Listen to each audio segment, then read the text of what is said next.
Wang Yan traverses into the world of beast tamers. Yet due to his limited aptitude, he can only form contracts with the most inferior spirit beasts. Fortunately, he possesses the benefits of a traveler and awakens a fair trading system. Anything that belongs to him can be traded with the system. Suddenly, an idea flashes through Wang Yan's mind. Have you decided which university to apply for? I plan to attend Capital University. I've heard there are particularly many beautiful women and handsome men there. Come off it. With your looks, even dogs would be startled. Then I shall apply to Minghu Third University. Your grades only qualify you for Third University. Damn it, can you at least give me a bit of face? The two individuals in front are playfully tussling, while Wang Yan lies dejectedly on the table, his face full of gloom. He has been in this world for a week, transitioning from confusion, hesitation, and excitement, to now merely feeling frustrated. Unlike his previous life, this world has undergone the eras of Xia, Shang, Western Zhou, Spring and Autumn, and Warring States, all the way to Tang, Song, Yuan, and Ming. Indeed, there is no Qing dynasty, as that era has yet to emerge, having been obliterated by terrifying ferocious beasts. Approximately 400 years ago, countless spatial rifts suddenly appeared, and endless ferocious beasts poured out, rampaging and attacking all living things. In an instant, corpses lay strewn across the land, and countless lives were lost. After enduring the initial chaos, humanity quickly launched a counterattack and, through brutal battles, established a stronghold and achieved a temporary victory. The war raged on for over a century until a technique known as soul contract was developed, tipping the scales of victory decisively in humanity's favor. Capturing and taming ferocious beasts, turning them into slaves of humankind, utilizing the power of these beasts to combat their kin. The tamed ferocious beasts are referred to as spirit beasts, and the humans who control them are known as beast tamers. To this day, humanity has completely driven ferocious beasts into the wilderness and established a powerful civilization of beast taming. With the establishment of the civilization, the status of beast tamers has risen significantly, becoming the mainstream profession. Becoming a beast tamer signifies an end to the struggles for survival. Achieving a rank of 3 or above directly leads to a comfortable life. Almost everyone's dream is to become a powerful beast tamer, and Wang Yan is no exception. Alas, the aptitude of this body is exceedingly poor. Not only is the soul strength far below the minimum standard for a beast tamer, but even his physical fitness is surprisingly inadequate. To become a first-tier beast tamer requires 1 point of soul strength, yet his previous self only possesses 0.7 points. The physical attribute needs to reach 5 points, but he has only 3 points. Soul strength determines the upper limit of the contract's level. If the spirit beast level exceeds the contracted level, it may escape.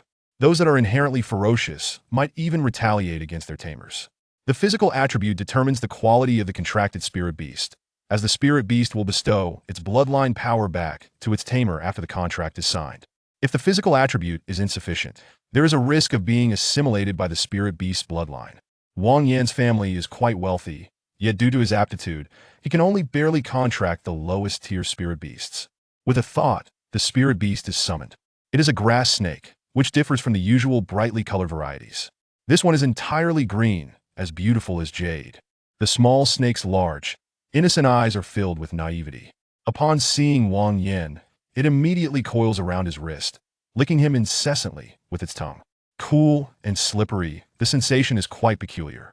What else can you do besides making me wet? Wang Yan mutters, letting out a helpless sigh. It is not the snake's fault, it is merely the inadequacy of its master. With 2 months left until university starts, that means I only have 2 more testing opportunities. If I fail, I can forget about becoming a beast tamer for the rest of my life. Wang Yan gazes skyward, filled with despair. Heaven, I am willing to exchange 10 years of my deskmate's life for a golden finger. 50 years would suffice too. Silence envelopes him, with no response whatsoever. Wang Yan smacks his lips, continuing in his mind, how about this? I'll trade 10 years of my own life. Fair trading system is ready. Activating now. Fair and just open and transparent. Everything that belongs to you can be exchanged for points. Points can be used to purchase necessary items in the shop. Upon hearing the voice that suddenly appeared in his mind, Wang Yan couldn't help but freeze momentarily. Wait, is this for real? Filled with excitement, Wang Yan attempts to open this so-called fair trading system. As the thought arises, a translucent screen immediately pops up. Name, Wang Yan. Level none. Strength, for enhances physical attack, load capacity, etc. Agility, for enhances movement speed, neural reflexes, dynamic vision, etc. Constitution, 3 enhances physical defense, recovery, endurance, etc. Martial skills, none. Soul strength, 0.8222, slowly recovering. Soul technique, none. Spirit beast, grass snake. Typically, a high school graduate's physical attributes exceed 5 points, and soul strength surpasses 1 point. Wang Yan fails to meet any of these standards. However, the soul strength figure leads him to a speculation. Having traversed through time and space, his soul should not be so lacking. The only possibility is that it has been overly consumed. If fully restored, it should be 222 points, yet now only 0.8 points remain. Over time, the soul strength will gradually recover, or using certain items to enhance the soul could expedite the recovery process. Though my physical attributes are woefully inadequate, and my soul strength is pitiful, with the system in hand, I will surely surpass others and become the strongest. Wang Yan silently encourages himself. A promising future awaits. Old Wang, what's wrong? Why are you shaking? Is Parkinson's acting up again? His deskmate, Zhang Wei, asks with a puzzled expression, unaware that he nearly sacrificed 50 years of his life. Nothing, I'm just preparing to work in the cafeteria at university, practicing my hand tremors in advance. Wang Yan dismisses casually. Make sure to serve me extra food. I don't want to encounter those cafeteria ladies with severe Parkinson's at university. Ignoring Zhang Wei's banter, Wang Yan scrolls down the screen to check the attributes of his pet. Name, grass snake Little Ching. Quality, ordinary. Level, first tier, 1 star. Attribute, poison. Upgrade. Requires 50 pounds of first tier ferocious beast flesh or other energy-rich substances. First tier skill. Bite. Bites the target. This is truly pathetic. Wang Yan sighs, prying open Little Ching's mouth to take a look, and instantly erupts in anger. No teeth? What the hell can you bite? Wait a minute. I remember the system said that everything belonging to me can be exchanged. A bold idea suddenly surfaces in Wang Yan's mind. After hesitating for a few seconds, he declares in his heart, system, exchange hemorrhoids, gain 1 point. The notification sound rings in his mind, and Wang Yan feels a sudden coolness emanate from a certain area, causing him to shiver uncontrollably. Wang Yan is filled with ecstatic joy. It seems he has found a loophole in the system. What's wrong with you now? Zhang Wei, sensing something amiss, can't help but inquire. An unspeakable secret. Let's cut it clean. Zhang Wei. Not wanting to engage with his deskmate's bewildered gaze, Wang Yan feigns a calm demeanor. System, I exchanged the dirt on my body, dead skin, and the toxins and impurities within me. Gain 233 points. As the impurities and toxins within his body are exchanged, Wang Yan feels a tremendous lightness wash over him. It's as if a mountain pressing down on him has been removed, and he feels as if he could almost soar. With a total of 234 points, I wonder what I can purchase. Wang Yan licks his lips and opens the point shop, and the items displayed before him cause him to tremble uncontrollably once more. Blood of the True Dragon. Chapter 2. Dragon Blood Evolution. Never mind. I shall return home first. Wang Yan waved his hand, brushing the matter aside with a casual remark. Due to his frail condition, Wang Yan's parents had procured a residence for him off campus and employed a caretaker to attend to his daily needs. Upon arriving home, he promptly locked the door behind him, summoned Xiaoqing, and exchanged for True Dragon Blood. As if sensing something, Xiaoqing fixed its gaze on the True Dragon Blood. For a full 10 seconds before reluctantly turning to Wang Yan, its large, watery eyes brimming with longing, it was evident that the instincts of the spirit beast informed it that this substance would be immensely beneficial. Hiss, hiss, hiss. The slick little head rubbed incessantly against Wang Yan's hand. Its eyes filled with an endearing eagerness. Although it was merely the most unremarkable grass snake, its expressions were surprisingly animated. One might ponder, if it continued to evolve, could it eventually transform into a human? Wang Yan gently stroked its little head, and an image of Xiaoqing from White Snake. Origin inexplicably surfaced in his mind. Those long legs, that delicate face, that slender waist. Simply breathtaking. Consuming it would undoubtedly facilitate his evolution. Wang Yan placed the test tube containing True Dragon Blood before him, and Xiaoqing seemed to comprehend his words. After a nod, it dove into the tube. The crimson liquid was licked clean in an instant. And the next moment, Xiaoqing's body began to expand rapidly. In less than half a minute, it transformed from the size of chopsticks to a serpent with a diameter of approximately 6 centimeters and a length exceeding 3 meters. Its body grew increasingly verdant, its head rounder, and its large eyes fixated on Wang Yan, seemingly imbued with a myriad of emotions. Moreover, Wang Yan noticed that 4 sharp, retractable fangs had emerged within its mouth. Once the evolution was complete, Xiaoqing coiled around Wang Yan's arm and, before he could react, took one of his fingers into its mouth. "What on earth are you doing?" Wang Yan was taken aback, instinctively fearing that Xiaoqing intended to turn against him. However, just as he attempted to withdraw his finger, a cold sensation surged through it and into his body in the blink of an eye. The tightness in his chest dissipated, and his breathing became significantly easier. "What is happening?" Startled, Wang Yan quickly opened his attribute panel. Name: Huisha, Xiaoqing. Quality: Leader level. First stage, 1-star attribute, Poison, upgrade. Requires 5,000 pounds of first stage ferocious beast flesh or other energy-rich substances. Quality skill: Rekindle. Elite skill: accumulates its own power to nourish its master, enhancing strength, agility, and constitution. The extent of enhancement depends on the frequency of nourishment and its own quality and level. Dragon Might, leader skill, suppresses ferocious beasts and spirits of inferior quality, with a certain probability of causing submission. First stage skill, bite, tear into the target. Holy moly! Wang Yan was genuinely astonished. Wink with a frown. True dragon blood was indeed extraordinary, elevating Xiaoqing by 2 levels and propelling it to leader quality. With the ability to nourish its master using its own power, Wang Yan need not lift a finger. He merely had to recline on his bed and allow Xiaoqing to absorb. No, rather, he simply needed to permit Xiaoqing to nourish him. Long Wei is utterly absurd. His prowess falls short of that of a leader, rendering him incapable of even demonstrating half of his strength before Xiaoqing. When confronted with those of feeble willpower, he may even risk becoming a sycophant. Truly invincible. One must bear in mind that the quality of the contracted spirit beast is constrained by the host's physical attributes. A physique of 5 points allows for the contracting of a spirit beast of ordinary quality.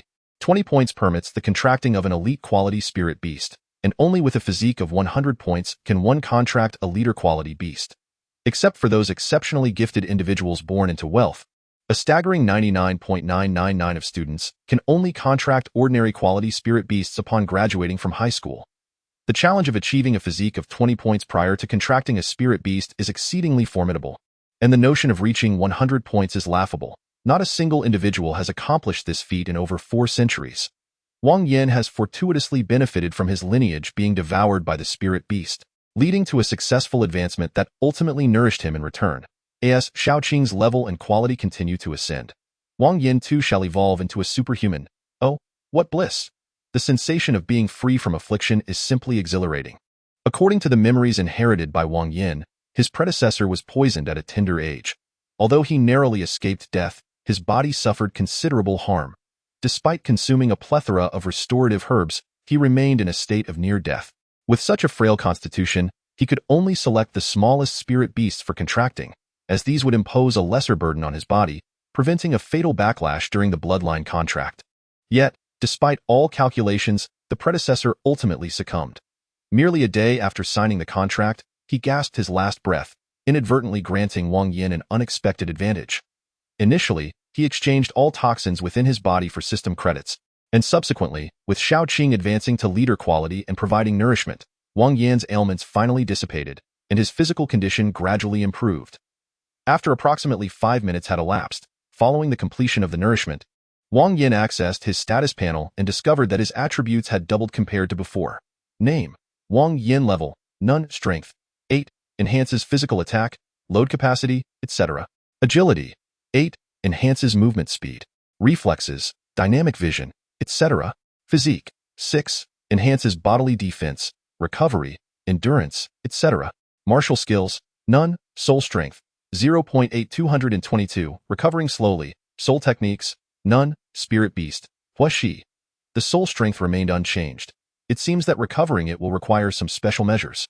Thank you for your efforts. With a pop, Wang Yan withdrew his finger from Xiaoqing's mouth and wiped away the saliva from its body. The nourishment skill acquired by Xiaoqing upon advancement was an unexpected delight.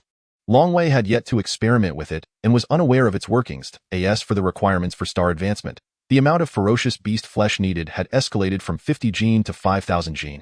But we have the means. Let us feast lavishly. Choose the finest cuts. Sister Zhou, please assist me in purchasing 100 gene of 3rd-tier ferocious beast meat. Wang Yan called out, transferring funds to his caretaker. Sister Zhou, via his phone. In the early stages, Xiaoqing's slightly increased appetite would pose no issue, easily compensated by the flesh of high-level spirit beasts. However, once Xiaoqing reached 7th tier, matters would become considerably more complicated. As one ascends, the number of high-ranking ferocious beasts diminishes, rendering their defeat increasingly arduous. Yet, contemplating the prowess of Xiaoqing, Wang Yan was filled with confidence. Why not recruit a cadre of subordinates to hunt on his behalf? After all, as the saying goes, money can make even the devil turn the mill. Once the funds are in place, everything else is negotiable. In merely half an hour, someone arrived bearing meat.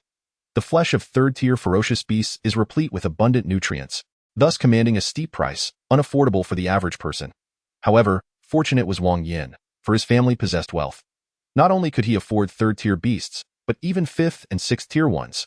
The seller had conveniently cut the meat into small portions, sparing him the hassle of further preparation, a thoughtful gesture indeed. Wang Yan took a piece, and Xiaoqing immediately licked it into her mouth. Typically, serpentine creatures consume their prey whole. While this may not result in a gory spectacle, it hardly presents an appealing sight. Yet, Xiaoqing displayed an exquisite elegance while eating, reminiscent of a delicate young lady. After consuming approximately 60 pounds, Xiaoqing's level ascended from 1st tier 1 star to 1st tier 2 stars. Wang Yan, not one to hesitate, ordered another 500 pounds to ensure Xiaoqing's appetite was thoroughly satisfied. By tea must be noted, Xiaoqing was truly stunning. Her entire form shimmered in vibrant green, her physique elongated, far more aesthetically pleasing than those stout, short creatures resembling maggots. Alas, there was but one lament. She was a serpent. Time swiftly passed, and with the limitless supply of 3rd-tier beast flesh, Xiaoqing ultimately elevated to 1st tier 5 stars.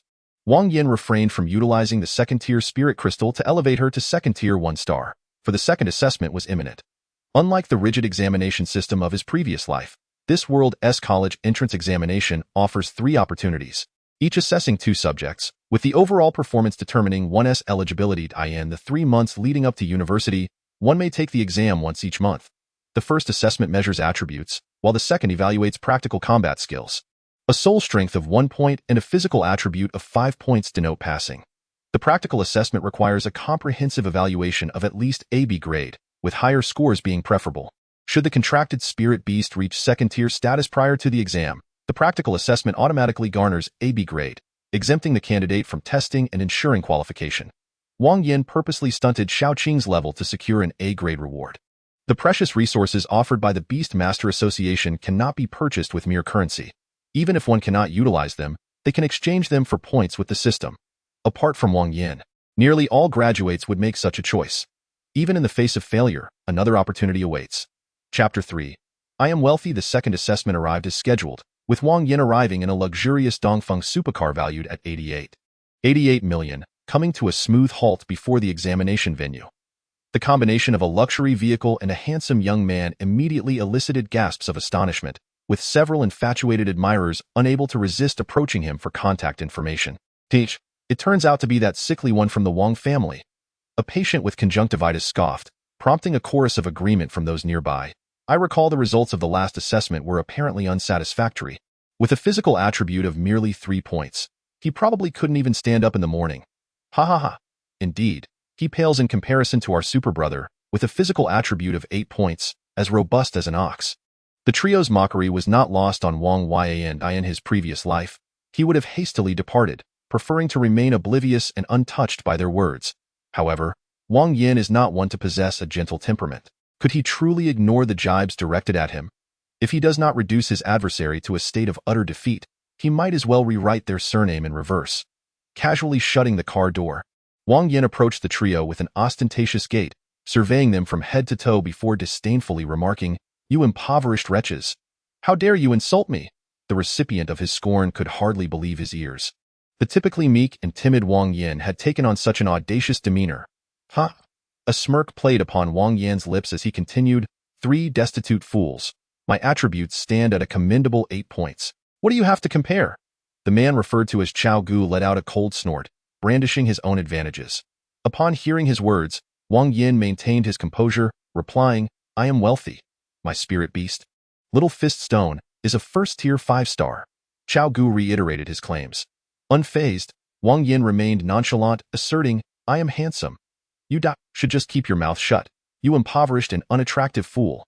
Wang Yan spat, striding confidently towards the examination hall, leaving Chao Gu fuming to the point of near bloodshed. This soft-footed shrimp would undoubtedly fail the exam. Chao Gu cursed vehemently, vowing that if he were to pass, he would live-stream the consumption of 3 kilograms of excrement. This minor incident could merely be considered a prelude to Wang Yan's new life, of little concern to him. After assessing his attributes, he proceeded directly to the practical examination. All candidates faced the same challenge: combat against ferocious beasts. Success was defined by the ability to slay 10 first-tier 1-star beasts, with further challenges offering additional rewards as one ascended in rank. The higher the level, the better the rewards, and the more prestigious the universities one could apply to. Achieving a top-tier evaluation could even grant access to exceedingly rare soul skills. The practical examination took place within a circular coliseum, surrounded by a throng of spectators and numerous parents of candidates. Below, a 6th-level beast tamer observed the proceedings. The practical exam carried significant risks. The more hurdles one overcame, the greater the danger involved. Without the watchful eye of a high-level beast tamer, inexperienced candidates would find it challenging to muster the courage to fight with abandon. "Ah, the young master has come to take the exam," remarked the invigilator, 6th-level beast tamer Wang Yao. His duties included preventing cheating and ensuring the safety of the candidates. "Third uncle, I am certain I will pass this time." Wang Yan replied with a confident smile. Indeed, this 6th-level beast tamer was his own uncle. Among Wang Yan's father's generation, there were 3 brothers. The eldest engaged in commerce, the second served in the military, and the youngest squandered his time aimlessly. After decades of hard work, Wang Yan's father became the most distinguished merchant in Minghu province, while his second uncle rose to the rank of commander of the Minghu military district. The least accomplished was this third uncle, who, at over 30, remained single. Each year during the holidays, Wang Yan's grandfather would chastise him soundly. Nevertheless, Wang Yan shared the best relationship with his third uncle, having spent their childhood together in various mischief. As a member of the Wang family, how could I be lacking?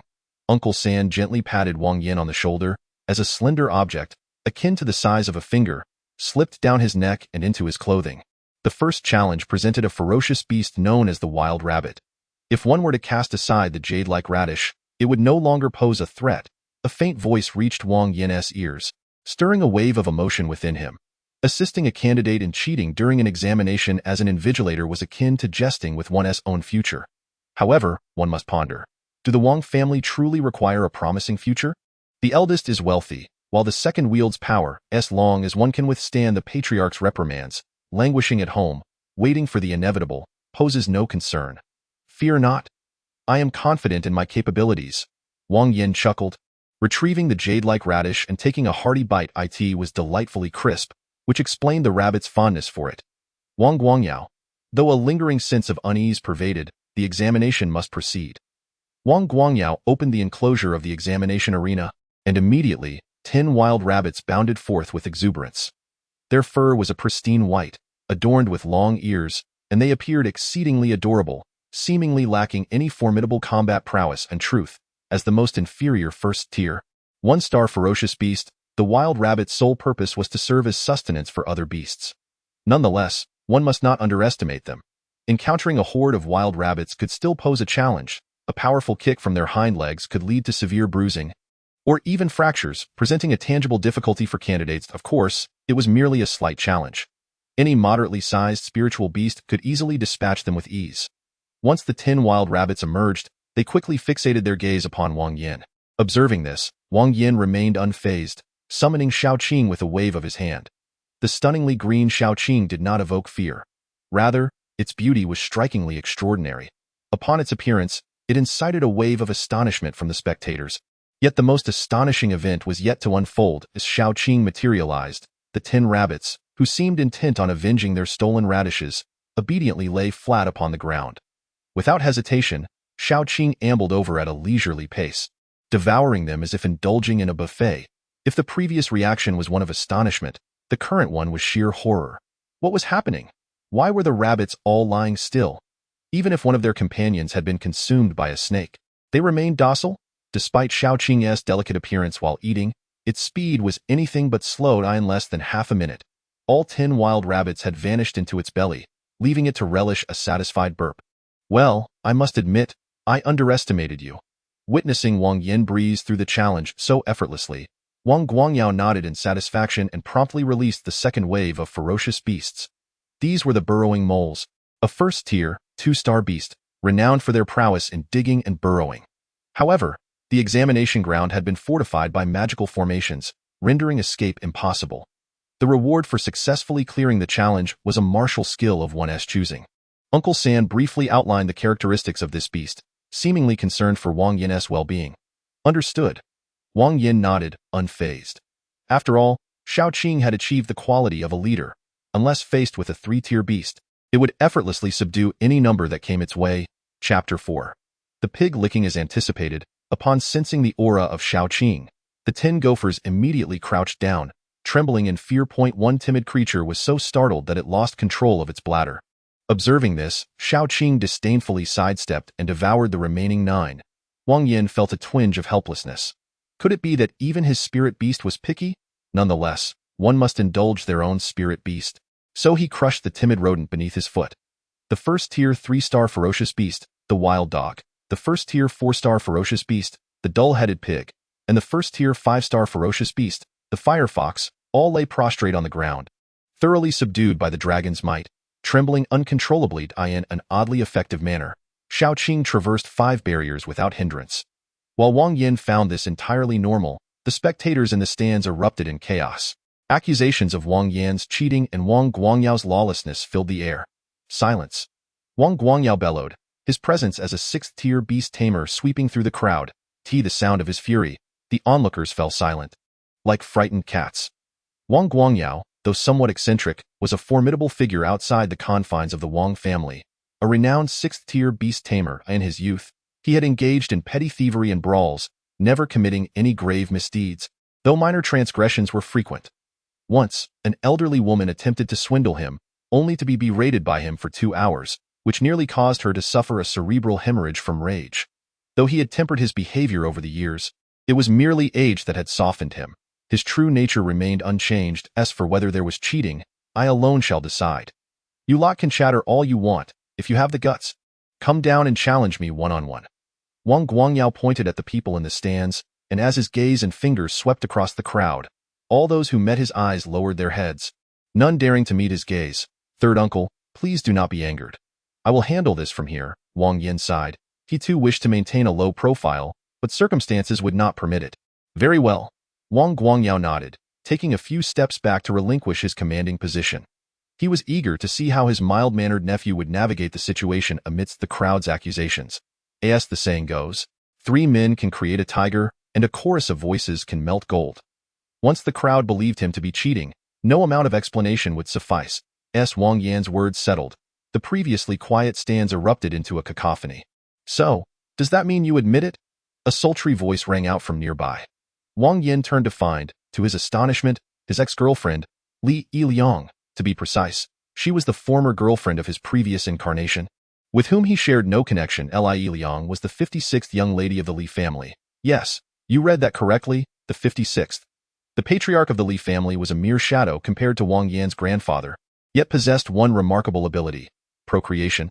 Among Li Yiliang's generation, her eldest brother was already 60, while the youngest, her 88th brother, had yet to be weaned. One cannot help but marvel at such vitality.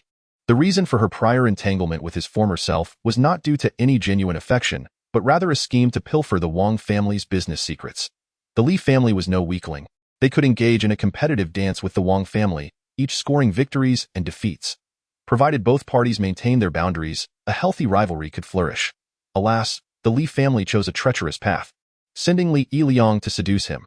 Although the previous incarnation was quite sycophantic, it never engaged in the affairs of the household, resulting in Li Yiliang's diligent efforts over 6 months yielding no fruitful outcomes.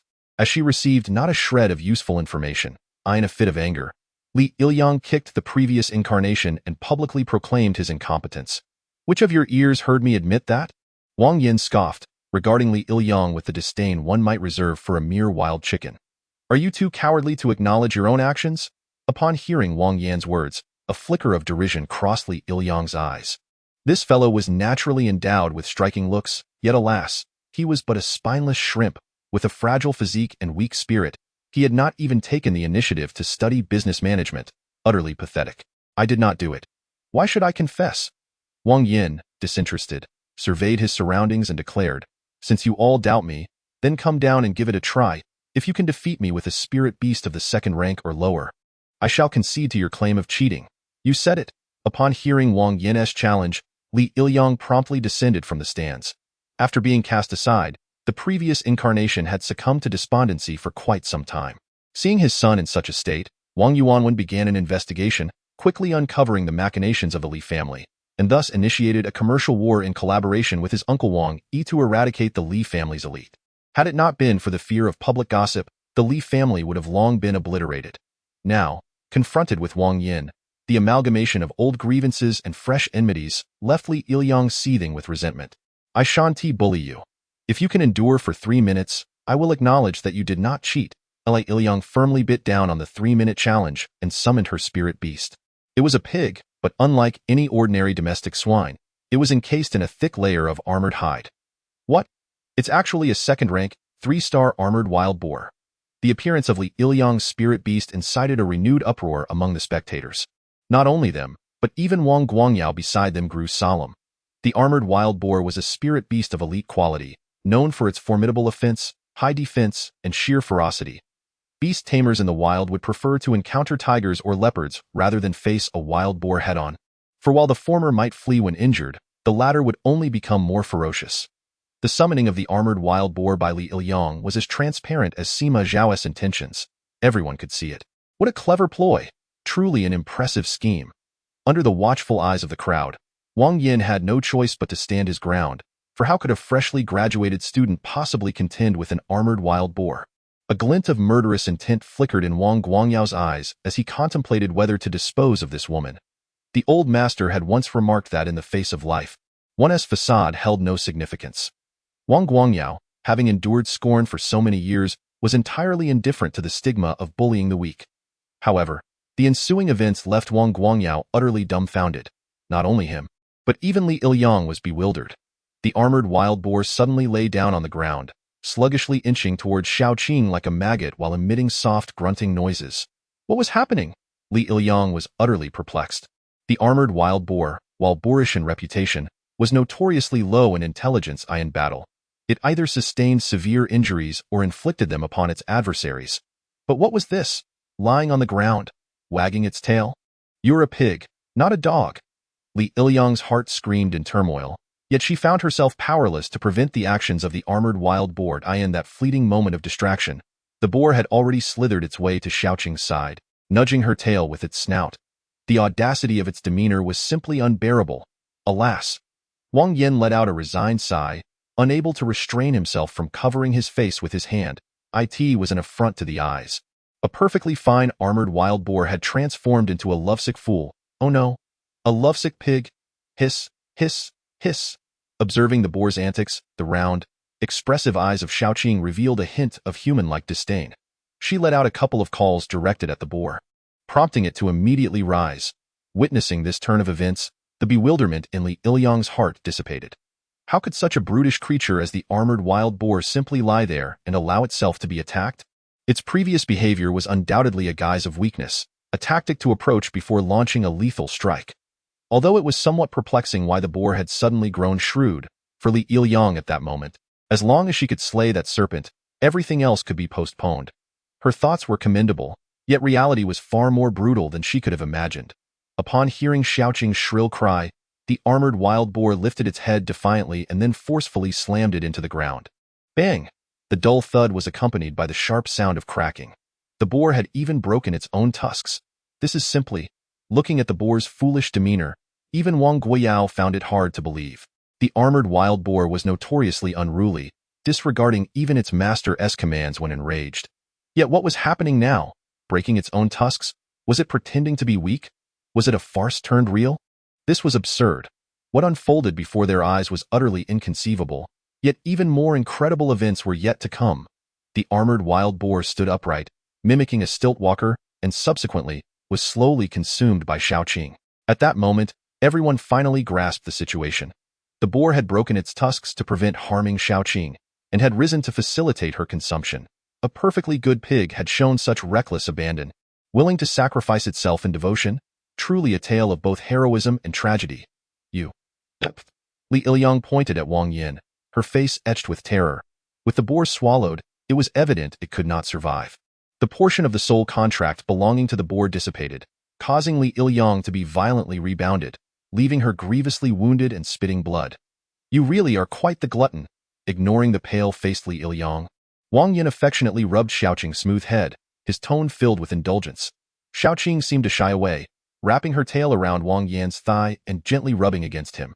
You. Biffed. Witnessing the deep bond between Wang Yan and Xiaoqing, and recalling that she had nearly sacrificed her life to successfully bond with the armored wild boar, only to see it perish, Li Ilyang could not contain her rage. After spitting blood, she fainted. Chapter 5. Who else is there? The scene before them was utterly horrifying, verging on the incomprehensible. An elite-quality armored wild boar had willingly delivered itself to the serpent's jaws for consumption. If it were someone else, it might be conceivable that they had conspired to stage a play, but Li Ilyang would never be capable of such a thing. After all, when Li Ilyang severed ties with the scion of the Wang family, she vociferously declared that he was both short and soft, likening him to a mere toothpick, and even went so far as to deride the men of the Wang family as inept, questioning how they could have such a meager population. With such affronts laid upon them, how could the Wang family possibly endure? What followed was a cataclysmic battle that reverberated throughout the entirety of Minghu province. The Li family suffered a staggering loss exceeding 90%, with numerous sectors completely obliterated, leaving only the most vital remnants to struggle for survival. The population of the Li family was decimated by 70%, with Li Ilyang's siblings suffering grievous casualties, and over 30 of them even losing their mother. Had it not been for the patriarch of the Li family personally offering an apology and the intervention of others to mediate, the Li family would have faced annihilation. Given such deep-seated enmity, how could they possibly conspire with Wang Yan to fabricate a falsehood at this critical juncture? Moreover, her expression, a tumultuous blend of shock and resentment, coupled with the blood that stained the ground, would render even Li Ilyang's own admission unbelievable to others. The stands erupted in a cacophony of whispers, with spectators exchanging incredulous remarks. Were it not for the prohibition against communication devices during the examination, the entire world would have likely already been apprised of the fact that the inept scion of the Wang family had beaten the prodigious Li Ilyang to the point of vomiting blood. What an extraordinary turn of events! Have I somehow traversed into an alternate reality? Even the worldly wise Wang Guangyao found himself at a loss, casting doubt upon whether he had indeed crossed over into a parallel universe. With a mere wave of his hand, a white fox materialized at his feet. Sensing an overwhelming terror, the white fox wasted no time, darting into Wang Guangyao's embrace, trembling as if shaken by a sieve. What on earth is happening? Wang Guangyao was genuinely astonished. His esteemed Mu Shueling fox was so thoroughly frightened. What manner of creature was Wang Yan's snake? Squeak, squeak, master, that is the might of a dragon. The might of a dragon. The Mu Shueling fox quivered, daring not to even glance at the small green one. What of the dragon's might? It had not transformed. At best, it was merely a leader. You two are a leader. What is there to fear? Squeak, squeak. I am merely the leader of foxes, while the dragon reigns supreme among all fierce beasts. Even a whiff of dragon's aura signifies a leader's potential. Though this snake is quite feeble, it exudes the essence of a true dragon. Master, I am terrified. The Mu Shueling fox was thoroughly frightened. Had it not been for Wang Guangyao's support, it would have likely fled long ago. It seems my nephew possesses tremendous fortune. Wang Guangyao withdrew the Mu Shueling fox into the contract space, his expression gradually taking on an air of superiority. Is there anyone else? Is there anyone else? If you have the guts, come down and face him. Wang Guangyao exuded a flamboyant bravado, and though the audience was not intimidated, Wang Yan was left dumbfounded. This truly was his uncle. He was leading his nephew into peril. Could you please be quiet? Wang Yan hastily covered Wang Guangyao's mouth, fearing that if the provocations continued, he would escape unscathed while Wang Yan would be left to suffer 1,000 tortures. Very well, I shall cease. Wang Guangyao smacked his lips, seemingly still unsated. After a silence lasting nearly 10 seconds, Wang Guangyao called out once more. For spirit beasts of the second tier and below, as long as one can defeat them, it counts as a victory, even if he cheats. If not, I hereby declare that Wang Yan's practical examination evaluation is grade A superior. There were no cheers, no screams, not even a murmur of discussion. Everyone in the stands seemed numb, exchanging glances, momentarily at a loss for an appropriate reaction. Under normal circumstances, to achieve a grade as superior evaluation, one would need to progress through several challenges, ultimately slaying 10 second-tier 5-star ferocious beasts. However, even a standard quality 3rd-tier ferocious beast pales in comparison to an elite quality 2nd-tier 1. Shao Qing had transformed that armored wild boar into a mere piglet. The other ferocious beasts stood no chance against the overwhelming might of the dragon's aura. Thus, the battles that followed were utterly unnecessary. Get lost, and remember to give your grandfather a call. Seeing no one speak up, Wang Guangyao tossed Wang Yan a fist-sized pouch and gave him a playful kick on the backside, then excitedly shouted, "Next victim, please." The video and audio recordings of the practical examination would be sealed and later released on the Beast Tamer Association's website after the event concluded.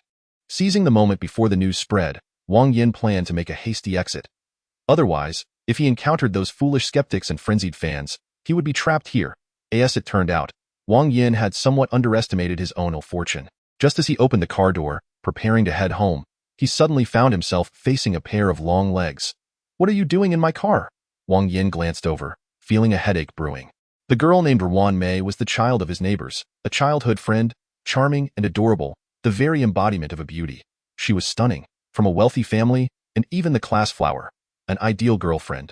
If he could marry her, he could forego all struggles. However, in Wang Yan's eyes, she was merely a distraction. Women would only hinder his swordsmanship, dulling his blade. At present, Wang Yan's sole desire was to enhance his strength. With everything else pushed aside, of course, "It's the key your uncle gave me," Ruan Mei giggled, flaunting a large bunch of keys in her hand. Upon seeing this, Wang Yan felt even more of a headache.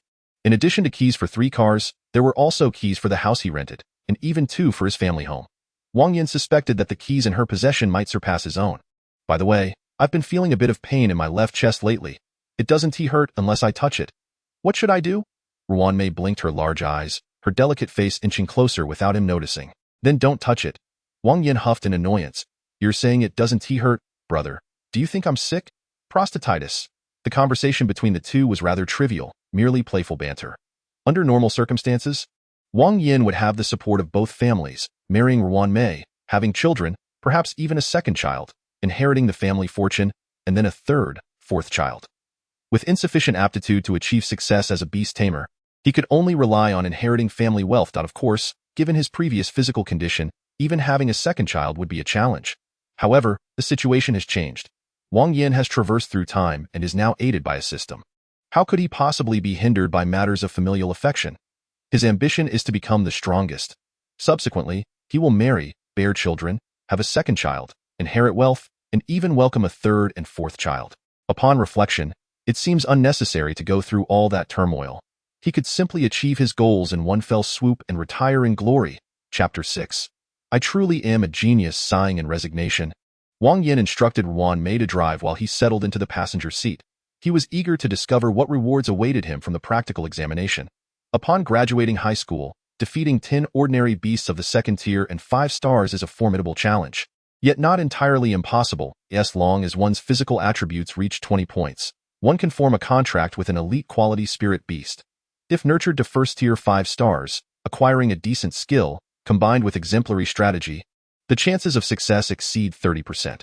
While this may sound straightforward, the reality is that it all comes down to finances. Even the most inferior elite quality spirit beast commands a price exceeding 100,000. For a dual-income household, it would take 3 years of frugality to amass such funds.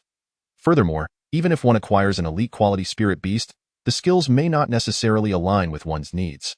For instance, Shao Qing's elite skill, replenishment, is exceedingly rare. Others laboriously earn money to purchase spiritual herbs or venture into the wilderness at great risk, striving to elevate their physical attributes to 20 points. Wang Yan, however, need only recline upon his bed. Shao Qing will instinctively provide him with enhancements. Oh no, it will enhance him directly, improving his strength, agility, and physical attributes all at once. As for the leader skill, Dragon Might, while it may be slightly less precious than replenishment, it surpasses it in practicality. In such circumstances, even the affluent must rely on luck to obtain suitable skills. Each year, the number of individuals receiving an A-grade evaluation is alarmingly scarce. For Wang Yan, anything attainable through wealth is not a concern. He wishes to utilize this reward to ascertain the wonders of those items under regulation. As the energy of the soul penetrates deeply, a space measuring 1 meter in length, width, and height materializes before him, inscribed with spatial incantations akin to the storage bags found in novels of his past life. The rewards consist of 5 items, all of which are valuable to Wang Yan at present. Spirit Crystal, Soul Spike. A precious crystal inscribed with soul techniques. Upon use, one immediately learns the skill. The subsequent items grow increasingly precious. The martial arts of this world are purely martial, devoid of internal energy or true qi. For example, the eagle claw technique involves relentless repetitive training combined with medicinal herbs to refine one's fingers to be as formidable as an eagle's talons. The second item resembles goji berries, enhancing physical strength and reinforcing the kidneys for vitality, something many of his friends require. The third item is what Wang Yan currently lacks the most. It directly augments soul strength. However, this item is exceedingly rare, as one might not even obtain a single piece from slaying 100 third-tier beasts. Additionally, with a maximum limitation of 2 points of soul strength, it has become a privilege for the wealthy. The fourth item is an energy shield from Tiangong Technology, exorbitantly priced. Even with Wang Yan's monthly allowance exceeding 1 million, it feels painfully extravagant. The final item is a reward rated A grade, a remarkably powerful universal soul technique. 5 items, each possessing its own unique utility, are of immense value to Wang Yan in the present moment. Particularly, the Eastern Divine Qi ignites within him a remarkably audacious thought. The fair trade system permits exchanges solely using items that belong to Wang Yan. From the minutiae of skin fragments, bacteria, and viruses, to the grander scales of limbs, skulls, and even the ethereal concept of lifespan, all can be utilized. However, a crucial definition must be established. What constitutes an item that belongs to Wang Yan? Through experimentation, Wang Yan has arrived at a general hypothesis. Anything contained within his body is deemed his. Furthermore, anything acquired through his labor also falls under his ownership. Based on these 2 premises, Wang Yan devised a plan. That is to indulge in a frenzied consumption of medicine. I am truly a genius. An overwhelming sense of self-admiration surged within him, and a smile involuntarily graced his face. What other method of enhancement could possibly rival this? Who else could simply consume the Eastern Divine Qi, which is sweet and not dissimilar to raisins? A glance at the attributes panel revealed a stroke of fortune, as his constitution had increased by 8 points. System, exchange all impurities and toxins within my body. Acquired 12 points. As Wang Yan had anticipated, this method proved entirely feasible. There was no need to concern himself with the side effects of the spiritual elixirs. With the system's assistance, consuming them was all that was required. The usage of soul fragment powder and soul crystal soul spike was also remarkably straightforward.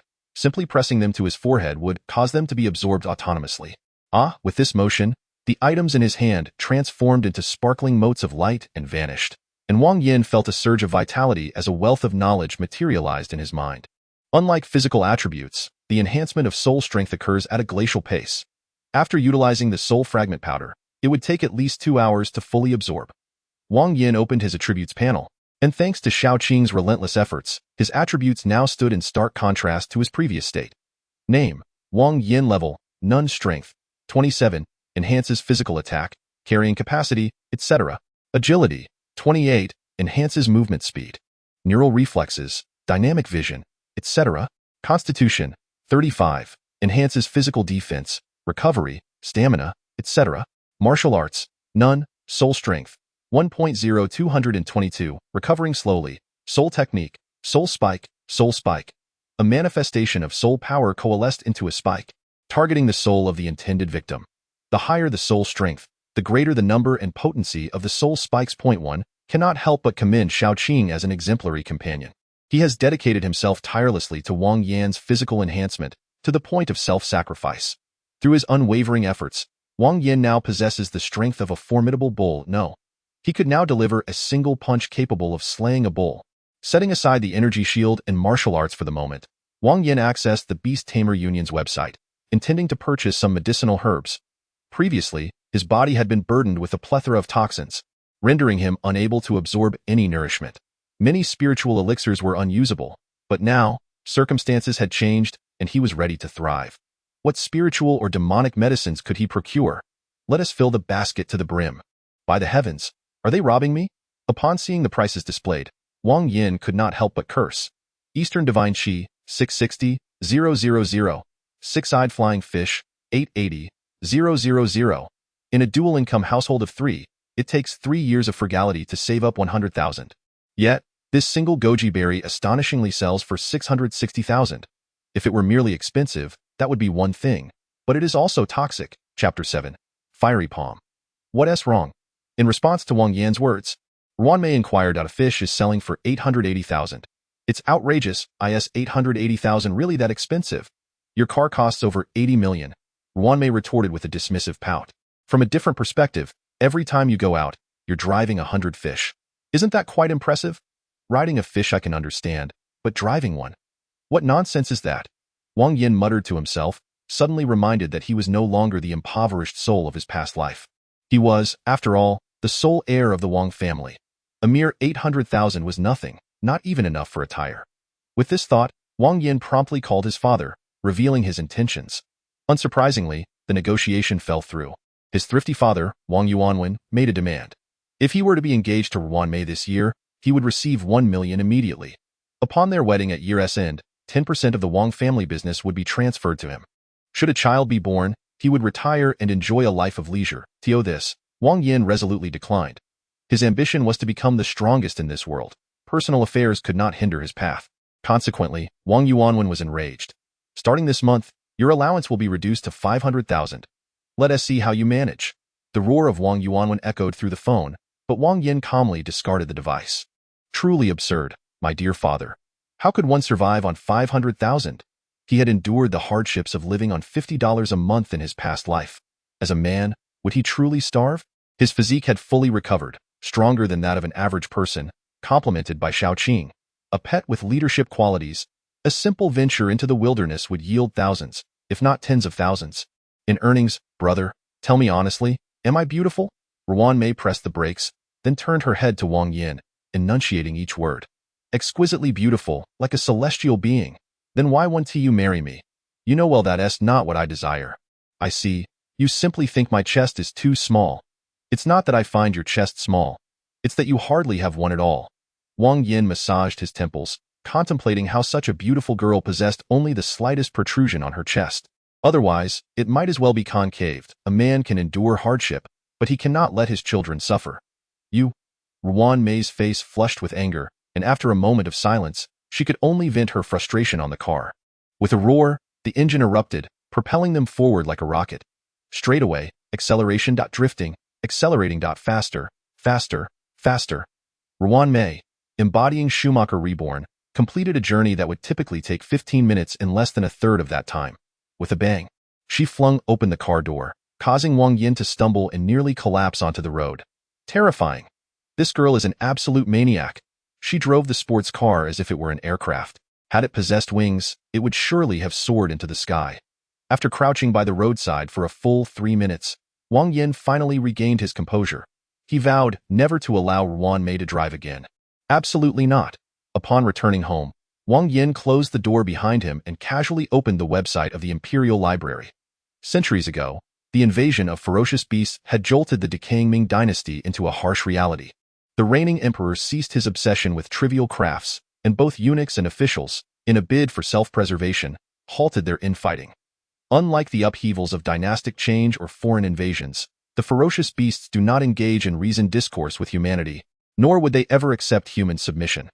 Regardless of age or gender, all humans are mere prey to these beasts. In such dire circumstances, the entire nation united like never before, gradually turning the tide of adversity, and over time, evolving into the current societal structure where the strong hold sway.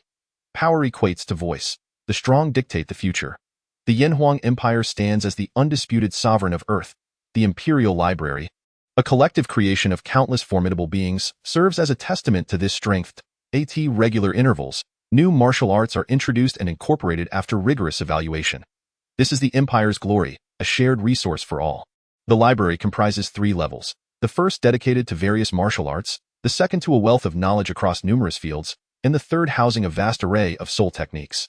The key Wang Yan possessed granted him access only to the first level, where he could select a martial art suitable for himself. Upon entering the site, his gaze was immediately drawn to a martial art known as Spicy Palm. In its initial practice, the spicy aura caresses the face like a gentle breeze, unnoticed and unacknowledged. Upon reaching a minor level of mastery, it erupts like molten lava, shattering bones and tearing flesh, full mastery. It resembles a cataclysm, annihilating all in its wake. The current predicament, however, lay in his insufficient soul strength and lack of funds. His father insisted that Wang Yan become engaged to Wan Mei, but his aspirations lay elsewhere. In a world ravaged by ferocious beasts, possessing power equates to possessing everything. Without adequate strength, wealth can be seized, women can depart, and even life itself may slip beyond one's grasp. Thus, Wang Yan resolved to first become strong, only then considering career and love. For now, he would enhance his physical capabilities and subsequently venture into the wilderness to hunt ferocious beasts. With his current prowess, slaying a level 3 ordinary beast posed little challenge. Upon the death of these beasts, there exists a chance for soul fragments to coalesce, and their corpses can be sold for profit. Should he slay enough, wealth would soon follow, leading him toward a modest prosperity. Opening the system shop, Wang Yan paused in astonishment. New items had appeared. A translucent list materialized before him, eliciting a flicker of delight. Soul fragment granule. A minuscule chance exists for this item to materialize upon the death of a beast of 4th tier or above. Upon use, it enhances soul strength by 0.2 points, capped at 3 points. Requires 500 points. Capsaicin. Extracted from devil peppers, it possesses an extraordinarily high spiciness. Requires 1 point. Notably, the granule variant of the soul fragment boasts double the efficacy of its powder counterpart, with an increased cap of 3 points instead of 2 in light of his total soul strength of 222 points. These offerings seemed rather trivial. Yet, the enhancement of soul strength was strictly regulated, making acquisition difficult even with ample funds. A small portion trickled into the outside world, available only through the black market at exorbitant prices. As for capsaicin, its low cost coupled with potent effects hinted at an allure designed to entice Wang Yan to experiment. Had it been those mediocre individuals, they might have fallen victim to the ruse. But who is Wang Yan? He is a man who faces the muck of a latrine with indifference. Ultimately, he holds little value. So why not give it a try? After spending his points to exchange for 5 units of capsaicin, Wang Yan dipped a finger into the substance and placed it in his mouth. In the next instant, his fair complexion transformed into a deep crimson, and tears as large as beans rolled uncontrollably down his cheeks. Wang Yan trembled all over, engulfed in sorrow. Why did he foolishly choose to taste it? At that moment, Wan Mei pushed the door open and was taken aback by the sight of Wang Yan's tear-streaked face. "Brother, what has happened to you? I feel so sorry for you." Being short and having a modest chest, not particularly bright, yet trouble seems to follow you. Wan Mei. After a prolonged silence of half a minute, she delivered a swift kick to Wang Yan's chest. How infuriating! Despite her genuine concern, he had the audacity to mock her. Unable to endure any longer, Wan Mei grabbed a handful of capsaicin and hurled it at Wang Yan. Not one to back down. Wang Yan, still weeping, retaliated by throwing the spicy powder back at her. Thus, both of them succumbed to tears, their voices hoarse, their hearts shattered. It was proven that while spicy fist may seem absurd at first glance, when practiced in conjunction with potent spicy substances, it could yield remarkable effects in the ensuing period. Wang Yan embarked on his self-improvement plan. He sold off 2 sports cars and a collection of useless luxuries, dedicating all the proceeds to purchasing Eastern Divine Goji. The enhancement of physical attributes is crucial for defensive capabilities and recovery, and is a prerequisite for contracting high-quality spirit beasts, thus it was prioritized. After selling a haphazard array of items for over 70 million, he realized that the cars alone were worth more. There was no way to sell second-hand goods at first-hand prices. If achieved, it would only indicate the seller's utter lack of shame. Wang Yan utilized all his funds to procure Eastern Divine Goji, swiftly elevating his physical attributes to 80 points. The toxins accumulated within him were exchanged for the system S points, yielding 100 points. The enhancement potential of such spiritual medicines is inherently limited, diminishing with each use. Wang Yan anticipated that upon reaching 100 points, their effectiveness would cease entirely. Nonetheless, one must marvel at the fact that he, having consumed such an abundance of spiritual medicine without perishing, is likely unparalleled throughout history. Achieving 100 points in physical attributes would enable him to withstand the bloodline impact of leader-quality spirit beasts. Since he was to acquire them, he demanded only the best. Henceforth, the spirit beasts he sought must be at least of leader quality. During battles with foes, Shao Qing would unleash her dragon might, making it imperative that only leader-class opponents could contend with her. Facing an ordinary enemy, an elite, and a leader-quality spirit beast, Wang Yan could confront 3 leader-class beasts without hesitation. However, in the absence of substantial funds. His progress would stall momentarily. After dining and bathing, Wang Yan lay down on his bed, preparing to awaken the next day to undertake several tasks at the Beast Tamers Union. As the sun descended and the dawn moon ascended, silence enveloped the darkened room, with only the faint sound of breathing echoing within. Wang Yan dreamt of a captivating beauty, one who was incredibly beguiling. Her skin was smooth, her waist slender, and her features strikingly beautiful. Despite her icy demeanor, the fiery passion she radiated ignited a fervent blaze within him. Yet, just as he prepared to mount his steed, the dream abruptly shattered. Darn it! Wang Yan could not help but curse in anger, but soon he sensed something amiss. There was something on him. Upon arriving at this conclusion, a cold sweat broke out on Wang Yan's body. In order to avoid alarming the creature, he stifled the impulse to turn and flee, carefully extending his hand to press the switch. Click! The blinding light illuminated the surroundings, and Wang Yan beheld the little snake, Xiaoqing, with its head nestled against his chest, his emotions a tumultuous mix. After having a dream, just as he was about to delve into the main affair, he suddenly woke up. Well, if he was awake, then so be it. That slippery sensation he had felt in the dream turned out to be a snake? Moreover, shouldn't it be confined within the special space of the soul contract? Why had it come out? Hiss! As if sensing Wang Yan's awakening, Xiaoqing lifted its head and gently licked his chest with its tongue, its gaze gradually becoming dreamy. Wang Yan, who knew a snake could exhibit such a rich array of expressions, even becoming dreamy? If you were a girl, how wonderful that would be. I could enhance your bloodline. And in return, you could augment my physical attributes. We would mutually assist each other, and I would always treat you well, while you would never betray me. Wang Yan stroked Xiaoqing's head, letting out a helpless sigh before turning off the light and going to sleep. Chapter 8. The Prairie Crocodile. As the sun gradually ascended into the sky, a new day dawned. Wang Yan drove his supercar to the Beast Tamer Association. Out of 3 vehicles, only this one remained, the other 2 having been sold. Otherwise, who would have thought that luxury items could fetch over 70 million? Luxury goods are essentially a tax on intelligence. They are exorbitantly priced at purchase, but must be resold at a steep discount. In this world where technology coexists with cultivation, the benefits far surpass those of a singular developmental approach. Observing the dozens of machines ahead, Wang Yan nodded in satisfaction. Go liberate labor and save the time of beast tamers. The association had set up numerous machines in the hall.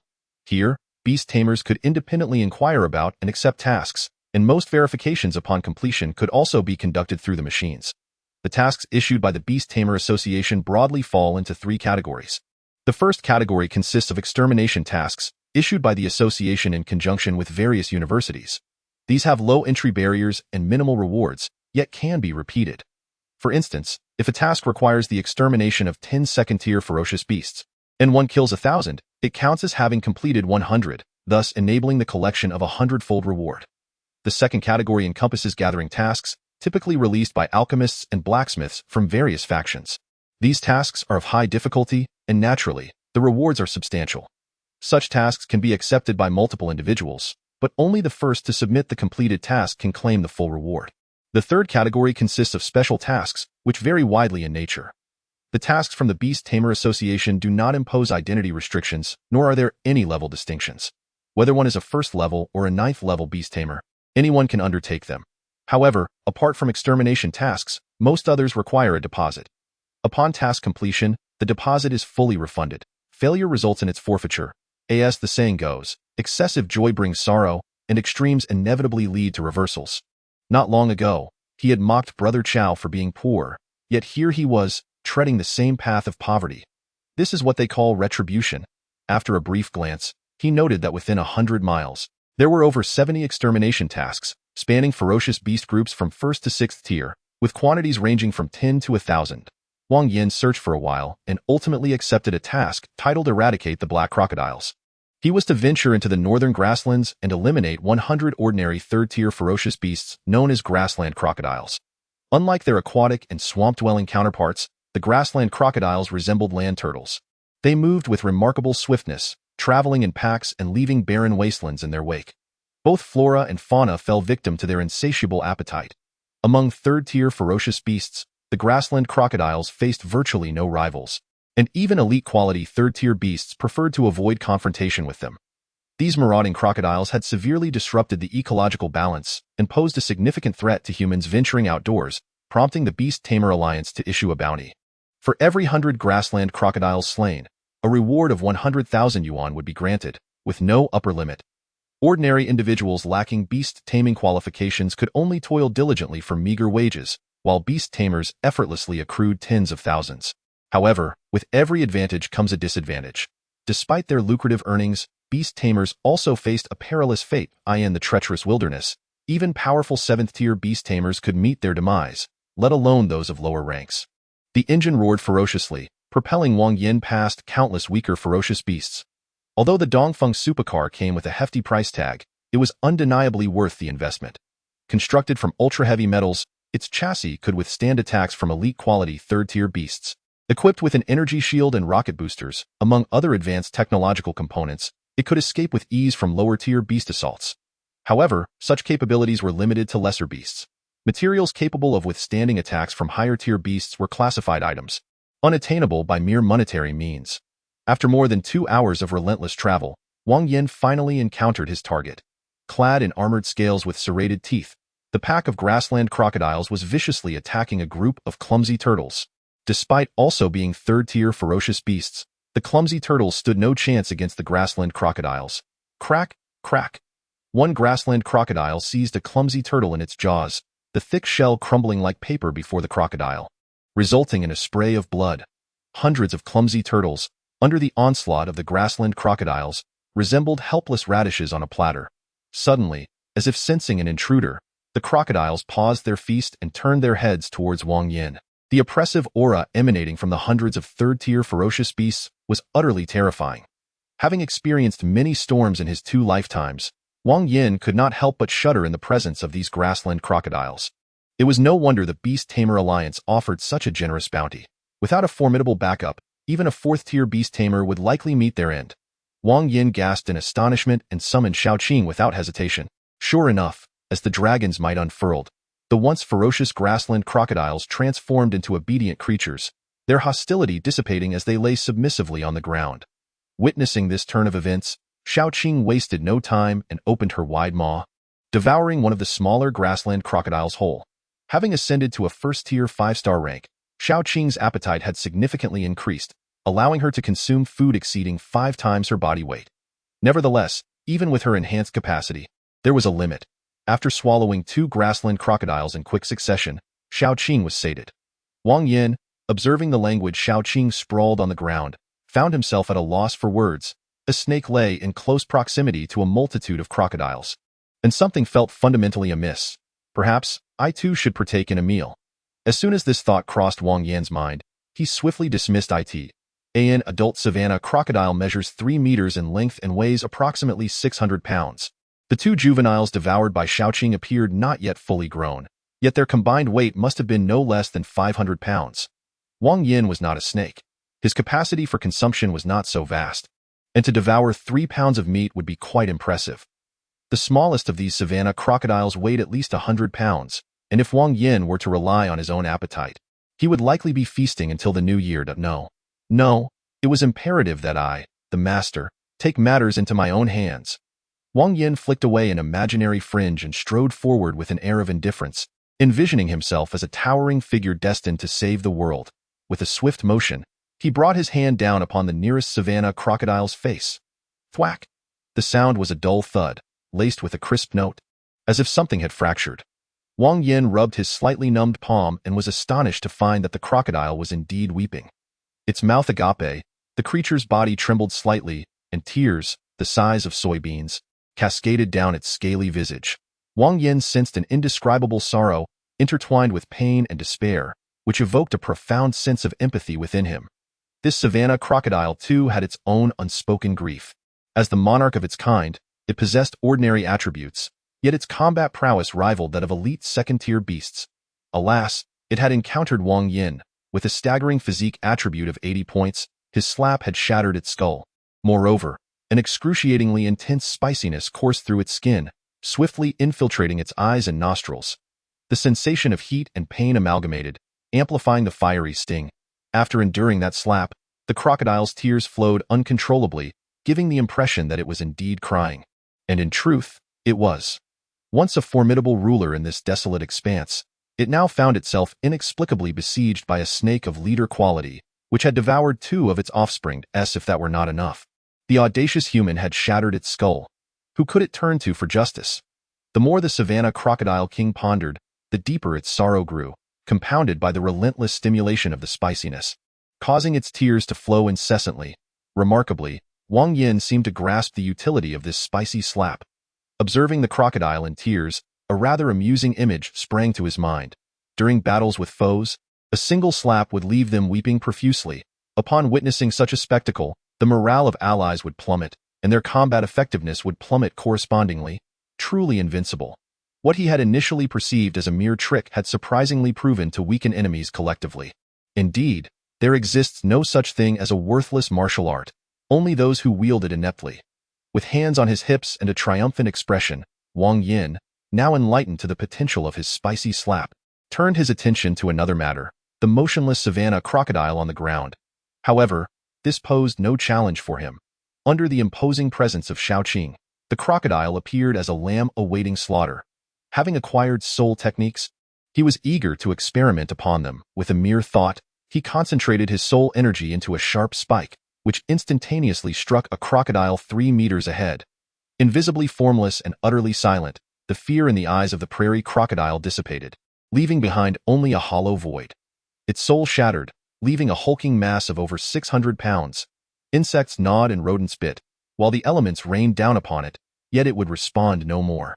Observing the prairie crocodile before him, Wang Yan's expression turned grave. The terror of a soul attack was profound. Should he engage in battle with others, I must cultivate an unparalleled strength, one that renders my life beyond the threat of others. A fierce resolve ignited within Wang Yan. He was determined to exert every ounce of effort to enhance his own capabilities. Soul techniques were formidable, yet their toll was immense. After employing them repeatedly, a wave of fatigue surged through him. Consequently, Wang Yan retrieved a dagger from the trunk of his car and plunged it into the skull of the prairie crocodile. After toiling for over 2 hours, he had dispatched more than 300 prairie crocodiles and over 400 clumsy turtles, all falling before his might. Initially, the slaughter was slow, taking half a minute to fell a single creature. However, as he grew adept, he managed to strike them down in a single blow. Remarkably, a fortuitous bounty awaited him. 800 third-tier ferocious beasts had perished, yielding 5 soul fragments, powder. This substance was classified as a controlled item, not readily purchasable with mere currency. Should Wang Yan choose to sell them, they would fetch a minimum of 10 million. Do not doubt this figure, for money is only applicable to items below the 3rd tier. Items utilized by beast tamers of 3rd tier and above are predominantly regulated. Access requires admission to a university or the Beast Tamer Association, with alternative avenues proving exceedingly arduous in this world dominated by beast tamers. High-level items circulate exclusively among them. Without the requisite strength, one cannot hope to engage with them. Although Wang Yan was the scion of the Wang family, the support his family could provide would only elevate him to the status of a 3rd-tier beast tamer. Beyond that, he would have to seek the aid of his uncle Wang Yi, the military district commander, and his rather eccentric uncle Wang Guangyao. Wang Yan resolved to elevate his soul strength to 3 points within this month, a level commensurate with a 3rd-tier beast tamer, and to contract a 2nd spirit beast to further augment his power. The wilderness was fraught with peril, populated by ferocious beast clans like the clumsy turtles and prairie crocodiles, or formidable lone wanderers. Were it not for the power of Shaoqing, Wang Yan would not dare to roam the wilds alone. It is well known that nearly all beast tamers venture out in teams, uniting their strength to significantly bolster their chances of survival. In critical moments, one could even sacrifice a teammate to escape, far preferable to solitary peril. Furthermore, organizing spoils would be considerably simplified. By driving one or several small trucks, they could harvest the valuable parts of the slain beasts without needing to personally attend to every detail, as Wang Yan had done. The most valuable asset of the prairie crocodile was its teeth, capable of effortlessly piercing the armor of 3rd-tier beasts, even elite quality ones unable to provide complete defense. Any single tooth could be sold for over 5,000 at the Beast Tamer Association. The dagger in Wang Yan's hand was forged from the teeth of the prairie crocodile, razor sharp. After squatting on the ground for over half an hour, he ultimately conceded defeat. Lacking professional tools and expertise, his efficiency was appallingly low. It appeared that he would have no choice but to abandon the effort. Wang Yan let out a sigh, Just as he was about to return, a sudden thought sprang to mind. Anything that belonged to him could be exchanged for points. The ferocious beasts he personally vanquished should surely be considered his possessions. With this realization, Wang Yan felt a surge of excitement. System: exchange all these grassland crocodiles and clumsy tortoises. Acquired 2,301 points. By heavens! Upon hearing the notification ringing in his mind, Wang Yan trembled with exhilaration. He had guessed correctly. These beasts were recognized by the system as his belongings. Thus, Wang Yan discovered a brand new avenue for accruing points, efficient and stable. Even upon reaching level 10, he would still be able to amass a significant number of points. Adding to the previous 340 points, he now possessed a total of 2,641 points. Let us start with 5 soul fragments, granules. Each fragment would increase his score by 0.2, and once absorbed entirely, it would elevate him to 2.7 points. If, during this period, he naturally regained 0.3, it would be a joyous occasion. If not, he would procure another one. Each increment in soul strength represented a monumental leap. At 2 points, he could elevate the soul contract to level 2. At 3 points, to level 3, and at 5 points, to level 4. Wang Yan's upper limit was 222 points. If he fully recovered, it was unimaginable how formidable he would become. Not to mention, crushing a 10th-tier beast of ordinary quality would be akin to squashing an ant, and perhaps he could even contend with a leader-quality beast. Having made his decision, Wang Yan continued to gallop through the wilderness. Upon encountering beasts of 4th tier or higher, he would flee without a moment's hesitation. For those below level 4, he charged in to eliminate them. By the morning of the 3rd day, Wang Yan's soul strength finally broke through the barrier of 2 points, elevating him to the rank of a 2nd-tier beast tamer. It must be said, the soul contract was the greatest invention of the past 4 centuries, without exception. Based on the soul, it inscribed a technique capable of subjugating ferocious beasts. No additional materials were required, nor were there any special cultivation methods. As the soul strength increased, the contract would upgrade autonomously. After exchanging for a 2nd-tier soul crystal, Shaoqing swiftly ascended from a 1st-tier 5-star to a 2nd-tier 1-star. Acquiring 2 skills to choose from: reinforce, enhances tail strength and the hardness of skin and bones. Wink with a frown. Constrict, strengthens the muscles' coiling force. Recalling the dream from that night, Wang Yan resolutely chose reinforce. On one hand, this skill would significantly enhance combat efficiency. On the other, Shaoqing was already quite clingy, and further, constrict would surely deprive him of a good night's sleep. Once the skill was selected, a faint glow enveloped Shaoqing's body. The luminescence covered her entirely, yet it grew increasingly radiant towards the tail. At its tip, it could even be described as blinding. The transformation lasted nearly 10 seconds, and as the light faded, Shaoqing immediately coiled around him. Her round little head nuzzled against his face, imparting an unexpectedly tender sensation. I must be losing my mind. The scene from that dream flashed through Wang Yan's mind, and after savoring it for a few seconds, he quickly shook it off. He was not Su Xian. Playing with a snake? How terrifying. Onward! For a brighter tomorrow, let us continue to fight. Wang Yan shouted into the morning light, his spirit soaring. Having reached the 2nd tier and acquired a new skill, Shaoqing's combat prowess had evidently escalated.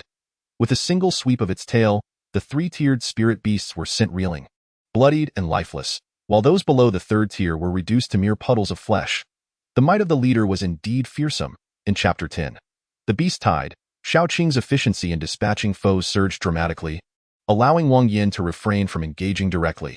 When confronted by a horde of ferocious beasts, Shaoqing would first subdue them with her dragon might, subsequently striking them down as effortlessly as one would swat a ball. Meanwhile, Wang Yan remained wholly absorbed in his practice of spicy palm.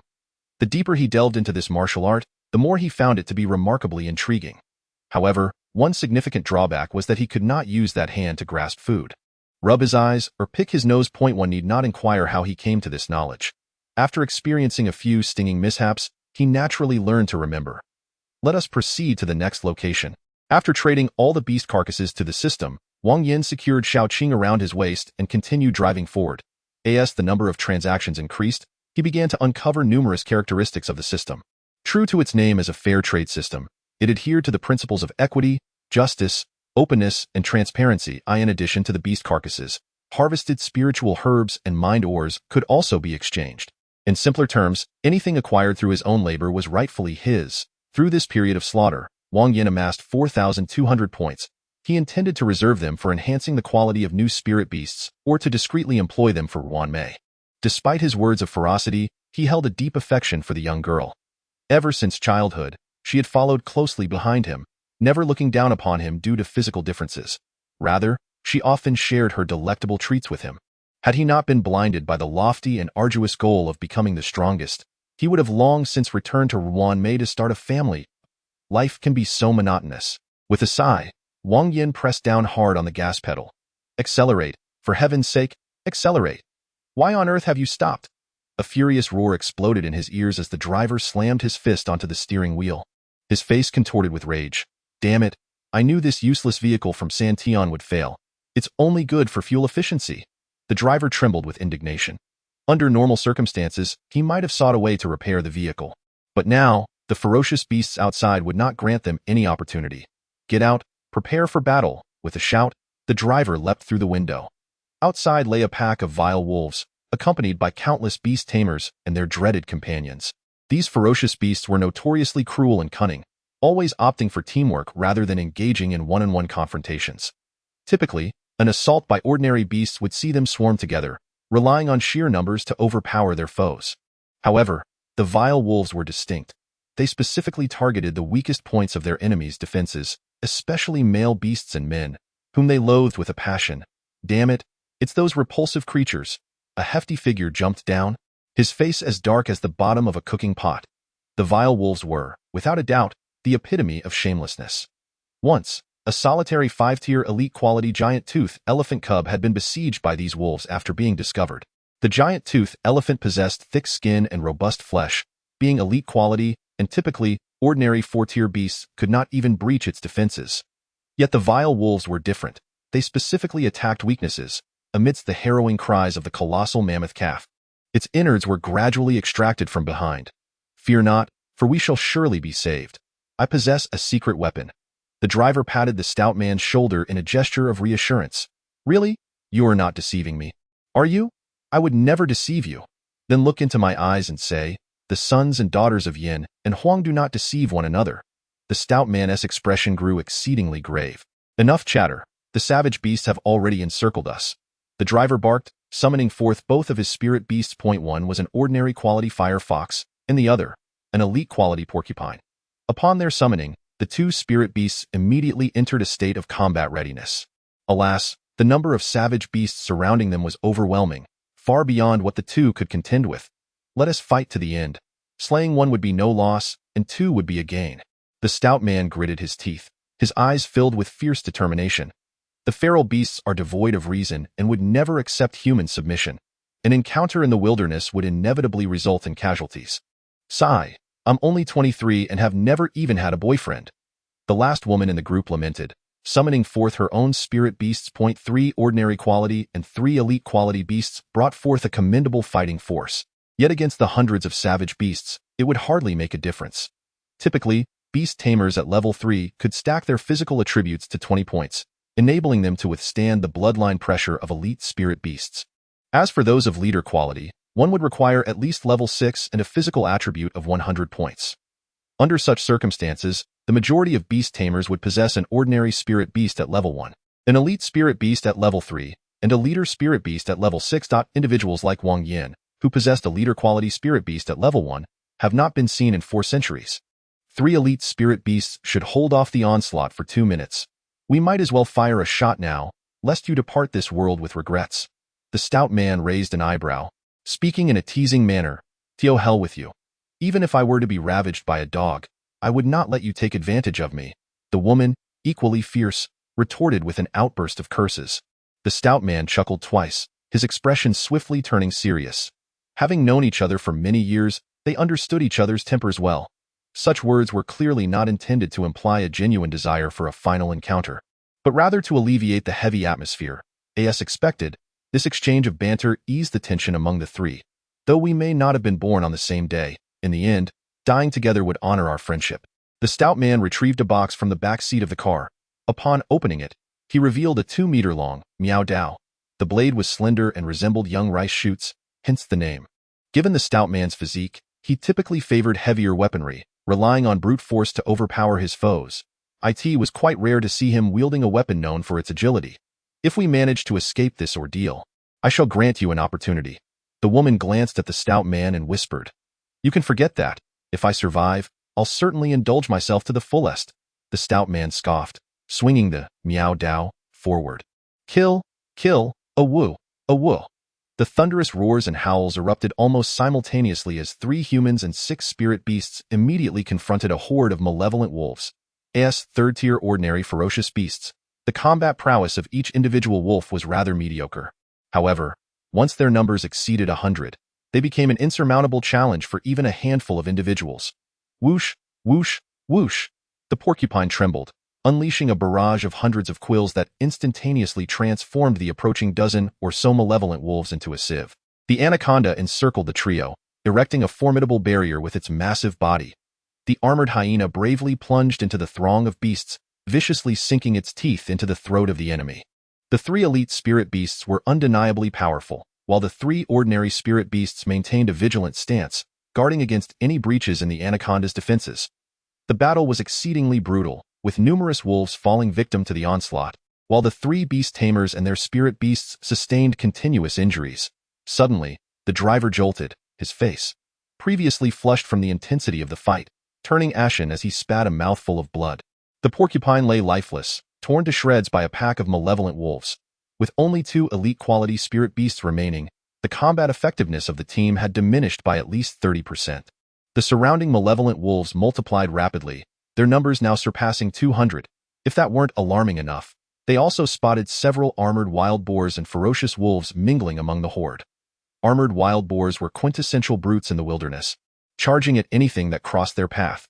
When their numbers exceeded 10, even the malevolent wolves would hesitate to provoke them. The ferocious wolves and malevolent wolves belonged to the same category of beast, both possessing elite quality. Under normal circumstances, armored wild boars and ferocious wolves would not intermingle with malevolent wolves, but what was happening now? Could it be that a beast tide? The stout man and the driver exchanged a glance, and in each other's eyes, they beheld despair. What is this nonsense? It's utterly ridiculous. After switching the vehicle to autopilot, Wang Yan opened his phone, preparing to delve into a novel. The anomalies that occurred 400 years ago had set this world on a path entirely different from that of the past, triggering a series of chain reactions. All literary works were intertwined with spirit beasts, monotonous and devoid of originality. The vast majority revolved around a fortunate beast tamer who stumbled upon a high-quality spirit beast cub, fighting and growing alongside it. Occasionally, there were tales of reversal, where the spirit beast became the master of the beast tamer, or where the spirit beast transformed into a human, leading a scandalous life with the beast tamer. Some utterly incompetent authors produced works that were simply unbearable, such as The Overbearing Bear's Love for Me, The Secrets Between Me and My 1,200-Year-Old Nine-Tailed Fox Landlady, and Young A. Shi. Wang Yan opened one book and felt an unsettling sense of déjà vu regarding certain plot points. The landlady, Ashi's high school grades were far from exemplary. Damn, I am a paragon of virtue. Why do I keep getting recommended such books? Wang Yan muttered to himself, yet soon became engrossed in reading. Life in the wilderness was exceedingly monotonous, consisting solely of relentless travel and incessant killing. Fortunately, this vehicle employed the most advanced energy system. Otherwise, it would not have endured for such an extended period. With over 8,000 points accumulated, he aimed to gather a total of 10,000 before returning. Wang Yan stretched languidly, his soul strength having reached an impressive 2.9 points, soon to ascend to the rank of a level 3 beast tamer, thereby forming a contract with his second spirit beast. His focus was singularly on earning points, momentarily relegating financial pursuits to the background. The wares in the point store were not purchasable with mere currency. Some were regulated items, while others simply did not belong to this world. Money was a different matter altogether. Although his father had reduced his monthly allowance to 500,000, the true head of the Wang family was not he. A simple display of affection towards his grandfather, coupled with a show of his current prowess, would surely prompt the old man to part with his funds willingly. Sighing in resignation, Wang Yan lamented the lack of motivation that stemmed from being born into such a family. Even the ever-watchful Xiao Qing found his exasperating demeanor difficult to bear. Suddenly, Xiao Qing, who had been feigning sleep in the passenger seat, lifted her head, a grave expression flickering in her round, expressive eyes. As if she sensed impending danger in an instant, a blaring alarm echoed in the cabin, signaling that the vehicle's radar had detected a substantial gathering of ferocious beasts, numbering over 500 clumsy turtles, malevolent wolves, fiery foxes, and stubborn pigs. What was happening? Were these creatures not positioned within the food chain? Why were they not engaged in mutual slaughter? Wang Yan's brow knitted in concern as a disconcerting thought surged into his mind. A beast tide. Periodically, the wilderness would erupt in a beast tide, varying in scale. Smaller ones might encompass merely hundreds of thousands of ordinary ferocious beasts, while larger ones could exceed 10 million, replete with numerous elite creatures. The colossal beast tides, however, numbered in the billions, with a multitude of apex predators charging into battle. The feral creatures ahead numbered around 600, the strongest among them being only of the 4th rank. It should not pose a significant threat. Wang Yan mused, promptly deploying a small aircraft to capture photographs, relaying the information back to the Beast Tamer Association. It was better to be cautious and alarmed than to be caught unawares. Was that a cry for help? Upon sighting the small aircraft overhead, the beast horde erupted in pleas for assistance. After a moment of contemplation, Wang Yan resolved to intervene. On one hand, human survival was precarious. He would assist if it did not jeopardize his own safety. On the other hand, he had already taken the photographs. Neglecting these individuals could lead to complications with the Beast Tamer Association. Moreover, these were merely ordinary beasts. With Shao Qing's dragon might unleashed, they would all be compelled to submit, as anticipated. As Wang Yan drove closer, the ferocious beasts abandoned their aggressive stance, obediently lowering themselves to the ground, some even wagging their tails in a show of subservience. After careening into dozens of malevolent wolves, Wang Yan executed a stylish drift, halting just before the 3 individuals in peril. Surviving what seemed to be a certain death had granted the shaken driver a fleeting illusion of rebirth. "Are you all right?" Wang Yan inquired, casually leaning against his vehicle and tossing back his non-existent long hair. "Thank you for your rescue. Had it not been for you, we would surely have perished today," the stout man exclaimed, his gratitude palpable as he was the first to regain his composure. "Although it is quite peculiar that all the ferocious beasts around are lying on the ground, it must be attributed to the individual before me. Among beast tamers, it is considered a grave impropriety to inquire about another's spiritual beast skills. Thus, before a savior, he would naturally refrain from such folly. We should depart from this place post-haste, lest we invite more complications." Wang Yan inquired, "Is your vehicle still operational?" It seems not," the driver sighed, an expression of vexation crossing his face. "This piece of junk? If I were to purchase it again, I would write my surname backwards." "Write it backwards? May I ask your surname?" "Tian." Wang Yan replied, "Let us board the vehicle and depart from here," he sighed, his instincts suggesting that this group was rather unreliable. "Thank you." After expressing his gratitude once more, the portly man squeezed into the vehicle first, with the other 2 following suit. Compared to Wan Mei, Wang Yan drove with much more restraint. The engine roared ferociously, surging forth like a wild donkey unleashed. The 10 or so vile jackals ahead were immediately turned to pulp, not even affording them a chance to react before they perished. Chapter 11. The proud dominator horse East Wind is indeed formidable. Had it been San Tian, I dare say it would have crumbled upon impact, the portly man muttered under his breath, his tone a blend of admiration and disdain. "We are presently over 100 kilometers from the safe zone. We should arrive within 2 hours at most," Wang Yan remarked casually, his expression utterly relaxed. Having been out for more than half a month, he looked forward to returning home for a brief respite before the college application process commenced. With his academic performance, gaining admission to Minghu First University was a certainty. Should he fail with such a top-tier evaluation, there would be no other explanation than foul play. Theo have slain 10 ordinary second-tier 5-star beasts shortly after graduating high school speaks volumes of his combat prowess, which is undoubtedly elite. Such students, while not entirely rare, number no more than 5 each year. As for individuals like Wang Yan, who possessed a leader-quality spiritual beast from the first tier, he was the sole one in 400 years. "I am Zhang Liang, and these 2 are Zhang Depeng and Zhang Xiaomei. May I inquire your esteemed name? Should there be any opportunity for us 3 to be of assistance, we shall not hesitate to plunge into the depths of peril," Zhang Liang stated earnestly, having regained his composure. "Indeed, we would risk our lives without a second thought." Zhang Depeng fervently nodded his agreement, the vigor of his motion causing ripples across his belly. Zhang Xiaomei shared a similar enthusiasm. Though the ripples were not on her abdomen, "I am Wang Yan. You may have heard of this name." "Wang Yan? That rings a bell," Zhang Depeng murmured, momentarily at a loss, while Zhang Xiaomei's eyes widened in astonishment. "Wang Yan, the young master of the Wang family? The one who effortlessly dispatched the elite spiritual beast, the armored wild boar, achieving a top-tier evaluation in the practical examination? An idol. I cannot believe I have the privilege to meet my idol." Zhang Liang's eyes sparkled with admiration, his expression one of sheer astonishment. The incident where Wang Yan vanquished Li Ilyang's spiritual beast, leaving her in a state of bloodied faintness, had traversed the entirety of Minghu province. Once exalted, the young lady of the Li family found herself trampled underfoot by a man she had looked down upon, a stark contrast that immediately resonated with many in a world where power reigns supreme. Oppression persists relentlessly, even amidst legal constraints, as the saying goes. In chaotic times, malevolent spirits abound. In prosperous eras, vengeful souls abound. Regardless of the era, it is the common people who bear the brunt of suffering. For centuries have passed, for centuries of bloodshed, solidifying the unparalleled might of the Yin-Huang Empire. Yet this does not guarantee the enjoyment of peace. The world has long been riddled with wounds, with new fissures in the fabric of reality appearing at every moment. The empire demands strength. Alongside various benefits, one's status rises significantly. The consequence is a surge in martial fervor, with brawls and violent incidents occurring incessantly. Such is the inevitable state of affairs.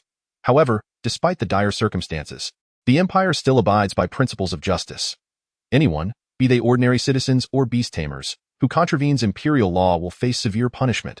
Moreover, the people of this world are far more pragmatic than in Wang Yan's previous life. No one cares about your past. As long as you are powerful in the present, you will be idolized by countless individuals. In such a context, it is understandable that Wang Yan has become an idol for the trio. As the young master of the Wang family, with a top-tier rating in practical examinations, he is destined to become one of the elite within the empire, provided no unforeseen issues arise. As for the covert schemes, ambushes, and plots, are you ready to face the wrath of the Wang family? It was merely a casual strike. Yet who could have anticipated such weakness? Wang Yan chuckled helplessly, half in truth and half in bravado. Li Ilyang's strength was indeed formidable. Her first contracted spirit beast was an elite-quality armored wild boar, a testament to the resources the Li family had invested in her. Unfortunately, little Qing was unreasonable. Once the dragon might was unleashed, only those beneath the leader could prostrate themselves in submission. This display of arrogance was refreshingly unconventional. I must commend it. Zhang Liang extended his thumb, his tone grave. For the average person, arrogance may be foolishness, but for the strong, it is sheer brilliance. The four of them shared laughter and camaraderie. Even Zhang Liang, whose spirit beast had perished, managed to recover from his anguish. However, the reprieve was short-lived. As the jarring alarm blared once more, Wang Yan gazed at the radar, which was teeming with red dots, realizing that trouble was afoot. They were surrounded. This was no mere coincidence. It was a calculated maneuver. Zhang Liang's expression turned serious as he spoke deliberately. Among these ferocious beasts, there must be a leader, one with considerable intelligence. I concur. Wang Yan nodded, his eyes scanning the horizon, where an uncountable horde of beasts surged forth like a flood. Ranging from first to fourth tier, from the smallest rabbit to the largest cattle, they charged with reckless abandon, many of them elite specimens. A resounding call echoed from afar, causing the faces of Zhang Liang and the others to change dramatically. The Aobama! It is the Aobama! Aobama! Upon hearing Zhang Liang's words, Wang Yan's expression darkened. The Aobama is an elite-quality beast. While not a leader, it possesses a terrifying presence in certain aspects. The Aobama can disregard the aura of leader beasts and even sway lesser beasts with low intelligence to serve it. In the wilderness, encountering a fierce beast such as the Aoba horse necessitates an immediate retreat. However, now, surrounded by ferocious creatures on all sides, there exists nowhere to flee. Emerging from the wolf's den only to fall into the tiger's jaws, it seems inevitable that death awaits. Yet, to have met you makes it worthwhile. Zhang Daping refrained from suggesting that anyone should leave, for in this dire situation, escape is not an option for anyone. Until the final moment arrives, how can one concede defeat? Wang Yan let out a snort, unwavering as he activated the Tiangong technology. Energy Shield Type 3. With a swift motion, a semi-transparent barrier materialized, forming a 10-meter diameter sphere that enveloped all four individuals within the next instant. A cacophony of roars erupted from the distance, followed by a cloud of dust and a dark mass of approaching beasts. What should we do next? Zhang Xiaomei inquired, unable to contain her anxiety as she observed the rapidly advancing horde of ferocious creatures. Countless beasts surged from every direction, their terrifying presence causing the group's breaths to quicken. Wait. Wang Yan replied with calm assurance, though internally he was in turmoil. With so many beasts, even if Shaoqing emerged, it would be of little consequence. The Aoba horse lurked in hiding, while the surrounding creatures had succumbed to its maddening influence. Losing all semblance of reason, in other words, these beasts had gone mad, unafraid of Xiaoqing's draconic might. To navigate this predicament, 3 options lay before them. The first was to wait for Wang Yan's soul strength to reach 3 points, allowing Xiaoqing to ascend to the 3rd tier and gamble on her abilities. The second was to forcibly elevate Xiaoqing to the 3rd tier, albeit at the risk of potential betrayal from the spirit beast. There was a chance that instead of perishing amidst the horde, he might be devoured by Xiaoqing. The last option involved exchanging his lifespan with the system. As long as Wang Yan could bear the cost, the system could facilitate his escape. Chapter 12. Venomous Breath. Wang Yan's choice was naturally the first one. If circumstances became dire, he would resort to desperate measures and forcibly elevate Xiaoqing. The difference between 2.9 and 3.0 was negligible. Perhaps they could endure as for the final choice. That would only be a last resort. The reduction in lifespan was preferable to losing one's life entirely. As long as one lived, there remained hope, and perhaps in the future, treasures to extend one's lifespan could be obtained. Wait. Upon hearing Wang Yan's words, the others exchanged glances. Countless ferocious beasts had them encircled. If the energy shield were breached, death would be their only fate. Yet, they had no alternative but to hope that Wang Yan could turn the tide of battle. Time passed swiftly, and the first beast had already arrived, crashing violently against the energy shield. With a sound akin to a ripe sweet potato falling to the ground, it exploded into a burst of blood. This beast had charged recklessly, ultimately meeting its demise by its own momentum. In contrast, the energy shield remained unyielding, steadfast as a mountain, protecting the 4 within. This shield could withstand the assaults of elite beasts for 10 minutes, but given the number of creatures now converging upon them, that time would be drastically diminished, as expected. With each subsequent beast crashing against the barrier, faint ripples began to form on its surface. With every passing second, the number of ripples increased, from a single wave to now over 20. All within a mere 5 seconds. Bang! A rhinoceros-like beast collided forcefully, its sturdy horn shattering, and a distinct crack appeared on its skull. It has perished. Yet the shield has transitioned from a tumultuous ripple to a gentle sway. Could it truly be so? Wang Yan gritted his teeth, a surge of determination swelling within him. Just as he resolved to exchange 3rd-order spirit crystal to forcibly elevate Xiaoqing's level, it felt as though a string in his mind had snapped. Immediately after, a wave of coolness washed over him. In this critical moment, his soul strength finally reached 3 points.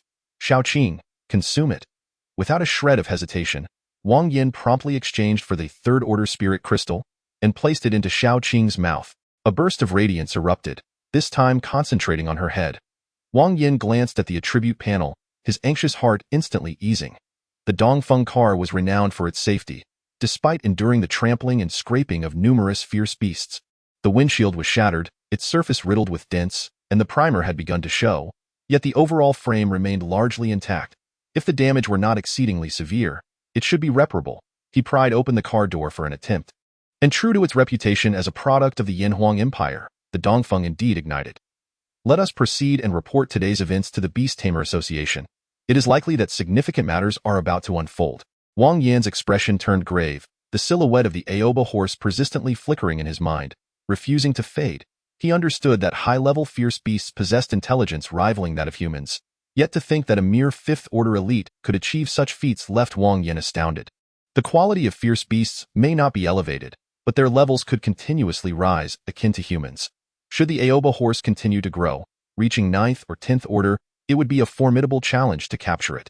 Furthermore, is it truly as the text suggests that the quality of fierce beasts cannot be improved? Wang Yan remained skeptical. Reflecting on Xiaoqing, perhaps it is not that improvement is impossible, but rather that it cannot be achieved through conventional means. Much like protagonists in certain underdog novels, when they endure hardships to break their shackles, a transformation capable of altering their fate awaits. I must hasten to contract a second spirit beast. Otherwise, should I encounter a similar situation again, fortune may not favor me. Wang Yan sighed, deciding to seek out the old man. The first spirit beast is the leader, so the second naturally cannot be an elite. Yet, whether elite or leader, acquiring one necessitates substantial funds, and with his father insisting on a betrothal to Wan Mei, he is left with no choice but to resort to this measure. Chapter 13. Good grandson, do not weep. After bidding farewell to Zhang Liang and the others, Wang Yan entrusted the car to the nanny, Sister Zhou, and hailed a taxi back to the Wang family ancestral home. Grandfather, grandfather, grandfather. Wang Yan instinctively called out several times, sensing something amiss. It felt rather absurd, akin to a character from a children's tale. Good grandson, you have finally decided to visit your grandfather. The old man smiled warmly, appearing exceedingly kind, devoid of the ferocity he had displayed during the new year when he chased Uncle Wang Guangyao for miles. Have you not been busy with exams lately? Wang Yan settled beside his grandfather, refraining from mentioning financial matters, instead sharing anecdotes from school. The old man, having weathered countless storms over the decades, had encountered every conceivable circumstance and met all manners of people. The moment Wang Yan shifted, the old man discerned the nature of his intent. The two cunning foxes, one old and one young, feigned domestic chatter, yet both awaited the other to reveal their hand first. Ultimately, it was Wang Yan who conceded. The old gentleman possesses an abundance of patience. He wouldn't mind waiting for 10 days or even half a month. However, Wang Yan is not in the same fortunate position, as he is in dire need of money. Grandfather, could you spare me some funds? My father mistreats me, providing a meager 50,000 each month, insufficient for my sustenance and warmth in order to survive. I am compelled to venture into the wilderness to hunt ferocious beasts, living in constant fear amidst numerous perils. If not for a stroke of luck this time, our esteemed Wang family would face extinction. As Wang Yan spoke, he discreetly wiped his eyes with his fingers, the pungent sensation invading his senses, and large tears cascaded down his cheeks. The capsaicin obtained from the system shop was overwhelmingly potent. After practicing the fiery palm technique for so long, he dared not touch his eyes, let alone eat with that hand. This time, in a desperate bid for money, he took the risk, resulting in immediate complications. The spiciness permeated through his eyes into his nasal cavity, causing both tears and mucus to flow uncontrollably. To make matters worse, vivid memories of his past life, filled with loneliness and desperate struggles for survival, suddenly flooded his mind, prompting an uncontrollable wave of sorrow that led him to sob. Soon, he was wailing inconsolably. Seeing his grandson in such a state of distress, the old gentleman was taken aback. Initially, he had thought this rascal was merely lamenting his financial woes, but witnessing his current demeanor, it became evident that he had endured countless grievances during this period. Reflecting on Wang Yan's earlier words, insufficient food and clothing, living in fear, surrounded by dangers, and facing extinction, the old gentleman's heart ached, quickly followed by a surge of rage. Among the Wang family's second generation, the three sons had their flaws. The youngest was wayward, the second was preoccupied with suppressing spatial rifts, leaving only the eldest as the sole heir. It was simply unforgivable to coddle him to the point of fearing he might break, or to cherish him as if he were a delicate treasure, only to cut off his allowance and force him into the treacherous wilderness to hunt savage beasts. Enraged, the old gentleman embraced Wang Yan, offering a few words of comfort before dialing Wang Yuanwen's number, unleashing a torrent of curses. Wang Yuanwen, you despicable scoundrel, how dare you? Wang Yuanwen was left bewildered by the onslaught of invectives, utterly perplexed as to the cause of such ire. Just as he thought the old gentleman's fury had waned enough to inquire about the reason behind the outburst, the call abruptly ended. Wang Yuanwen was left in a state of confusion, feeling inexplicably chastised. After a moment of contemplation, he deduced that it must be related to Wang Yan. The old gentleman had been retired for many years, residing in the ancestral home for self-cultivation. It was likely that only Wang Yan could provoke such a response. After contacting his subordinates and learning of Wang Yan's whereabouts, Wang Yuanwen's anger flared once more. This little scoundrel, he was so furious that he nearly crushed his cup, his teeth grinding in resentment. He had hoped to force the boy into submission, yet he had resorted to complaining to his grandfather. Where could he possibly seek justice? Ruin Mi, his childhood friend, was obedient and beautiful. Why wouldn't she agree? Perhaps a more forceful approach was needed. Perhaps some kind of coercion? Rubbing his stubble, Wang Yuanwen pondered whether he might be overstepping. However, it must be said, the boy's recent behavior was indeed suspicious. Initially, I personally examined that little snake. Apart from its lively gaze, which suggested remarkable intelligence, and its aesthetically pleasing coloration, there was nothing particularly unusual about it. Why, then, did it ascend from ordinary quality to that of a leader? Furthermore, the toxins within its body are exceedingly tenacious, having deeply infiltrated its cellular structure and merged with its genes. Even the second in command was rendered helpless. How was it eradicated? Had there been a mutation in its genes, or perhaps some ancient beings? Wang Yuanwen hesitated for a moment before finally dialing the number of his second in command. Wang Yi, dear grandson. Do not weep, do not weep. The old man patted Wang Yan's shoulder, but to his surprise, His attempt at comfort only intensified the boy's sobbing. Having navigated the tumultuous waters of life for decades, he had encountered all manner of scenes. Yet, witnessing his grandson weep uncontrollably left him somewhat flustered. As he wiped the tears from Wang Yan's face, the old man felt a pang of nostalgia, recalling his own childhood. Orphaned at an early age, regarded as a pariah by acquaintances, he had been left to fend for himself at the tender age of 8, scavenging for food amidst refuse and battling stray dogs.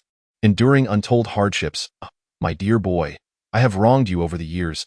The old man dabbed at his slightly moist eyes, only to suddenly realize something amiss. Spicy. Exceedingly spicy.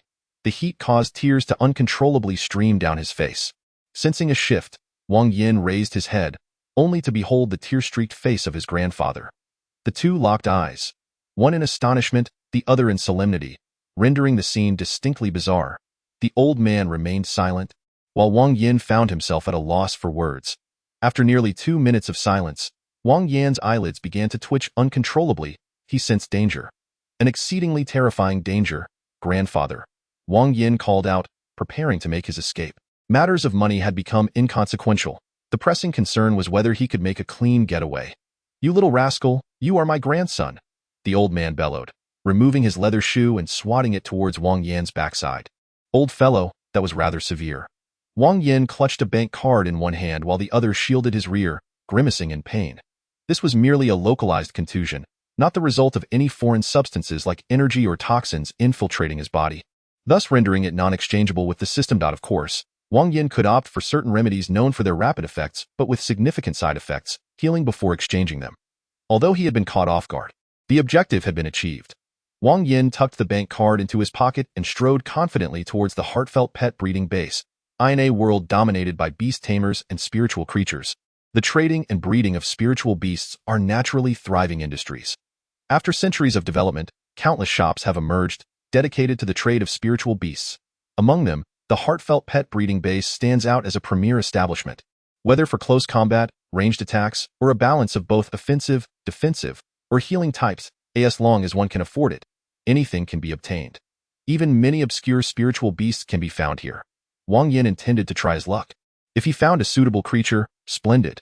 If not, he would visit the Beast Tamer Association. Hey there, are you here to purchase a spiritual beast? As soon as Wang Yan stepped into the shop, a shrill voice reached his ears. Indeed, he responded casually, surveying his surroundings. The Love Pet breeding base spanned less than 1,000 square meters, housing a myriad of unique metal cages, each containing a young spirit beast. 2 rows of temperature-controlled boxes displayed an array of colorful eggs, while hundreds of types of feed and food were piled around. The number of spirit beasts was modest, yet their quality was exceptionally high. There were clumsy armored wild boars, loud-mouthed white-horned bullfrogs, and adorable snow-washed spirit foxes. After taking a few steps, Wang Yan spotted a spirit beast within a water tank, its body a vivid green akin to jade, a bicrystal cold toad. I never expected to find such a rare spirit beast here. Wang Yan exclaimed, realizing he had come to the right place. Big brother, what kind of spirit beast are you looking for? The sharp voice resonated once more. Wang Yan glanced around but could not locate the speaker. I need one that can fight, the more powerful, the better. As he spoke, he continued to search the vicinity, wondering why the shopkeeper did not come out to converse with him face to face. Such distant dialogue felt rather impolite. Strong in combat? No restrictions on species? I am a pragmatist. The species holds no significance for me. As long as it possesses formidable combat strength, it will suffice. Wang Yan edged closer to the east. The voice emanating from that direction, he intended to discover what the shopkeeper was up to. For exceptional combat prowess, I recommend the giant-toothed elephant. Its tough skin and resilient physique make it incredibly durable among elite spirit beasts. The voice echoed again, seemingly guiding Wang Yan. While the giant-toothed elephant excels in defense, its speed is lacking, making it an easy target on the battlefield. Is there anything else? The ironclad rhinoceros, a leader-quality beast, is powerful and resilient, boasting impressive speed capable of easily tearing through the giant-toothed elephant's hide. True, the ironclad rhinoceros possesses speed, but its agility is notably poor, making it difficult to alter direction when charging. Can you suggest another option? Wang Yan inquired as he walked. Having traversed several aisles, he was now quite close to the source of the voice, no more than 20 meters away from encountering the shopkeeper.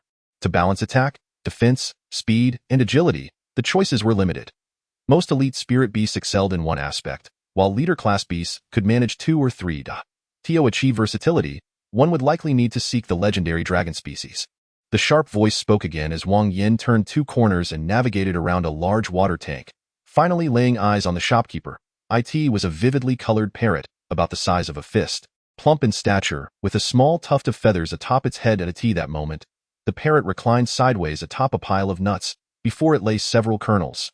The hard shells, under the parrot's sharp claws, crumbled like paper as it tossed the nuts into its beak, exuding an air of bravado. Chapter 14. The diamond parrot. It was not merely a spirit beast tainted by a hint of dragon's aura, nor was it a creature that was all name and no substance. It was, in fact, the true king of ferocious beasts. The parrot, in a grandiloquent manner, halted mid-sentence. It had caught sight of a pair of eyes filled with skepticism and scrutiny.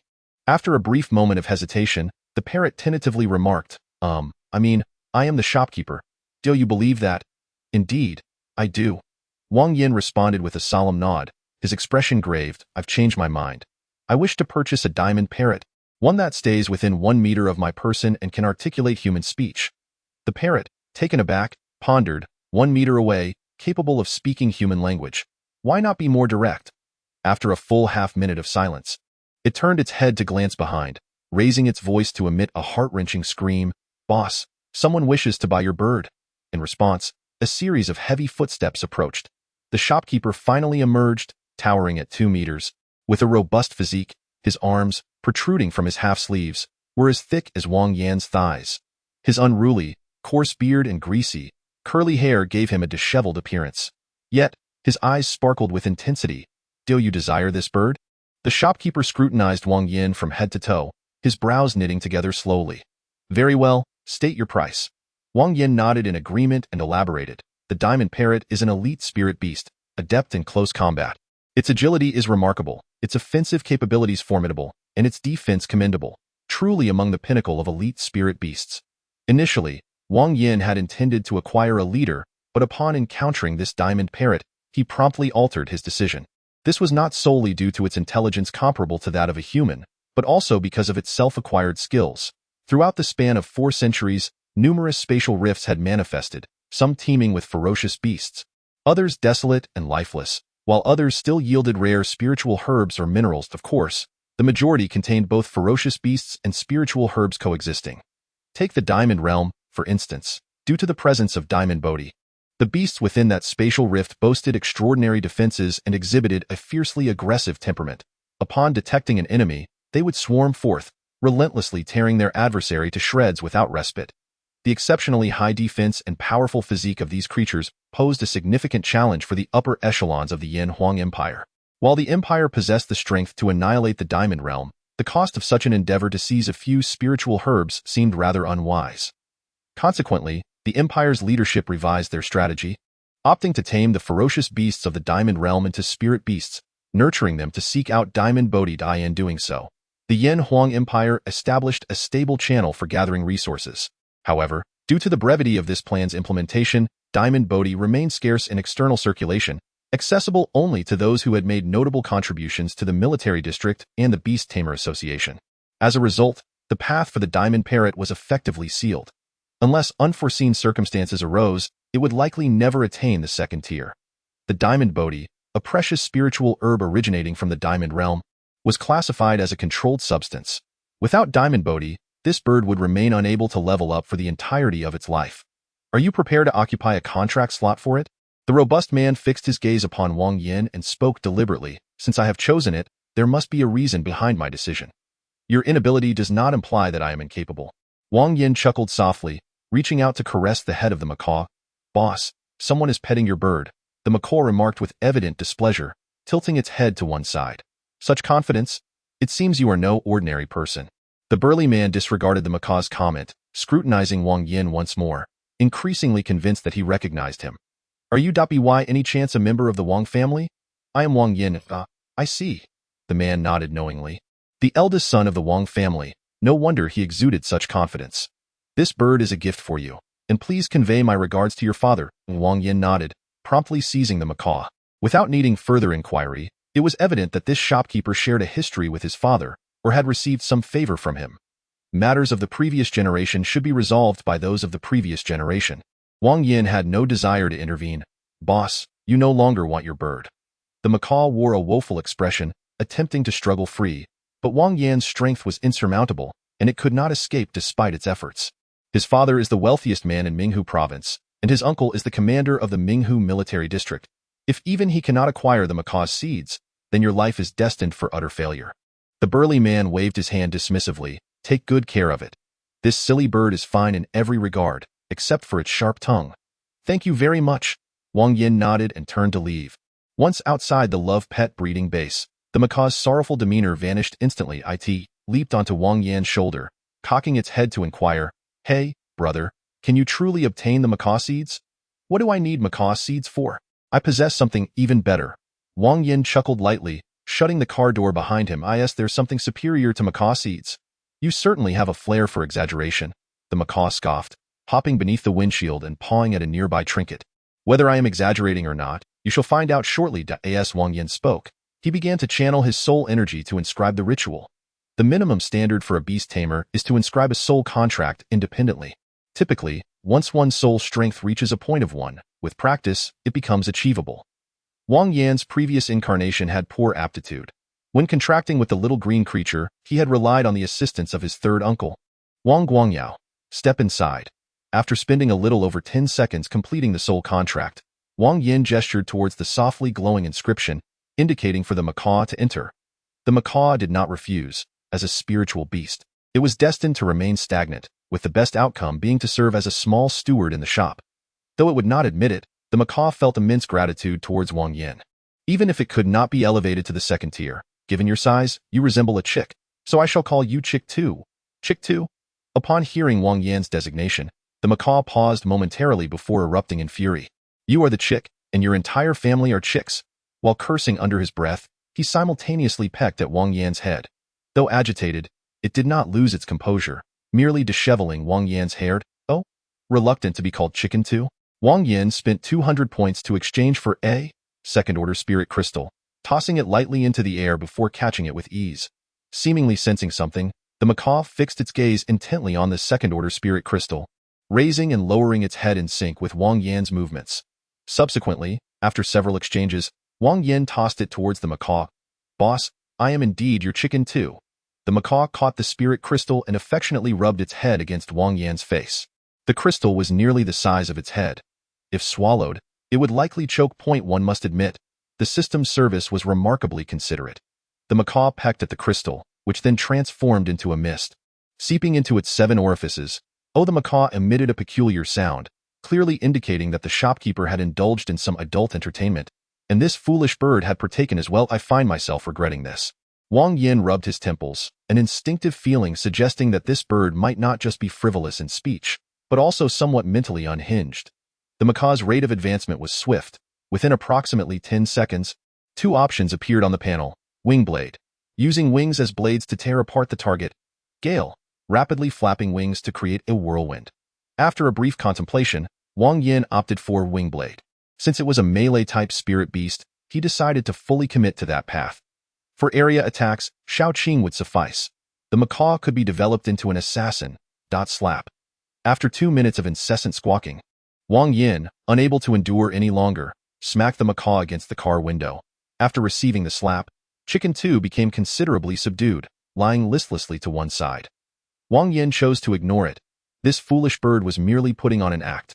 With the second spirit beast in hand, it was time to purchase some spirit medicines to enhance attributes. He acquired Dongfang Shenqi to strengthen physical attributes, six-eyed flying fish to bolster agility, and dragon horn root to augment strength, along with various other miscellaneous supplements, amassing a substantial collection.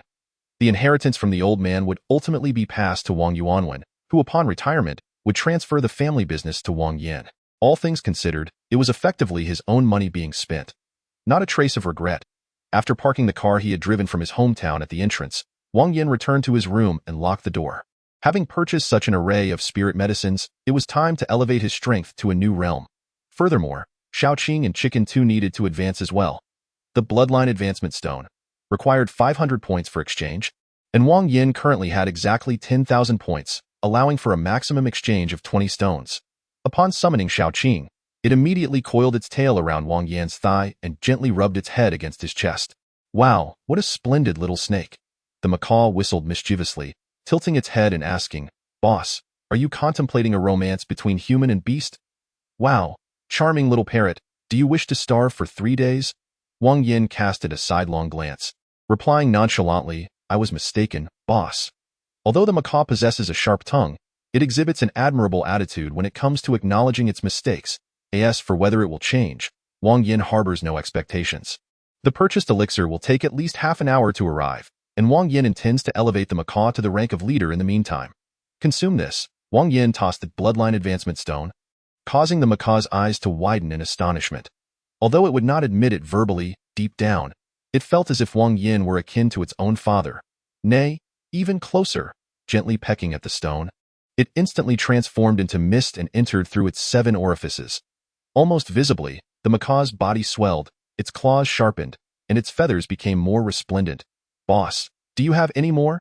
I sensed that with just 2 more, I could ascend to the leader level. The macaw gazed at Wang Yan, its avian eyes brimming with longing. Wang Yan had bestowed upon it countless surprises. Not only had he helped it ascend to the 2nd tier without the aid of the golden Bodhi, but now he had also found a way to refine its bloodline. If only it could acquire more of that substance, it might even transform into the legendary bird king. Oh, no, rather, into a phoenix. 2 more? Although I am left with little but money, I still possess those. Wang Yan chuckled as he tossed 2 bloodline advancement stones into the air. Crack, crack. The macaw, being a close combat spirit beast, reacted with remarkable speed. Its sharp beak struck twice like lightning, precise and incisive. Wang Yan trembled violently, visibly swelling at an astonishing rate. Within mere seconds, it had tripled in size. Its claws and beak became even sharper, reflecting a chilling glint in the sunlight. The feathers atop its head stood erect like swords piercing the sky, while the edges of its wings sliced through the air like blades. It exuded an aura of majesty and ferocity, embodying the essence of an assassin, adorned yet undeniably powerful. Observing the macaw after its ascension to leader status, Wang Yan marveled at the wonders of evolution. Once so cheeky, it now exuded an undeniable charm. However, Wang Yan ultimately realized he had misallocated his affections. Despite the significant change in appearance, its essence remained that of the same old bird. Boss, your Wang Yan has grown stronger, the macaw chirped, bouncing about and wiggling its rear end in delight. I'm tired. Let darkness take over, let destruction reign. Wang Yan covered his face, regretting his decision to name this foolish bird Wang Yan. From this moment forth, you shall be called Jinzi if you dare utter those 2 words again. I shall cut off your rations for 3 days, he glared at the macaw, his tone fierce. Chapter 16. Blood of the Phoenix. All right, Jinzi is a fine name.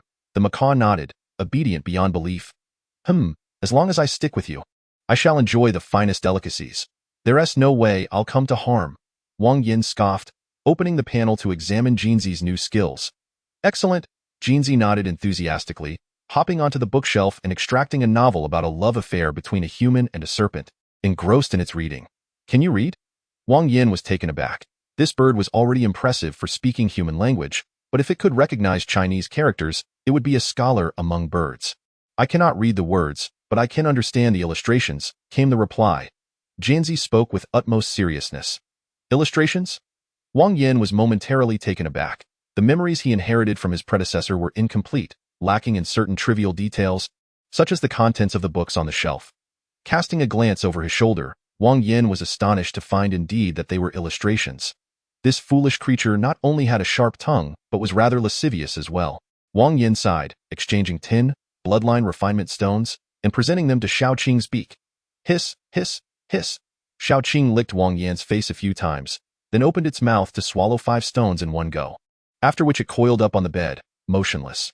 Boss, I also require 5 stones. Observing the remaining bloodline refinement stones, Jinzi spoke cautiously. Well, they are yours. Wang Yan nodded, and Jinzi immediately set aside the illustrated book.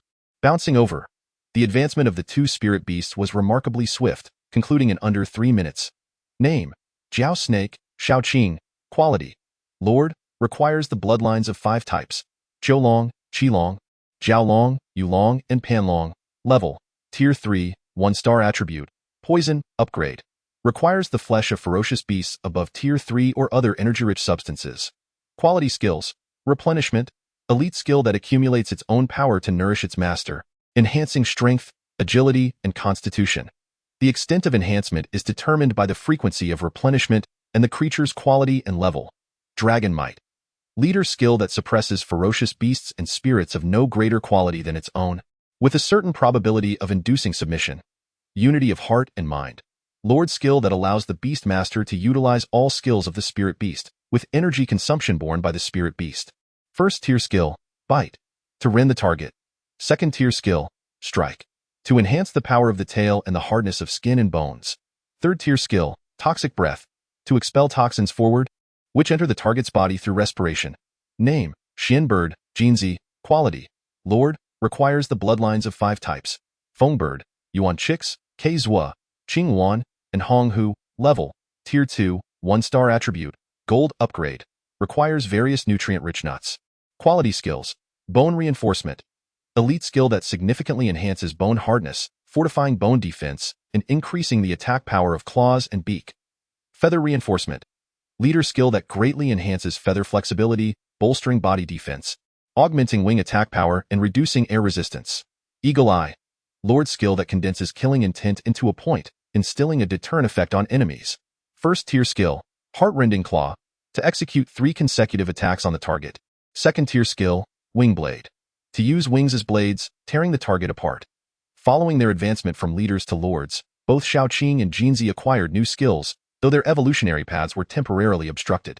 Shaoqing absorbed the dragon blood extracted from Wang Yan's body, naturally evolving towards that of a true dragon. However, the quantity of dragon blood was insufficient. To advance from lord to king, 5 additional dragon bloodlines were required. Wang Yan had long anticipated this. How could a divine dragon, possessing the extraordinary abilities to reach the heavens and penetrate the earth as depicted in ancient myths, undergo such a simple transformation? However, he was taken aback to discover that the bloodline of Jinzi was not significantly inferior to that of Shaoqing, necessitating 5 types of phoenix blood to ascend to the rank of a king. It was no wonder that there were no inferior skills, for he bore the blood of the phoenix coursing through his veins. Wang Yan marveled, feeling incredibly fortunate. Of course, the primary credit belonged to the system. Had it not been for the system's assistance, Jinzi would have remained forever trapped at the first tier of 5-star elite quality. Until the end of his days, Jinzi's lordly skill was nothing remarkable. Merely a control skill, which proved exceptionally useful for assassins. In contrast, Shaoqing's abilities were rather intriguing, allowing Wang Yan to utilize its skills unconditionally. Yet, not all skills were available for use. The notion of wielding its tail was out of the question due to insufficient length and fragility. After evolving into a lord, Shaoqing's appearance did not change significantly, save for a more elongated figure. Conversely, Jinzi had become even more rotund, resembling a half-grown rooster. Quite commendable, Wang Yan mused. Among this cohort of students, I should rank within the top 3, he muttered to himself, feeling somewhat content. Fortunately, no one overheard his words, or they would surely be infuriated. For a senior in high school, possessing a spirit beast of excellent quality was already impressive. If successfully nurtured to the second tier, he would not only secure a top position among new college students, but would also likely remain in the top 3. For the leader, that could be addressed once the soul contract reached level 3. Even the most mediocre leader pet could easily overpower all newcomers. Provided the skills were appropriate, challenging third-year seniors would be a breeze. With 2 lord-quality spirit beasts at his disposal, even the graduated seniors from college would find it challenging to contend with him, and some teachers would have no choice but to concede. The only means to defeat him lay in soul techniques and spiritual strength. Sending Jinzi and Shaoqing off to play, Wang Yan picked up an illustrated book and began to read with great interest. Although the plot was rather lackluster, the detailed descriptions were commendable, and the illustrations were nothing short of spectacular. Time flew by swiftly, and before he knew it, over half an hour had passed. The spiritual herbs Wang Yan had ordered finally arrived. 20 Dongfang Shunqi, 73 Lu Yen Feiyu, and 56 Longjiao General. Such an abundance of spiritual herbs should suffice. He stuffed 20 Dongfang Shunqi into his mouth, and before the toxins could accumulate, Wang Yan exchanged them for system points. Chapter 17. Guaranteed profits. Wang Yan had no time to waste and was indifferent to the slight loss of nutrition. After removing the innards, he proceeded to cook everything in a large pot. The fish and meat were exquisite, and the broth was rich and fragrant, truly rare treasures. Wang Yan devoured and drank heartily, finishing half the pot, which fully replenished his agility attribute. The remainder was naturally devoured by Shaoqing. Sated and content, The duo, one human and one serpent, lay on the bed, their faces adorned with happiness. Upon returning, Jinzi consumed a few Longjiao Jin and dozed off beside them. The constitution of Lord-quality spirit beasts was remarkably robust, enabling them to withstand the toxicity of these spiritual herbs entirely. Thus, there was no need to worry about toxin accumulation within their bodies. Time passed swiftly, and only 10 days remained until the commencement of the new school year. With the conclusion of 3 examinations, the students who passed began to fill out their application forms, while those who did not were left to seek alternative paths, a few dozen meters away from the classroom. The commotion within could be distinctly heard. Peering inside, one could see a cluster of individuals animatedly discussing, while others with downcast expressions were gathering their belongings. In one classroom, 2 contrasting realms existed. "Old Wang, you're incredible!" exclaimed Zhang Wei, my deskmate, who seemed to materialize from nowhere, delivering a resounding slap on Wang Yan's shoulder. Judging by his triumphant demeanor, it appeared he had performed admirably, though have provoked Li Ilyang to the point of near exasperation was no small feat. Indeed, he was worthy of being my deskmate. Ha ha ha! Zhang Wei laughed heartily, drawing a chorus of eye rolls from those around. His petty grievances and quick temper rendered him unable to endure even the slightest provocation. Wang Yan sighed, quietly stepping aside a couple of paces. Foolishness is contagious, he thought. He wished to be a person of reason. Spare me the nonsense. You devoured someone else's elite spirit beast and yet dare to claim they are petty. Thank heavens Li Ilyang isn't here. Otherwise. Zhang Wei's words trailed off abruptly, his expression shifting to one of discomfort. Following his gaze, Wang Yan spotted Li Ilyang standing not far away, her countenance ashen. She seems to be recovering quite well. When will she release her newly contracted spirit beast for a bit of fun? Wang Yan chuckled softly, greeting her as if they were longtime friends. Were it not for the underlying discord between them, one might mistake Wang Yan's words for genuine concern for Li Ilyang's well-being. However, to her ears, it was nothing short of blatant mockery, as anticipated. Upon hearing Wang Yan's remarks, Li Ilyang trembled with rage, her body quaking uncontrollably. Has she developed Parkinson's? Zhang Wei, not one to hold back, seized the opportunity to taunt. I suggest you consider working in the cafeteria. The boss would surely appreciate you. Li Ilyang, still recovering, found herself overwhelmed by the taunts of Wang Yan and Zhang Wei, her anger surging to an unbearable height as darkness enveloped her vision, and she fainted. Upon witnessing Li Ilyang collapse, a nearby woman grew frantic. You 2 brutes are squabbling with a woman. Are you even men? What does my manhood have to do with you? If you wish to ascertain my masculinity, come, let us find a room. I shall show you what a true man is. Zhang Wei retorted with a cold laugh, feigning an attempt to drag the woman away. However, before he could grasp her, a piercing scream erupted from her lips. Help! Assault! A rogue! The shrill cry was akin to that of a pig awaiting slaughter. Zhang Wei's expression soured, realizing the predicament he had landed in. Attempting to reason with her would yield no fruit. She would counter with claims of gender inequality. Encountering such a shrew, one could hardly engage in rational discourse, as she would twist any argument to her advantage. As expected, her outcry drew the attention of surrounding students, with a few eager onlookers hastening toward the scene. That's him, that's him. The greater the crowd grew, the more emboldened the woman became, tugging at Zhang Wei's clothes and escalating her antics. Just as Zhang Wei's expression darkened further, preparing to take action, a voice suddenly rang out from nearby. Look at you, you portly woman, as wide as a barrel yet as short as a stump. Apart from your backside, all that exists is your waist. Which pigsty collapsed to set you free? Have you not taken a moment to reflect upon your own character? Who is it? It seems a nerve has been struck. The woman let out a piercing scream and immediately fixed her gaze upon the target. That was a parrot the size of a rooster, its eyes sparkling with intensity, exuding an undeniable charm. Yet, the words it uttered were increasingly ruthless, piercing through the woman's facade of self-esteem like steel needles. You. What do you mean by you? Jinzai interrupted her tirade, continuing to mock. If I were you, I would remain quietly at home to avoid taking up 2 seats on the bus. You. The woman trembled with rage, pointing at Jinzai, unable to articulate a response. Just as she was on the verge of unleashing a torrent of curses, a figure appeared in her line of sight, akin to a beacon of hope. A chow, come here quickly, someone is bullying your girlfriend. Upon hearing the woman's words, the man named a chow froze momentarily, turning around with a cold expression. Once he recognized the person's face, Wang Yan couldn't help but smile. It was none other than Xiao Gu, who had ridiculed Wang Yan in front of the examination hall. I recall you mentioning that if Wang Yan could clear the level, you would livestream the consumption of 3 pounds of feces.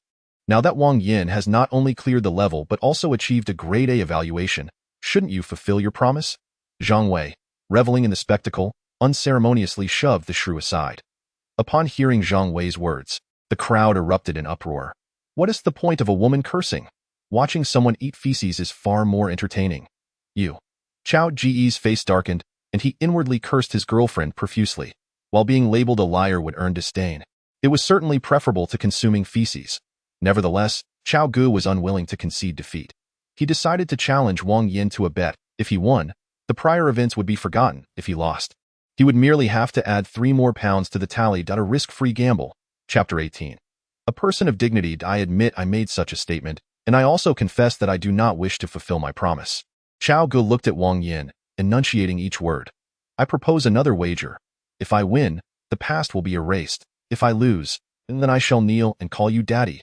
The voice of Jinzai rang out, and although it was utterly demeaning, Chao Gu felt a sense of relief. Calling someone daddy was certainly preferable to eating 6 pounds.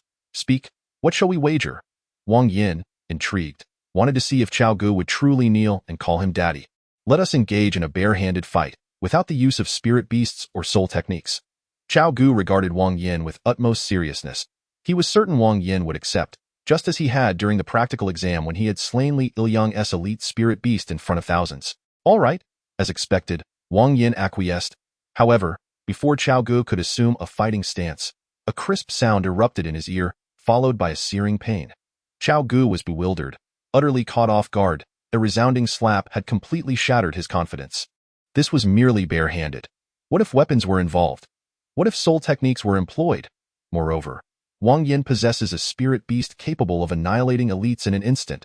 Chao Gu stood frozen in place, his mind inundated with memories of past mockery directed at Wang Yan. If he were in Wang Yan's position, could he truly exhibit such magnanimity? Tears welled up in Chao Ji's eyes, a tumult of guilt and regret overwhelming him, leaving a lingering sting of bitterness. Thud. He knelt on the ground, his tears soaking the fabric of his shirt. As he gazed at the retreating figures of Wang Yan and Zhang Wei, he could no longer contain his grief. Breaking into an inconsolable sob was unbearably poignant. Alas, Chao Gu was a man of dignity. Casting a glance at the heart-wrenching sight of Chao Gu weeping on the ground, Zhang Wei couldn't help but exclaim. To him, it was evident that Chao Gu was unable to bear the agony of defeat, yet was compelled to kneel in accordance with his promise. The struggle between dignity and commitment culminated in a torrent of tears. As the instigator, Wang Yan was acutely aware of the reasons behind Chao Ji's lamentations. A slap to the face had unleashed a cascade of tears and mucus, resulting in the current predicament. Don't ask Wang Yan how he knew this so precisely. Wang Yan, come to my office. The moment he entered the classroom, the homeroom teacher appeared seemingly out of nowhere. All right. Wang Yan nodded and followed the teacher to the office. Upon opening the door, he found 3 individuals inside. One was clad in military attire, calmly savoring tea, while the other 2 glared at each other, their gazes nearly igniting sparks in the air. Uncle Luo? Wang Yan greeted the man in military uniform, who was his second uncle Wang Yi's secretary and bodyguard, the most trusted individual in his uncle's circle. No need to be overly formal. I am merely an ordinary admissions director now, Luo Zhu said, waving his hand with a smile. These 2 are Yu Wenhao from Capital University and Wu Liqiang from Minghu First University. We have come to invite you, as you received an A-level superior evaluation in the practical examination. Luo Zhu raised an eyebrow at Wang Yan, indicating that this was an opportunity to negotiate terms. Hello, esteemed teachers, I am Wang Yan. Wang Yan nodded, grasping his implication. Greetings, I am the boss's chicken too, Jinzi interjected suddenly, his demeanor rather cheeky. Before Yu Wenhao and Wu Liqiang could respond, a green shadow abruptly materialized, and Jinzi found himself pressed against the reinforced glass 3 meters away, sliding down in a rather undignified manner, which left Wang Yan feeling somewhat pained. Undoubtedly, this was the work of Shao Qing. Perhaps unable to tolerate the scene, or simply finding it bothersome, she had sent him flying with a flick of her tail. This Isa Xian Bird, Luo Zhu, being the secretary and bodyguard of the commander of the Minghu Province Military District, possessed a discerning eye and immediately recognized Jinzi's true nature. Xian Bird? Lord-grade quality? Phoenix bloodline? Furthermore, how did he contract a second spirit beast? Could it be that the soul contract has advanced to level 3? Yu Wenhao and Wu Liqiang exchanged glances, astonishment evident in their eyes. To achieve level 3 and possess a Lord-grade spirit beast right after graduating high school was beyond the realm of mere talent. Although they found it peculiar how Wang Yan had survived the bloodline backlash during the contract signing, they trusted that Luo Zhu would not make a mistake. Wait a moment, if this is the mystical bird, then what just propelled it away? Wang Yuanhao and Wu Liqiang exchanged a glance, and a tumultuous wave surged within their hearts. To be able to displace a lord possessing the bloodline of the phoenix, the least formidable opponent must also be a lord, whose lineage cannot possibly be inferior to that of a phoenix. Reflecting on the scene during the practical examination where the armored wild boar was devoured without daring to resist, as well as the multitude of ordinary ferocious beasts trembling on the ground, a shared thought emerged in their minds. That serpent, could it possibly be of dragon lineage? Hiss. The two inhaled sharply. One of dragon lineage, one of phoenix lineage, two spirit beasts of lordly quality, and yet attending a mere university, they could have simply issued a diploma. We need to thoroughly explain the situation to the principal. Wang Yuanhao stated with utmost seriousness. Please, go ahead. Wang Yan nodded, indicating he could wait. Come sit over here. Luo Zhu patted the seat beside him and said, Uncle Luo, what did my second uncle summon you for, to recruit me into the military? No, Luo Zhu shook his head and continued. The commander sent me to compel others to reveal their true capabilities. The standards of these two universities are comparable. Naturally, whoever offers better conditions will attract the students I see. Wang Yan nodded, feeling that his second uncle was quite astute. After waiting for nearly 10 minutes, Yuanhao and Wu Liqiang finally returned. Let us get straight to the point. Yuanhao paused briefly before continuing. If you apply to the capital university, you will receive 1,000 credits each month. Priority access to resources, unrestricted access to all areas of the library, with the principal, a level 10 beast tamer, personally instructing you. Upon finishing Yuanhao's explanation, it was Wu Liqiang's turn. The conditions at Minghu First University are quite similar, offering 1,000 credits per month, along with a free annual visit to the Soul Cultivation Grounds. In addition, the principal has promised to gift you a moon beast once your soul contract reaches level 6. Upon hearing their words, Wang Yan refrained from hastily agreeing, instead inquiring, what is contained within the library of Capital University? And what are the Soul Cultivation Grounds and Moon Beasts? The library of Capital University is the first level of the Imperial Library, housing all martial arts techniques of the Yanhuang Empire. The Soul Cultivation Grounds are a spatial rift, meticulously cleared by several level 10 beast tamers.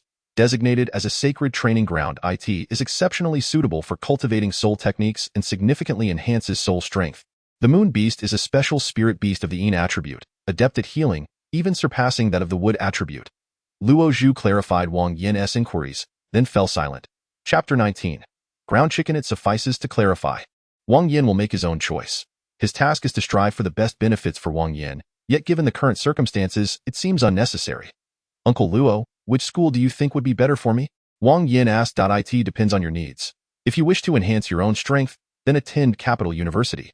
The principal is a genuine martial arts master, and his personal guidance will help you avoid numerous detours.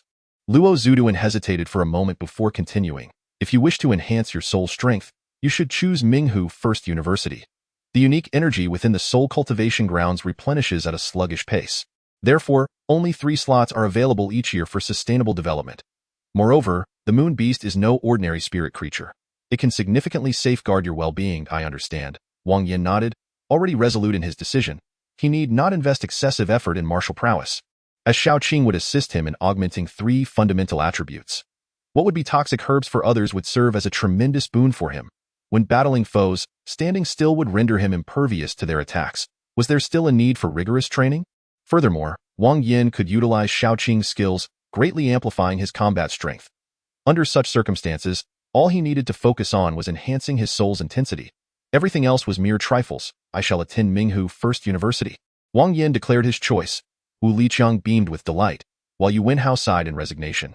With Luo Zhu present, none dared to resort to underhanded tactics. Of course, at prestigious institutions like the Capital University and Minghu First University, there was no need for such machinations. Thus, the only thing left was to wish Wang Yan great success in his martial endeavors and ascend to the esteemed throne. Yuanhao offered a respectful bow to Wang Yan before turning to leave.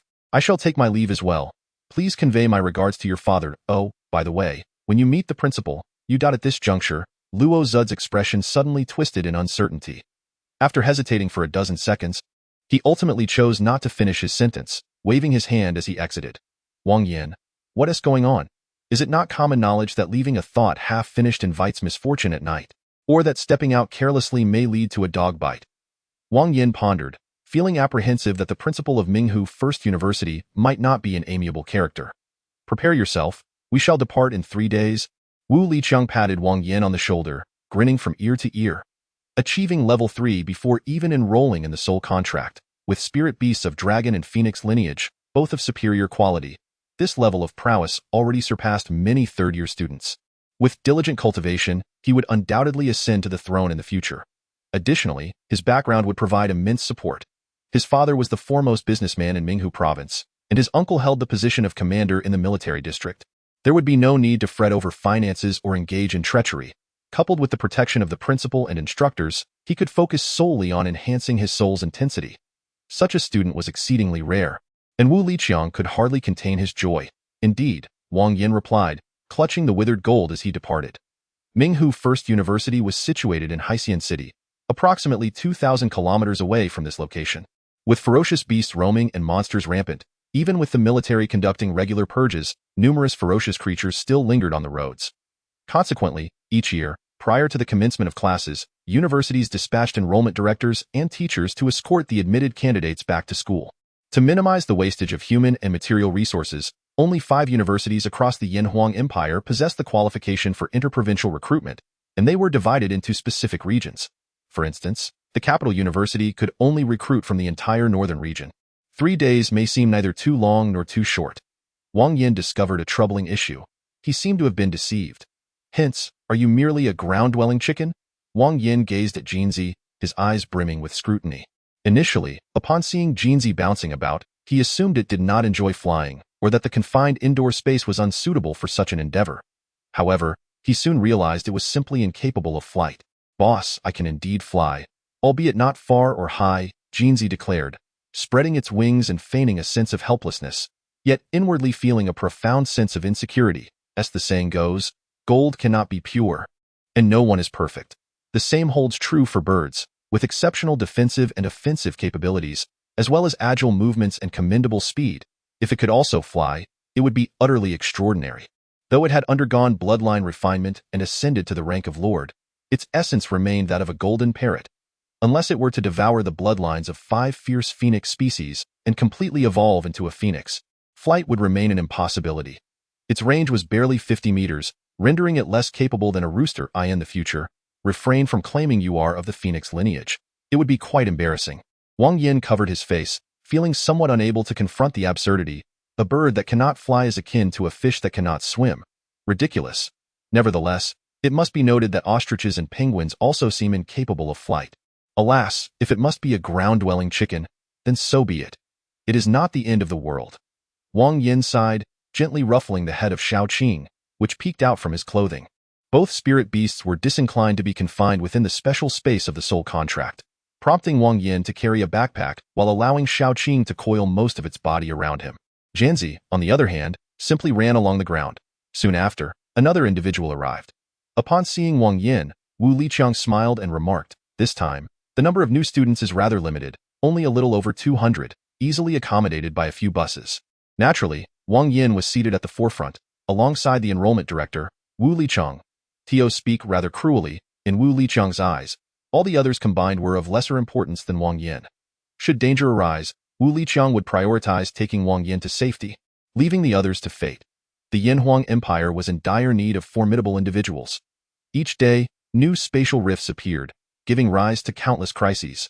Without sufficient strong figures to suppress them, this empire would soon crumble.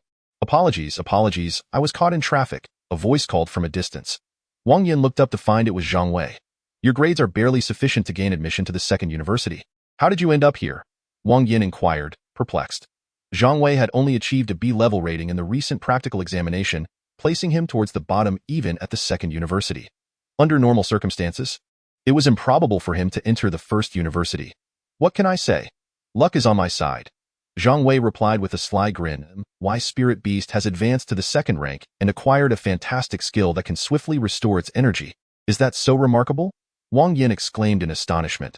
Obtaining such a skill at the second rank was truly fortuitous. Indeed. Upon hearing Wang Yan's words, Zhang Wei puffed up with pride.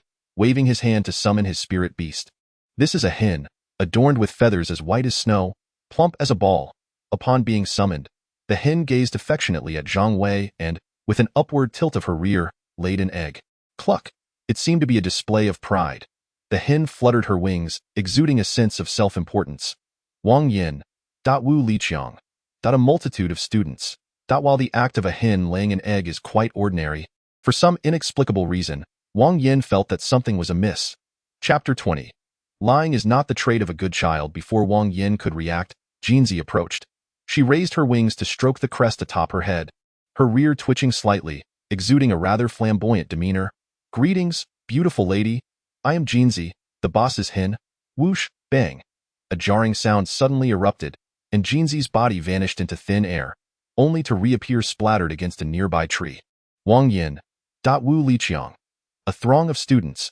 With a resigned sigh, Wang Yan retrieved Jinzi from the tree and casually tossed her onto the roof of the car. One must admit, this creature is remarkably resilient. After Shao Qing advanced to lordship, a single swish of her tail would reduce elite ferocious beasts of the same rank to mere puddles of muck, leaving their leaders gravely wounded. Jinzi had endured 2 such encounters. Aside from appearing somewhat disheveled, she remained unscathed. Flapping her wings, Jinzi descended to the hen's side, attempting to strike a suave pose. Might we be introduced, lovely lady? Cluck. The hen cast a sidelong glance at her, then lifted her rear once more to lay another egg. Wang Yan. Zhang Wei. Old Wang. I sense that your bird seems rather, not quite. Zhang Wei struggled to articulate his thoughts, yet Wang Yan comprehended his implication. The greatest regret of my life was signing a contract with her. I have a foreboding feeling that my reputation shall be tarnished by her antics. Wang Yan covered his face, feeling profoundly exasperated. Encountering a spirit beast that converses in human language is a first for me. Old Wang, how much did you pay for this bird? I didn't spend a dime. The boss gifted her to me. Zhang Wei. Although the origins of Jinzi remain unclear, one could surmise the potency of Shao Qing's attack by observing the velocity at which Jinzi was flung and the depth at which he embedded into the trunk. Yet, despite such formidable force, Jinzi appeared utterly unfazed. Who knows how resilient her body truly is? Quickly, get in the car. Get in the car. Wu Liqiang could no longer bear the sight. A bird with human-like features, and another squatting to lay eggs, was simply too much to endure. All right. Zhang Wei nodded and hurriedly retrieved the old hen. Sorrow is often inevitable. Why must I persist in my infatuation? Youth, it is bound to leave regrets. Jinzi sighed deeply and leaped onto Wang Yan's shoulder. Boss, your bird has suffered a heartbreak. Wang Yan. Once everyone was aboard, the driver set off. The distance to their destination was over 1,000 kilometers, requiring nearly 20 hours of travel. Wang Yan reclined in his chair, succumbing to slumber, while Jinzi frolicked about the carriage. Hello there, beautiful. Jinzi lifted her gaze, fixating on the outline of the girl's form accentuated by her attire. Greetings, the girl, with a beaming smile, affectionately stroked Jinzi's head before lifting her into her lap. Such a lovely and charming girl like you must have many admirers. Relishing the girl's gentle caress, Jinzi blissfully closed her eyes. Not at all. I haven't had a boyfriend to this day. The girl sighed, her expression tinged with melancholy. My best friend has changed partners 5 times in 3 years, yet I haven't even held a man's hand. Perhaps I am not remarkable enough, unlike her, who always captures the attention of boys. It could also be that my bosom is too ample. They all seem to prefer girls with smaller chests. Oh, is that so? Lying is not the behavior of a good child. Jinzi burrowed her head into the girl's clothing, retrieving a round, thick cushion. With her action, the girl's chest transformed from an E to an A, deflating dramatically. The girl cast a glance at the sponge cushion in Jinzi's mouth, then at her own uneven bosom, her fair complexion instantly paling with indignation. You wretch! Her furious scream was laden with murderous intent, startling Wang Yan into an upright position. Who goes there? He bellowed, drawing a dagger from his cloak and hurling it towards the source of the menace. Whoosh! With a force of 100 points, the dagger possessed formidable penetrating power. If it struck true, even the body of a third-tier ferocious beast would be rent asunder. Wang Yan's reaction was swift and fierce. Zhang Wei beside him scarcely comprehended the situation before a gust of wind grazed his nose, leaving a minuscule cut. Given the physical prowess of these students, including the girl who had screamed, anyone in the dagger's trajectory would have been pierced and met their demise. Fortunately, the situation had not escalated to that extent. A verdant tail emerged from a backpack, intercepting the dagger mid-flight. Clang! The sound resonated sharply, echoing slightly. Wang Yan broke into a cold sweat. Had it not been for Xiaoqing's quick reflexes, a grave predicament would have ensued. What in the world is happening? Casting a glance at Wang Yan and then at the dagger on the ground, Zhang Wei appeared utterly bewildered. He had merely dozed off. Was it the apocalypse? Oh, nothing much, just an irksome fly. Wu Liqiang retracted his outstretched hand back into his sleeve, growing increasingly satisfied with Wang Yan's vigilant demeanor. Such alertness would undoubtedly serve him well in this perilous world. Thank you, teacher. Wang Yan expressed his gratitude, having noted Wu Liqiang's actions. Had Xiaoqing not intercepted the dagger, Wu Liqiang would certainly have intervened. Moreover, Wu Liqiang's casual remark quelled the turmoil, shifting the blame onto the girl. Though somewhat unjust, given the current circumstances, this was the most prudent course of action. Wang Yan let out a sigh, contemplating how to compensate the girl in the future. He could not allow her to bear the blame without justification. Boss, I was wrong. Jinzi lowered his head, his eyes darting about in a frantic manner. Clearly, he had not truly comprehended the gravity of his mistake. Or perhaps he had recognized his error but had no intention of amending it. I shall penalize you with 2 days' rations. Boss, I was wrong. Please spare me.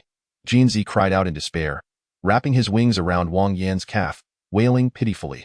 Unfortunately, Wang Yan was not swayed by such theatrics. It was mere bluster without substance, an attempt to fool whom? With a cold snort, Wang Yan intended to confine Jinzi within the contract space. Yet at that moment, an intriguing idea suddenly sparked in his mind. What was the point of mere howling? If one must cry, then let it be genuine. Thus, Wang Yan gently brushed his finger across Jinzi's eyes. Jinzi. Tears began to flow uncontrollably, and this time, Jinzi truly wept. He cried with a voice hoarse and filled with profound sorrow. Wu Liqiang. Wu Liqiang felt a deep sense of discomfort, unsure of the situation. He couldn't shake the feeling that admitting Wang Yan into Minghu University might not be a prudent decision. This lad was indeed a rare genius, having achieved a level 3 soul contract right after high school graduation, and he possessed 2 spirit beasts of lordly quality. However, his knack for causing trouble was unparalleled. Once he enrolled, the teachers and principal would likely find no peace. Chapter 21. The crisis approaches. Wait a moment, I am merely an admissions officer. His penchant for trouble is not my concern. That's the principal's and his instructor's dilemma. Wu Liqiang muttered to himself, his spirits lifting instantly. The time spent in the vehicle was dull and uninviting. After the initial excitement wore off, as darkness enveloped the sky, everyone began to succumb to drowsiness. The moon vanished into the abyss, while a few stars scattered their faint luminescence upon the earth. The wilderness lay in utter silence, broken only by the whisper of tires gliding against the ground. The car's insulation and soundproofing were impeccable, effectively muffling the internal clamor and the engine's roar. Moreover, the military district periodically cleared this road, rendering the probability of encountering ferocious beasts virtually non-existent. Yet, theory is merely theory. In this perilous wilderness, many matters do not adhere to conventional logic. Suddenly, Wang Yan, in a state of light slumber, opened his eyes wide, absorbing his surroundings in an instant. The driver sat upright, eyes fixed ahead. Wu Liqiang bore a grave expression, his brow furrowed. Jinzi stood motionless beneath the windshield, and even the usually languid Xiaoqing peeked out from her backpack. Undoubtedly, something was amiss, and it was no trivial matter. Ferocious beasts, numbering over 5,000, were approaching and their ranks continued to swell. Wu Liqiang cast a glance at Wang Yan and inquired, "Are they heading toward us?" "Most likely." Upon hearing Wu Liqiang's words, Wang Yan's brows furrowed in concern. Unless they veered off course or the beasts were migrating, it was nearly impossible to encounter such a massive congregation of ferocious beasts on this route. Given that it was now late at night, it was almost certain that the beasts were specifically seeking them out. Turn on the headlights, launch the flares. Everyone, prepare for battle. Without a moment's hesitation, Wu Liqiang sounded the alarm, rousing all from their slumber. The 5,000 ferocious beasts posed little concern for Wang Yan. As soon as Xiaoqing unleashed her dragon might, both ordinary and elite foes would be compelled to prostrate themselves. Even the leaders would find their combat prowess significantly diminished. However, Wang Yan had no intention of resorting to such measures just yet, as he suspected these beasts were being manipulated by an unseen hand. If the mastermind remained at large, exterminating one batch of 5,000 would simply lead to another, an endless cycle of vexation. Your dragon-bred spirit beasts must remain uninvolved to avoid alerting the enemy, Wu Liqiang advised, sharing a tacit understanding with Wang Yan. Having scrutinized the footage of the practical examination numerous times, he recognized that Xiaoqing possessed skills akin to an imposing aura or domain. Coupled with her advancement to Lord-grade quality, her involvement would render these beasts utterly inconsequential. The enemy's choice to orchestrate a siege rather than engage in direct confrontation indicated a lack of assured victory. Thus, keeping Xiaoqing as a trump card might just alter the tide of the battle at a critical juncture. Of course, it would be preferable if his suspicions proved unfounded, and the gathering of ferocious beasts was merely a happenstance. Wu Liqiang and the driver would eliminate the high-ranking beasts, leaving the remaining ones for the students to hone their skills. What is happening? What is going on? The alarm triggered an immediate uproar within the vehicle. Most students appeared panicked, while a handful remained composed, observing the situation outside. Wu Liqiang took note of everyone's reactions, particularly those who displayed calmness, as they could potentially be cultivated into vital assets. With fierce roars echoing as the beasts drew nearer, the atmosphere grew increasingly tense. The students, despite their youth, were all prodigies endowed with intelligence, courage, and perseverance. Having earned their place at Minghu University in less than half a minute, they were fully prepared for battle. Several elite spirit beasts and hundreds of ordinary ones surrounded the vehicle like a dense swarm. You will eliminate those elites, leaving none behind, Wang Yan whispered, and Jean nodded in understanding. The leaders would be confronted by Wu Liqiang and the driver, while the ordinary beasts would be dealt with by the students. The remaining elites posed a significant threat and needed to be prioritized for elimination. As the ferocious beasts continued to close in, the tension escalated.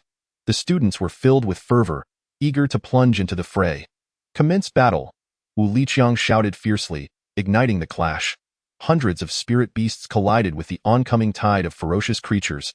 As Jin's figure vanished from sight, like dawn breaking through darkness or thunder shattering the clouds, Jin unfurled his wings, leaving dozens of beasts lifeless in his wake.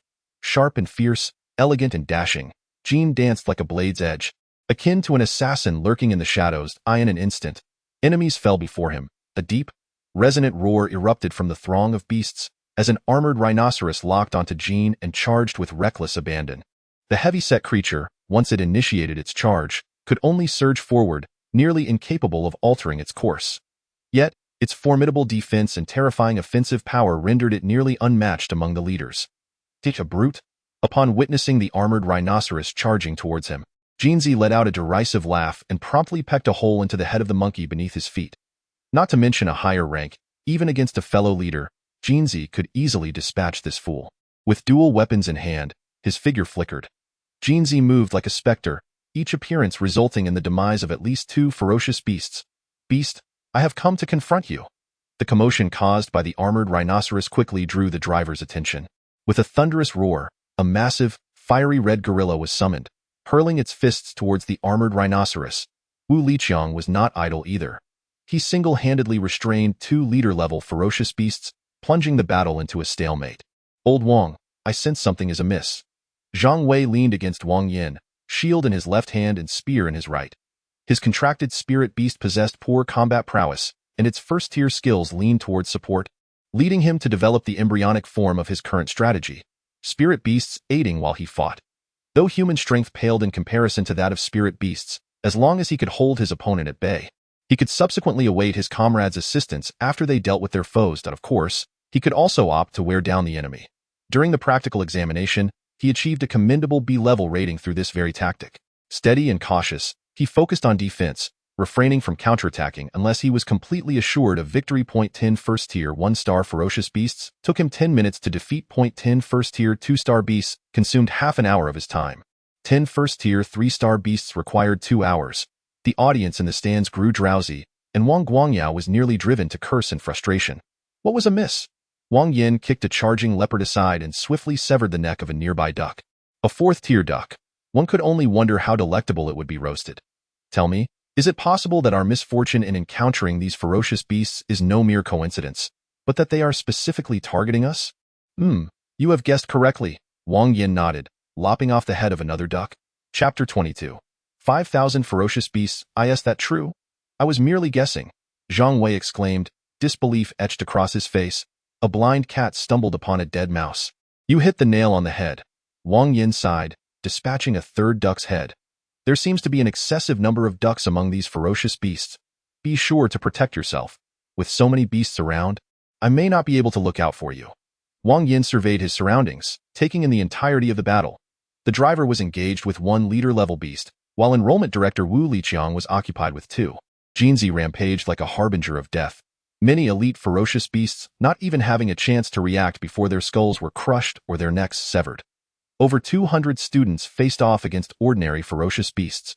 Amidst the fierce skirmish, subtly forming several teams. It must be said that the students capable of enrolling in Minghu First University possessed exceptional qualities across the board, calm and collected.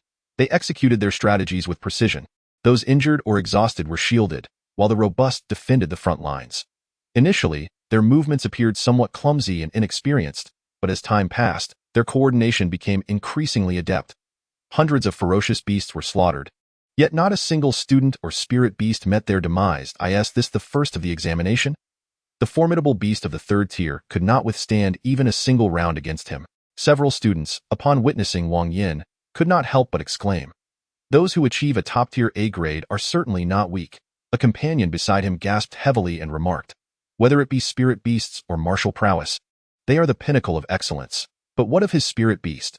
Why do we only see him engaged in battle? Have you not noticed that, throughout this conflict, not a single elite among the beasts attacking us has emerged? With more than 5,000 of them pitted against fewer than 300 humans, the vast disparity breeds an even greater sense of pressure. Even though the driver and Wu Liqiang have managed to hold back 3 of the leaders, Jinzi is preventing the elites from closing in. Over 200 students are still beginning to suffer casualties. The sound of screams erupts as a wolf-like beast breaches the defenses, tearing a large chunk of flesh from a student's chest. Blood spurts forth, and a lifeless body collapses to the ground. The first casualty has finally appeared. As the number of beasts dwindles, the human defenses begin to teeter precariously, with the passage of time. As several defensive spirit beasts fall, the true crisis descends. The sounds of flesh being rent, bones snapping, and anguished wails fill the air.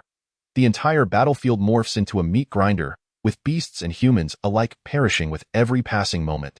Alas, with a resigned sigh, Wang Yan's mind focused, and his dragon might radiated outward. Majestic and grand, it exuded an air of solemnity. This was the aura of the king of beasts, an indisputable powerhouse among equals. As the dragon might manifested, the once ferocious and ruthless beasts cowered on the ground, trembling.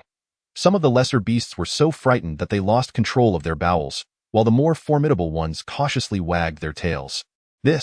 Observing the sudden transformation of the beasts, many students were left in shock. "It is Wang Yan. He has intervened," someone shouted, and the image of Wang Yan battling Li Ilyang surfaced in their minds, instantly clarifying the situation for the others. "Kill! Annihilate these wretched beasts!" The furious roars echoed. Even those exhausted students mustered their final strength to rise. One side was utterly drained, while the other remained motionless. Thanks to Wang Yan's intervention, the seemingly doomed situation was reversed, and the scales of victory began to tilt in favor of humanity. A glance around revealed that the only remaining standing beasts were the 3 leaders engaged in combat with the driver and Wu Liqiang. The dragon might surged, sweeping across the battlefield. Unlike the ordinary and elite beasts that lay trembling on the ground, the 3 leader beasts did not succumb entirely, yet their combat prowess was suppressed by at least 50%. Under the relentless assault from Wu Liqiang and the driver, they soon sustained severe injuries and were mercilessly vanquished. "This time, we owe it all to you."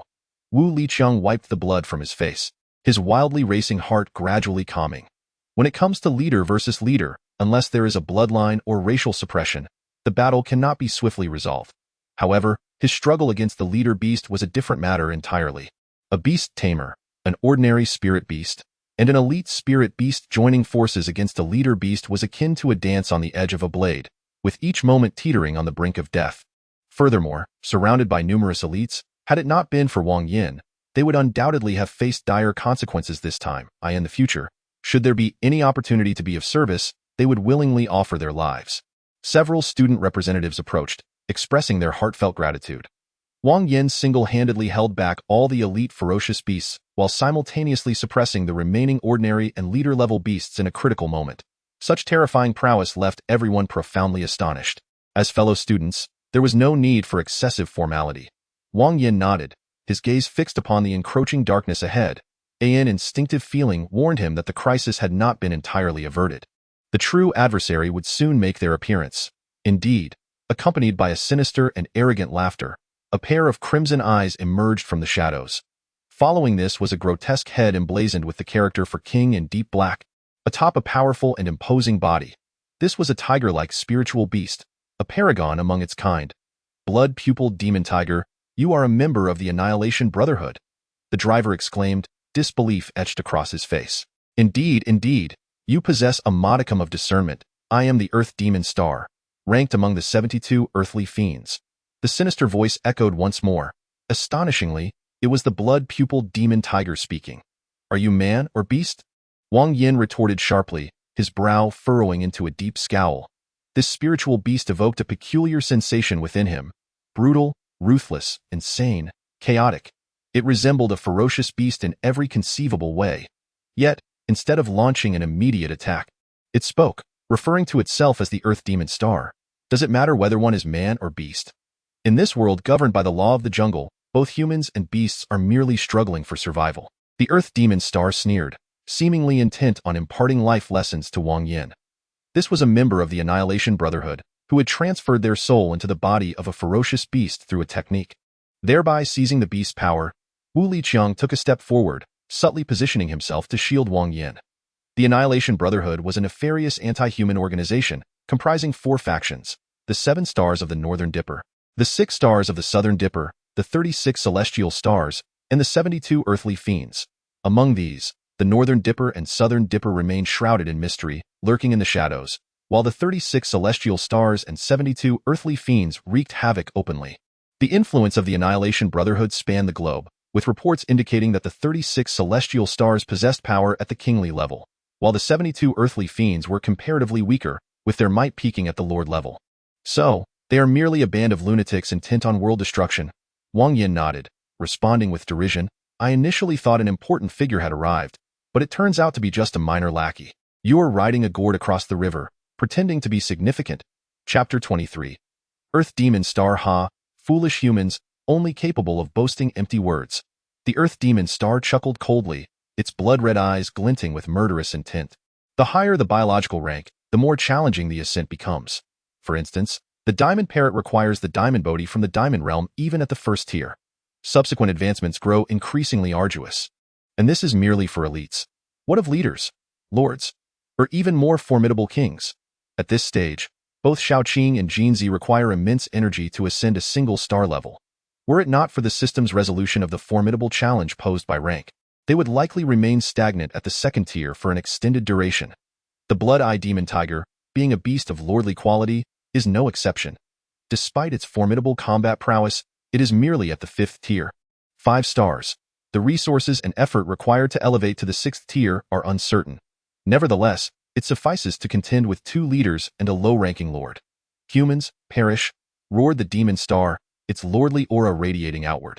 In the next moment, the red-haired gorilla felt its strength wane, nearly collapsing to the ground. Wu Liqiang's spirit beast fared little better, its pupils constricting sharply, the fur on its neck bristling. The pressure exerted by a lord upon leaders was terrifyingly unexpected. A 7th-tier leader, facing a 5th-tier lord, found itself with almost no capacity for resistance. Chick, have you decided how you will meet your demise? The Demon Star, disinterested in the 2 leaders, turned to Jinzi with a taunt. Chick, are you addressing me? Jinzi paused momentarily, scanning the surroundings and realizing that the only being fitting the description of Chick was, in fact, himself. You are the Chick. Your entire family are Chicks, Jinzi screeched, his form transforming into a streak of lightning, appearing before the Demon Star in an instant, with a swift motion, sharp and incisive, like a blade tearing through the flesh of the Demon Star. After 2 successive evolutions, from elite to lord, Jinzi's attributes and skills had been enhanced to an extraordinarily exaggerated degree. Among peers of the same grade and tier, only the absolute sovereign dragon species could surpass it. With one strike, a gash was torn open at the Demon Star's neck, crimson blood gushing forth, staining the ground in a vast expanse. Yet, within less than 2 seconds, the wound began to heal rapidly. Chick, I concede your strength. However, often, the size of one's physique also signifies the potency of one's combat abilities. The Demon Star sneered, its tiger-like visage filled with derision. The wounds I inflict are several dozen times greater than yours. Your strike is but a mere annoyance to me, while my blow can sever you in twain. What do you possess? Before the Demon Star could finish its sentence, a flash of green swept past, followed by a sharp sound. Smack! The strike was swift, urgent, fierce, and brutal. The demon star felt a searing pain. Several teeth dislodged. "Who dares?" it bellowed, its blood-red eyes fixated on Wang Yan's position. Another lord, and a dragon species at that. Xiaoqing ceased to conceal her presence, the aura of a true dragon emanating forth, startling the demon star into a twitch. The dragon is the epitome of an invincible sovereign. Among peers of the same quality and rank, no spirit beast can rival it. Even the exceedingly rare divine and demonic species, as legendary as they are, pale in comparison to the dragon type. Were you also at the 5th tier, I would not hesitate to withdraw. However, you are merely at the 3rd tier. The demon star suppressed its shock, grinning menacingly. "I offer you a chance. Depart from this place, and I shall overlook what transpired earlier. Otherwise, do not blame me for my lack of courtesy." Hiss, hiss, hiss. Upon hearing the words of the earth demon star, Xiaoqing let out a couple of hisses, her round, expressive eyes betraying a sentiment of disdain. "You seek death." Though Xiaoqing lacked the ability to speak, the earth demon star comprehended her meaning. Enraged, it charged forward without hesitation. Hiss! Not one to back down, Xiaoqing responded in kind. Her slender tail sliced through the air, swiftly reaching the earth demon star. Bang! The sound was a dull, piercing thud, accompanied by a tremendous shockwave. The earth demon star was sent tumbling aside. Its nose caved in and one of its eyes shattered, leaving it in a pitiful state. Xiaoqing also suffered. The scales on her tail shattered, revealing the flesh beneath. The tip of her tail erupted, exposing her stark white bones to the open air. Witnessing Xiaoqing's plight, Wang Yan felt a pang of anguish. Yet, he could not approach. Rather, he needed to distance himself. The clash between two lords could inflict severe damage even through residual waves. To intervene now would only serve to complicate matters for Xiaoqing, offering no benefit whatsoever. Damn it! Wang Yan clenched his fists. Filled with hatred for the wicked earth demon star and frustration at his own powerlessness, a howl, a hiss. The roars and hisses erupted almost simultaneously as the two lords clashed once more. The earth demon star sank its teeth fiercely into Xiaoqing's tail, while she ensnared it with her body. Simultaneously, Xiaoqing did not remain idle. A torrent of green venom spewed forth at the earth demon star, her four fangs piercing deeply into its neck. At this moment, it appeared that Xiaoqing held the advantage. Unless an unforeseen circumstance arose, she would likely defeat the earth demon star at the cost of her own injuries. However, reality often proves to be far more brutal than one imagines. Realizing it faced certain death, the earth demon star resolved to fight to the bitter end. "You want me dead? Not so easily. Ha ha ha, let us die together."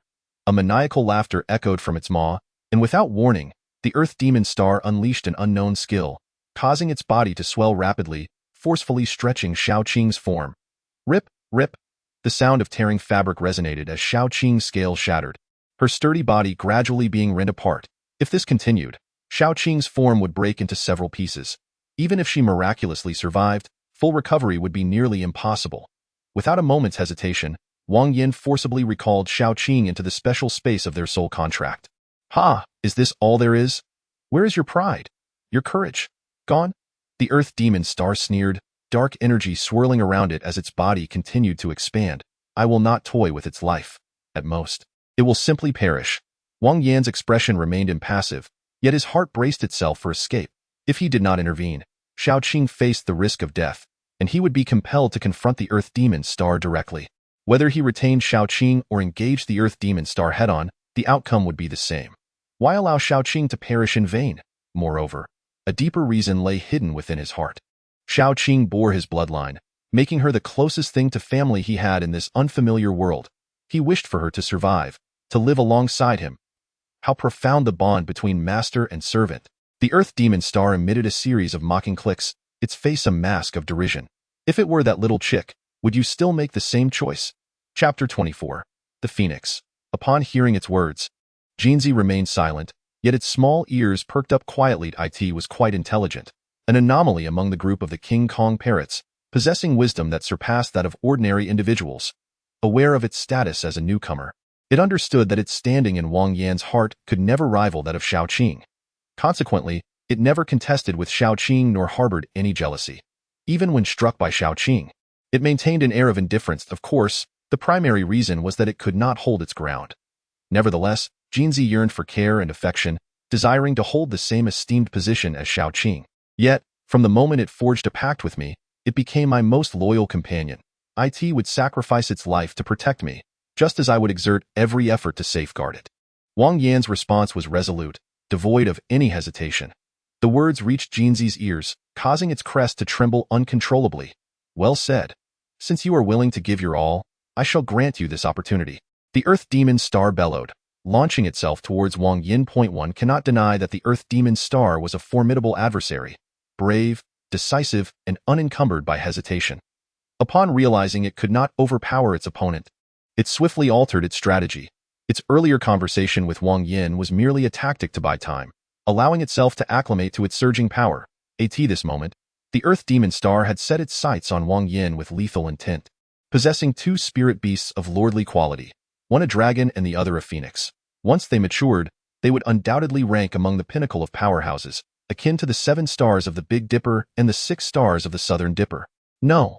Upon witnessing the Earth Demon Star's assault, Wu Liqiang and Zhang Wei could not suppress their screams. One was a favored junior, the other a childhood companion. In times of crisis, emotions flowed more freely. Hearing their cries and observing the approaching Earth Demon Star, Wang Yan's expression remained neutral, yet internally he began to summon the system, trading his lifespan for a chance to escape. Just then, a vibrant, multicolored shadow suddenly appeared before him, like a moth drawn to a flame, brave, decisive, and unwavering. Simultaneously, a clear, melodious cry resonated, echoing across the desolate wilderness. Caw! Wang Yan gazed at the familiar figure bathed in light, astonishment etched across his face. Regal and resplendent, it shimmered with myriad colors. The crown feathers atop its head seemed to sprout branches, its wings unfurled like rippling water, its robust waist as solid as the earth, and its sharp claws as keen as blades. Behind it, elongated tail feathers danced with flames capable of distorting space. This was the king of birds, the legendary auspicious being, the phoenix. As the Earth Demon Star lunged at Wang Yan in this life-and-death moment, Jinzi resolutely chose to ignite its bloodline, sacrificing its own life to save Wang Yan, a brilliant splendor, a fleeting glimpse of magnificence. There was no question of worthiness, only a steadfast and resolute choice. Feathers filled the sky. An immeasurable array of multicolored light coalesced behind Jinzi, transforming into sharp swords that shot towards the Earth Demon Star. The power of the 5 elements, intertwined in a dance of creation and destruction, tearing, condensing, eroding, scorching, and assimilating. 5 distinct forces erupted simultaneously, instantly delivering a devastating blow to the Earth Demon Star. You have lost your mind. Burning through your very bloodline, you shall devolve into a mere beast, lesser even than a sparrow. The Earth Demon Star roared in madness, disbelief etched across its face. Yet, what awaited it was not a slackening of the assault, but a searing beam of brilliance. The golden sword energy, the radiance coalesced, transforming into a sharp blade that pierced through the Earth Demon Star's brow in an instant. Boom! Its massive form crumpled to the ground, stirring up a cloud of dust.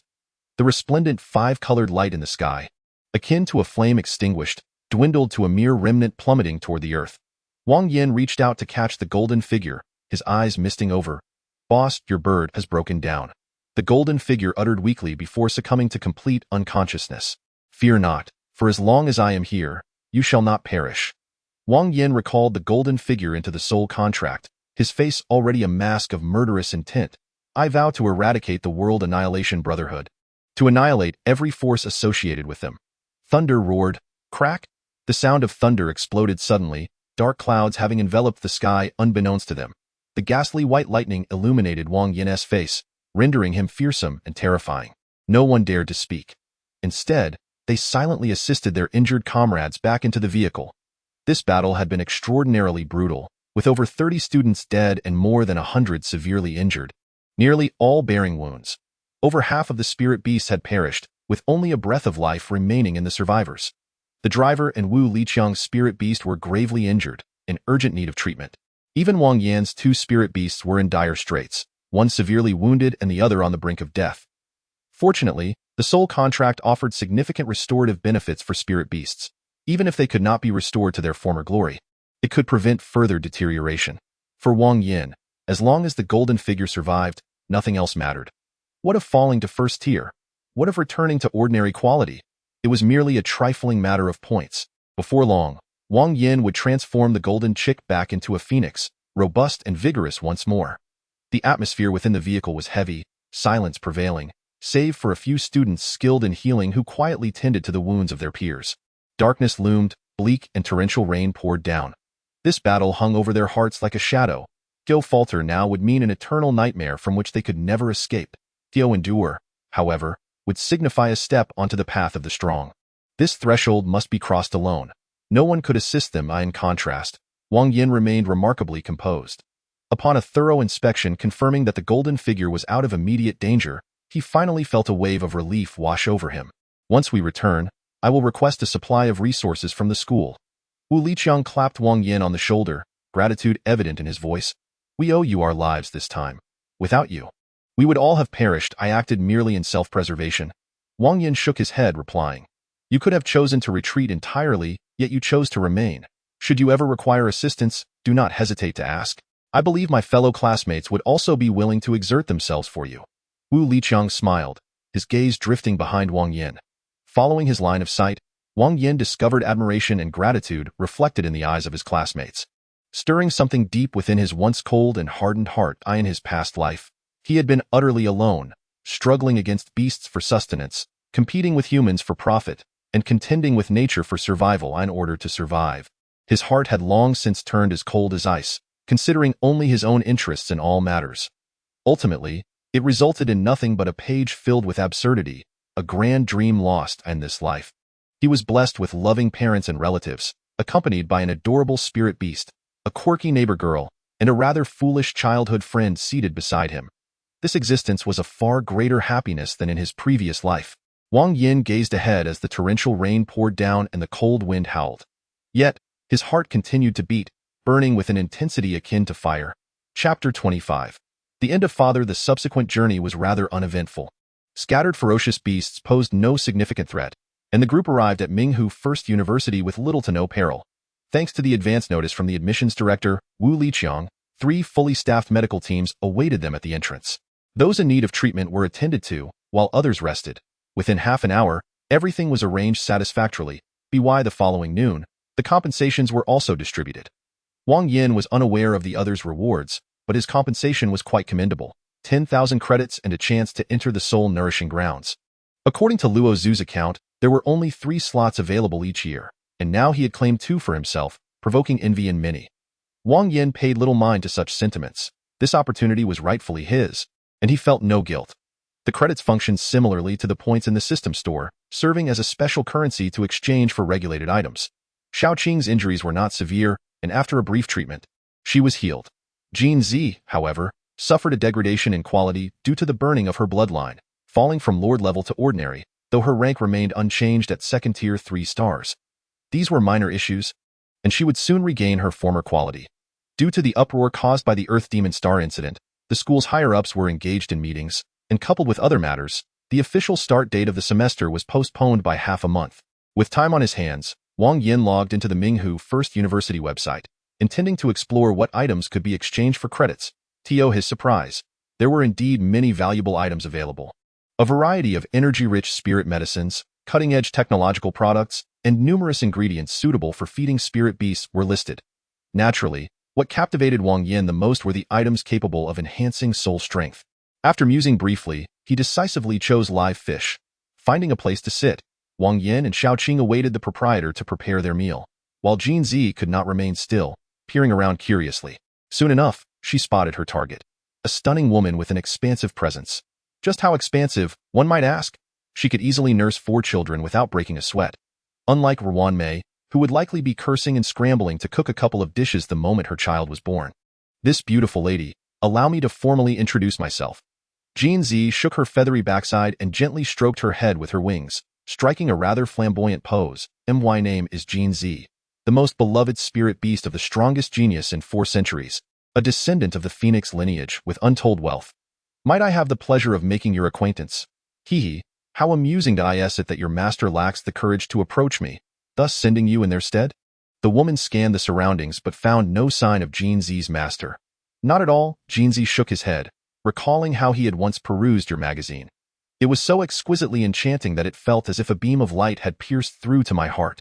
I could not help but succumb to your allure, longing for you every moment, to the point of nearly driving myself to despair. Such is fate. It could be grudgingly deemed that we have come to know each other through our quarrels. While Jinzi flirted from afar, Wang Yan surveyed his surroundings with a sense of ennui. At that very moment, he remained oblivious to the immense trouble that foolish bird had brought upon him. Lao Wang, what are you up to? His deskmate, Zhang Wei, inquired, clutching a hen as he settled into the adjacent seat. Waiting for food, Wang Yan replied, casting his gaze towards the distant Jinzi. Zhang Wei followed his line of sight, and his expression swiftly morphed from clear to cloudy, unable to suppress an exclamation of disbelief. What's wrong? Is that woman formidable? Wang Yan queried, puzzled. Aside from her broad-mindedness, he discerned nothing unusual, nor did he sense any threat. If Zhang Wei had not mistaken her identity, it would imply that she was even more formidable than he had imagined. It's not merely a matter of strength. Zhang Wei swallowed hard, glancing around furtively before lowering his voice conspiratorially. She is widely recognized as the most untouchable woman at Minghu University, currently in her 4th year. Over the past 3 years, she has had a boyfriend each year, totaling 3 in all. That doesn't seem particularly alarming, does it? It's just a case of being fickle. Upon hearing Zhang Wei's words, Wang Yan felt increasingly perplexed. That's not the crux of the issue. The problem lies in the fact that in each of her 3 relationships, she ultimately pursued her boyfriend's fathers, earning her the moniker Father Destroyer. Zhang Wei patted Wang Yan's shoulder, his expression remarkably complex. Lao Wang, you might be in trouble. Wang Yan, Father Destroyer. Why not just call her Father Thanos? With a snap of his fingers, half of the fathers vanish. You must be the owner of that bird, right? Just as Wang Yan and Zhang Wei exchanged whispers, the father had arrived. No, it was the Father Destroyer who had come. Chapter 26. The first encounter with the principal. No, I don't know it. You've mistaken me for someone else. Wang Yan's head shook like a rattle, leaving Jinzi utterly bewildered. Wasn't it supposed to be a bond of deep affection between master and servant? Wasn't it supposed to be mutual love? In just a few minutes, he pretended not to recognize her. Boss. Jinzi instinctively wanted to call out, but at that moment, a flash of realization struck her mind. Could it be that this woman was even too formidable to confront her own boss? What are you making that face for? Look at you, you silly bird. Jinzi taunted without reservation, seemingly genuinely unaware of Wang Yan. And you? The woman turned to Zhang Wei and asked, I'm an orphan. Zhang Wei declared emphatically, pausing for 2 seconds before adding, he is also an orphan. Wang Yan. All right, enough pretending. Your exploits have long since spread throughout the entire university. The sole heir of the Wang family, whose elders wield absolute influence over both the military and business sectors of Minghu province. This year's exceptional genius has contracted 2 lordly spirit beasts, the dragon and the phoenix. As long as he doesn't meet an untimely demise, he is destined to ascend to greatness. The woman let out a light laugh, and as she moved, the atmosphere gradually shifted. You are not lacking either. Among auxiliary spirit beasts, possessing such a rare skill is commendable. If nurtured well, many influential figures will vie for your attention in the future. Indeed, I appreciate your kind words. Wang Yan nodded and gave a knowing glance at Jinzi, who immediately sprang from the woman's embrace. Hee, what a rather dull man, she remarked. However, I am in no rush. We shall meet again. With a flirtatious glance directed at Wang Yan, she swayed her body and turned to leave. With a figure like that, Uncle Wang is indeed fortunate. Observing the woman's retreating silhouette, Zhang Wei hurriedly wiped the drool from the corner of his mouth. There was resentment over unfulfilled potential, and then a lament for not being her father. You think too much. I won't be returning home for a year. Wang Yan rolled his eyes and glanced down at the gold on the table, asking, so, what did you discover?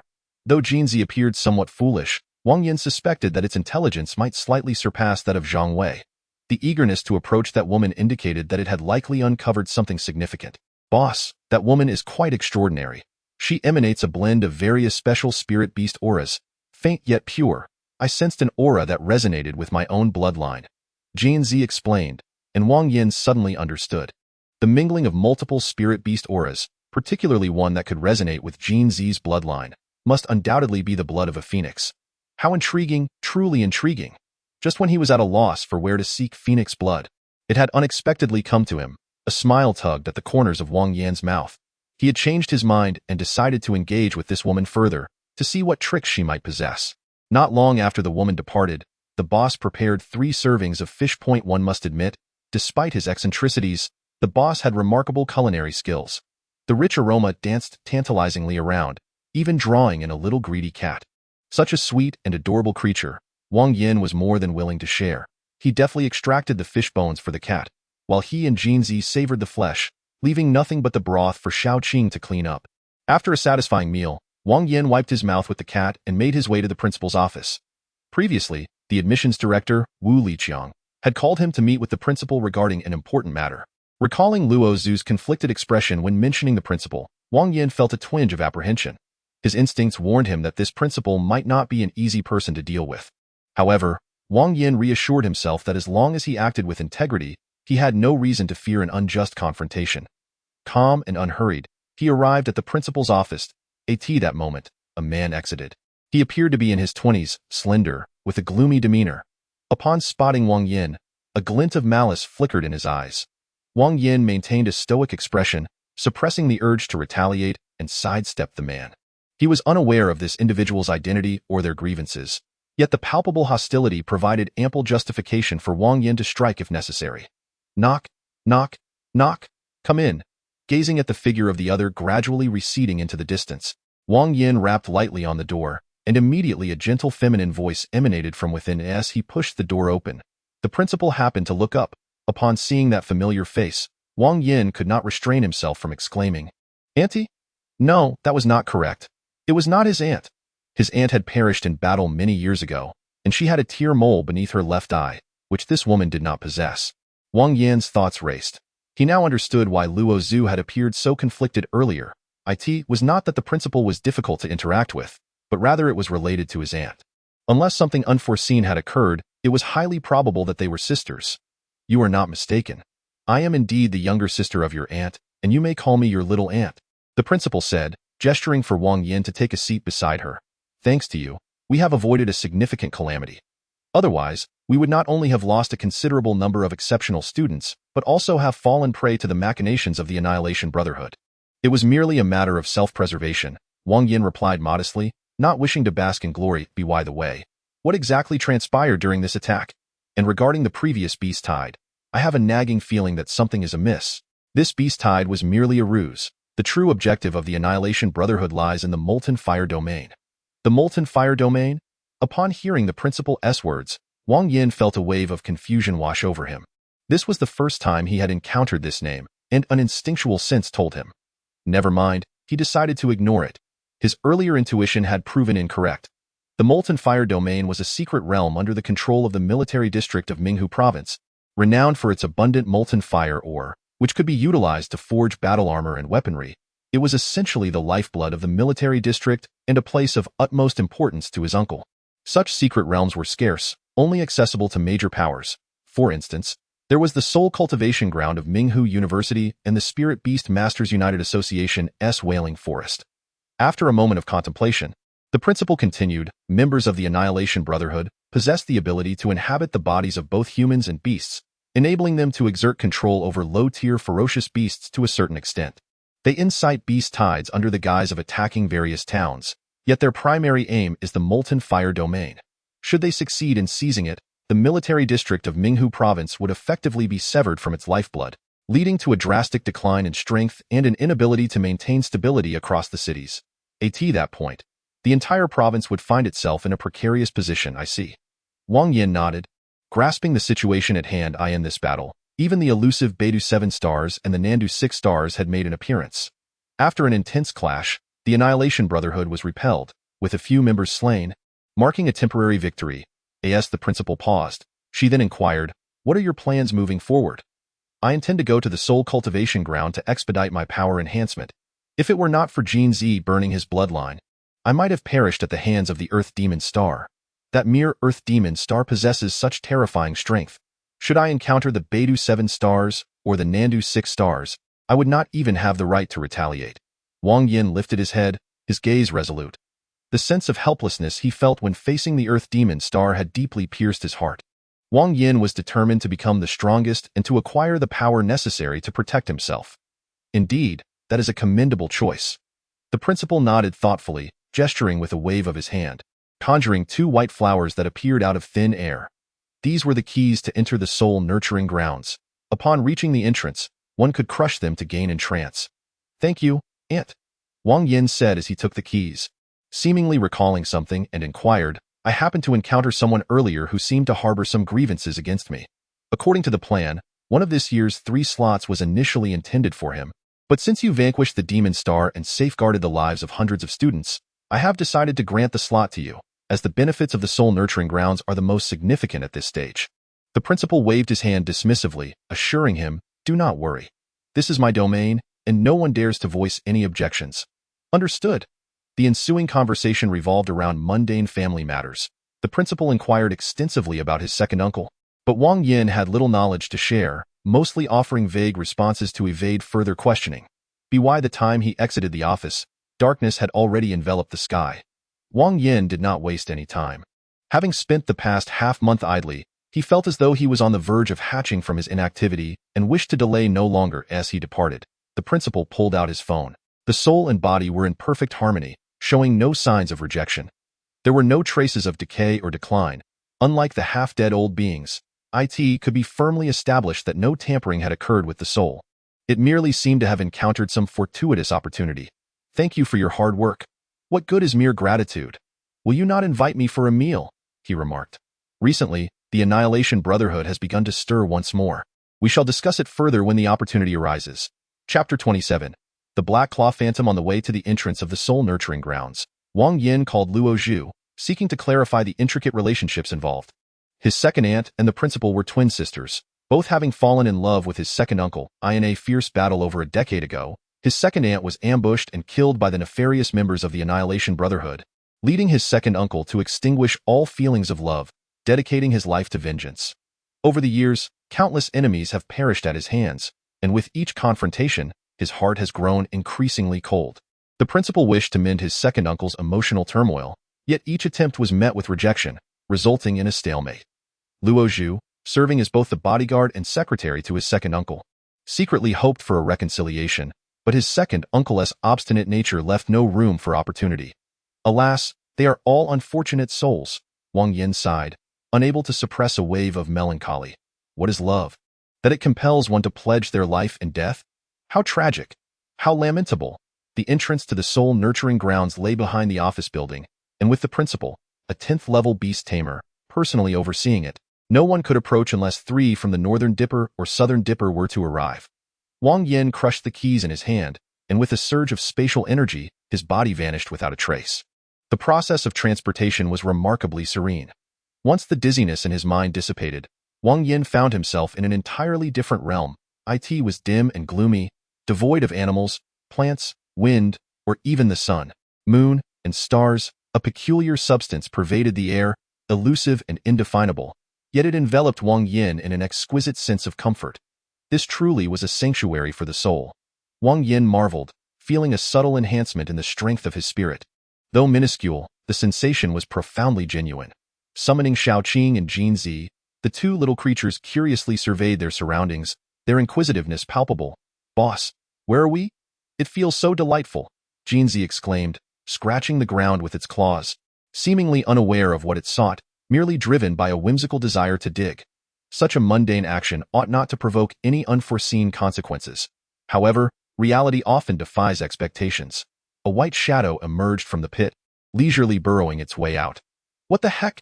Jinzi yelped, flapping its wings in an attempt to cleave the apparition in 2. Yet an even more startling phenomenon unfolded. Jinzi's wings seemed to pass through the specter as though it were but an illusion, inflicting no harm whatsoever. What is this entity? Wang Yan furrowed his brow, observing the white shadow as it drifted aimlessly in the air, devoid of any apparent intention to attack. This entity resembled the phantoms from Western tales of yore, seemingly capable of scaring only the faint-hearted, utterly devoid of any practical utility. Shaoqing exhaled a plume of toxic mist, yet, akin to Jinzi's earlier encounter, the white specter appeared impervious, the noxious vapors passing right through it.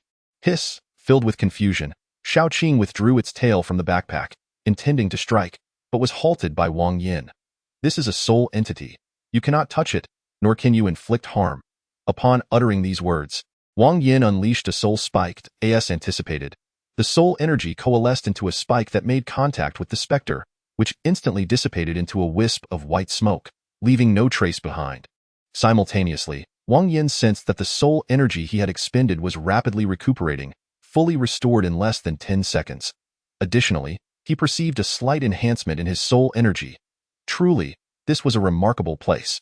Wang Yan could not help but exclaim, realizing the nature of this sanctuary for the soul. Martial prowess and spirit beasts were rendered ineffective. Only soul techniques could harm the specters, due to the unique characteristics of this locale. Expended soul energy could be swiftly replenished, and even the upper limit of soul strength could be augmented to some extent. In simpler terms, this was a hallowed ground for cultivating soul techniques. Enthusiasm surged within Wang Yan at the thought. If he were to remain here for a year, his soul strength could easily surpass 50 points. With a bit more time dedicated to enhancing Jinzi and Shaoqing, the likes of the Earth Demon Star would fall one by one. Even if 10 or 8 were to confront him at once, Wang Yan would remain unfazed, not rushing to have Jinzi continue digging. Wang Yan led the two spirit beasts forward, soon encountering several wandering specters. It became evident that the earlier encounter with the specter was purely coincidental. Such entities lacked physical form and could traverse through most substances. Had they chosen to fell a tree instead of digging a pit, they might well have encountered a specter then, too. Casually dispatching several phantoms, Wang Yan advanced with determination towards a specific direction. Continuously deploying soul techniques, he relentlessly eliminated the spirits. In a mere 2 hours, his soul intensity surprisingly increased by 0.1 points. This was achieved while maintaining a relatively balanced soul energy. If he were to engage in battle for 10 hours each day, he would secure a minimum of 0.5 in soul intensity, accumulating to 5 points over 10 days and 50 points over 100 days. Should he spend a year in the soul nurturing grounds, his soul intensity could reach an astonishing 200 points, equivalent to the level of a 10th tier Beastmaster. What kind of place is this? This is truly a paradise. Of course, this was merely a fleeting thought. If attaining the 10th tier were so effortless, the Yanhuang Empire would have long since become invincible. Yes, he continued his journey. Wang Yan soon encountered another type of phantom in stark contrast to the previous simplistic creatures. This specter possessed a pair of menacing black claws. It was evident that it would attack. You two, retreat. The spirit beasts could not engage the phantoms, yet the phantoms could almost certainly harm them. This might involve the complexities of the real and the illusory. Had there been no alternative, Wang Yan would have risked letting Shaoqing and Jinzi attempt a confrontation. However, at present, that was unnecessary. The soul pierce, formless and intangible, swiftly struck the black-clawed specter, as anticipated. This creature was of a far superior caliber, not only possessing a more formidable soul body, but also capable of counterattacking. Roar. The black-clawed specter opened its mouth, emitting a silent roar. Wang Yan felt a disorienting wave wash over him as the malevolent entity closed in. This was dire. The situation was perilous. Jinzi and Shaoqing were too far away and might not be able to shield him. Wang Yan attempted to evade, but his physical reflexes lagged significantly behind the specters. Faced with such circumstances, he had no choice but to confront it head-on. The second soul pierce struck the black-clawed specter, causing its ethereal form to quiver violently, as if struggling to maintain its shape. Wang Yan dared not waste a moment and unleashed another soul pierce. With a piercing sound, the black-clawed specter finally dissipated. Yet its claws managed to graze Wang Yan. There was no pain, only a wave of weakness and disorientation. Undoubtedly, despite its seemingly corporeal form, the black-clawed specter was fundamentally a soul. Once struck by its attack, one's soul would suffer severe depletion, plunging into a state of frailty. If the soul energy could not withstand the onslaught of the black-clawed specter, it would utterly disintegrate. While it appeared devoid of any fluctuations, the peril it posed surpassed even the brutal clashes between spirit beasts and martial prowess.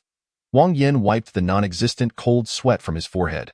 Should he encounter another black-clawed specter, it was imperative to eliminate it without the slightest hesitation. Boss, look what I found. Jinzi's voice rang out nearby. Wang Yan turned to see it clutching a soul fragment shard in its mouth. This would enhance his soul intensity by 0.3, with a maximum limit of 5 points. While it held no immediate utility for Wang Yan, it could be sold or exchanged for credits. Of course, he had another option. He could redeem it for the system. It was akin to diamonds. Purchased for 100,000, yet worth only 10,000 when resold, with no one interested. Chapter 28. Fierce combat. The number of black-clawed specters was not particularly high. After consecutively vanquishing over 30 ordinary phantoms, he finally encountered a second one. This time, Wang Yan exhibited much greater caution.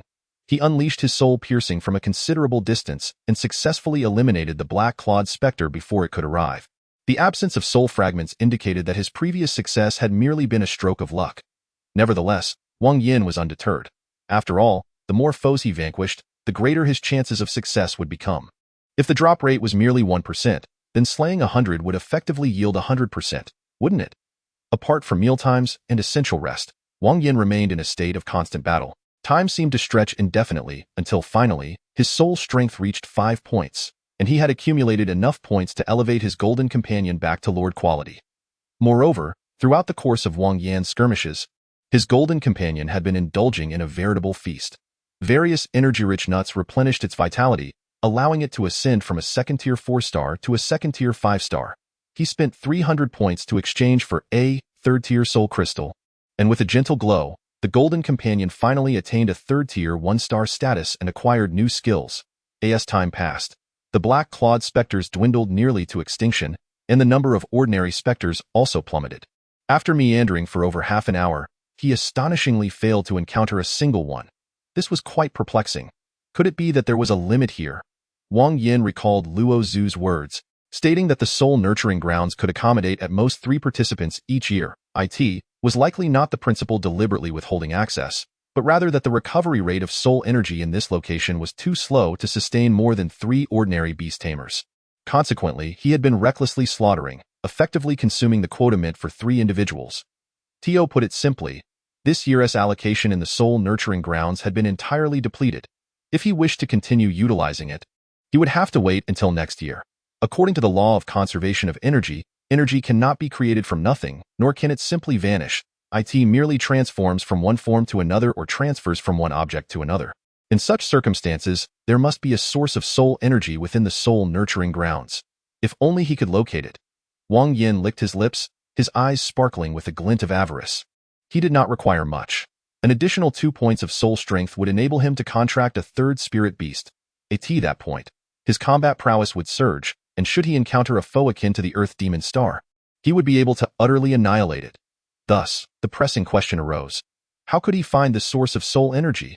After pondering for a moment, Wang Yan stumbled upon another dilemma. How to exit this place? Under normal circumstances, once one's soul strength temporarily peaked, they would be expelled. However, Wang Yan was still a great distance from that limit. Even remaining here for a year would not bring him to that threshold.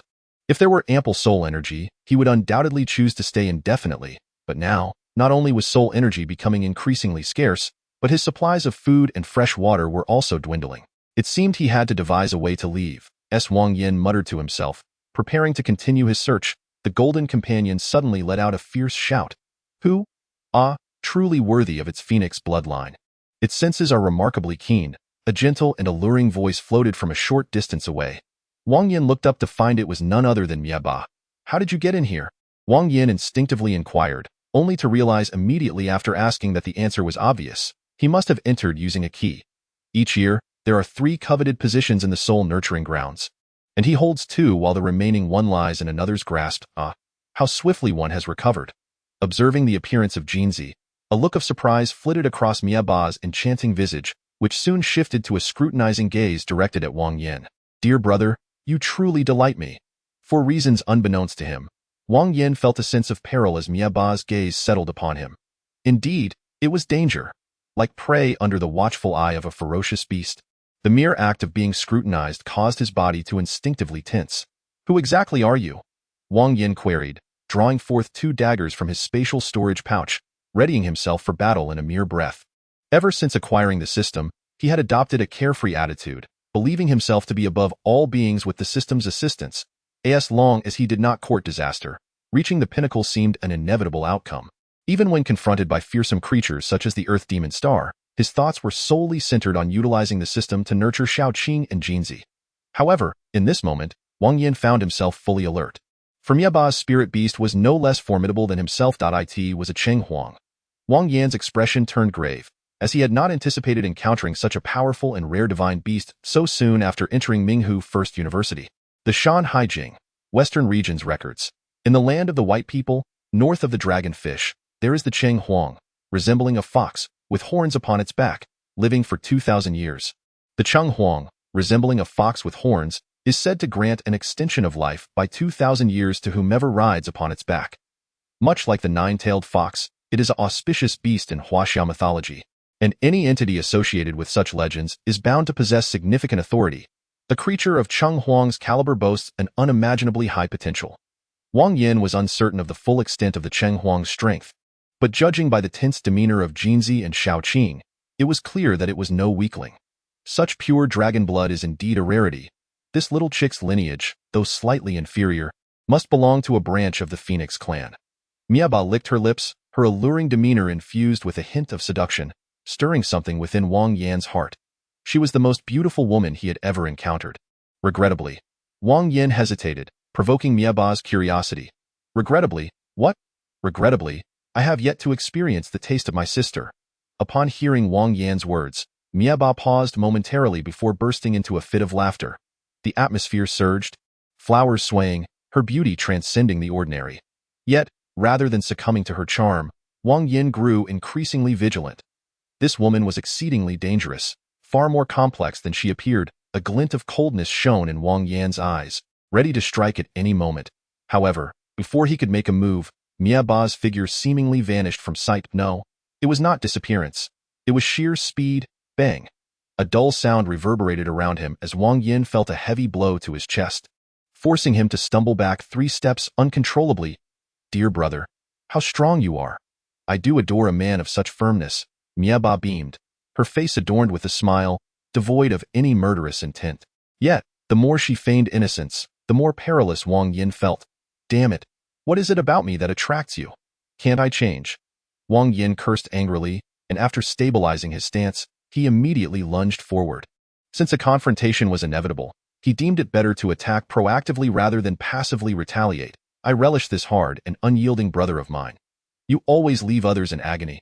Sister, could you perhaps choose someone else? I am still a virgin. The sharp dagger lunged toward Miaba's chest. Should it hit, it would mean the loss of sustenance for at least 2 children. Wang Yan's strike was fierce, yet Miaba was no ordinary adversary. Her slender fingers danced like butterflies, deftly flicking against the side of the dagger. The individual force was not tremendous, but when compounded over dozens of strikes, Wang Yan felt as though his arm had been struck by a hammer. The terrifying force surged upward, numbing his hands and causing his weapon to fly from his grasp. Chapter 29. A more intense battle. Brother, this won't do. After deflecting Wang Yan's dagger, Miaba refrained from further assault, instead choosing to mock him. Meanwhile, Jinzi and Shaoqing were locked in a fierce struggle with Cheng Huang, the battle showing no signs of resolution. The dagger lay merely 3 meters away. Yet Wang Yan dared not make a move. This woman's speed was too swift. Any slight motion would result in a devastating counterattack. You are a virgin, and I too have remained single since birth. We could engage in a profound exchange, as Miaba spoke. She tucked her hair behind her ear, exuding a gentle demeanor that could ensnare the hearts of countless men. However, Wang Yan, with pain in his chest and arm, could only think of delivering a thorough beating to this woman, leaving no time to be enamored by her beauty. Does being single since birth imply that one is only single after having children? Is the father of the child a black man? Wang Yan scoffed, then suddenly realized it was likely not the case, for a black man would vanish upon learning of his girlfriend's pregnancy, never waiting for the child to be born. You scoundrel! How dare you insult me with such derogatory remarks? Upon hearing Wang Yan's words, Miaba's expression instantly turned icy, a murderous glint flashing in her bright eyes. Any normal woman would be incensed by such an affront, akin to likening a pure goddess to a mere harlot. The lack of divine retribution would be deemed a testament to the goddess's grace. So, it seems you can get angry too. Wang Yan moderated his tone, realizing his previous comments had crossed a line. Let me teach you what respect truly means. As soon as the words left his lips, Miaba lunged at him. Her long legs struck through the air like steel whips, producing a sharp whistle. Should one of those blows land, an ordinary beast tamer would likely perish on the spot. Fortunately, Wang Yan was no ordinary person. With strength, agility, and constitution all reaching a perfect score of 100, he could withstand the hit without much concern. Bang! Wang Yan stepped back, firmly blocking Miaba's attack. That was not all. His hands trembled and swiftly transitioned from a firm grip to a fluid motion, gliding up her calf. You! Miaba gasped, attempting to withdraw her leg, but Wang Yan's hands clung to her as if covered in suction cups, ensnaring her completely. The heat was akin to flames engulfing her, while the pain felt like currents surging through her veins. As Wang Yan's hands ascended, Miaba could not help but shudder, a rosy hue gradually emerging on her fair visage. This intense sensation was one she had never experienced before, leaving her momentarily at a loss for how to respond. Wang Yan keenly observed Mieba's reaction, and seizing the opportunity, he unleashed a lethal strike upon a vital pressure point. A piercing scream escaped Mieba's lips, imbued with an indescribable essence. She trembled uncontrollably, her body momentarily succumbing to weakness. Wang Yan, having struck true, showed no mercy. Forming his fingers into a fist, he delivered a devastating blow. Bang! With tremendous force, the mountain was reduced to a mere hillock. Yet, Mieba was no ordinary foe. Her physique was remarkably robust. As the power of Wang Yan's punch began to wane, she astonishingly managed to rebound his hand. How could she bounce back so effortlessly? Wang Yan was momentarily taken aback, only to soon realize the impending danger. Indeed, this single lapse allowed Mieba to break free from his grasp, retreating several meters. "Lecher!" Mieba exclaimed furiously, her face reddening as if it might bleed. After years in the field, she had never encountered an adversary as tenacious and shameless as Wang Yan. Yet soon, she would come to understand that there is no limit to depravity, only degrees of it. What constitutes shamelessness? This is shamelessness, Lecher. Hee. Wang Yan rubbed his hands together like a fly, his countenance suddenly transforming into one of mischief.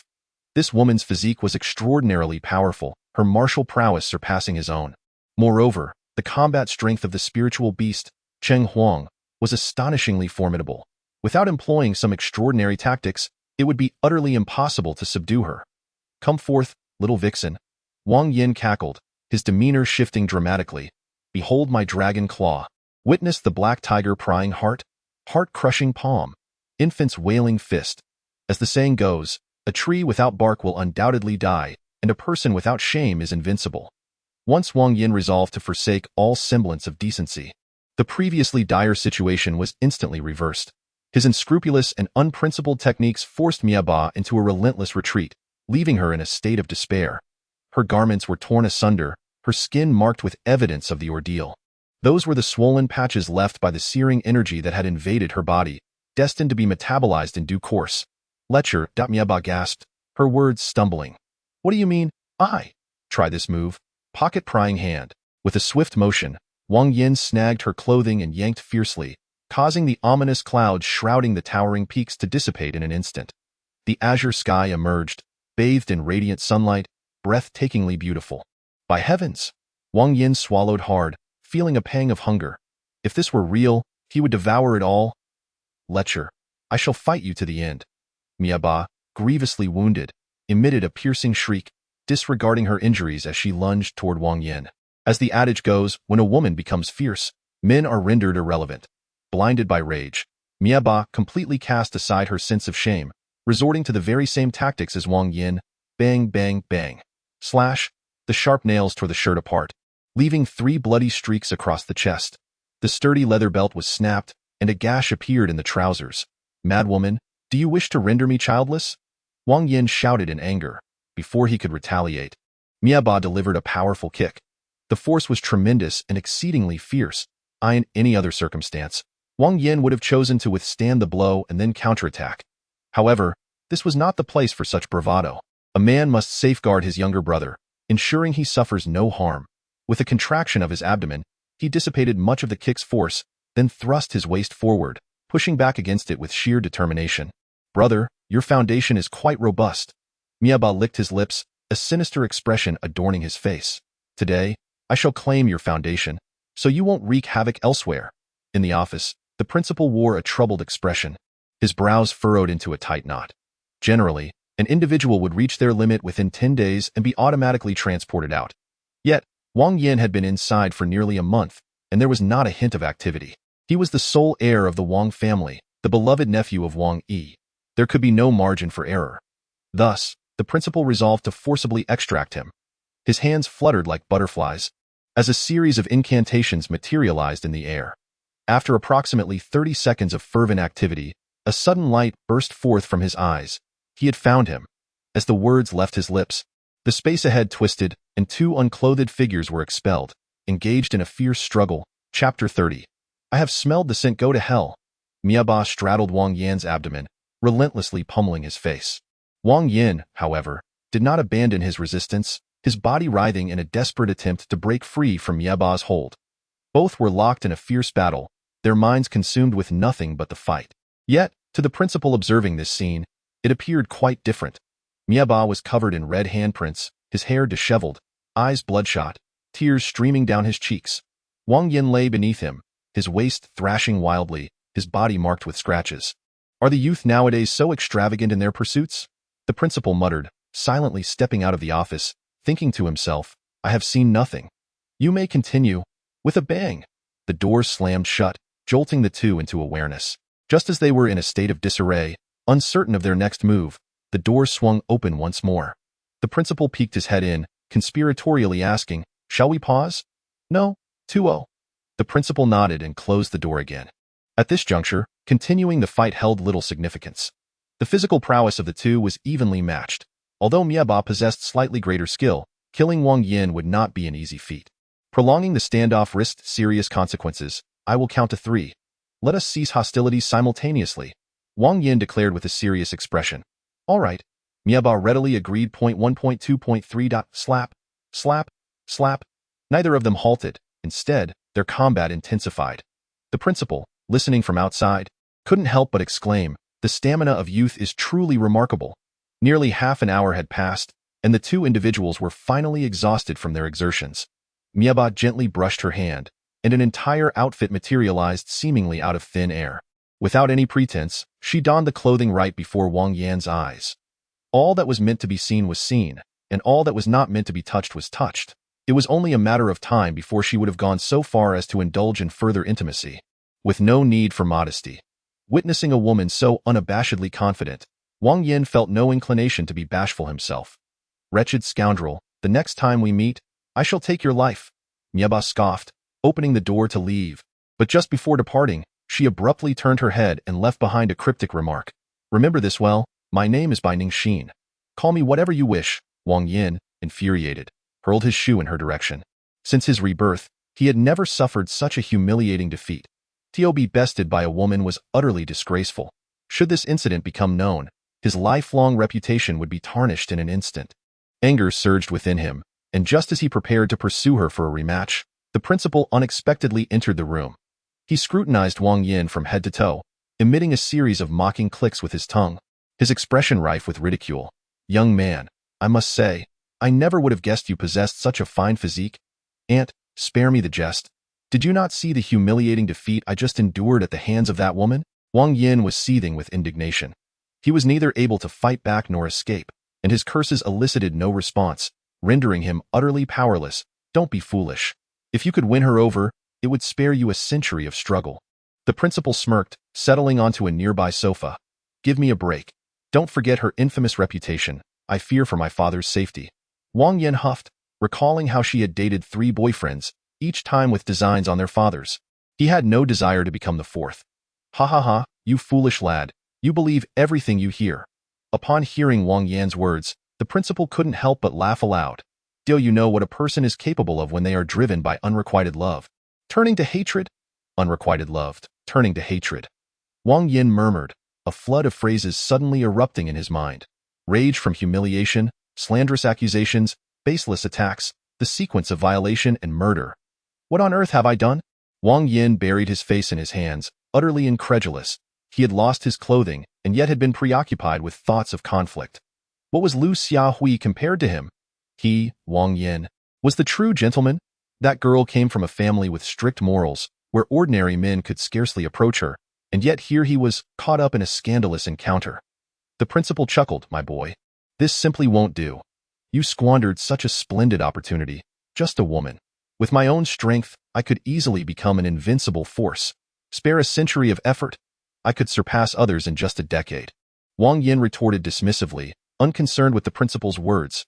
With the system at his command, as long as he avoided reckless actions, he was destined to reach the pinnacle of success. Those who had dined were more prone to hunger. It was understandable that a naive young man like him, unacquainted with the pleasures of women, would make such statements. Wang Yan raised an eyebrow in a provocative manner and said, Ha, I have indeed never tasted it. What about you? The principal replied. I have caught a whiff. Wang Yan was taken aback, his confusion evident. Although he was unsure of the implications of the principal's remark, the latter's slightly vexed expression prompted Wang Yan to deftly steer the conversation away. If there's nothing else, I shall take my leave, he sighed, preparing to depart. As the space transitioned, the soul contract forcibly recalled the spirit beasts, alleviating any concerns regarding Jinzi and Shaoqing. They remained obediently within. One must admit, the soul contract is indeed the greatest invention of the past 4 centuries. Without exception, it is stable, convenient, versatile, and most impressively, it can upgrade automatically. Don't rush off. I have matters to discuss. The principal gestured to the seat beside him, indicating that Wang Yan should sit. According to the usual schedule, immediately following your emergence from the soul raising grounds, you were to participate in the new student ranking tournament, yet it has been inexplicably delayed by half a month. If we do not proceed soon, I fear those old geezers may move to impeach me. A new student ranking tournament? For what purpose? To claim the top spot and boast? To invite a horde of disgruntled individuals to trouble me? Or perhaps to attract a bunch of narrow-minded people seeking to recruit me, and if I refuse, they'll find ways to harass me? Wang Yan scoffed, disdainful of such a trivial competition, with the system at his disposal. A steady and methodical approach was the true path to success. He refrained from mentioning the situation in the soul-raising grounds, as his intuition hinted that the reduction in wandering souls and soul energy was somehow connected to him. If left unspoken, he could avoid scrutiny. However, should he voice it, he might find himself in a precarious situation. The rewards for the new student ranking tournament are exceedingly generous, the principal observed, gazing meaningfully at Wang Yan. Treasures to enhance soul strength, elixirs capable of breaking the 100-point basic attribute shackles, and spirit beasts of leader quality. I shall sign up. For the glory of the school, and to bring pride to my aunt, I am certain I can secure the top position. Wang Yan's eyes sparkled with determination. The allure of the rewards was too tempting to resist. A little trouble was inconsequential. Anyone who dared to compete with him would meet their demise. Is that all? Where is your integrity? What of your principles? The principal shook his head in resignation, finding the young man's pragmatism rather striking. Wang Yan replied unabashedly, "Isn't this for the sake of strengthening my abilities? Without power, how can one protect oneself, let alone safeguard family and my aunt?" The principal rolled his eyes, signaling Wang Yan that he could leave. "Very well, I shall undoubtedly claim the first place, and I will not disappoint my aunt." Wang Yan offered a salute and strode confidently out the door. That young man. Observing Wang Yan's retreating figure, the principal could not help but smile. Though he was somewhat irreverent, he was undeniably entertaining. After a moment of silence, the principal began inscribing a spell in the air. Wang Yan had remained in the soul-nurturing ground for an extended period, and her continued presence without expulsion surely indicated an anomaly. She needed to conduct a thorough inspection to prevent such occurrences in the future. As the space opened up and her perception delved deeper, the principal's brow furrowed with growing concern. Aside from the soul energy in the air being nearly depleted, she detected no other irregularities. Bai Ningxin had been brought out within half an hour of entering, suggesting that the soul energy had been completely absorbed by Wang Yan. It was remarkable that one individual could consume the essence meant for 3, yet still not reach their limit. This young man certainly harbored many secrets. The principal murmured to herself, devoid of any prying intentions. Wang Yan was the direct nephew of Wang Yi, and rounding up the numbers, could indeed be considered her nephew. As a level 10 beast tamer, to covet the opportunities of her own juniors would be utterly disgraceful. The soul energy of the nurturing ground had the potential to forge a level 10 beast tamer, and over the years, it had been utilized under the principles of sustainability, retaining more than 80% of its energy. After a moment's hesitation, the principal made her decision. Never mind, encountering such a prodigy. The nurturing ground should indeed fulfill its true purpose, the crucial moment. She would lend him a helping hand, thereby fostering a level 10 beast tamer for her Yin Huang empire. As her words settled, the peculiar space before her began to twist and, within a mere 2 minutes, collapsed inward into a crystal the size of a walnut. This was the true form of the soul-nurturing ground. Upon exiting the principal's office, Bai Ningxin raised her hand, and a large-headed fish materialized in her palm. "Have you secured it?" she inquired. The blood of the phoenix was indeed in her grasp, but there were complications with the dragon's blood. "I sensed fear, a fear stemming from the bloodline," the large-headed fish replied after a moment's hesitation. "Fear? But you are the sky-swallowing Kuan, capable of devouring all. What could possibly instill fear in you?" Bai Ningxin questioned, her brow furrowing in confusion. "Among the legendary beings said to possess the power to create and destroy, one is the true dragon. The essence of that serpent's bloodline instills fear in me. It must be his lineage. True dragon bloodline? How intriguing!" A smile graced Bai Ningxin's lips upon hearing the sky-swallowing Kuan's words, My dear little brother, you truly delight me. The rules of the freshman ranking competition were exceedingly straightforward. First-year students would form teams of 2 or more to hunt ferocious beasts within a designated area. The points awarded varied according to the level and quality of the beasts slain, with the final rankings determined by the total scores. In addition to the ordinary beasts roaming about, numerous elite and leader quality beasts, and even several lords, were introduced into the fray. These high-quality beasts were confined within a specific range, posing no danger as long as one did not approach them. The tracking devices dropped upon defeat could be exchanged for substantial points, with the score from a single elite beast surpassing that of 10 ordinary ones. The rewards were exceedingly generous. I do not aspire for a position in the top 10. As long as I can secure a place within the top 100, I would be content. Zhang Wei drooled with desire, his eyes filled with longing. Due to the necessity of forming teams, Wang Yan pulled Zhang Wei in to meet the quota, a mere straggler, and still a support spirit beast. He would undoubtedly land at the bottom in such a competition. However, for Wang Yan, dragging Zhang Wei up posed no issue whatsoever. First place, Soul Crystal, 5,000 credits. Second place, Wrinkled Papaya, 4,000 credits. Third place, Armored Rhino Cub, 3,000 credits. Fourth to 10th places, Elite Spirit Beast Cubs, 2,000 credits each. 11th to 100th places, Elite Spirit Beast Cubs, 1,000 credits each. What exactly is a Soul Crystal? And that Wrinkled Papaya, is it for enhancing one's bosom? Zhang Wei pondered for a while, feeling that the most precious item appeared to be the Armored Rhino Cub in third place. Soul Crystals can enhance soul strength, while Wrinkled Papayas can bolster physical constitution. The value of these two items far surpasses that of a mere leader cub. Wang Yan elucidated this to Zhang Wei. Whether it be the Soul Crystal or the Wrinkled Papaya, both are exceedingly rare treasures. Soul fragments are relatively easier to acquire, occasionally obtainable from the black market at a steep price. However, Soul Crystals and Wrinkled Papayas are strictly regulated. Aside from a handful of top-tier universities and the 5 major military districts, anyone daring to sell them would face dire consequences. The principal's presentation of these two items not only served to motivate the new students to strive diligently, but also subtly hinted at temptation. After all, among all the newcomers, only he would find use for the Soul Crystal and Wrinkled Papaya, rendering them a sheer waste in the hands of others. Due to the relationship between the Apocalypse Brotherhood and the Beast Tide, this cohort of students suffered grievously, with nearly 30% perishing at the jaws of beasts. Those who managed to survive were not only fortunate but also possessed greater strength than their predecessors. To emerge victorious in such fierce competition is an immense challenge, of course. That is merely the case for typical newcomers, in Wang Yan's view. Failing to secure first place is the true challenge. This ranking competition takes place within the Wanxiang Mirror, where death is not permanent. However, injuries sustained will proportionately affect one's physical body. The Wanxiang Mirror is a treasure of Minghu First University, containing a unique space capable of housing living beings. Through the efforts of numerous generations of principals, various incantations have been inscribed upon it to showcase a multitude of functions. Currently, projecting the souls of new students into it is but a trivial application of its capabilities. The competition begins. As the principal's voice faded, everyone felt a wave of dizziness, and upon regaining consciousness, they found themselves within the Wanxiang Mirror. Truly remarkable. Wang Yan opened his eyes and couldn't help but exclaim.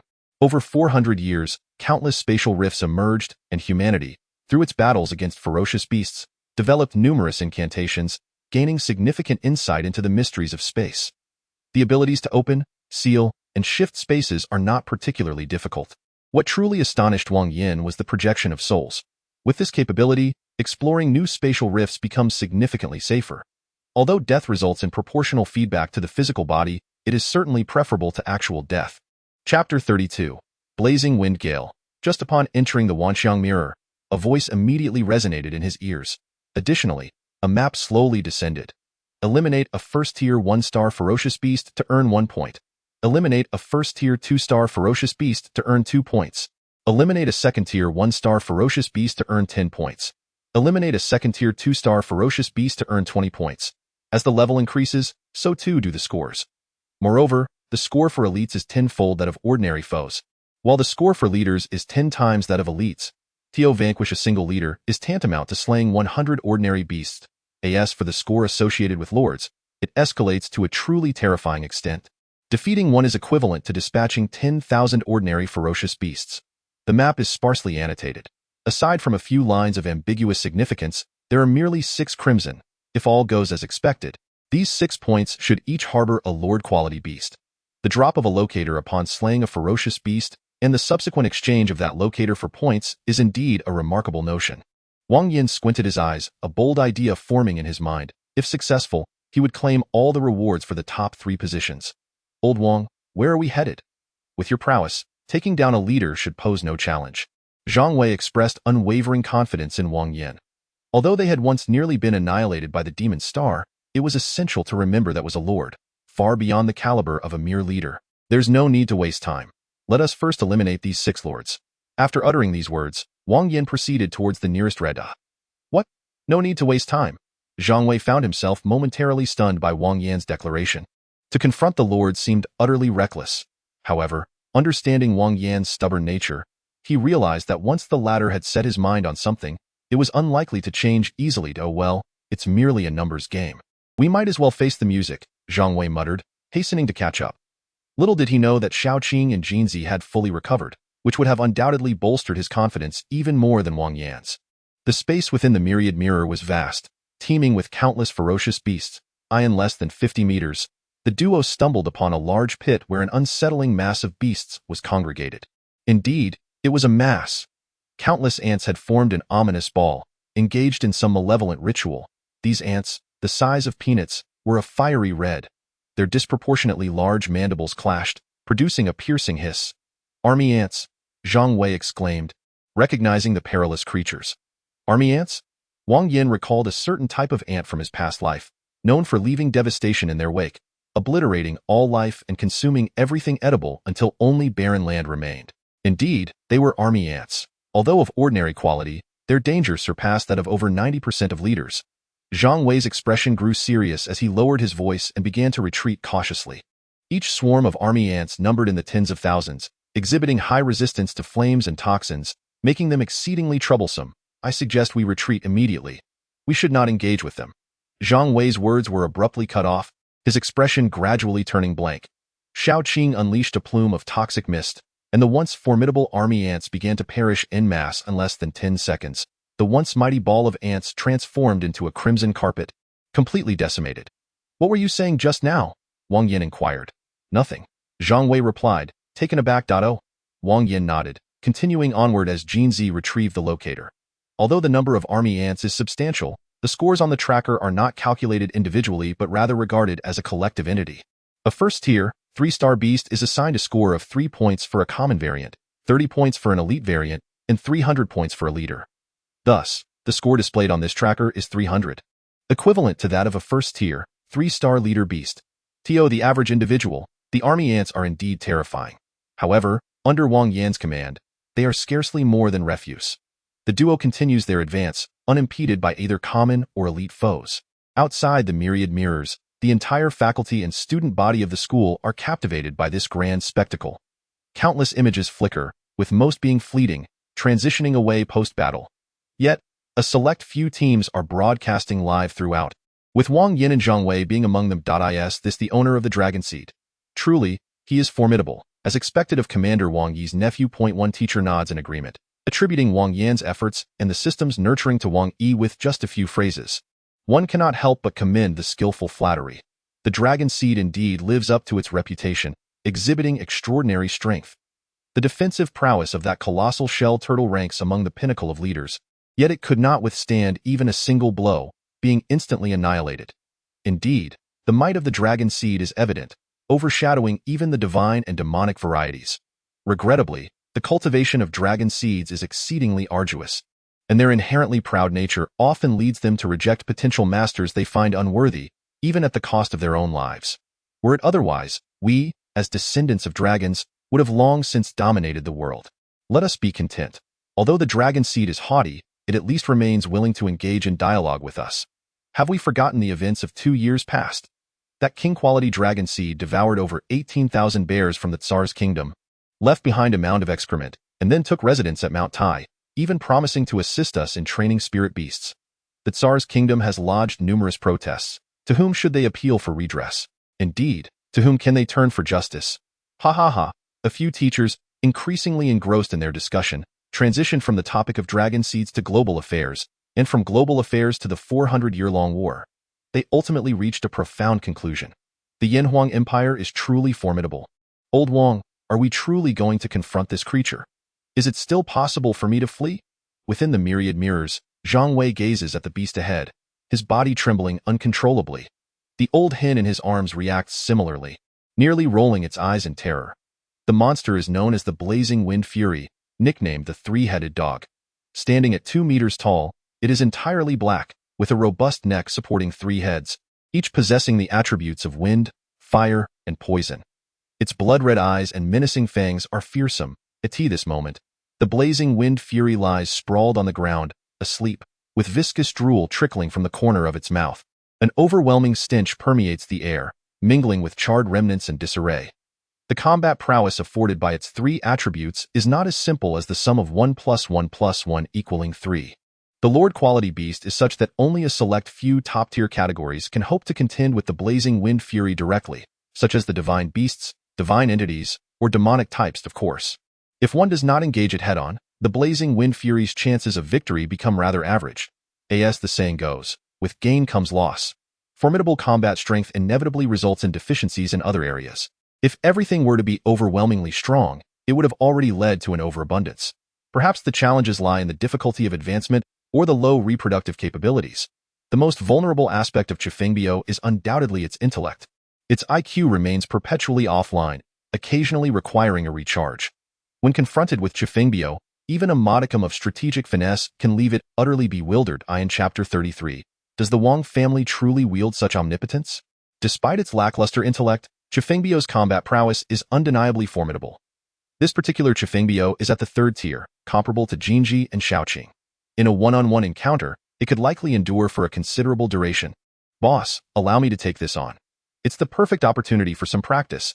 Jinji flapped its wings, adopting a posture of readiness, eager to engage. The Golden Sword Chi skill compensates for Jinji's physical limitations, enabling it to battle against larger, more ferocious beasts. At this moment, it desperately sought a confrontation to dispel the lingering shadows cast by the Earth Demon's star and forge ahead toward its goal of becoming the avian monarch. Golden Sword Chi, Jinji bellowed, as resplendent light coalesced before it, striking swiftly at Chifengbio's rear. A piercing howl erupted, the excruciating pain jolting Chifengbio awake, its 6 blood-red eyes instantly locking onto the assailant. The battle commenced. A fierce clash between bird and beast. Although Jinji's sword Chi veered off course, the outcome was nonetheless significant. During moments of distress, Chifengbio would undoubtedly recall Jinji's assistance. After all, if one eye fails, there is always another to rely upon. Damn, it's akin to a small knife to the rear. I've gained newfound awareness. I must keep my distance from this foolish bird in the future to avoid any unintended injuries. Zhang Wei wore a grave expression, recalling a time 2 years prior when he had undergone hemorrhoid surgery and inadvertently splattered the doctor. Though he was not the injured party, the agony and humiliation resonated deeply within him. Both being lords, Jinji and Chifengbio were evenly matched, each unable to gain the upper hand.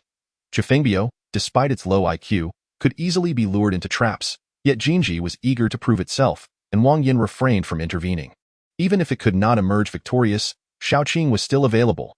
Within the same tier and category, Shaoqing feared no ferocious beast. Outside the myriad mirrors, the teachers exchanged glances. This child has always been so tenacious. Despite Chifengbio's lack of intellect, its combat abilities were anything but inferior. Such an arrogant young one was bound to face dire consequences.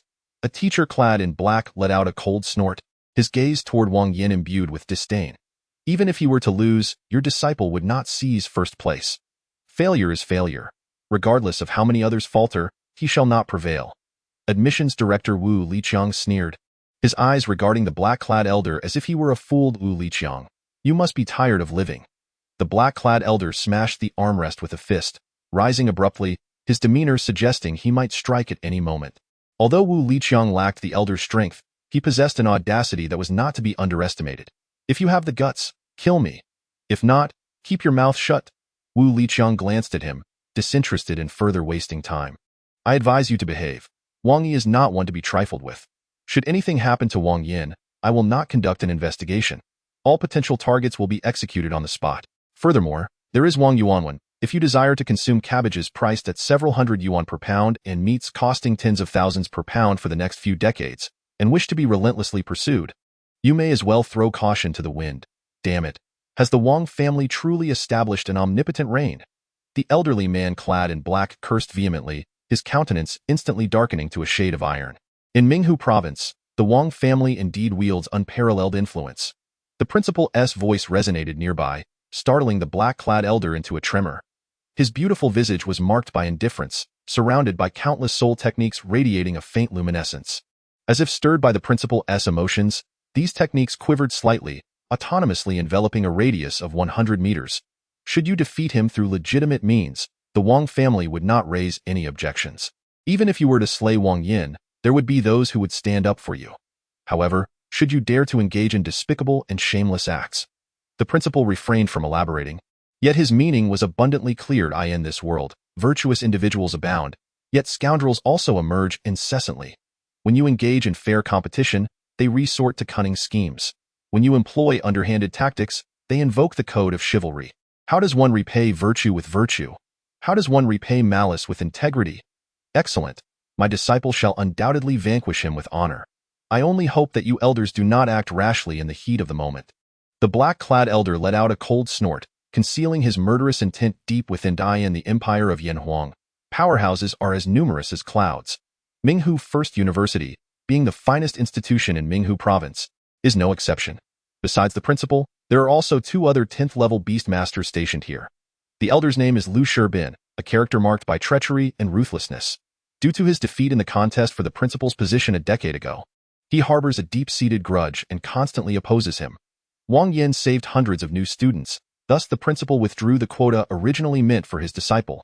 Coupled with Wang Yan's status, Lu Sherbin nurtured resentment and sought to eliminate him swiftly. Narrow-minded, despicable, and unworthy of great endeavors. The principal gazed skyward, spotting a figure clad in black rapidly advancing, seemingly heading towards the location of Qifeng Biao. What an astonishing sight! Observing Jinzi, who was engaged in a fierce battle with the formidable Qifeng Biao without yielding an inch, Zhang Wei could not refrain from exclaiming in awe. Truly formidable. Absolutely formidable. The fiery golden sword Qi was exceedingly fierce, with attack angles that were exceptionally cunning. Although Qifeng Biao was powerful, he was being driven back step by step under the relentless onslaught of Jinzi, with numerous wounds continuously oozing blood. Both being lords and at the same 3rd tier, the battle prowess of Qifeng Biao and Jinzi was nearly equal. Yet, in terms of intellect, Qifeng Biao found himself utterly suppressed by Jinzi. One languished at the bottom among ferocious beasts, while the other was more astute than Zhang Wei. How could they possibly compare? The sword Qi sliced through Qifeng Biao's ear, while Jinzi still had the energy to engage in banter. Wei Gu, mind your hygiene. Zhang Wei? What the hell? Wei Gu? Wang Yan could not help but chuckle, leaving Zhang Wei utterly bewildered. The divergences in history have resulted in this world not witnessing the emergence of that special medication developed for treating heart disease, which later gained worldwide popularity due to its side effects. Yet, Zhang Wei understood the phrase mind your hygiene. Bang. With a careless misstep, Jinzi was struck by the tail of the blazing wind beast, promptly followed by a relentless flurry of attacks that required no explanation. Although the blazing wind beast may not have been the sharpest tool in the shed, its instinct for combat was undeniably sharp. Turning its head, 3 massive jaws opened simultaneously, unleashing a torrent of flames, slicing winds and venom, culminating with its lethal claws. Had it been a typical corporeal spirit beast, even if it survived, it would have sustained grievous injuries. Yet, Jinzi proved remarkably resilient, emerging with merely a slight wound. Silly dog, quite fierce indeed. Jinzi's body shot forth like a meteor, instantly darting 50 meters away, feathers ruffled and covered in dust. The crown feathers atop its head were bitten off, leaving it looking rather bald. Ha ha ha! A machine gun hairstyle. Zhang Wei laughed uproariously, while Jinzi remained perplexed, wondering what a machine gun hairstyle was. It was simply a burst of baldness, punctuated by a series of tut-tut-tut sounds. Chapter 34. The show begins. Jinzi, silly dog. I'll take you on. With a furious curse, Jinzi charged at the blazing wind beast. Though the previous battle had appeared exceedingly intense, Jinzi had not exerted its full strength. After the skirmish with the blazing wind beast, it had garnered a clearer understanding of its own capabilities. Additionally, spurred on by Zhang Wei's ridicule, Jinzi resolved to swiftly conclude the battle and confront Zhang Wei. Just then, a resounding thud echoed, accompanied by violent tremors of the earth, as an innumerable horde of ferocious beasts came barreling toward them. What was happening? Wang Yan turned to see, at the forefront of the throng of beasts, a gigantic lizard clad in scales, fixating its piercing gaze upon him. Its cold vertical pupils radiating a killing intent. It was a ground-armored dragon of leader quality, followed by a legion of lizard-like beasts, presumably under its control. Among leader-quality beasts and spirit beasts, a select few possessed unique skills. For instance, intimidation or dominion. Shaoqing's skill was intimidation, capable of instilling fear in the beasts within a certain radius, rendering them devoid of combat capability. The ground-armored dragon's ability likely lay in dominion, commanding lower-tier beasts of its kind. Though the blazing wind beast was a lord, it bore multiple inscriptions, preventing it from straying far from this location, and its aura of authority was suppressed to its utmost limit. Only within 3 meters of the blazing wind beast could one sense its presence. The ground-armored dragon seemed cognizant of this and led a horde of ferocious beasts to attack. In this school, I had but 2 enemies. One was Bai Ningxin, and the other was the man from whom I had snatched the spirit-sustaining quota. Bai Ningxin's spirit beast was a leader-quality Cheng Huang, likely looking down on the likes of the ground-armored dragon. Thus, the sequence of events became clear. Wang Yan regarded the ground-armored dragon, his expression betraying no joy or sorrow. He had witnessed such a spectacle before. Compared to his encounter with the ground demon star, this was mere child's play. There was no need for him to intervene. Once the dragon's might was unleashed, all ferocious beasts would be compelled to bow before him. Even if they could command other beasts, what of it? As long as they had not completely lost their sanity, they would succumb to the dragon's might. Wang Yan's thoughts were not unfounded, yet reality often unfolds in unexpected ways. Just then, at the site where Jinzi and the blazing wind beast battled, a colossal creature erupted from the ground, sending both of them flying. Jinzi, damn, blazing wind beast, crystal. The colossal creature measures approximately 10 meters in length. Its robust, bony carapace covering its entire body, while its tail coils like a whip. Its protruding maw brims with sharp teeth, and its menacing claws remain concealed beneath its form. This is the Iron Armored Dragon, a formidable beast resembling an armadillo. The Iron Armored Dragon and the Earth Armored Dragon belong to the same formidable category of beasts. Despite bearing the term dragon in their name, they share no kinship with true dragons whatsoever. Upon emerging from the depths of the earth, rather than attacking the blazing winds or the glinting gold, it fixated its gaze upon Wang Yan. There is no doubt that it is coming for him. In a rookie-ranking match, he never anticipated such a whirlwind of chaos. Alas, the tree desires tranquility while the wind continues to blow. He wished to avoid trouble, yet trouble sought him out uninvited. Wang Yan sighed, feeling an overwhelming sense of frustration. Boom! The thunderous noise intensified, the tremors growing ever more violent, as thousands of ferocious beasts closed in within 100 meters. Wang Yan cast a glance in that direction, the invisible dragon's might radiating outward, causing the foremost beast to immediately prostrate itself upon the ground. As those in the front halted, the ones behind surged forward, creating a chaotic scene among the beasts. Even the leader-class Earth Armored Dragon was caught in the turmoil, as all the creatures turned into a rolling mass. Wang Yan, disinterested in engaging with such riffraff, summoned Shaoqing and withdrew himself. With his strength, he could dispatch ordinary beasts in an instant, elite ones in no more than 3 moves. And while he could hold his own against a leader, he would rather not contend with a lord at all. Ha! Are you frightened? Wang Yan had barely retreated 10 meters when a sinister voice pierced the air. Clad in black and covered in dust, a tear marred the right side of his rear. His hair was disheveled, blood trickled from his nostrils, and he spoke with a hint of wheezing.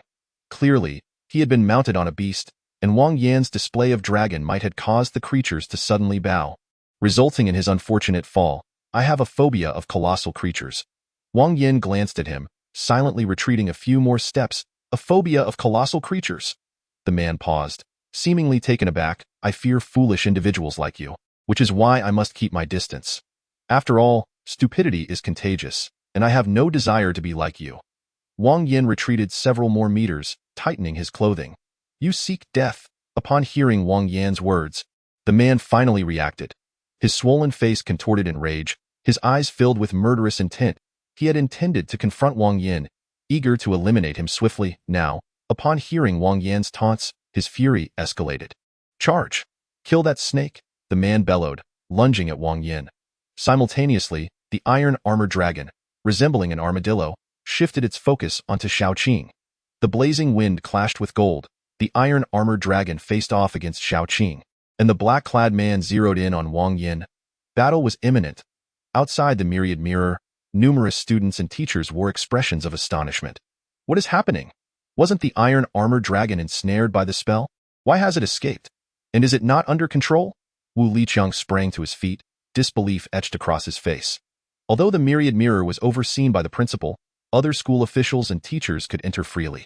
Manipulating events within was not a difficult task at all. Upon realizing this, Wu Liqiang immediately turned to Lu Shirbin. Upon meeting Wu Liqiang's gaze, which seemed capable of murder, Lu Shirbin's lips curled into a faintly derisive smile. He neither confirmed nor denied. Yet the implications were abundantly cleared. To evade my senses, unravel the enchantments binding the iron armored dragon, and moreover, to guide it in battle. It appears you have not been idle these past years. Such a significant event unfolding right beneath my nose, the principal remains remarkably composed rather than flustered. She understands Wang Yan's capabilities. A mere Tier 3 blaze wind and iron armored dragon pose no threat to that young man. As for Lu Shirbin's disciples, they are even less worthy of consideration. Wang Yan's ability to contend vigorously with a genius like Bai Ningxin is far beyond what Lu Shirbin's disciples could hope to match. You seem utterly unconcerned? Lu Shirbin's brow furrowed. Sensing that the principal's demeanor indicated something was amiss, he mentally reviewed all the events but found no oversights, leading him to conclude that the principal was merely feigning calmness. A splendid performance is about to commence. Indeed, a splendid performance is on the verge of unfolding. The principal nodded, her tone laden with significance. Chapter 35. Driven to the brink of fury bang. The figure clad in black was sent sprawling backward, crashing heavily to the ground. This individual boasted audacious bravado, yet their combat prowess was rather underwhelming. They succumbed utterly without enduring even a single strike from Wang Yan. To be frank, I am considerably disappointed. I had anticipated a vigorous battle, only to discover they were nothing more than a fade of strength. Wang Yan shook his head, reminiscing about his intense clashes with Bai Ningxin. Though he remained at a disadvantage, those encounters had been exhilarating. Impossible. How could you be so formidable? It is absolutely inconceivable. The man in black was a visage of disbelief. I have lived alongside the earth-armored dragon since childhood, utilizing secret techniques to merge my bloodline with it, thereby enabling me to forge a contract upon reaching adulthood, thus averting bloodline erosion and gaining a fraction of its power. I risked life and limb to achieve this. So how can you possess such strength? Why? The man in black's face contorted with fury, bordering on madness. He could not accept this outcome, that his efforts were rendered futile against a mere casual strike from another. How cruel. Why? My father is the wealthiest man in Minghu province, and my uncle is the commander of the Minghu military district. What do you mean by why? Wang Yan scoffed, finding this individual utterly pathetic. Not only was he weak in strength, but his mindset was equally frail. It was merely one defeat. Was such a reaction truly necessary? A true champion is not one who wins every battle, but one who rises courageously to fight again after each setback. The man in black was nearly rendered unconscious with rage, trembling as he pointed at Wang Yan for an extended moment before finally managing to utter a retort. If you have the ability, don't rely on your family. Not relying on my family? A fair challenge. Wang Yan approached step by step. I possess 2 spirit beasts of lordly quality, 1 dragon type and 1 phoenix type. Why martial prowess is exceptional. I could defeat you with a single strike. I am undeniably more handsome than you. And I have a childhood sweetheart. I am wealthier than you, free to spend as I please. Each word struck like a hammer upon the heart. If there was a semblance of resilience before, now even the necessity to struggle had vanished. The onslaught was all-encompassing, leaving no opportunity for reprieve. Poof. The man in black pointed at Wang Yan, a mouthful of blood spewed forth, and his body crumpled to the ground. This fellow could not withstand such a crushing blow, and he was quite literally driven to death by rage. Are today's youth truly so fragile? Wang Yan sighed.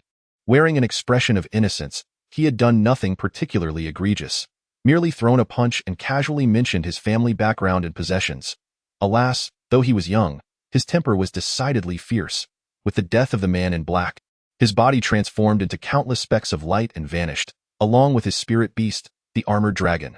Without the leader's command, the surrounding ferocious beasts ceased their aggressive pursuits. As Wang Yan retracted his dragon might, they began to scatter in a panicked flight.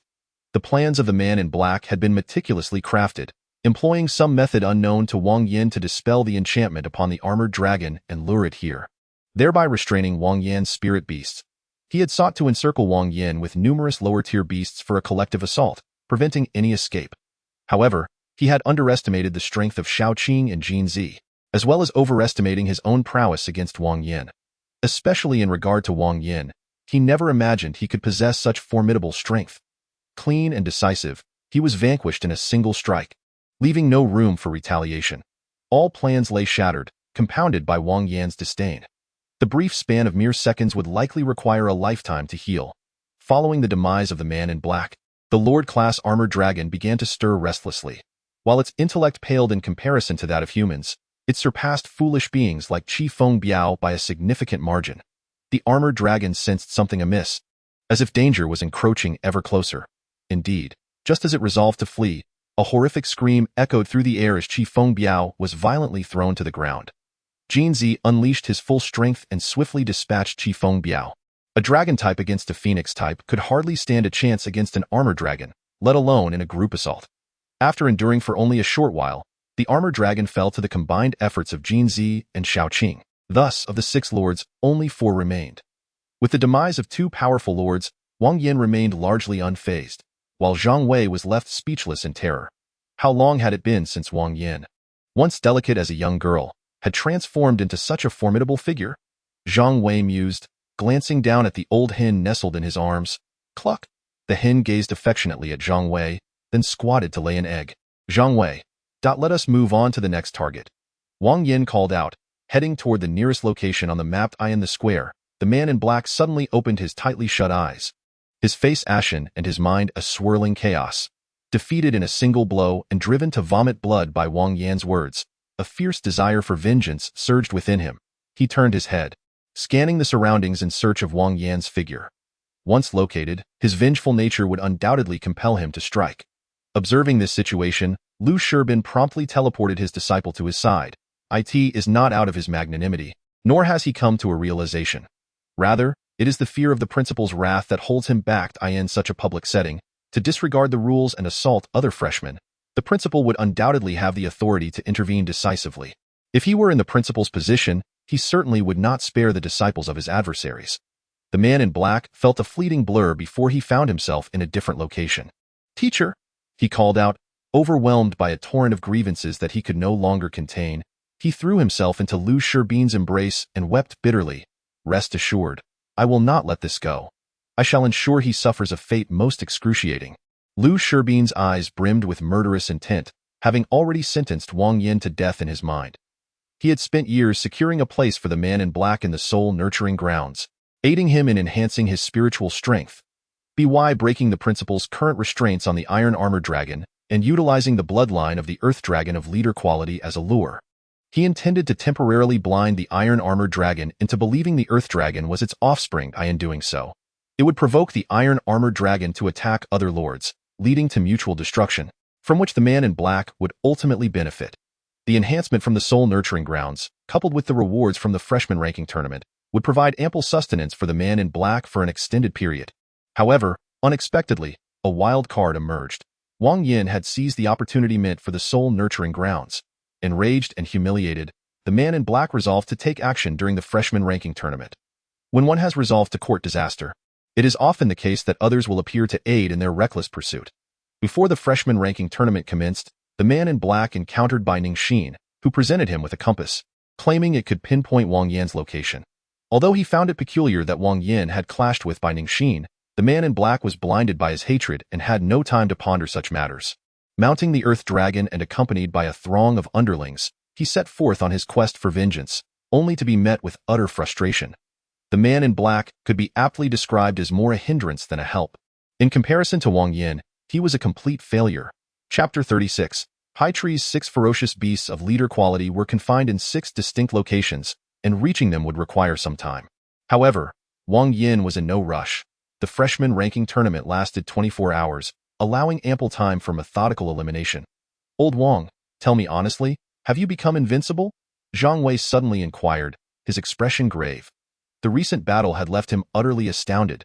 2 leader-quality beasts had perished just like that? Such strength was likely beyond even the senior students in their 4th year. Wang Yan was only a freshman. How would he navigate the remaining 4 years? Would he not be capable of making his teachers weep upon graduation? At most, he might be unrivaled among the freshmen, but the senior students were still formidable. There were some he simply could not defeat. Wang Yan recalled the pale, soft, large, and round form, so elastic and delicate. Ugh! He was reminded of that detestable Bai Ningxin. That madwoman had struck with such ferocity that he still felt the lingering pain throughout his body. Nevertheless, one must wonder, how could her spiritual beast achieve leader quality? To forge a contract with a spiritual beast, one must possess a physique capable of resisting the assimilation of bloodline erosion. Ordinary quality requires 5 points, elite quality demands 20 points, and lord quality necessitates a staggering 100 points. The quality of a sovereign beast is even more formidable, requiring a full 600 points in physical attributes. Unless one possesses the capability of Wang Yan, who, after signing a contract, finds ways to continuously elevate the quality of his spirit beast, thus not only avoiding the erosion and assimilation by the beast's bloodline but also reaping significant benefits. Yet, a conundrum arises. The quality of a spirit beast is fixed at birth. How did Bai Ningxin achieve this? Has she mastered some arcane technique capable of enhancing beast quality? Or perhaps utilized some extraordinary elixir? Wang Yan was perplexed, but soon his thoughts shifted to other matters. The changes occurring within himself had likely already attracted the attention of those with ulterior motives. The fact that no one had inquired until now might indicate they were conducting covert investigations or had been intercepted. The principal, well aware of Bai Ningxin's background, exhibited no surprise, clearly indicating that a lord-quality spirit beast did not sufficiently pique her interest, and the underlying secrets were likely common knowledge to her. In such circumstances, the truth was unveiled. The quality of spirit beasts can indeed be enhanced, but the method is known to only a select few.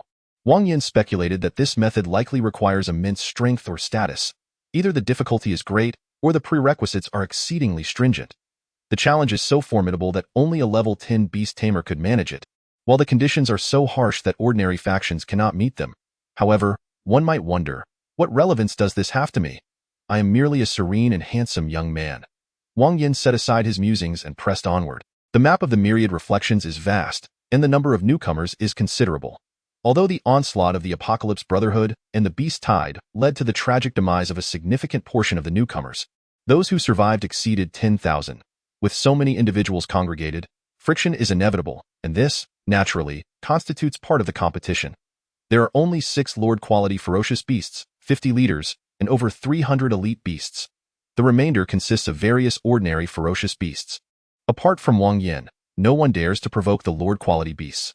While the leaders are formidable, with proper coordination and a bit of strategy, there remains a chance for victory. The elite ferocious beasts are hotspots for fierce competition. With hundreds of newcomers having perished at the hands of others within just 2 hours since the commencement of the contest, as time progresses, the battles grow increasingly brutal. Since the positioning devices can be seized, the eventual outcome is that several powerful teams join forces to clear obstacles before engaging in combat.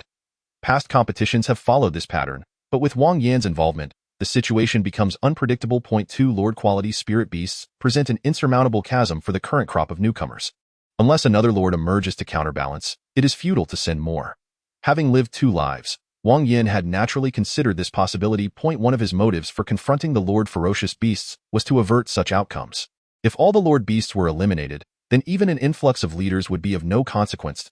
As for the spirit beasts contracted by newcomers, that is a jest. They can barely manage to contract a leader, let alone a lord. The 3rd lord is a tree, a remarkably rare plant-type ferocious beast. It possesses formidable defense, terrifying attack capabilities, and astonishing speed, with the sole weakness being its immobility. Lao Wang, what is this? Zhang Wei, encountering such an object for the first time, couldn't help but inquire. If I am not mistaken, this should be a tall tree. Wang Yan replied, a tall tree? Indeed, a tall tree, for it is laden with people hanging from it. Wang Yan's tone was filled with conviction, as he had experienced being hung from such heights numerous times. A rather harrowing ordeal. In his previous life, Wang Yan was solitary and destitute. The hardships of his youth compelled him to strive harder than his peers. Yet, oftentimes, the fruits of one's labor pale in comparison to innate talent. Life may deceive you, allies may betray you, and women may tempt you, but calculus will not. It simply cannot be mastered, no matter the effort expended. Before them stood a tree approximately 10 meters high, lush and robust, its branches thick and sturdy. Countless corpses dangled from the tips of the branches, swaying gently in the breeze, appearing to struggle in their demise. Were he outside, Wang Yan might have felt a flicker of compassion, seeking ways to rescue them, to discern any chance of survival. But here, To hell with that. All present were mere projections of souls, dissipating into starlight upon death. Corpses? Bait. Let me give it a try, Zhang Wei exclaimed, evidently sensing the peculiarity of the situation. He lightly tapped on the back of an old hen, which promptly squatted and laid an egg. Off you go. Zhang Wei swung his arm in a wide arc, launching the nearest corpse. The white egg traced an arc through the air, swiftly approaching the tree. In the next moment, the seemingly living figure was abruptly torn asunder. Its mouth agape, devouring the egg whole. Good heavens, how revolting! Zhang Wei grimaced, his countenance twisted in distaste. The so-called corpses were, in fact, organs resembling carnivorous plants. They masqueraded as humans, but upon opening, revealed gaping maws lined with sharp teeth. Once bitten, even the leader would find it difficult to escape. If it were merely a mouth, it would not pose much of a challenge. However, the tree was densely populated with these figures, easily numbering over 200. Without ranged capabilities, one would perish in droves. The fate rests upon you. Wang Yan signaled to Jinzi, who immediately grasped the cue. Golden essence sword chi. A brilliant white light swiftly coalesced, forming a sharp blade that lunged fiercely at the flower. Jinzi's strike was exceedingly ferocious, piercing the flower's heart. I've struck the heart of the flower, Jinzi remarked casually, prompting Wang Yan to nearly choke on his own spit. For heaven's sake, must you phrase it that way? Can't you be more serious? If you say it like that, others will think I am a lecherous old man, Wang Yan retorted, somewhat irked. This foolish bird was tarnishing his noble image. Is that not the case? Jinzi tilted its head, eyes brimming with disdain. Wang Yan. Chapter 37. Truly a great cleverness. Having fought to the point of losing his clothes, and yet, he claims he is not a lecherous old man? Jinzi scoffed, having realized that while Wang Yan feigned propriety, they were essentially cut from the same cloth. The difference lay in Jinzi's boldness and Wang Yan's repressed desires. Very well, I concede. I am indeed a lecher. But allow me to clarify, I am not old. Wang Yan cleared his throat, his expression tinged with embarrassment. For many years, he had cultivated an image of purity, but suddenly being unmasked left him at a loss on how to confront the elders of Jiangdong. After battling against Qifeng and the ironclad dragon, Jinzi had gained a comprehensive understanding of his own strength and found it increasingly effortless to contend with Gao Shu. The golden sword energy danced through the air, each strike capable of piercing through a blossom. Gao Shu trembled violently from the shots, attempting to retaliate against Jinzi, yet the distance rendered him powerless, ultimately collapsing in defeat. This skirmish was devoid of peril, though it had proven somewhat taxing. After expending his energy, Jinzi felt nearly drained, his body devoid of strength, resembling a lethargic bird. Boss, your bird. Jinzi instinctively wanted to voice something, but swallowed his words upon meeting Wang Yan's threatening gaze. Further frivolity would likely result in a night of hunger. Since aligning himself with Wang Yan, Jinzi had come to experience what it truly meant to be a bird, to truly live. Various nuts filled his storage bag to the brim, allowing him to indulge in whatever he desired without a second thought. While being a bit cheeky was acceptable, provoking Wang Yan could cost him access to his favorite treats. Let us go. On to the next one. Observing Jinzi's compliance, Wang Yan nodded with satisfaction. 6 Lord-level ferocious beasts remained, half of the total. Excluding others, the points from just these 3 locators exceeded 3 million, unless the remaining 3 lords were slain. Even gathering all the elites and leaders within the Wanxiang mirror would not allow for a point tally to catch up to as for the ordinary quality ferocious beasts. Their efficiency was dismally low. A 3-star 5-point beast only yielded 500 points, necessitating the slaughter of 6,000 to match the score of 3 1-star 3-point lords. Thus, the most prudent strategy was to kill and seize the locators. Wang Yan had no intention of competing with others. The points from the 6 lords were sufficient for him to maintain an undeniable advantage. However, he was not one to shy away from conflict. The new student ranking competition was inherently about seizing opportunity, devoid of right or wrong. To claim all the rewards for the top 3 spots, he would naturally employ some tactics. As a transmigrator, Wang Yan was well versed in various genres of novels and understood their tropes thoroughly. This time, he planned to emulate the protagonist of a classic power fantasy, selling locators. By slaying the 6 lord-level ferocious beasts and selling the locators to others, he could secure the rewards for the top 3 spots. All he desired were the soul crystals and the wrinkled papaya, leaving the credits for a few buyers. After all, those who had spent money should not leave empty-handed. I am truly a genius. Wang Yan clapped his hands, immensely impressed with his own intellect.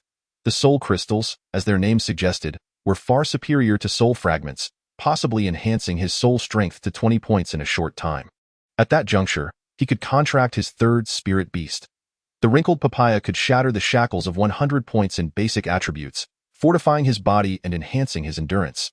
The next time he encountered that madwoman, Binding Sheen, he would not find himself so thoroughly beaten. "Boss, someone is approaching," Jinzi suddenly spoke in his ear, alerting Wang Yan. The man in black had already been dispatched. Who else would seek to trouble him? Not long after, as Wang Yan awaited, the individual finally appeared before him. This person appeared to be around 20 years old, riding a large, spotted dog, its tongue lolling out in exhaustion. "Woof dot woof dot woof." The man gasped for breath, barking 3 times within half a minute. Wang Yan appeared utterly bewildered. What on earth was happening? Were they experiencing a soul exchange between man and dog? Had rabies somehow led to a phenomenon of canine transmission among humans? Woof dot woof. After continuing to pant for over 10 seconds, the man finally articulated his thoughts. "Do not rush, speak slowly." Wang Yan produced a bottle of water and handed it over, feeling an odd sense of familiarity with this individual, though he could not recall where he had encountered him before. "Wang Yan, a grave situation has arisen."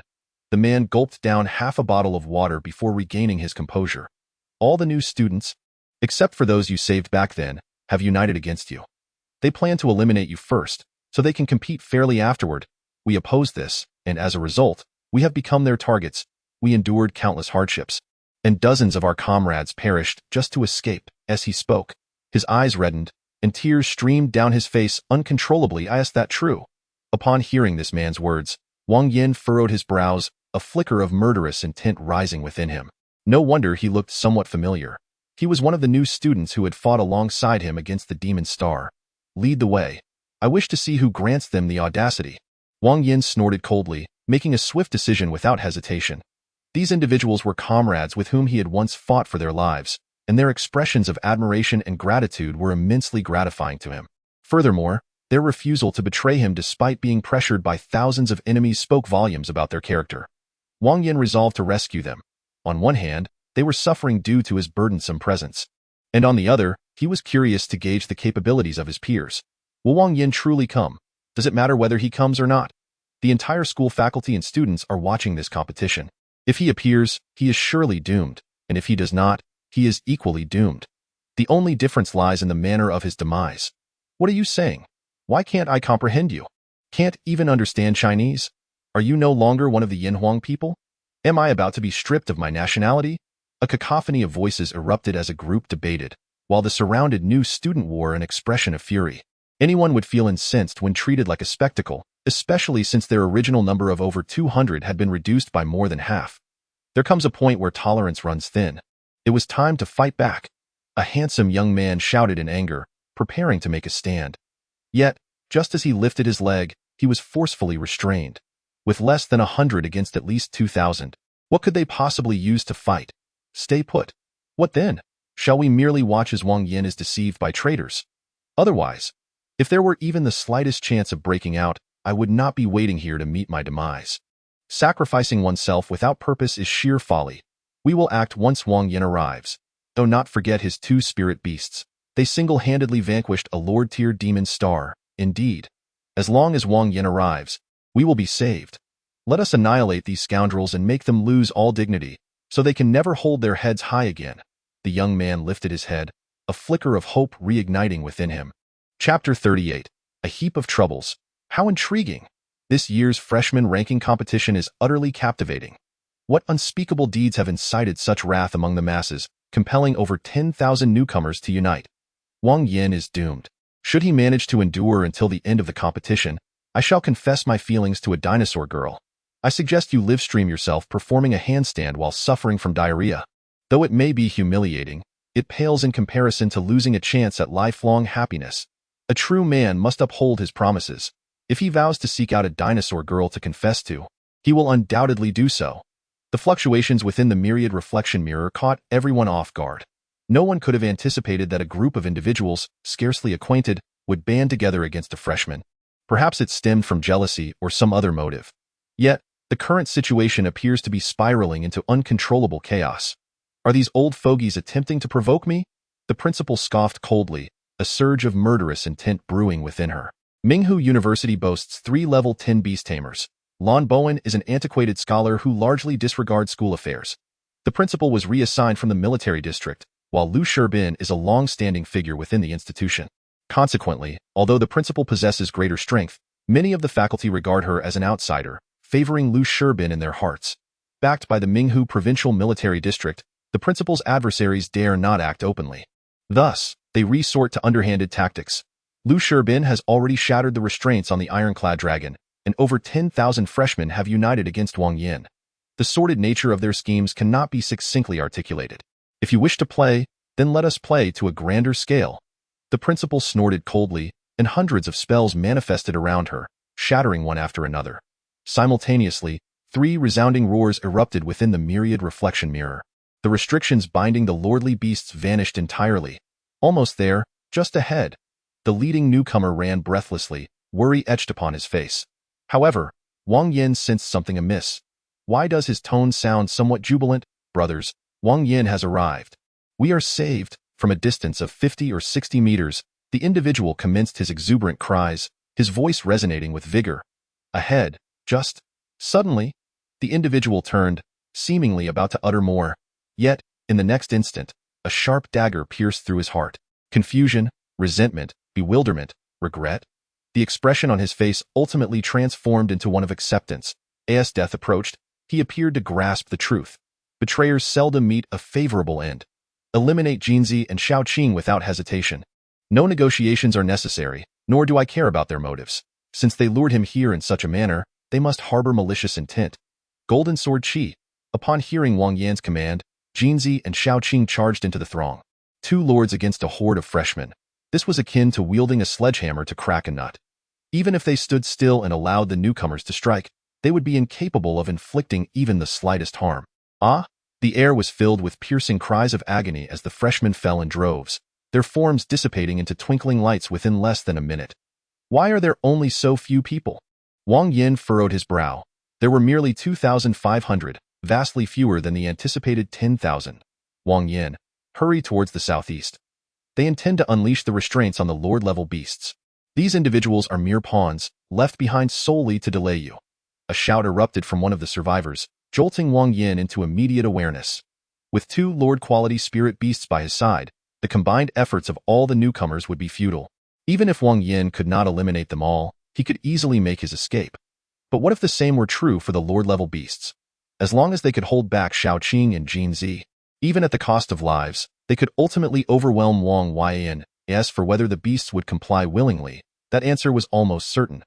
The likes of Qifeng Biao were exceedingly rare among beasts. While lord-quality beasts may not match humans in intellect, they were capable of rudimentary communication. Moreover, with certain special methods, inducing or controlling them in battle would not pose a challenge. Just consider the previous iron-armored dragon. Before truly significant figures, lord-quality beasts were hardly formidable. Humanity's dominance on Earth stems not only from formidable might but also from unparalleled wisdom. Why should there be so much chaos over a mere freshman ranking competition?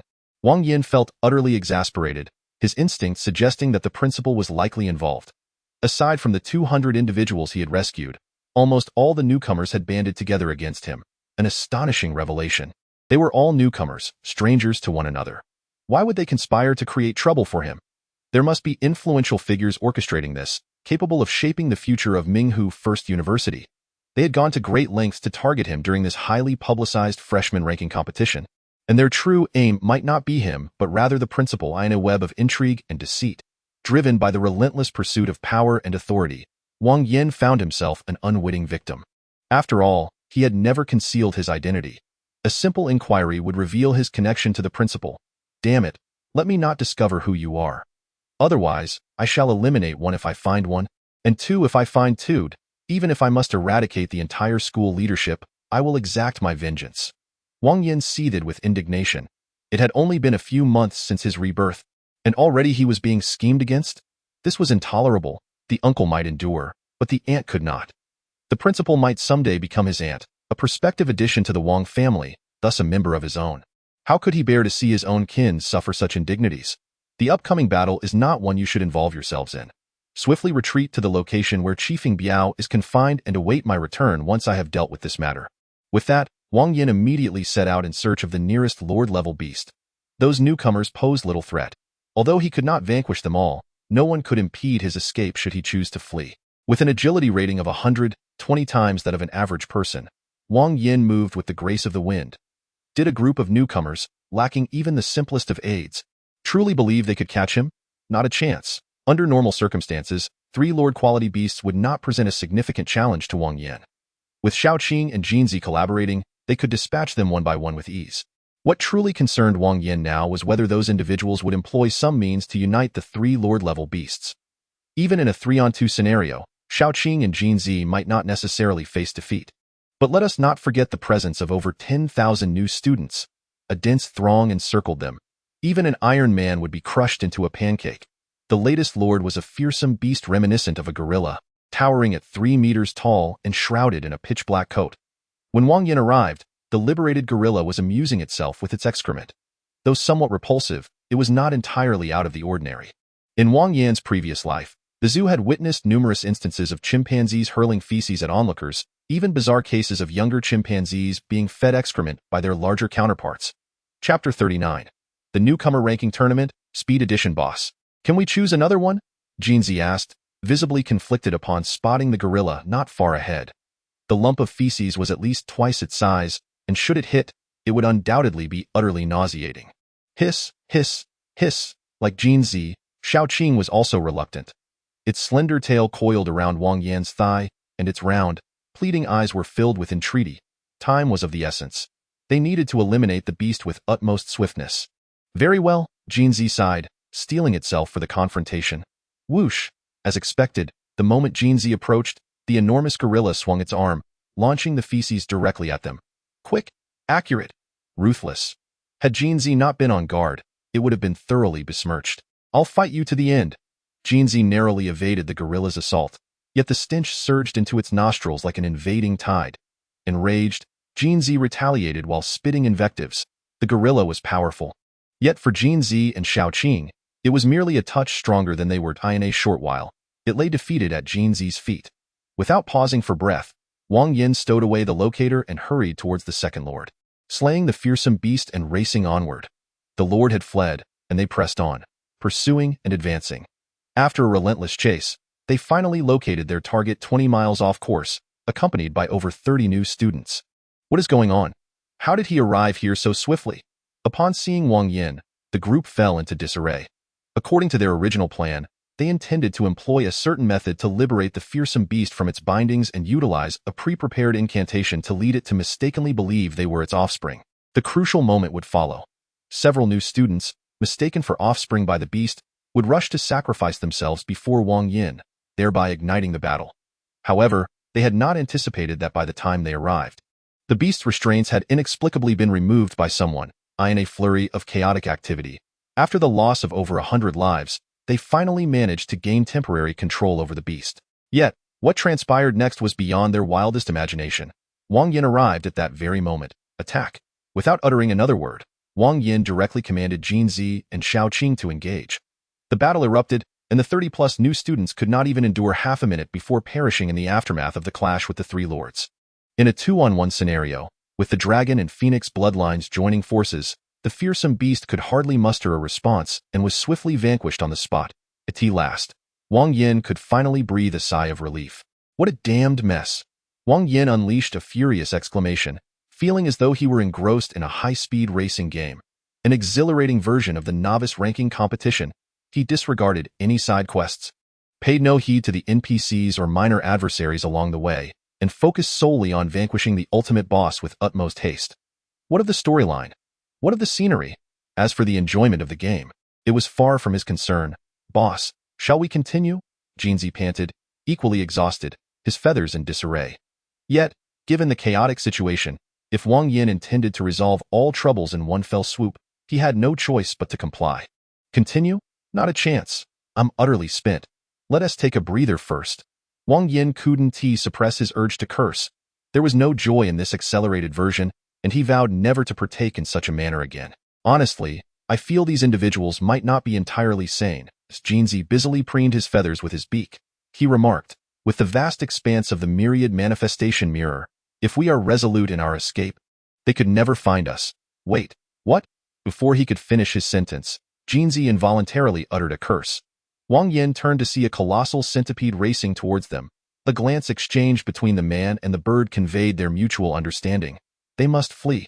Without a moment's hesitation, Wang Yan dashed away with fervor. In battles of equal rank, size often signified combat prowess.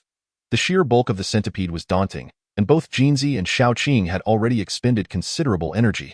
Engaging now would likely lead to defeat. Furthermore, Wang Yan harbored doubts about whether those individuals could truly control the fearsome overlord beasts. It was likely that, before long, they would be devoured by the centipede's retaliation. Xiaoqing coiled within the backpack, while Jinzi perched atop Wang Yan's head. He wished fervently that his parents had endowed him with additional legs to enhance his speed. You coward, dare you stop and face me in a duel? Running away at the first sight of trouble. What kind of man does that? A voice of indignation rang out behind him, but Wang Yan, undeterred, shot back, am I a man? Let your mother come and find out. If you have the guts, chase me yourself. Riding a beast is no great skill. Damn it, stop right there. Come on if you dare, don't pursue. Wang Yan retorted while fleeing, as the voices behind him echoed in furious pursuit. The two groups exchanged a flurry of insults, leaving the teachers and students outside the myriad manifestation mirror utterly bewildered. They had not anticipated Wang Yan's extraordinary prowess, charging through with unparalleled efficiency. He had slain over 2,000 novices and confronted 2 overlord beasts. They were equally astonished by how effortlessly he managed to escape, not uttering a single superfluous word as he fled.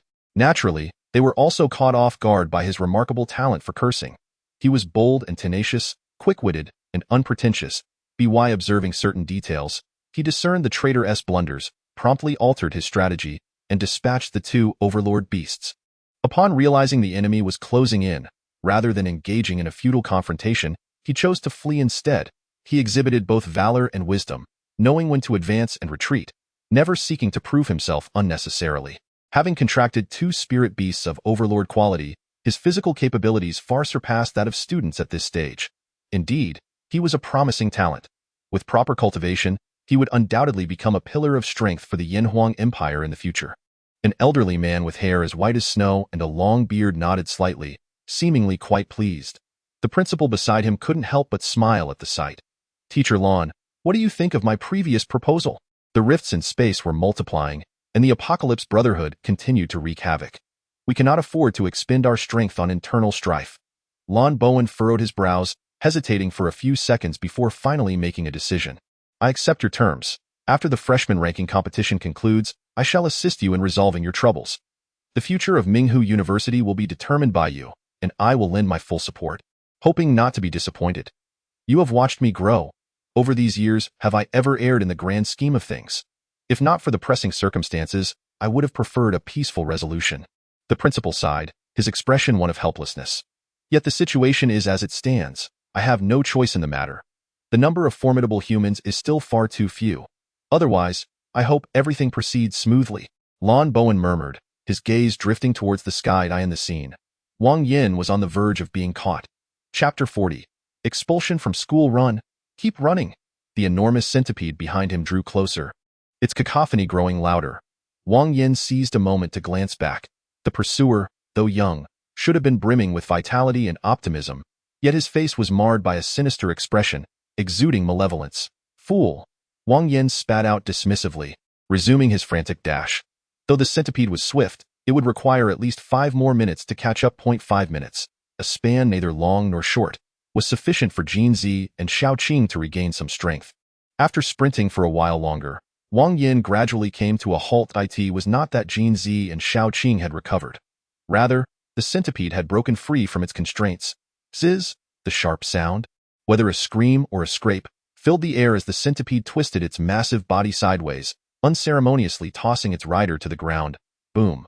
Following the violent tremors, brilliant lights erupted. The freshman pursuing Wang Yan barely had time to cry out before meeting a swift demise. A pitiable creature, foolishly attempting to wield power that did not belong to it, ultimately faced obliteration. Wang Yan sighed, seemingly reflecting on the fate of the freshman, but perhaps also on his own. Zizz! The piercing screech resonated once more.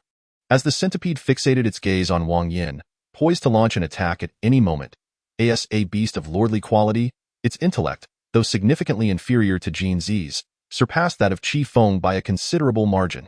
Sensing the danger posed by Wang Yan's two spirit beasts, it instinctively contemplated escape. The display of readiness to strike was merely a ruse to intimidate its adversaries and avert a sudden ambush. "Boss, it's afraid." Jin Zi's keen eyes quickly discerned the centipede's intentions. It was only natural. Being a third-tier lord facing two opponents, especially when one was a dragon type and the other a phoenix type, was daunting. Let alone a mere frail centipede. Even the 100-eyed demon lord from Journey to the West would have to flee in terror. However, the centipede remained oblivious, unaware that Jin Zi and Shao Qing were nearly at the end of their strength. Their energy had been excessively depleted, and recovery would not come swiftly. Otherwise, Wang Yan would not have fled with the two of them. He would have already dispatched the centipede. Heaven is merciful to all living beings. To treat others with kindness is to invite kindness in return. Assisting others is, in essence, assisting oneself. Infinite celestial sovereign, how benevolent, amen. May the gods be with me. Wang Yan spouted a deluge of words even he did not believe. Leaving Jin Zi beside him utterly bewildered, this faith not too eclectic. The more one believes in, the more deities one has to offer protection. There is no loss to oneself, so why not embrace it? Wang Yan cast a sidelong glance at Jin Zi and asserted with conviction, "It seems there is some truth to that." Jin Zi scratched his head with his wings, sensing something was amiss, yet unable to articulate it. As his words hung in the air, Wang Yan began to retreat slowly, making every effort to avoid any actions that might suggest hostility. Upon witnessing Wang Yan's demeanor, the centipede instantly grasped his intent. Already wary, the centipede withdrew even further, creating a significant distance between them. At last, Wang Yan exhaled in relief. It was exceedingly difficult. Why must such complications arise in what should have been a straightforward new student ranking competition? Would it not be simpler to slay ferocious beasts? Why must humanity inflict harm upon one another? Of the 6 lord-level beasts, 5 had perished and 1 had fled, leaving the remaining beasts utterly defeated against Jin Zi and Shao Qing. Without commensurate combat power, they would face a massacre. With 7 or 8 hours remaining until the competition's end, Wang Yan returned to the location where Qi Feng Biao was imprisoned, seeking out the dwindling number of new students. After much deliberation, Wang Yan selected 2 representatives and bestowed upon them 3 and 2 locator devices for the lord-level beasts, respectively. In this manner, the first and second positions would be unassailable. Wang Yan, what are your plans next? Will you simply wait for time to elapse? Certainly not. Wang Yan sneered. For whatever the reason, those who chose to oppose me must inevitably face the consequences. The coldness was laced with a sinister charm, and the savagery concealed a hint of cruelty, causing the surrounding new students to shudder involuntarily. Jin Zi covered his avian face with his wings, inwardly lamenting. This fellow is at it again with his pretentiousness. Outside the myriad reflection mirror, all the teachers and students were taken aback, with a few appearing as pale as if they had just lost a parent. In the scene displayed, Jin Zi and Shao Qing rampaged through the ranks, slaughtering indiscriminately. 2 lord-level spirit beasts faced off against over 10,000 new students. Given such a terrifying disparity in numbers, the new students should have held overwhelming advantages. Yet, the reality was starkly contrary.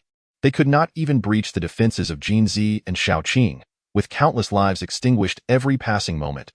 Over 20,000 participants had entered this new student ranking competition, yet if this momentum continued, fewer than 1,000 might survive until the end. Outrageous, truly outrageous.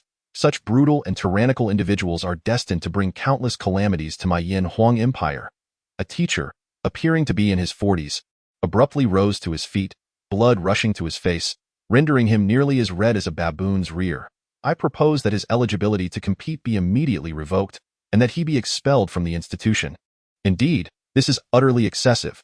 Expulsion is the only appropriate course of action. Those who gain admission to Minghu First University are not ordinary individuals. They are either geniuses or possess wealth and power. Among them, nearly 20% of the new students have close ties to the faculty. In light of Wang Yan's heinous rampage, these instructors are incensed. After all, only those who survive can be ranked. The deceased will gain nothing.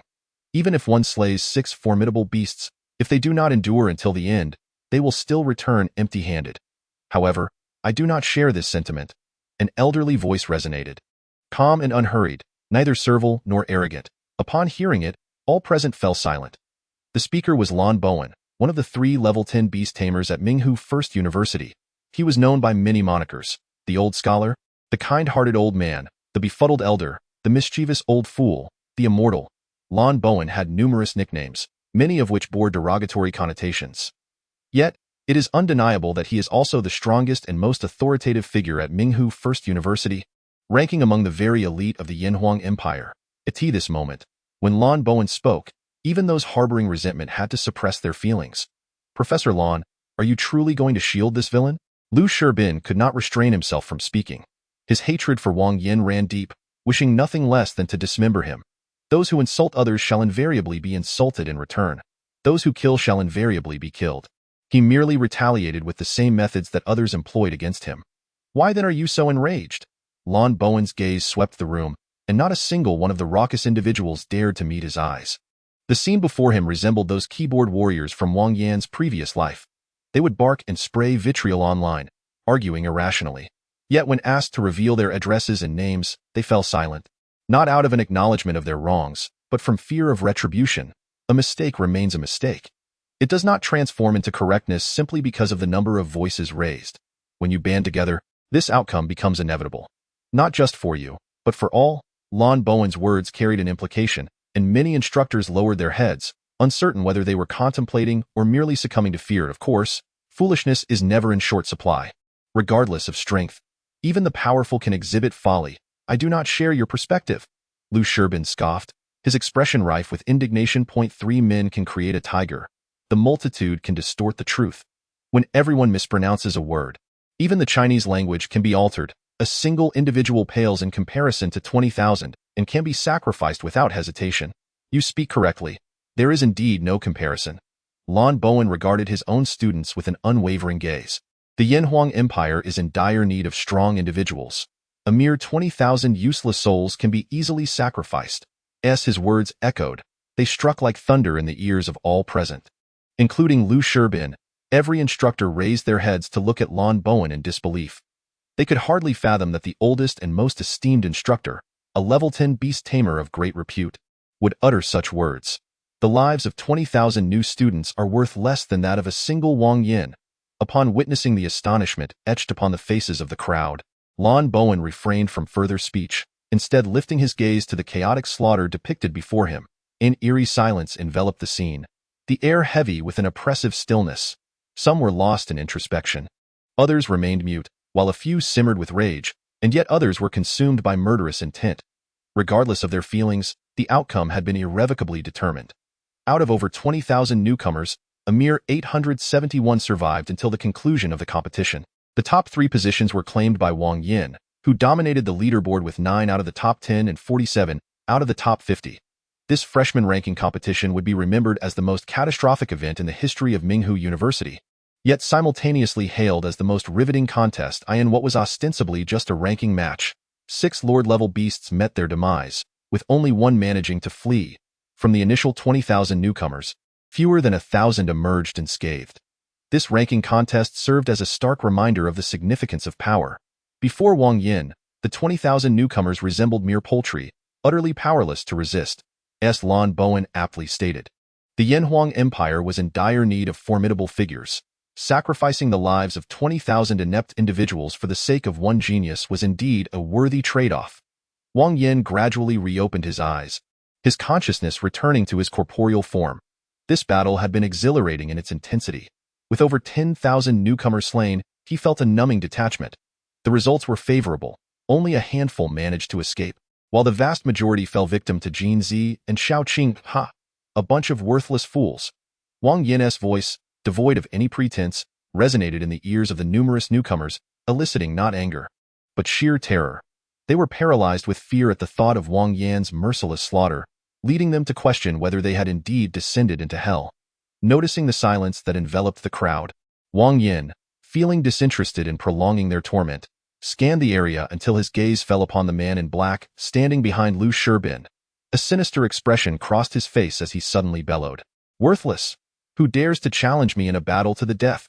The sudden utterance startled many newcomers, nearly causing them to leap in fright. The man in black, singled out by name, felt his legs weaken, collapsing to the ground. Previously injured by Wang Yan's fierce blow and subsequently enraged to the point of spitting blood, he was now consumed by sheer terror upon witnessing Wang Yan's brutal combat against thousands. A spirit beast of lordly caliber could easily slaughter tens of thousands. If it were a creature possessing multiple area of effect attack skills, its efficiency would be even greater. Though the man in black was conceited, he was but a trivial presence before Jin Zi and Shao Qing. Engaging Wang Yan in a duel was tantamount to signing his own death warrant. As a man in this world, why fear a loss? Without cunning or deceit, do you lack the courage to step forward? Wang Yan's face twisted in disdain, deeming him utterly worthless. You. The man in black trembled with rage, desperately wanting to confront Wang Yan. Yet the roots of fear had taken hold, rendering him immobile despite his struggles. Ha! Is this all you've got? Where's your courage, your pride? Why not embrace your potential instead of cowering like a turtle? I see no use in what you have down there. Perhaps you should just have it removed, a little surgery now, and you could still make it in time for the next semester. Wang Yan's words dripped with venom, unleashing a torrent of insults. He intended to slay the man in black before all, ensuring that this trivial matter was thoroughly understood. It is not that Wang Yan is impulsive, nor is he mad. Rather, he has received a transmission from the principal, instructing him to cooperate with the operation. As for the objective, Wang Yan has likely surmised it. What a shameless little thief. Wang Yan's invectives echoed in Lu Shibin's ears, causing his expression to grow increasingly grim. After all, he is one of the top 3 10th-level beast tamers of Minghu First University, and Wang Yan's words have become increasingly outrageous, even targeting him directly. The dignity of the strong cannot be desecrated. Since you insist on courting death, do not blame me for being uncivilized. Lu Shibin let out a sinister laugh, deciding to take action immediately. However, just as he was about to rise, he suddenly realized that something was amiss. An invisible barrier had inexplicably materialized around him, trapping him firmly within. Is this the soul crystal barrier? Teacher. Lu Shibin's face was filled with disbelief. He could not fathom that Lan Bowen would actually turn against him, and to strike with lethal intent at that. We cannot waste our strength on futile internal strife. Rest assured, your wife, children, and all your kin will soon accompany you. Lan Bowen's expression was devoid of joy or sorrow, as if he were merely discussing a commonplace matter. He may indeed be a good-natured man, but that does not mean he is blind to the situation. Lu Shibin is narrow-minded, vindictive, selfish, greedy, and utterly ruthless. In the face of such dire circumstances confronting the Yanhuang Empire, it is astonishing that he would seek to eliminate Wang Yan for his own petty reasons. Such a person, if allowed to remain, would only bring endless calamity. Rather than allowing him to constrain the internal strong and hinder the growth of future generations, it would be far wiser to swiftly sever the problem at its root and eliminate him outright. If you wish for my death, do not expect to live well yourselves. Lu Shibin howled in rage, his expression contorting into a mask of fury. The principal's strength surpassed his by at least a margin, and Lan Bowen was even more unfathomable. Together, they would undoubtedly be his demise. Yet, despite this, it did not mean he was without avenues for resistance. Since death was inevitable, he would take everyone down with him. Wang Shu, make your move. Lan Bowen bellowed, and the principal, already prepared, immediately followed suit. Brilliant radiance erupted continuously, with countless soul techniques manifesting in the AI art. In the next moment, blinding light enveloped the entirety of Minghu First University, lasting less than half a second before contracting inward at an indescribable speed. Boom. The resounding explosions echoed incessantly, yet the terrifying force did not dissipate in the slightest. It was all compressed within the soul crystal barrier. Chapter 42. I refused. The principal and Lan Bowen's assault was executed with such suddenness that Lu Shibin was caught completely off guard. By the time he resolved to fight for his life, the battle had already concluded. Not only he, but the surrounding teachers were also left utterly unresponsive. In less than 2 seconds, not a single 10th-level beast tamer of Minghu First University remained. Such a level of combat was beyond Wang Yan's capacity to engage in. He could not even withstand a trace of the residual force. Thus, he decided to distance himself immediately to avoid unwarranted disaster. As for the man in black, he was merely a waste. Who had the time to concern themselves with him? After turning a few corners and nearing the dormitory, Wang Yan suddenly halted. Just ahead, approximately 10 meters away, a woman was approaching. Her features were exquisite and her complexion delicate. The elongated legs were concealed beneath loose trousers, while the slender waist was shrouded by a trench coat. With every step, there was a graceful sway, a captivating allure. Had one not witnessed it firsthand, it would have been unimaginable that a woman clad so conservatively could possess such a tantalizing figure. A woman of this caliber would surely leave a man exhausted within 3 days of marriage. Janzi whispered into Wang Yan's ear, "Boss, do remain composed. I fear for your health. Only a child would say they can't handle it. Adults have long prepared their supplements," Wang Yan retorted, his gaze firmly fixed on Bai Ningxin, captivated by her overwhelming presence, rendering him momentarily ensnared. Bah! It was a hatred as deep as the ocean, a vendetta unyielding. How could one quell the resentment of being trampled upon without exacting a proper reckoning? To his astonishment, despite her youth, her strikes were fierce, having dispatched over 10,000 newcomers with ruthless efficiency. Bai Ningxin appraised Wang Yan, her enchanting eyes shimmering with a hint of mischief. With both beauty and physique, this woman was nothing short of a celestial enchantress. Unfortunately, Wang Yan's mind was consumed with the pursuit of power. His thoughts regarding Bai Ningxin solely focused on revenge. Engaging in other endeavors was not out of the question, but first, he felt compelled to deliver a sound thrashing. I do not provoke others. Yet if they dare to conspire against me, they must face the consequences. Wang Yan scoffed. This woman was utterly deranged, and he preferred to keep his distance from Bai Ningxin unless absolutely necessary. 3 days swiftly passed. The turmoil within the school had been resolved, and the rewards were duly distributed, as promised. The soul crystal awarded to the first place and the wrinkled papaya for the second place were claimed by Wang Yan, while the third place's rewards were entirely his to keep. However, a twist had occurred. The leader-quality iron-armored rhino cub had transformed into a mere dog. What was this? Gazing into the box at the whimpering pup, Wang Yan felt a twinge of annoyance. This was a cub of the blazing wind, of leader quality. Yet, as it had been born prematurely due to Jin Zi's actions, this undernourished little creature's quality had diminished from lord to leader. For Wang Yan, quality was not of paramount importance. Indeed, a leader could be far superior to a lord. Contracting a lord-level spirit beast required a staggering 600 points of constitution to withstand bloodline assimilation, while a leader only necessitated a mere 100 points. Nevertheless, the sight of the dog cub filled Wang Yan with aversion. On one hand, the intelligence of the blazing wind was rather disappointing. On the other, the pup's appearance was somewhat comical. Upon inspecting its attributes, his reluctance only deepened. At this rate, this foolish dog would be a perfect match for him. Yet, despite this, Wang Yan was resolutely opposed. The slots for contracts were exceedingly precious. A soul contract was only granted at levels 1, 3, 6, and 10, meaning that even a top-tier Beastmaster at level 10 could possess no more than 4 spirit beasts. Shaoqing was of the dragon lineage. Jinzi was of the phoenix lineage, and Ha Biao was of the bad lineage. No, I cannot contract this imbecile. Point 1 Jinzi is already overwhelming. Adding a husky to the mix would drive me mad. Wang Yan rubbed his temples, contemplating the type of his third spirit beast. The principal had promised him a moon beast upon reaching level 6.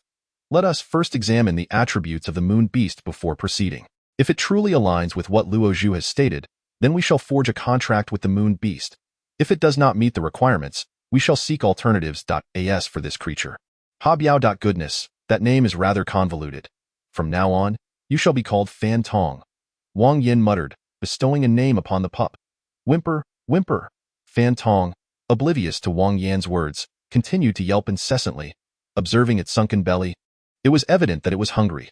Wang Yan accessed the Beast Tamer Union's website, entered the terms dog and Chifeng Biao, and purchased one of each of the top 10 products available.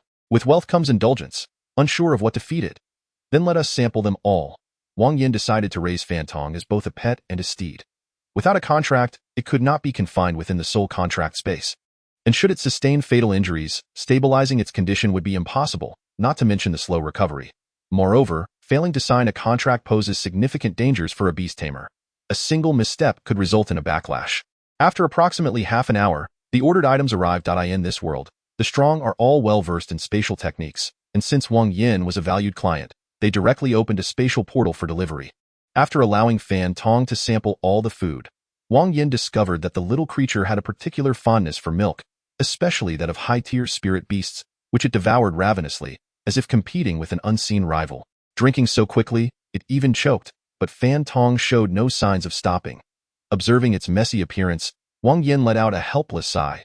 The more he looked, the more foolish it appeared, seemingly beyond redemption. Originally, the intelligence of a Chifeng Biao was already quite disheartening, compounded by that of a husky, truly formidable. Chapter 43. Does your conscience not ache? Ferocious beasts dwell in the wilderness, competing with their kin for sustenance and contending with nature for survival. Exhibiting remarkable resilience, Fan Tong, merely a premature pup, astonishingly managed to absorb the nutrients from the milk of a fifth-tier spirit beast, developing at a pace that Wang Yan could scarcely fathom in less than 2 minutes. The pup's tightly shut eyes unexpectedly opened. Good gracious, I was indeed correct. Gazing into Fan Tong's intelligent little eyes, Wang Yan could not help but draw in a sharp breath point. One could only wonder what poignant tale transpired between the chiefing Biao and the husky, resulting in such a wise offspring. Whimper, whimper. Fan Tong called out a few times, stumbling over as it crawled towards him.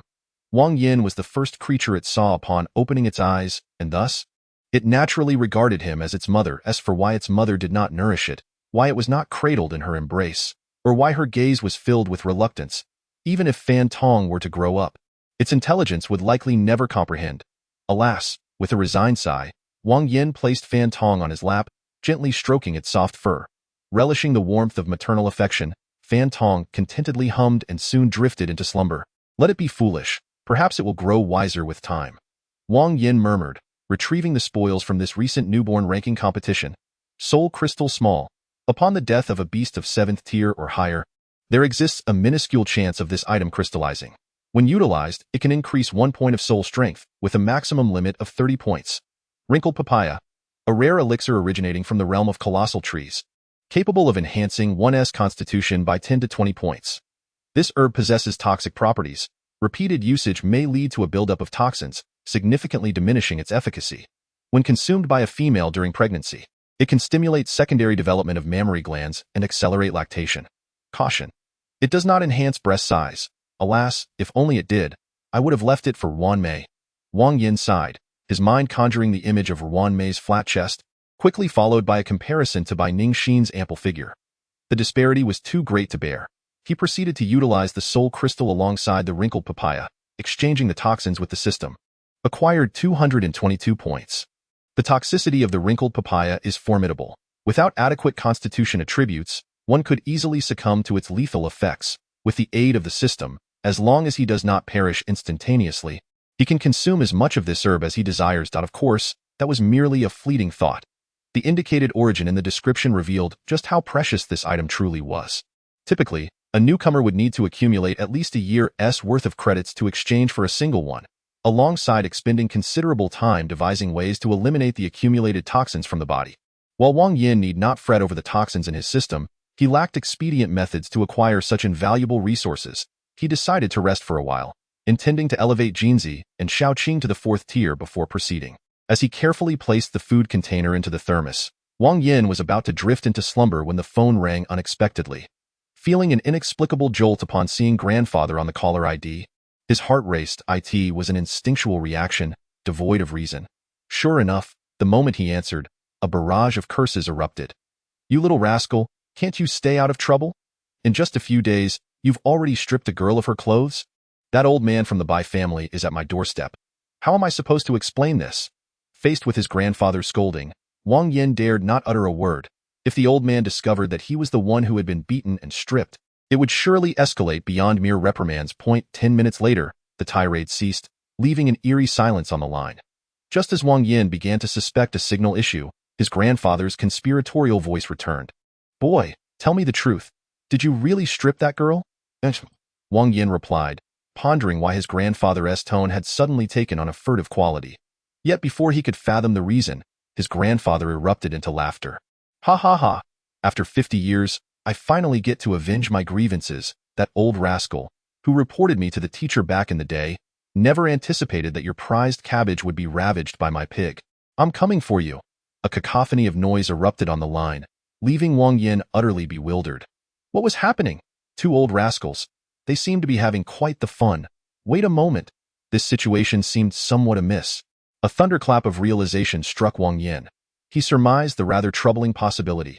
If his grandfather and the old man from the Bai family were already acquainted, this was not a matter of seeking justice, but rather an alliance. According to the principle, Bai Ningxin hailed from a family with strict morals. Having stripped her of her clothing and groped her, he had crossed a line that was quite unforgivable. Thus, 2 possibilities lay before him, either to be killed by Bai Ningxin or to take her as his bride. Under normal circumstances, the former would be the more likely outcome.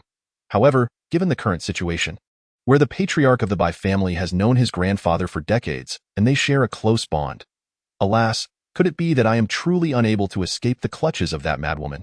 Wang Yan clasped his hands atop his head, his mind involuntarily conjuring an image of her alluring yet fierce-visaged. No, that is not right. It is the ruthless and brutal countenance of Bai Ningxin.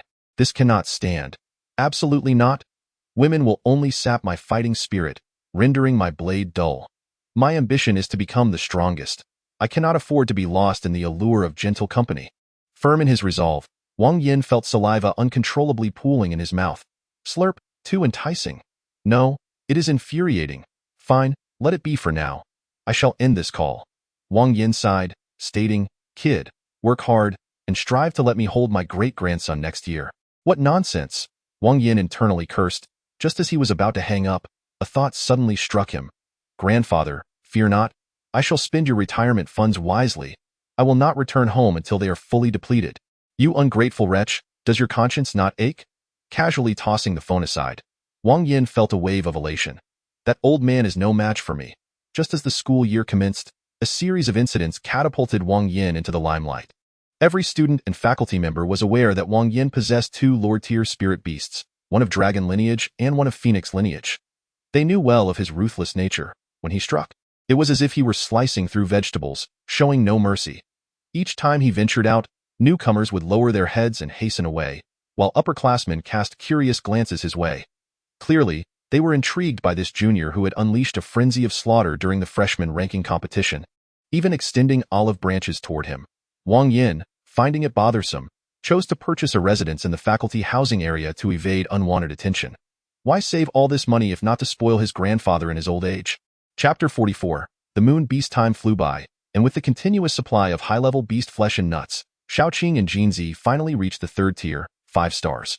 After spending 1,000 points to exchange for 2 fourth-tier spirit crystals, a soft glow enveloped them as Shaoqing advanced first, acquiring 2 new skills. If used excessively, Shaoqing might even end up bald.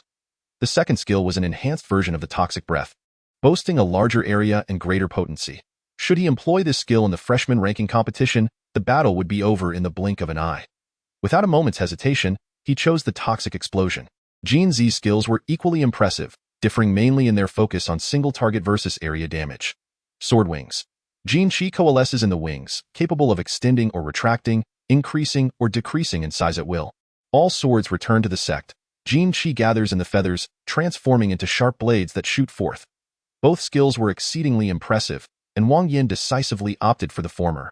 The explosive power of Jinqi was abundant, yet lacked endurance. The sword wings would largely compensate for this shortcoming. The essence of gold coalesces upon the wings, akin to possessing 2 razor-sharp swords. Beyond the keen edge of this golden essence, it also benefits from the augmentation of the corporeal strength of gold. With this newfound skill, the golden entity is no longer relegated to a mere 2 or 3 vigorous battles before succumbing to exhaustion. Now, it can single-handedly take on 10 adversaries. Both Shaoqing and Jinzi have made tremendous strides, and Fantong is not to be underestimated either. Alas, due to the absence of a contractual bond, Fantong's abilities remain capricious. Sigh, my refusal of this fool was indeed prudent. Had I chosen it, my life would have been irrevocably ruined. Gazing at the pockmarked wooden table and the 2-legged chairs, Wang Yan contemplated whether he should stew Fantong. During this period, apart from feeding the 3 little ones, he occasionally dabbled in culinary endeavors. Regardless of what was served, Fantong devoured everything. A peculiar confidence blossomed within Wang Yan, leading him to believe his culinary skills were commendable. However, upon sampling his own creations, he realized that Fantong merely possessed an insatiable appetite. As the ancient saying goes, to eat is a blessing, to eat well is wisdom. With a hearty appetite, Shaoqing, coupled with Fantong, rendered the average household unable to sustain them. Fortunately, both little ones were not picky eaters, consuming whatever was available. Yet, herein lies the dilemma. Fantong was excessively indiscriminate in its diet. Vegetables, meats, buns, nothing was off-limits, not even would I in the span of merely a month. Wang Yan had replaced 3 beds, by the time he called to order a 4th. The tone of the voice on the other end had shifted, exclaiming, "Brother, your back must be quite strong. This creature possesses a remarkably low intellect. Despite being scolded and struck, it shows no sign of memory retention." What to do?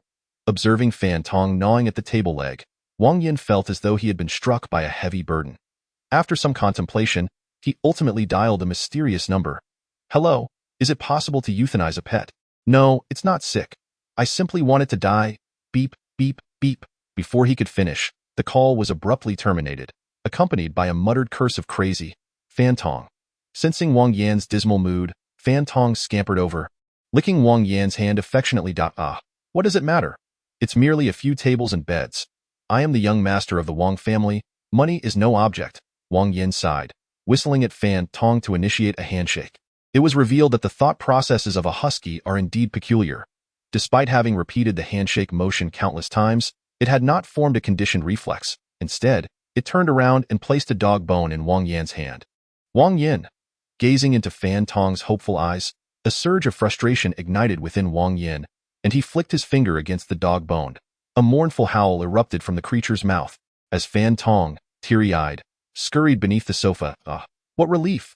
Wang Yan patted his chest with satisfaction, having nearly succumbed to a heart ailment from the vexations caused by Fan Tong that moment.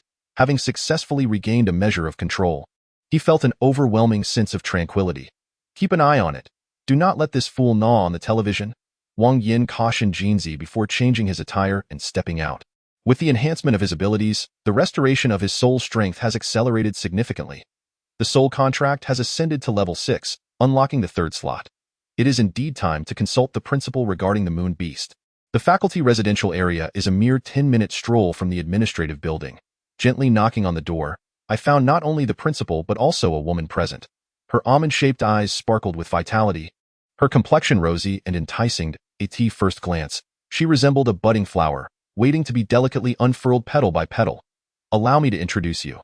This is Suyu, my closest comrade and also a teacher at the academy. The Moon Beast I promised you earlier is her daughter." The principal spoke. He gestured towards the nearby sofa, inviting Wang Yan to take a seat. "Ah, daughter?" Upon hearing the principal's words, Wang Yan could not help but pause momentarily. This Suyu is actually a spirit beast and a teacher at the school. She appeared to be merely 16 or 17 years old, yet she already has a child. This young lady seems rather unorthodox. Suyu scrutinized Wang Yan from head to toe and remarked, "Although you are the nephew of Wang Shu, you must still address me as teacher." "Good day, teacher." Wang Yan responded with utmost respect. Bowing deeply. As the saying goes, those who are wet shall be delivered through the path of moistness to extinguish the fire. Valuing one's teacher and respecting the way of learning is a virtue deeply ingrained in the cultural heritage of the Yinhuang Empire for over 5 millennia. Indeed, seeing Wang Yan so obedient, Suyu nodded in satisfaction. With a graceful motion of her hand, a fluffy little creature materialized in the air. "What is this? A little rabbit?" Wang Yan instinctively inquired, glancing at the creature in Suyu's hands. However, upon uttering the words, he realized the incongruity.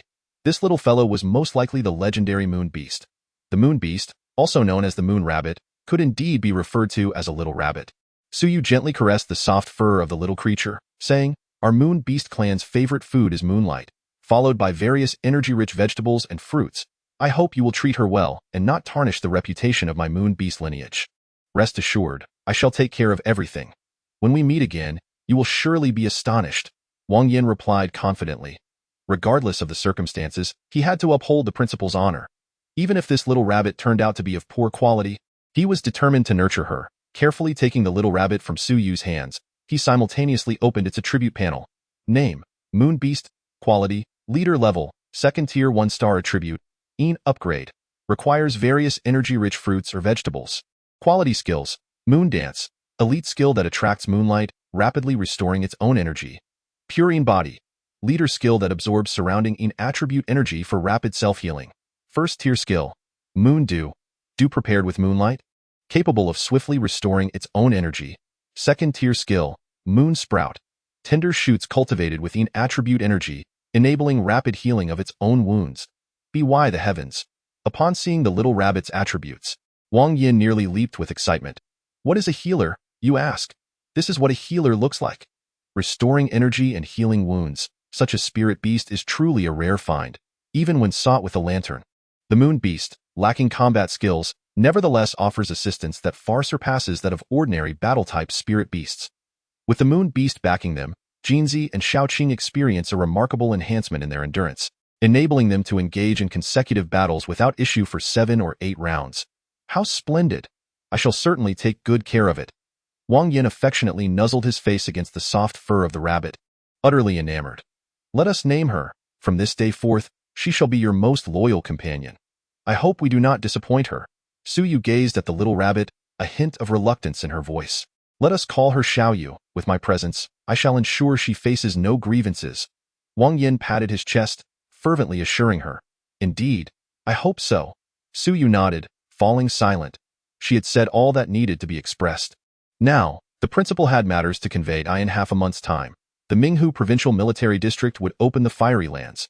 Before the principal could finish, Wang Yan interrupted. Must I go? Just one new student ranking competition has stirred up so much trouble. If I venture into the fiery lands, chaos will surely ensue. Wang Yan sighed in exasperation. I merely wish to be a tranquil and handsome gentleman, uninterested in those tedious skirmishes. It is not impossible to abstain, as long as you can withstand your second uncle's wrath. The principal's face bore a teasing grin. The fiery lands, rich in molten fire ores, are also home to numerous ferocious fire attribute beasts. According to the records of the Minghu Provincial Military District, it also harbors extremely powerful dragon and phoenix species. I'm going, of course. I shall go. Wang Yan gasped, feeling a sharp pain in his abdomen. Jinzi and Xiaoqing were stuck at the Lord level. To advance, they required the bloodlines of 5 dragon and phoenix species. The fiery lands were the territory of his second uncle, filled with the very beasts he needed. There was no way to avoid going. On one hand, the fiery lands were the lifeblood of the Minghu Provincial Military District. If he missed this opportunity, it could be ages before another arose. On the other hand, the fiery lands belonged to the military district, and the commander was his own uncle, essentially making it his own domain.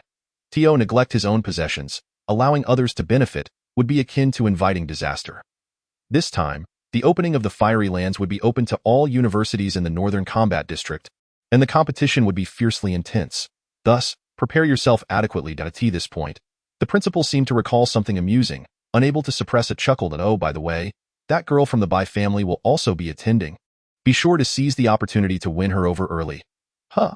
Upon hearing the principal's words, Wang Yan was momentarily taken aback. Just as one wave subsides, another rises.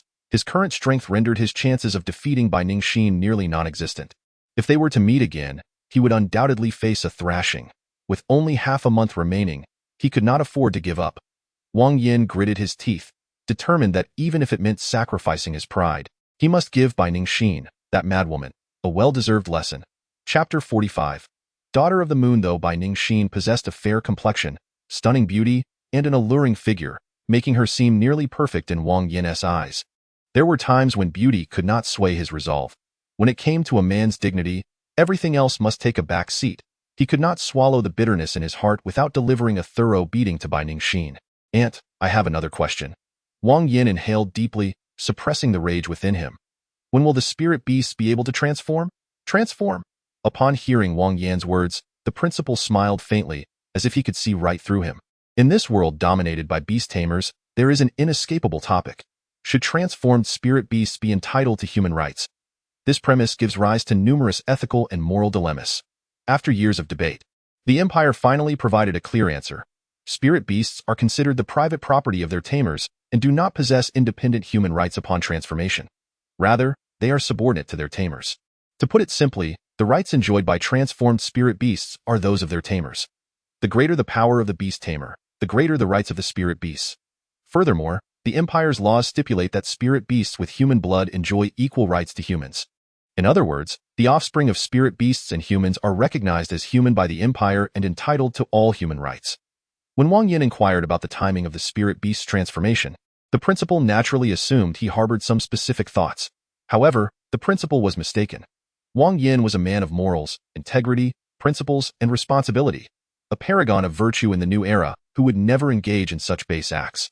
Generally, spirit beasts can transform upon reaching Lord quality, but certain bloodlines of greater strength, such as divine beasts, celestial beings, and demons, require the attainment of king quality. The principal chuckled and continued, Jinzi and Xiaoqing must reach king quality, while Xiaoya only needs to attain Lord quality. Ah, I see. Wang Yan nodded and departed with the moon beast. With half a month remaining until the opening of the Molten Fire region, it was imperative to prepare for competition against universities from the entire northern war zone. The Moon Dew and Moon Bud, strictly speaking, were not entirely skills, as they also encompassed a portion of knowledge. There had been instances where alchemists attempted to replicate the moon beast concoctions. Although they produced a finished product, its efficacy was only a third of that of the moon beast. Nevertheless, despite the inferior effectiveness, the advantage lay in mass production, each possessing its own merits. Upon returning home with Xiaoya, Wang Yan opened the door to a rather peculiar scene. Jinzi lay sprawled on the sofa, watching television, while the glutton had its limbs bound together, its mouth gagged, writhing helplessly on the floor. What on earth is happening? Wang Yan mused, somewhat bewildered. Although the glutton had a penchant for gnawing, it hardly warranted such treatment. Boss, I suspect this creature is not merely foolish but utterly brainless. It shows no response when spoken to, nor does it learn from punishment. If I hadn't acted quickly, the television would have met its demise. Jinzi lifted his head, appearing utterly exhausted. Very well, let it be for now. Wang Yan sighed, his resolve to throw the glutton into the pot growing ever stronger.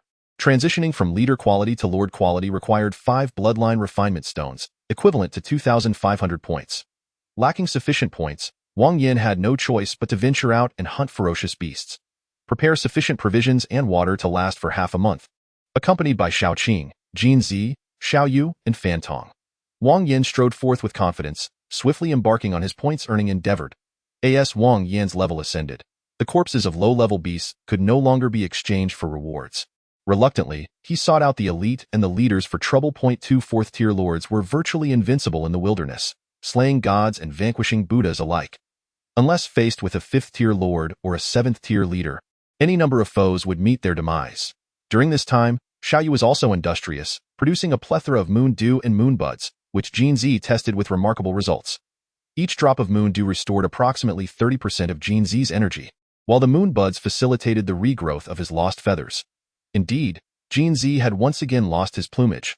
They encountered an 8th-tier leader, and after a grueling battle lasting over 2 hours, Xiaoqing and Jinzi could barely hold their ground with Xiaoyu's assistance. As a result, the accumulated moon dew and moon buds were entirely depleted, leaving Jinzi and Xiaoqing on the brink of collapse. It must be said, the wilderness was exceedingly perilous. Venturing out alone, one misstep could lead to death. Wang Yan learned a valuable lesson this time, no longer daring to act recklessly. After several days of fierce combat, countless high-level beasts had perished, and Wang Yan finally amassed enough points to facilitate Xiaoyu's advancement.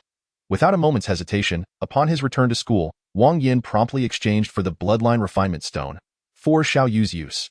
A soft glow erupted from Xiaoyu, resonating with the moon in the sky through the window.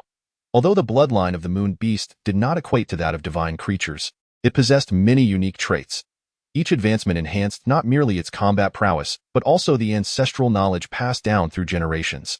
The moonlight, like a cold veil, was tranquil and serene, as if sensing the moon beast's call.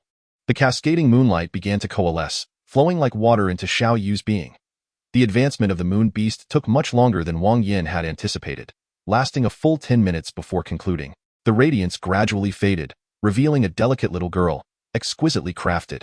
With large, sparkling eyes and a soft, fair face, she held a stone mortar in her left hand and a pestle in her right. Coupled with her bashful expression, Wang Yan found himself overwhelmed with paternal affection. Xiaoyu, come here. Wang Yan crouched down and beckoned, and after a brief moment of hesitation, Xiaoyu leaped into his embrace. Post-advancement, Xiaoyu's attributes were significantly enhanced, and she acquired a new quality skill, Daughter of the Moon, a lord skill that, under moonlight, could amplify energy recovery speed by up to 10-fold while reducing damage taken. This skill greatly enhanced Xiaoyu's efficiency and survivability, marking her as exceptional in such a short time. Xiaoyu had been elevated to the status of a lord. Following him might indeed be more beneficial than remaining by my side. Xiaoyu gazed at the moonlight cascading from the heavens, her heart a tumult of emotions. When the principal decided to entrust Xiaoyu to Wang Yan, Xiaoyu felt a strong aversion. Xiaoyu had only recently been born and had yet to experience maternal love before being given away. However, as a spirit beast, she could not defy the Beastmaster's decision. At this moment, Xiaoyu realized that the principal's judgment had been indeed correct. The child named Wang Yan harbors numerous secrets that could facilitate Xiaoyu's rapid growth, potentially enabling her to reach heights that even she cannot fathom. He is the son of Wang Yuanwen and the nephew of Wang Yi, destined for a life far from ordinary. The principal approached Xiaoyu and remarked, by following him, Xiaoyu is bound to ascend to greatness. Who knows, she might even take that step to become a true deity. Chapter 46. System. Exchange for fire poison. As dawn broke in the west and the sun rose in the east, a new day finally arrived. Wang Yan struggled to open his eyes, tossing aside the gold that had fallen onto his face, throwing the food barrel that had nestled against his stomach to the floor, and pulling away the clingy little Qing that had wrapped around him. He adjusted the blanket for the little Yu, who had curled up in his arms. The presence of so many spirit beasts was indeed a burden, particularly as each one seemed more clingy than the last. Wang Yan felt as though he had fought a battle during this sleep, utterly exhausted. Sighing in resignation, he felt both mentally and physically drained. Yet, upon glimpsing the delicate features and serene expression of the sleeping Xiaoyu, his fatigue vanished in an instant. She was simply adorable. It was almost beyond comprehension, especially when she was diligently wielding the medicinal pestle. She was irresistibly charming. In her slumber, Xiaoyu let out a soft murmur, rubbing her face against Wang Yan's chest and smacking her lips, gently stroking her soft, long hair. Wang Yan tucked the blanket around her and drifted back to sleep. The time for the opening of the melting fireland approached swiftly. Wang Yan did not travel with the students and faculty of Minghu First University, but instead set out a day earlier. He intended to visit Wang Yi and, coincidentally, procure some items. Wang Yi bore an 8-point resemblance to Wang Yuanwen, the only difference being that while Wang Yuanwen, as a businessman, was generous and amiable, Wang Yi, as the commander of the Minghu Provincial Military District, exuded a more imposing presence. Looking at the stern-faced man before him, Wang Yan respectfully addressed him as second uncle. Upon seeing Wang Yan, Wang Yi's first words caused a jolt in his heart. Just as he feared, his second uncle seemed poised to press him into marriage. Sure enough, before Wang Yan could utter a word, Wang Yi's declaration crashed down like a mountain. Do your best, and strive to let me hold my grandson next year. Wang Yan, a grandson made of feathers? I nearly got beaten into submission. Wang Yan cursed silently in his heart, yet he dared not utter a single word. Will do my best. Wang Yan stammered. Feeling as though his spirit had been extinguished, he had thought that being reborn into a wealthy and powerful family would mean a life free of troubles. Yet, unexpectedly, the entire family was pressuring him to marry. Heaven help him. His goal was to become the strongest. How could he be hindered by matters of love? Even if that woman possessed extraordinary strength, fair skin, alluring beauty, and grand aspirations. Ugh, Bai Ningxin has entangled me in the affairs of the Huang dynasty for 3 centuries. No, it should be said that Bai Ningxin, this obstructive force, must eventually be subdued. The more he thought about it, the angrier he became, his nostrils nearly flaring with smoke. This undertaking is fraught with peril. Upon entering the Molten Land, your immediate objective must be to slay that draconic creature, subsequently advancing your spirit beast to the rank of monarch, and thereafter eliminating the phoenix breed. This strategy will afford you a measure of self-preservation. As for subsequent matters, handle them as you see fit. Just refrain from annihilating every participant in the new student ranking competition as you did before. Wang Yi retrieved 2 items from the table, which Wang Yan accepted, a map and a spatial converter. The longer one lingers, the more obstinate the situation becomes. The initial conquest of the Molten Land exacted an extraordinarily grievous toll on the Minghu Provincial Military District. To devise effective methods of resisting the fire toxin, they expended vast resources.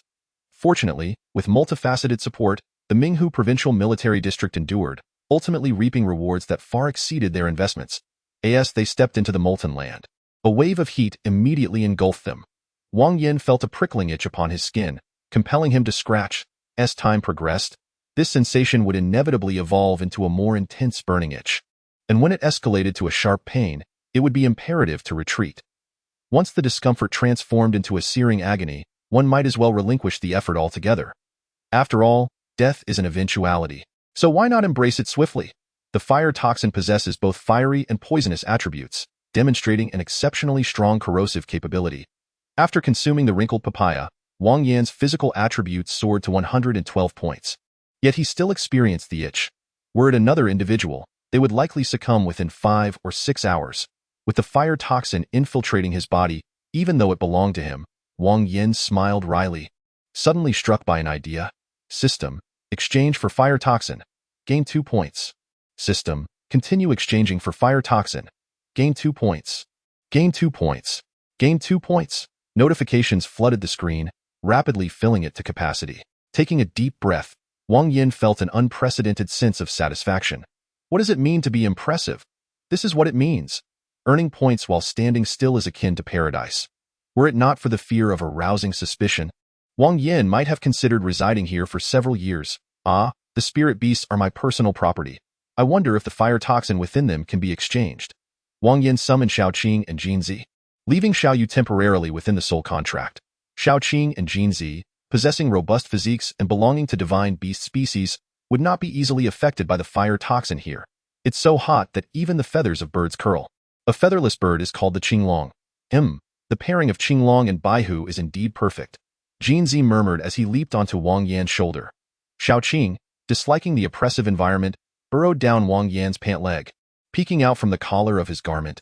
System, continue exchanging their fire toxin. Gained 1 point? Gained 1 point? Astonishing. I am truly a genius. Gazing at the notifications on the screen, Wang Yan was nearly overwhelmed with joy. He had guessed correctly. This truly is an excellent place for accruing points. He summoned Xiaoyu as well. Although she too was a lord, her physical attributes paled in comparison to those of Xiaoqing and Jinzi, yielding only 3 points per exchange. Wang Yan earned 2 points, while Xiaoqing and Jinzi each provided 1 point, and Xiaoyu contributed 3 points, resulting in a total of 7 points per exchange. Every 5 seconds, one can exchange points. That amounts to 84 points per minute, or 5,040 points in an hour. This is indeed far more efficient than slaying ferocious beasts. Without lifting a finger, one can accumulate over 5,000 points each hour. Who can one appeal to regarding this? Come, let us investigate the true capabilities of that dragon species. Tucking the transformed little Yu back into his pocket, Wang Yan strode forward with an air of confidence, seeking trouble with the fire attribute dragon species. Chapter 47. Fish Dragon within the land of molten fire. Wang Yan charged ahead, paying no heed to the ferocious beasts surrounding him. Sizzle, sizzle, sizzle, the sword energy world. And before the fire attribute beasts could draw near, they had already met a tragic fate. The combat prowess of gold is overwhelmingly formidable. Ordinary beasts below the 9th rank, elite beasts below the 7th rank, and leader beasts below the 5th rank are all dispatched in an instant. Even 6th and 7th rank leaders suffer grievous injuries from a single blow, losing their ability to resist.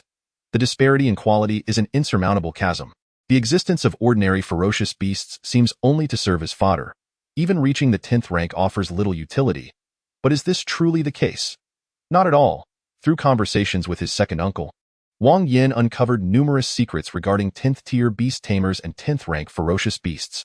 For many, attaining the status of a 10th tier beast tamer represents the pinnacle of their lifelong pursuits. However, in the eyes of genuine powerhouses, a 10th tier beast tamer is merely the beginning at this stage. Beast tamers acquire the qualification to elevate the quality of their spirit beasts. Ordinary spirit beasts contracted at lower ranks can gradually ascend to lord, king, and even higher. Furthermore, 10th tier beast tamers are capable of mastering a greater array of soul techniques. Exceptional beast tamers can even possess combat prowess surpassing that of spirit beast. If humans, often frail by nature, can achieve such feats, one can only imagine the potential of spirit beasts. Each 10th rank spirit beast is extraordinarily formidable, having attained the qualifications to alter their own destinies, by awakening their ancient bloodlines. They can seek the strength of their ancestors, continually enhancing their wisdom. Some of the more outstanding individuals may even rival humans. In the annals of the Yanhuang Empire, there was once an ordinary quality fire fox that, through sheer fortune, evolved to an unfathomably terrifying level, unleashing a tide of bloodshed and chaos, even becoming a nightmare for the empire at one point. As the saying goes, heroes often struggle against the allure of beauty, just as beauties contend with the might of heroes. That fox engaged in numerous fierce battles against the empire's strong, inflicting heavy casualties on both sides. Ultimately, they clashed in a more intimate setting, resulting in 6 offspring over a decade. This must be the place. Before a vast pool of lava, Wang Yan stowed away his map, his expression grave. According to the map, that dragon species beast resides within the lava pool. The air here is thick with fire poison, allowing fire attribute beasts to unleash greater power. Coupled with the fact that it is a lord-quality dragon species, this battle is destined to be extremely arduous. Yet, there is no alternative. The dragon species must be slain. If this opportunity is missed, gaining entry again will be exceedingly difficult. For an ordinary individual, it would indeed be challenging to lure it out. Wang Yan chuckled sinisterly, unfastening the storage bag hanging at his waist and beginning to shake it vigorously. Thud, thud, thud. One storage bag after another fell to the ground, quickly piling up to over half a meter high. A rough estimate suggests there are at least 50. Wang Yan casually grabbed one, loosened the string, and began pouring its contents into the lava pool. Splash, splash, splash. A metallic container, standing over a meter tall, sank to the bottom of the lava pool. And within 5 seconds, it erupted with a resounding blast. To the naked eye, the surrounding lava rapidly solidified into chunks of ice, which began to float upwards one after another.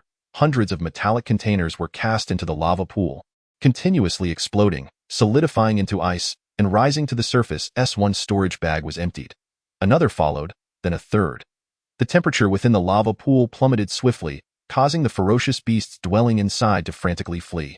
These metallic containers were filled with liquid nitrogen, specifically procured by Wang Yan to address such scenarios. The molten land was saturated with dreadful fiery toxins, with lava flowing freely like a river. To compel the beasts within to emerge, one must possess considerable means. Otherwise, it would be futile. Alas, please, show some humanity. Jinzi covered his face with his wings, unable to bear the sight. Without sufficient resources, one cannot sustain such endeavors. And without a touch of madness, such acts would be inconceivable. Thankfully, these ferocious beasts were incapable of human speech. Otherwise, they would surely curse incessantly. Prepare yourselves. The contents within may surge forth at any moment. Wang Yan's expression grew serious as he sensed impending danger. True to his instincts, no sooner had Wang Yan spoken than a column of fire erupted from the pool, with a diameter exceeding half a meter. The searing magma splattered in all directions. Even with a constitution attribute of 112, a direct hit would result in severe injury. Wang Yan was unafraid of the fiery toxins, yet that did not mean he was impervious to burns. A careless misstep could mar his appearance, causing countless infatuated young maidens to weep in despair. Prepare for battle. With a deft roll to evade the fire column, Wang Yan hurled a storage bag into the lava pool. Jinzi understood immediately. Jinzi unleashed a blade of golden energy, striking the storage bag, which promptly detonated. Hundreds of metallic canisters filled with liquid nitrogen plunged into the lava, and it wasn't long before they all exploded.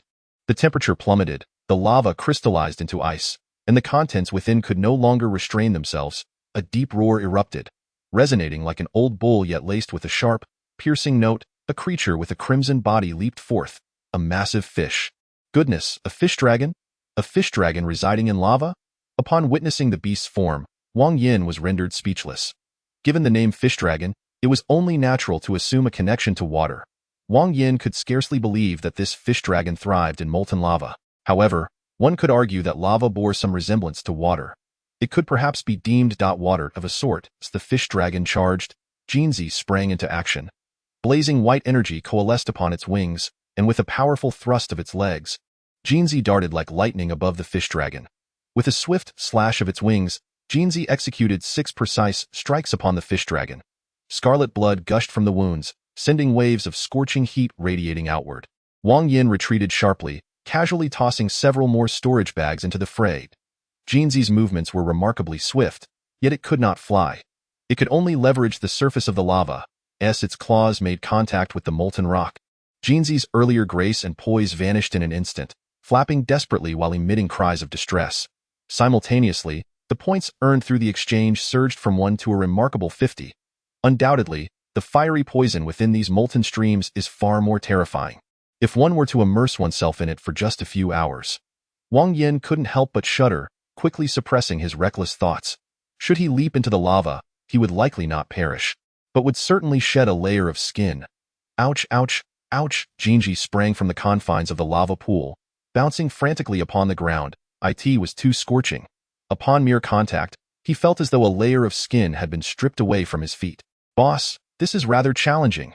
Jinji looked at Wang Yan with a pitiful gaze. The lava pool was the domain of the fiery dragon, and it felt excessively disadvantaged as a mere bird. Fear not, for I have prepared over 30,000 canisters of liquid nitrogen, sufficient to transform this molten pool into a solid block of ice. Wang Yan let out a sinister chuckle as he produced another storage bag. Boss, you're incredible, truly formidable, Jinji shrieked, immediately unleashing a burst of golden sword energy. Boom! The sound of explosions echoed as dozens of storage bags ruptured, spilling forth over 2,000 canisters of liquid nitrogen. Jinji refrained from engaging the fiery dragon in close combat, instead utilizing his sword energy to detonate the nitrogen canisters. The temperature of the liquid nitrogen was exceptionally low, and upon detonation, it instantly froze the surrounding lava. A mere few dozen canisters would be insufficient to affect the vast lava pool. But what if there were thousands? Tens of thousands? Unless a king were to intervene. A mere lord could not hope to alter the tide. As moments ticked by, the number of ice blocks within the lava pool increased, and the temperature plummeted rapidly. The fire elemental dragon had never encountered such an anomaly, yet it did not quell the fury within its heart. A series of fire pillars erupted forth, and after Wang Yan deftly evaded them, the fiery dragon could no longer contain itself. Boom! Its crimson form leapt from the lava pool, carving a beautiful parabola through the air. The remaining liquid lava flowed out alongside the dragon, forming a new, smaller lava pool at the point of impact. The dragon aimed for a swift resolution, intending to engage Wang Yan in close quarters and return victorious.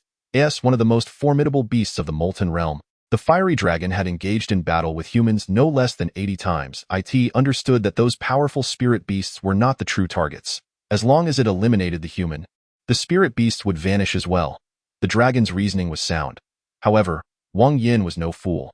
How could he possibly confront a lord beast in his human form?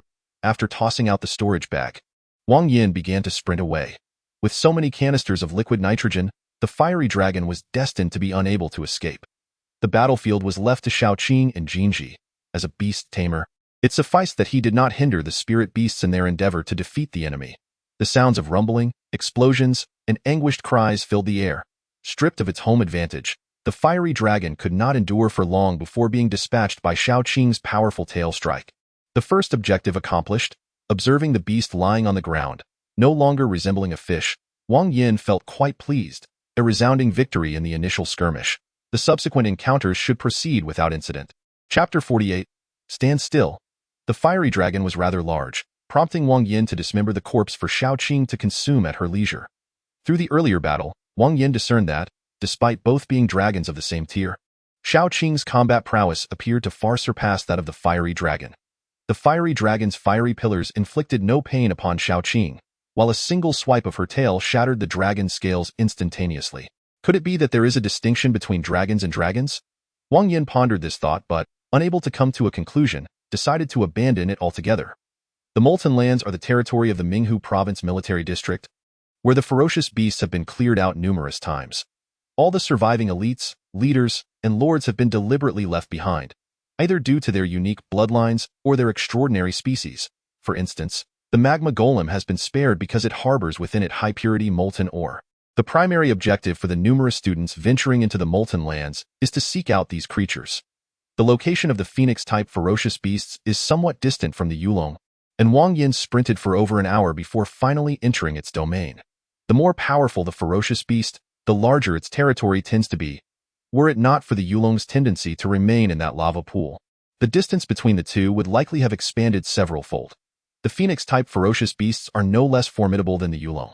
Although the Yulong resides in the lava pool, once it is coerced out, Jinzi could join forces with Shaoqing to confront it 2-against-1. However, phoenix-type ferocious beasts are generally capable of flight, and if they are determined to flee, Wang Yan harbored little confidence in his ability to detain them. Let us observe the situation first. Wang Yan felt a profound sense of frustration. How could Jinzi, a phoenix type, not possess the ability to fly? With a fierce glare directed at Jinzi, Wang Yan pulled out a nut and began to crunch it loudly. Jinzi, this particular phoenix-type ferocious beast resides atop a volcano. Although it is not immersed in a lava pool like the Yulong, it is still quite a challenging adversary. This time, Shaoqing would be of no assistance, and Jinzi's inability to fly meant that they were likely to return empty-handed. Is there a battle ahead?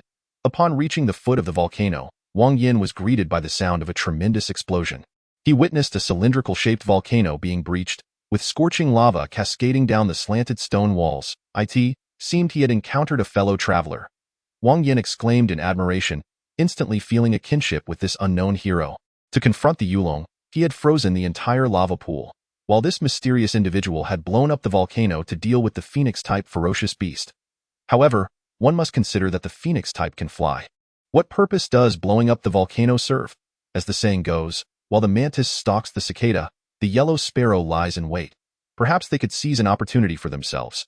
Wang Yan and Jinzi exchanged glances, each recognizing the resolve reflected in the other's eyes. Resources are finite, but humanity is boundless. To thrive, one must strive and seize what is available. Wang Yan would snatch from others, just as they would snatch from him, such is the fairness of life. Atop the volcano, a group of individuals was engaged in a fierce battle with a firebird. The firebird spread its wings wide, continuously spewing flames, while beneath it lay a nest constructed haphazardly from branches. Cradling an egg the size of a watermelon. 10 individuals, along with over 20 spirit beasts, surrounded the firebird, relentlessly assaulting it to protect the fragile egg within the nest. The firebird had no choice but to endure the onslaught of skills while retaliating with its less adept flame breath. The egg was exceedingly delicate. The widespread skills not only harmed the enemies but also shattered the surrounding stones. The incubation of the egg required warmth, yet if it fell into the volcano, it would be incinerated. The firebird was filled with apprehension, while the humans grew increasingly frenzied. Ha ha ha! Taste this! A man retrieved a bomb from his storage bag, pulled the pin, and hurled it away. Boom! The violent explosion left the firebird in a state of disarray, yet it remained unmoved. Infuriated, the firebird could only retaliate feebly to protect its EGGIT. Continued the assault, refusing to relent. Even if it could not kill the chick, obtaining the egg was sufficient. If the egg remained out of reach, it would be destroyed. The man wore a grotesque expression, his words dripping with shamelessness. Ha! I once thought I was devoid of shame, yet in comparison to you, I am a paragon of virtue. Sarcastic remarks echoed from a distance, igniting a murderous glint in the man's twisted visage as he bellowed. Who? A piercing white sword aura answered him, cleaving through the air and severing his arm. A scream erupted as the man's right arm was brutally severed, crimson blood gushing forth like a fountain. Had he not evaded swiftly, his head would have tumbled to the ground. King Yin would not indiscriminately take a life without cause in the myriad realm. He could slay thousands, for those souls would not truly perish, and they often sought conflict first. However, this time was different. King Yan's heart was set on killing. Destroy what one cannot possess. Such brazen ruthlessness and vile cruelty could not be tolerated. Allowing him to live would spell disaster for countless others. King Yin did not consider himself a paragon of virtue, yet he would not stoop to such depths. Without enmity or grievance, he would not deny others what he could not attain himself. Perhaps, through his actions, the empire of Yin Huang might gain a formidable warrior in the future. Such ruthless individuals, who destroy what they cannot have, are merciless and vindictive. They should be grateful if they do not hinder others. Who are you? The man's significant blood loss left him woozy. Scarcely had he spoken before he collapsed to the ground. Boss, the situation seems dire. Jinzi's voice resonated in his ear, grave in tone. What is amiss? That human is on the verge of death, yet his spirit beast shows no reaction whatsoever. As Jinzi spoke, he scanned the surroundings. At some point, the spirit beasts that had besieged the firebird began to retreat, seemingly attempting to encircle themselves. Withdraw. Without a moment's hesitation, King Yin turned to flee. Regardless of their identities or intentions, retreat was the wisest course of action. The enemy's strength remained uncertain, making a direct confrontation inadvisable. Time was on his side. He could expel the fire poison from his body, but others could not. The longer he delayed, the greater his advantage would become. Moreover, King Yin suspected that their true target was not the chick, but rather himself. As anticipated, upon seeing King Yin flee, a thunderous roar erupted from behind. King Yin, halt! Accompanied by the shout, 9 individuals and over 20 spirit beasts launched a relentless pursuit. You think I'll stop just because you tell me to? Do you believe I am your father? King Yin scoffed, his speed not only unimpeded but hastening further. You little brat, seeking death. His taunt incited fury among his pursuers, who retaliated with curses and unleashed their skills in attack. However, Jinzi was no pushover. As King Yin charged ahead, it too retaliated while hurling insults. The fool, with a visage resembling that of a toad and the demeanor of a glutton, dares to pursue. Pursue your father? No less? Humph. Useless in every endeavor, leaving nothing behind in your wake. What purpose do you serve? Enough. Cease your pursuit, for even your mother once failed to catch up, let alone you. In the 59th chapter, I shall contend with you. As Jinzi jeered, he unleashed the sword aura of the golden essence, soon confirming his earlier assessment. The sword energy cleaved a woman in twain, and her spirit beast should have vanished as well. Yet, astonishingly, the 20-odd spirit beasts trailing behind remained unscathed. Could it be that this woman possessed no spirit beast? Wang Yan exchanged a glance with Jinzi, understanding without the need for words. The sword energy danced, and with each interval, another life was extinguished. After the continuous slaying of 4 individuals, Wang Yan discerned the crux of the issue. Not a single one of the 20-plus spirit beasts had disappeared. All participants in this expedition to the Molten Fire Realm were students from various universities. No matter how gifted, none could possibly reach the 10th level. In other words, each individual could possess at most 3 spirit beasts. Yet, what was the current predicament? 5 individuals, 20 spirit beasts. What absurdity is this? Wang Yan felt an unsettling curiosity, but the next moment, a thought struck him, causing cold sweat to bead upon his forehead. What if those spirit beasts were the beast tamers, and the humans were merely their tamed beasts? Could this unravel the mystery? He recalled the Earth Demon Star, the human who occupied the body of the Blood-Eye Demon Tiger, a madman bent on world destruction. If this were indeed the case, it could lead to catastrophic chaos. Could I not simply exist as a serene and handsome figure? Why must I be beset by such troubles? Wang Yan cursed vehemently, feeling utterly drained. The malice of this world towards handsome men was insufferable. Tranquility was never to be his lot. Shaoqing, unleash the poison explosion. Hiss! At Wang Yan's command, Shaoqing promptly extended her head, spraying several bursts of venom behind her.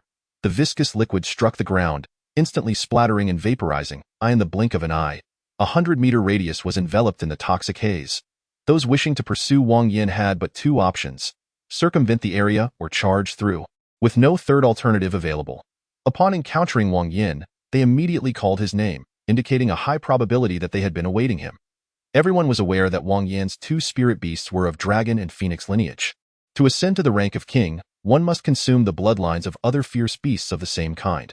However, these individuals could never have anticipated Wang Yan's resolute decisiveness. Realizing the dire situation, he turned and fled without a moment's hesitation.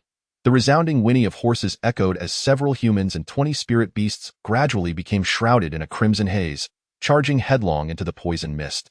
Thud, thud.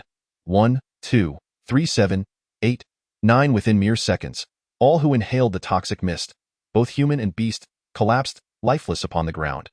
Even the leader among the fierce beasts could not withstand Shaoqing's poison. What hope did these mere second-rate beings possess? The lesser foes lay vanquished, and at last, the true adversary revealed itself. A magnificent black stallion stood tall and robust, its gaze filled with disdain, regarding all with an air of superiority. It was the proud Oba horse. Upon clearly perceiving the nature of that entity, Wang Yan was taken aback.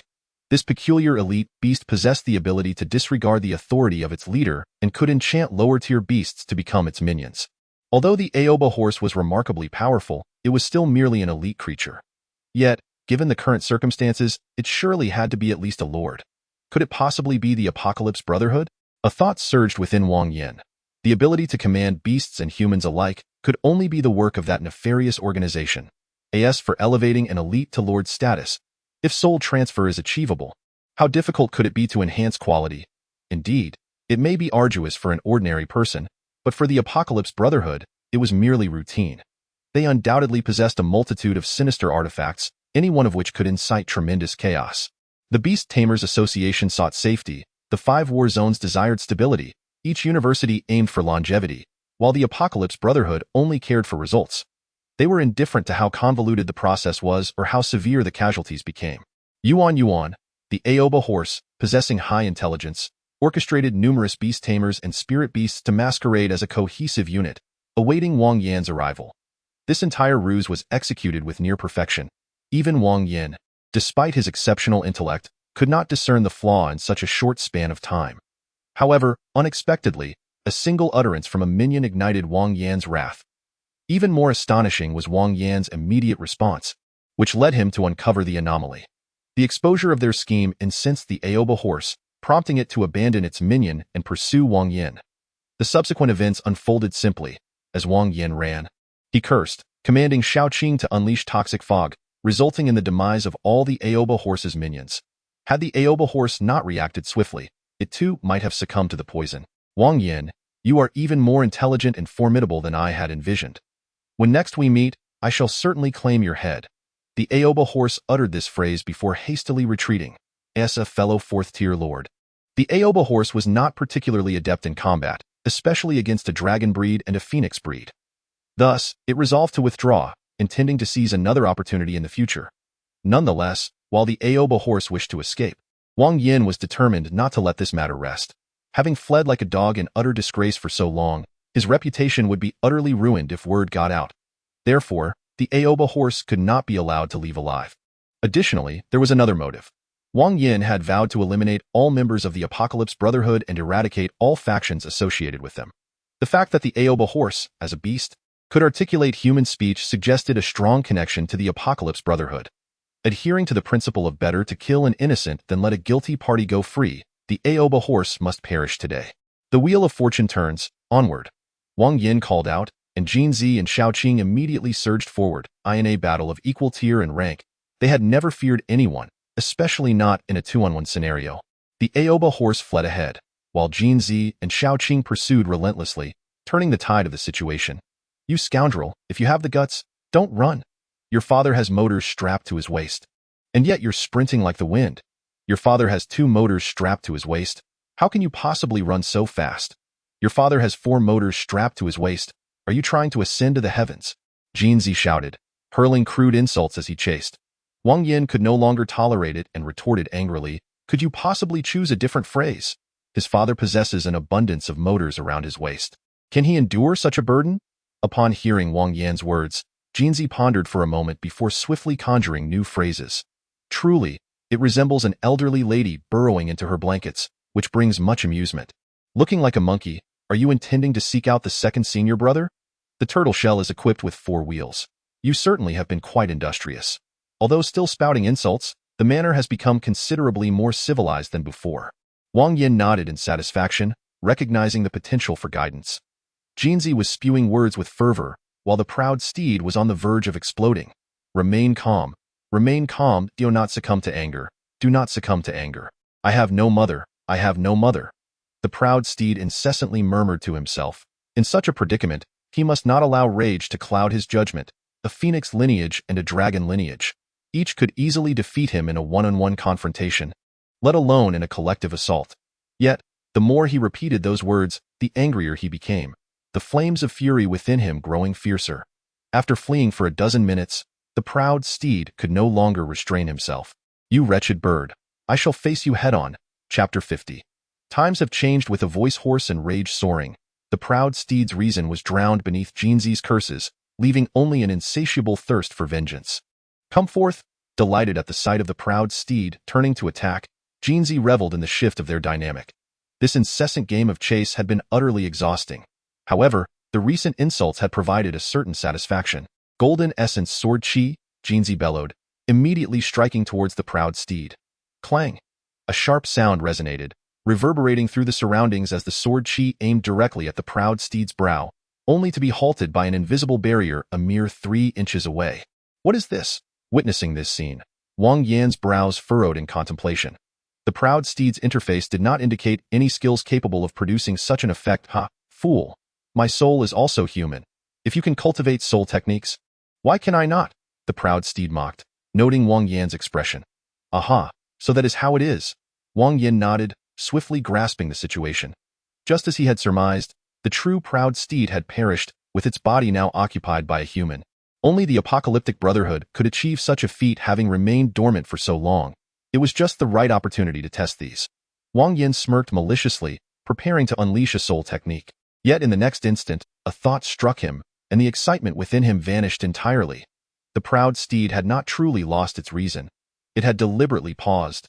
Could it be? Wang Yan murmured, abruptly lifting his gaze towards the heavens.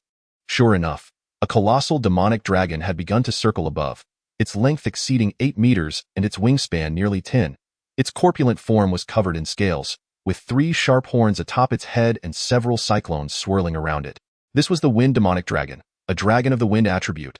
Ha ha ha, Earth Slave Star, your initial battle has ended in failure. How shall you explain this to the celestial pivot star and the 7 kill stars? The wind demonic dragon unleashed merciless mockery. Earth ugly star, my affairs are of no concern to you. Quickly dispatch him, lest we linger and invite further trouble. The Earth Slave Star, the proud steed, scoffed, charging directly at Jinzi. How the tides of fortune have shifted. Where is your pride now? Where is your arrogance? I am aware that the tides of fortune ebb and flow, but I never anticipated it would resemble a tumble dryer. The golden figure shimmered, opting not to engage the proud Aoba in a direct confrontation, but instead unleashed the radiant sword energy towards the wind demon dragon. Meanwhile, Shaoqing had already positioned herself in front of Aoba. Bang! The slender tail sliced through the air, instantly dispelling Aoba Ma's soul technique. In a contest of equal caliber, the dragon breed stands invincible, of course. This invincibility does not account for combat techniques, battle experience, or other skills that can be honed through training, nor does it consider mutually restraining abilities. It merely states that in a head-on clash, the dragon breed will not be outmatched by any ferocious beast. The moment the battle commenced, the Earth slave star Aobama was swiftly vanquished. Its already dark visage trembled uncontrollably, as instinct urged it to flee, but upon casting its gaze towards the Earth-ugly star wind demon dragon in the sky, it promptly suppressed that thought. The enemy possesses a dragon breed, and so do we, having reached the 5th tier. Who is stronger or weaker, who will triumph or falter, remains to be seen. Ha ha, little chick. Taste my level 8 great gale. The wind demon dragon cackled with glee. With a powerful flap of its wings, a whirlwind materialized within, hurtling towards Wang Yan. It was no fool. Its primary objective was to eliminate Wang Yan. Once the Beastmaster perished, the spirit beast would be obliterated by the soul contract. What a wretched lizard! Upon witnessing the wind demon dragon's assault, Wang Yan let out a shriek and dashed away in a blur.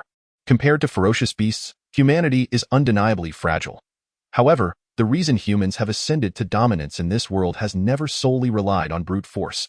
Shaoqing pummeled Aobama relentlessly, while Jin and the wind demon dragon engaged in a fierce struggle. As a Beastmaster, Wang Yan retrieved an artillery piece from his storage pouch.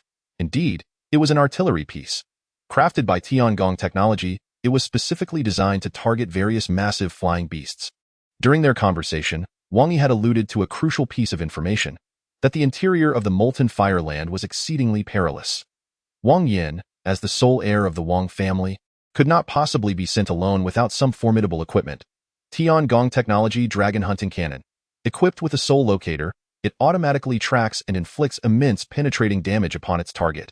This device is exorbitantly priced, typically reserved for city defense battles. The cost of each shell is exorbitantly high, averaging over 20 million. The Wang family is not short on funds, nor is Wang Yan. What use is money if not to be spent? Is it to save for his grandfather's retirement? What is that? Wang Yan's actions drew the attention of the Wind Demon Dragon. As merely a low-ranking member of the Annihilation Brotherhood, he had never experienced large-scale battles nor encountered the dragon hunting cannon, which was exclusively provided to the 5 major war zones by Tiangong technology.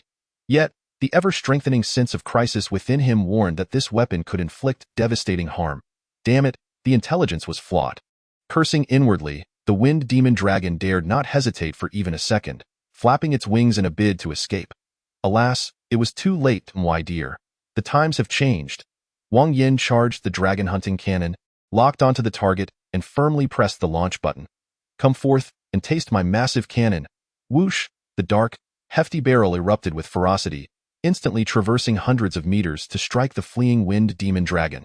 Crimson blood rained down upon the earth as the Wind Demon Dragon's body plummeted like a meteorite. This 5th-tier dragon perished on the spot. Wow, the boss's enormous cannon is truly formidable. It actually shot this dragon to death.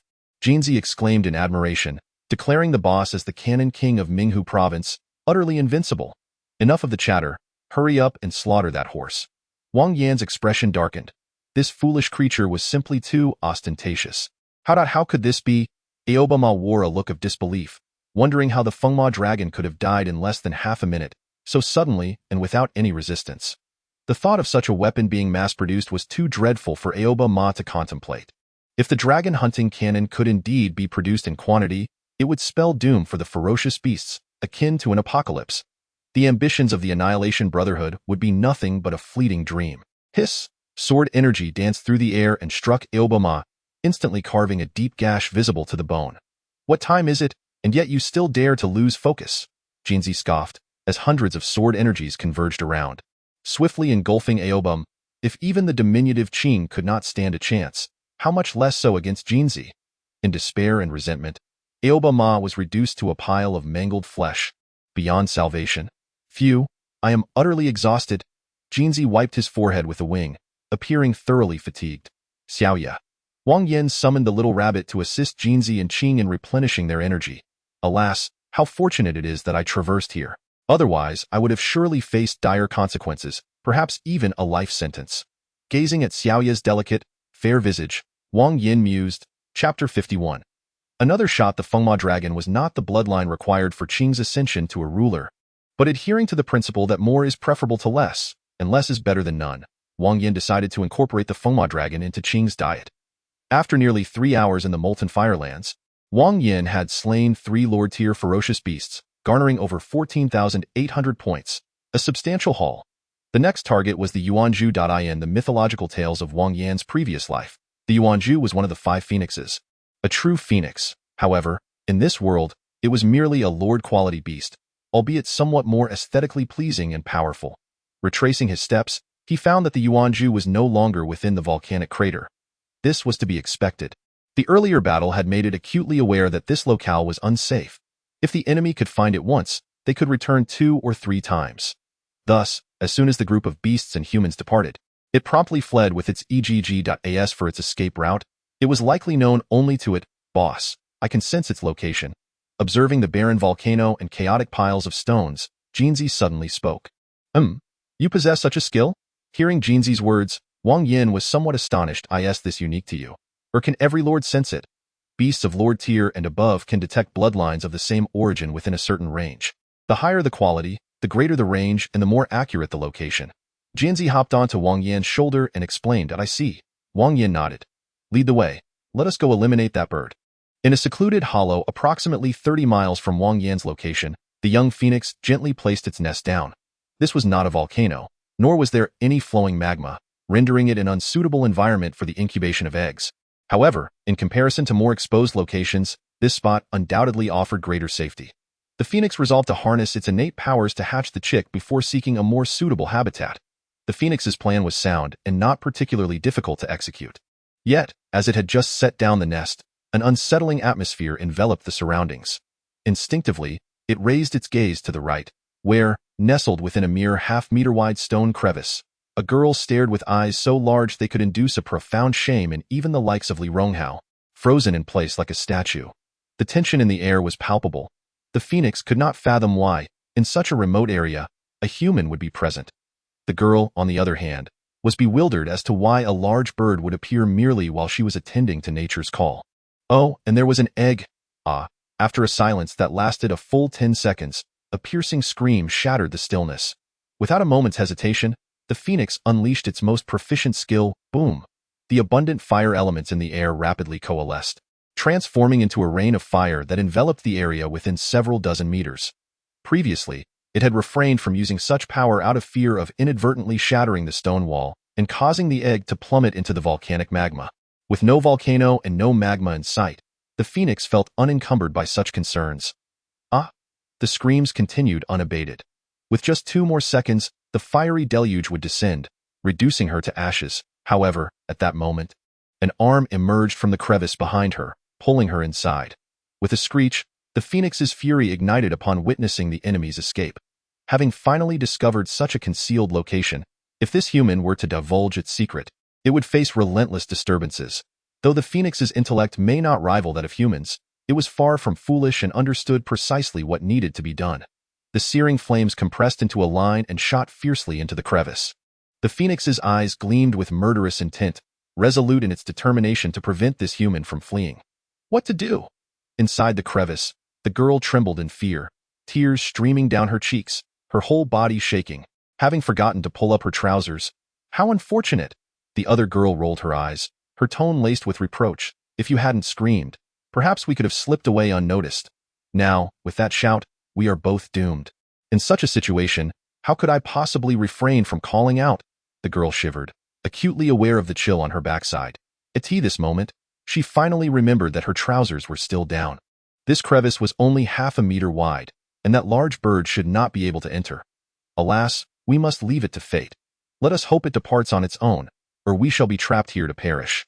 The phoenix was a formidable 4th-tier lord, unmatched in combat prowess. Even if they were to face 2 5th-tier beast tamers, or even a dozen more, it would be more than enough to vanquish them. At this moment, there was no alternative but to await their demise. Oh no. Just as the two prepared to see who could outlast the other in patience against the phoenix, a fiery line shot forth with tremendous speed. Reaching them in an instant, boom! Stones shattered, and the earth trembled. With a surge of fury, the Yuanzhu directed its wrath not at the 2 girls, but rather at the adjacent stone wall, under the onslaught of the formidable Lord Beast. The wall crumbled as effortlessly as if it were mere tofu. Large fragments of rock cascaded from above, swiftly burying the two girls beneath a mound of debris. Ha! The Yuanchu exhaled a plume of white smoke from its nostrils, a flicker of disdain emerging on its otherwise fierce countenance.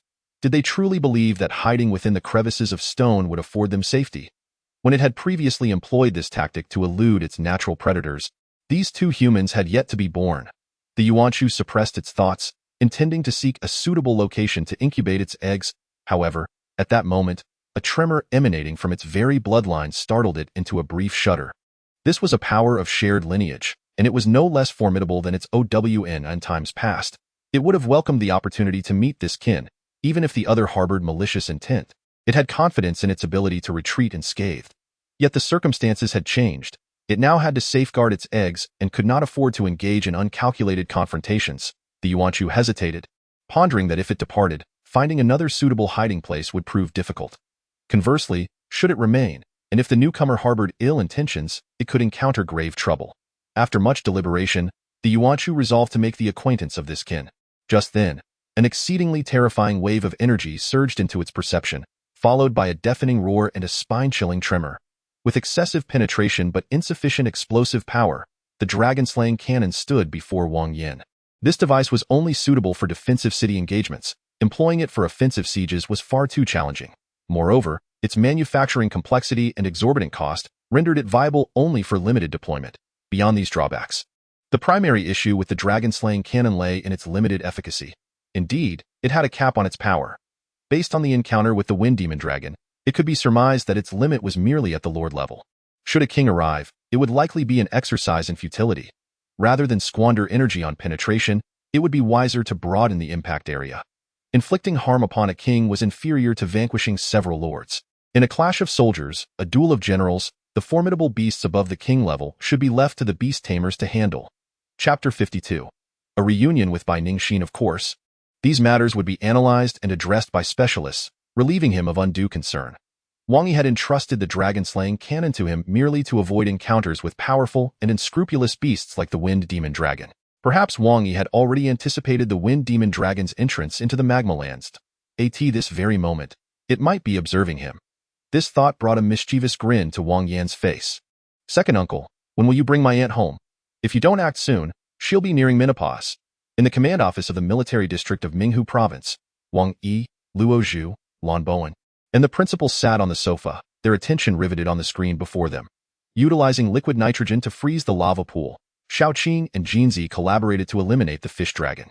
Intelligent and powerful, they resolved the immediate predicament and promptly leveraged their advantage to exert pressure. Following this, they sought out the Yuanchu, and upon sensing danger, they retreated without hesitation. Decisive and straightforward, their actions were methodical and purposeful, fully aware of their objectives. Soon after, they transitioned from evasion to pursuit, seamlessly turning the tide of battle. Although Jinzi's speech is laced with vulgarities, it is undeniable that his combat prowess is extraordinarily formidable. Among the same grade of phoenix species, few can rival him. After the Wind Demon Dragon made its appearance, the battle fell into a stalemate, and Wang Yan, without uttering a single word, took out the Dragon Hunter Cannon and swiftly vanquished the Wind Demon Dragon. He possesses the wisdom to know when to advance and retreat, to discern gains and losses, and he adeptly leverages his strengths while evading exposure of his weaknesses. Truly commendable. Lan Bowen, stroking his beard, grew increasingly satisfied with each passing moment. Once the phoenix species ascends to royal quality, its greatest flaw in mobility will inevitably be rectified. At that point, slaying it will prove exceedingly difficult in just half a year. This young man has transformed from a mere ailing creature, incapable of defeating even a chicken, to his current state. It seems he has encountered considerable fortuity. Luo Zhu casually remarked, casting an inadvertent glance at Lan Bowen and the principal. Wang Yan, being the sole heir of the Wang family and the beloved nephew of Wang Yi, would naturally not be harmed, nor would he covet their fortunes. However, the same could not be said for others. Fear not, Teacher Lan is highly respected, and Wang Shu is the biological sister of Yuhan. They are all of our own. Wang Yi observed the scene where Wang Yan extracted the Dragon Hunter Cannon, creating a gaping hole in the mountains ahead, his expression devoid of any emotion. Yet, upon hearing the subsequent words, the corners of his mouth twitched involuntarily. Shifting his gaze, he took in the expressions of the three individuals. The principal appeared indignant, Lan Bowen wore a faint smile, while Luo Zhu stifled laughter behind his hand. This young man, Wang Yi sighed, feeling that Wang Yan had been led astray by his third brother, Wang Guangyao. Proceeding according to the original plan, those families would all be brought under control. Any who dared to resist would be dealt with mercilessly. Wang Yi issued his orders with a voice cold as ice.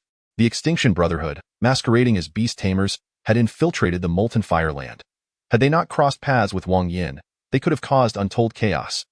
Wang Yi commanded the containment of those families to ascertain whether they were victims or conspirators. Someone approaches. The principal suddenly spoke, and without any visible movement, the scene before them shifted away, revealing a woman who appeared before the group. Her skin was like creamy jade, and her hands were delicate as tender shoots. With a captivating beauty and a graceful figure, her movements dazzled the onlookers. It was none other than the girl from the Bai family, and judging by her trajectory, she was headed towards the UNG. A splendid spectacle was undoubtedly on the horizon. A sly smile crept across the principal's face as she recalled the scene of Wang Yan and Bai Ningxin wrestling in their undress. One could only wonder if this encounter would ignite the flames of romance. A piercing bird call reverberated through the sky. Wang Yan's shot did not harm the UNG, but merely served to provoke its ire.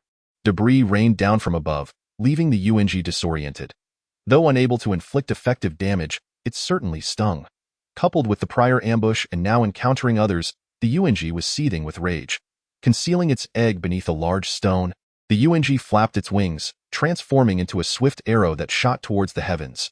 With a striking presence and indomitable spirit, it was the descendant of the phoenix, the king of birds. It belonged to the sky. It belonged to nature.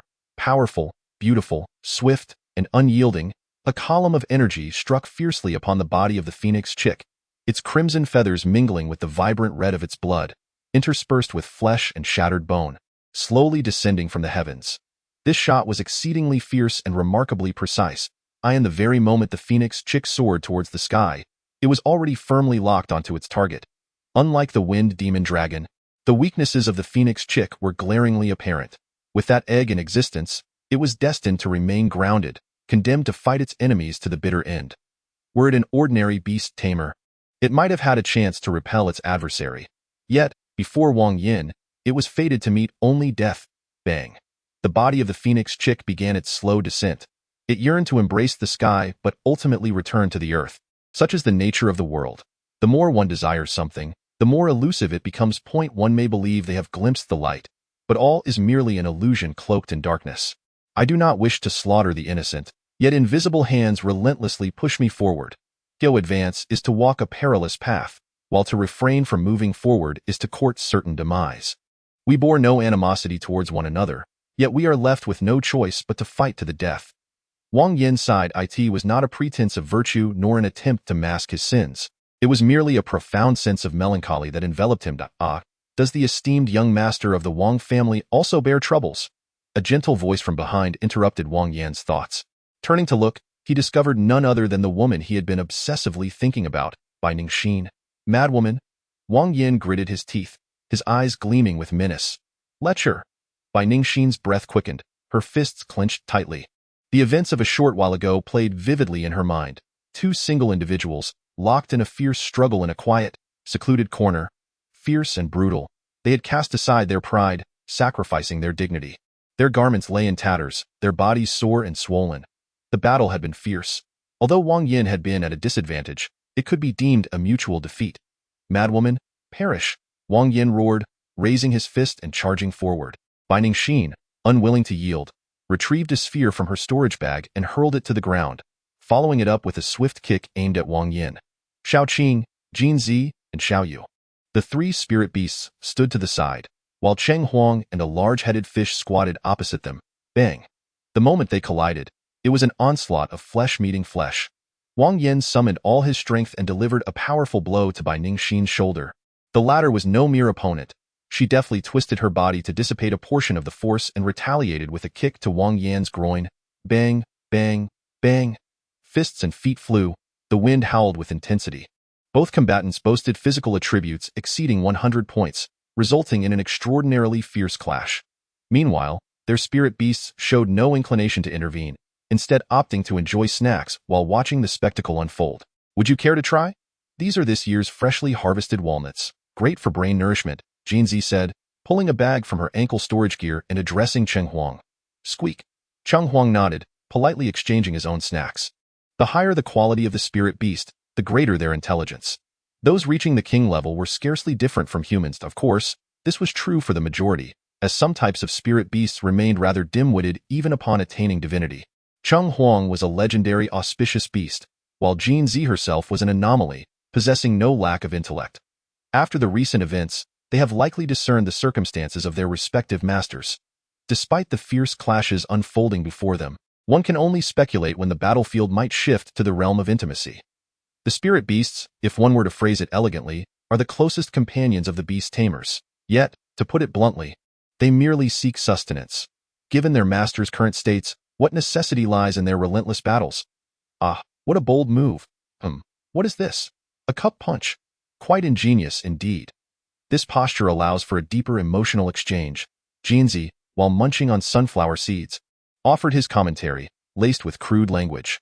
Meanwhile, Cheng Huang retrieved the spherical object that Bai Ningxin had previously discarded, activating it in silence. With a soft whoosh, a semi-transparent barrier materialized, enveloping a radius of 50 meters. It effectively shielded energy detection, preventing any prying eyes. As for why Bai Ningxin had prepared such a device, who can say?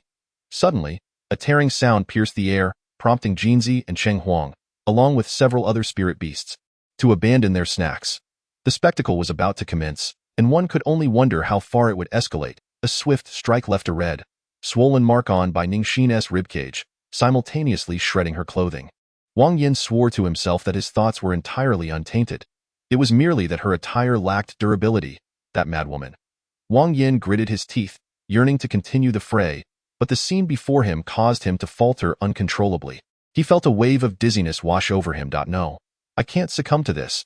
Wang Yan swallowed hard, only to be met with a sudden strike from Bai Ningxin. No, it was not a blow from her breast.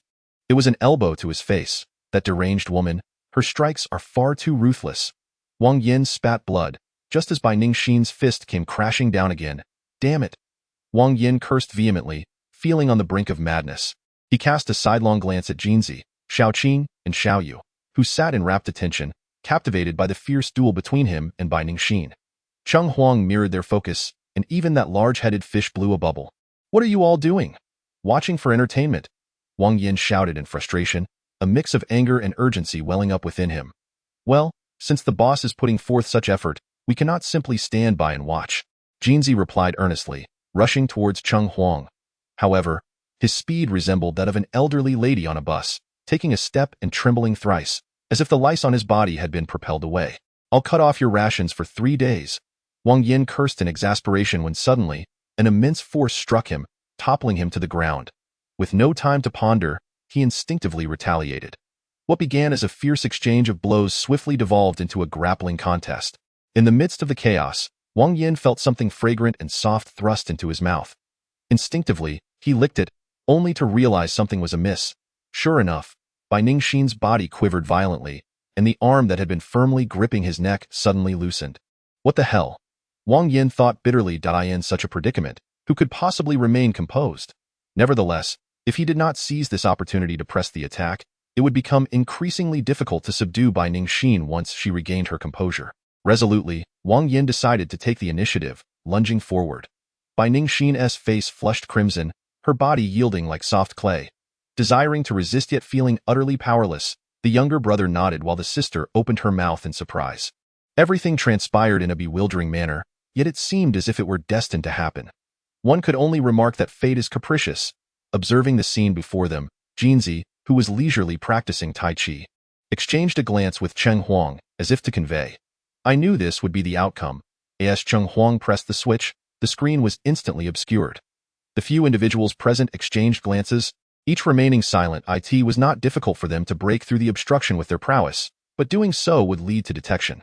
The 4 attendees were reluctant to disturb this budding romance and chose to wait patiently.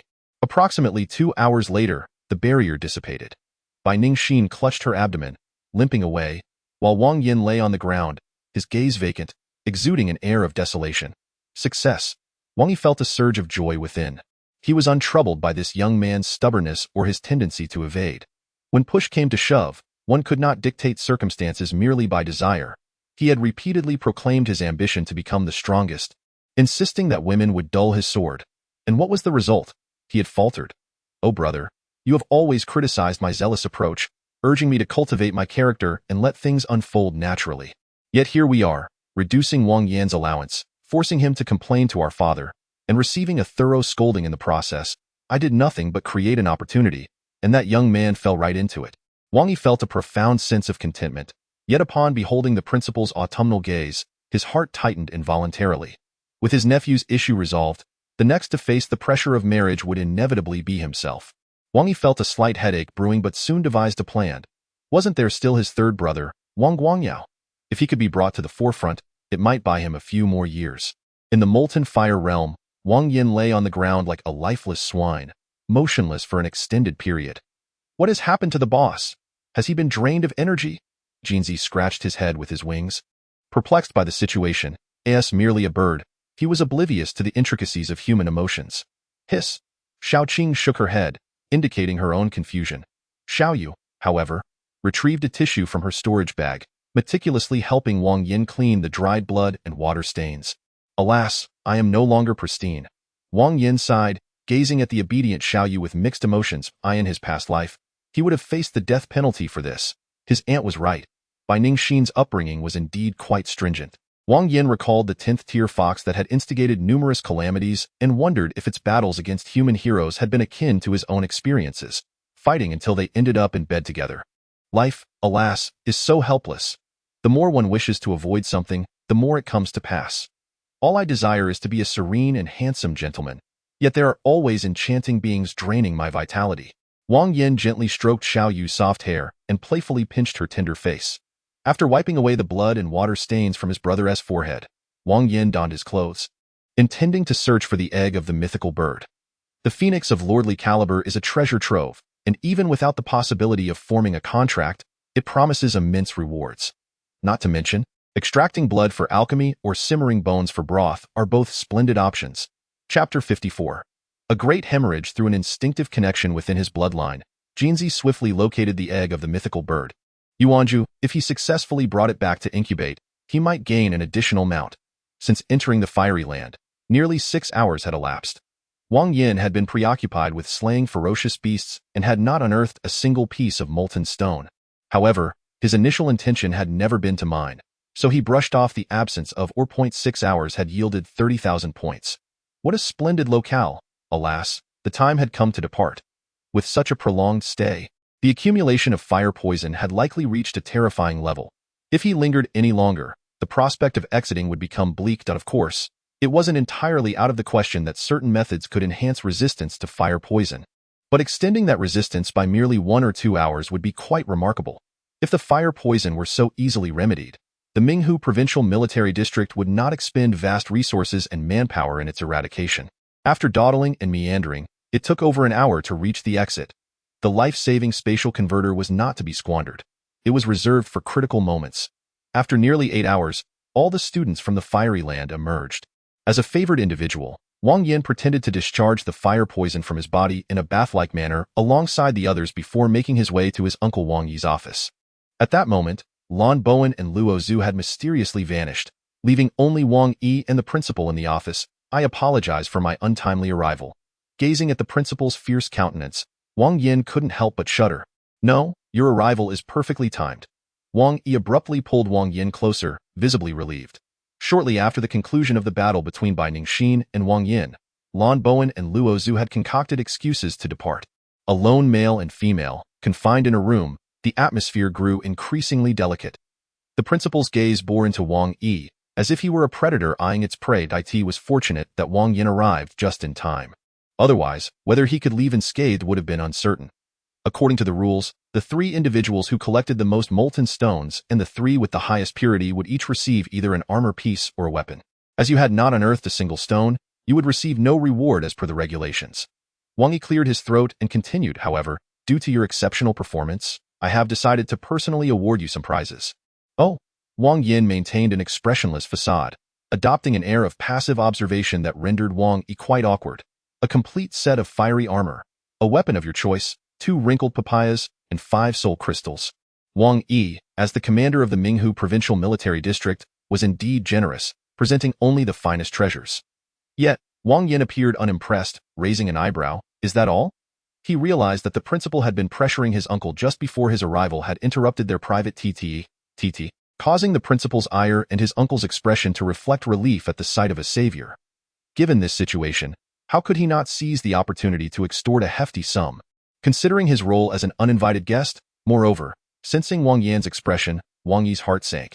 His intuition warned him that he was about to face a significant financial drain. Yet, he had no choice. Failing to silence Wang Yan could lead to catastrophic consequences if he reported the incident to the elder. 2 pieces of Bodhi seeds, 3 golden tripod fruits, and half a pound of starry sand. As these words escaped his lips, Wang Yi felt as if his heart were bleeding. These were all his personal treasures, particularly the starry sand, which Su Yu had requested several times without success. Is that all?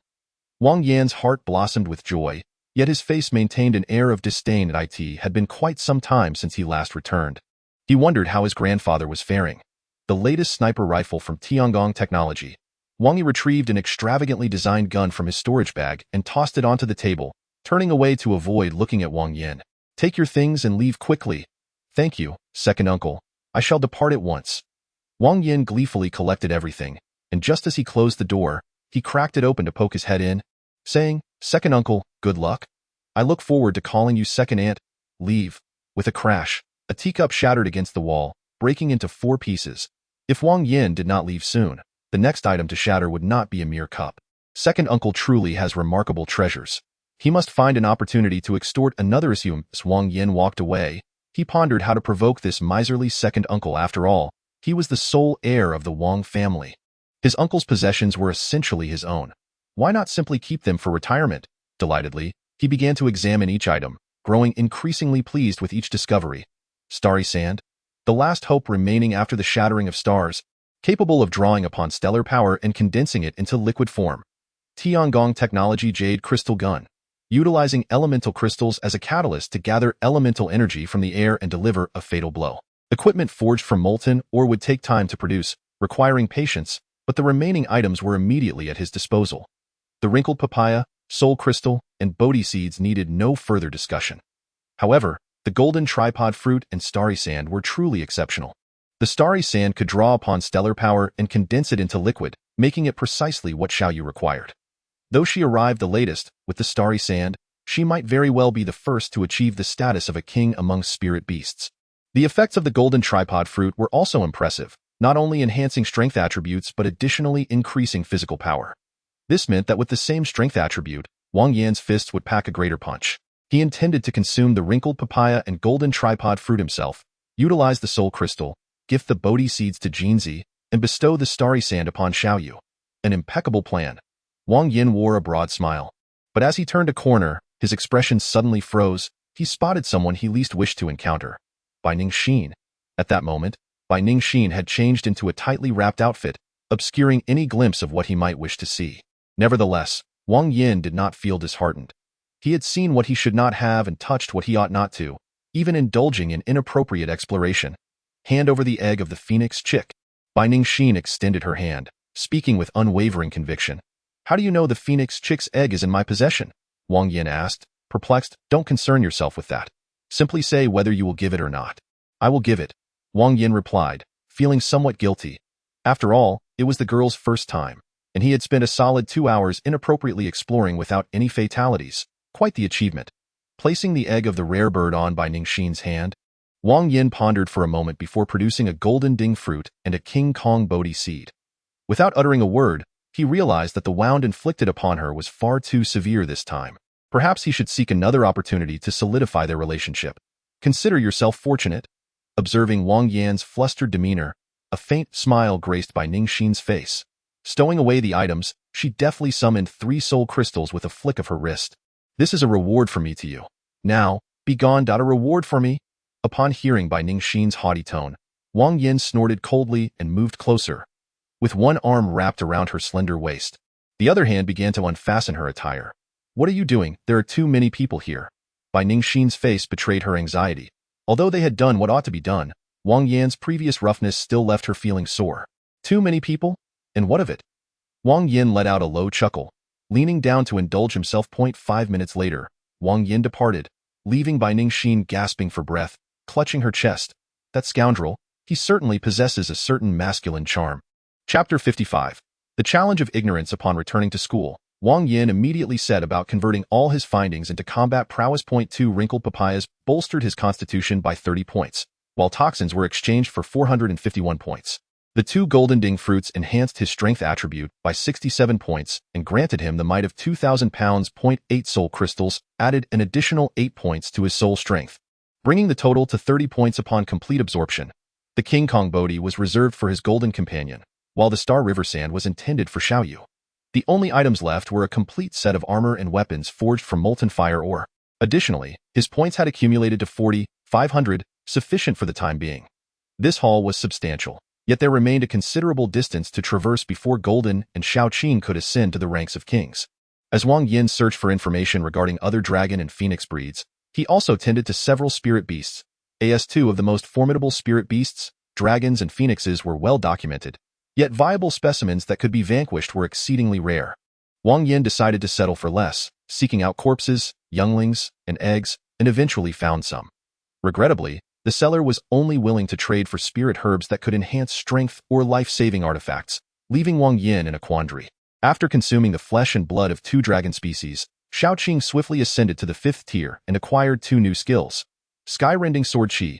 The Golden Essence Sword Qi inflicts a tearing effect, preventing the wound from healing on its own. Calamity Fire. All attacks are imbued with flame damage, igniting flesh and energy.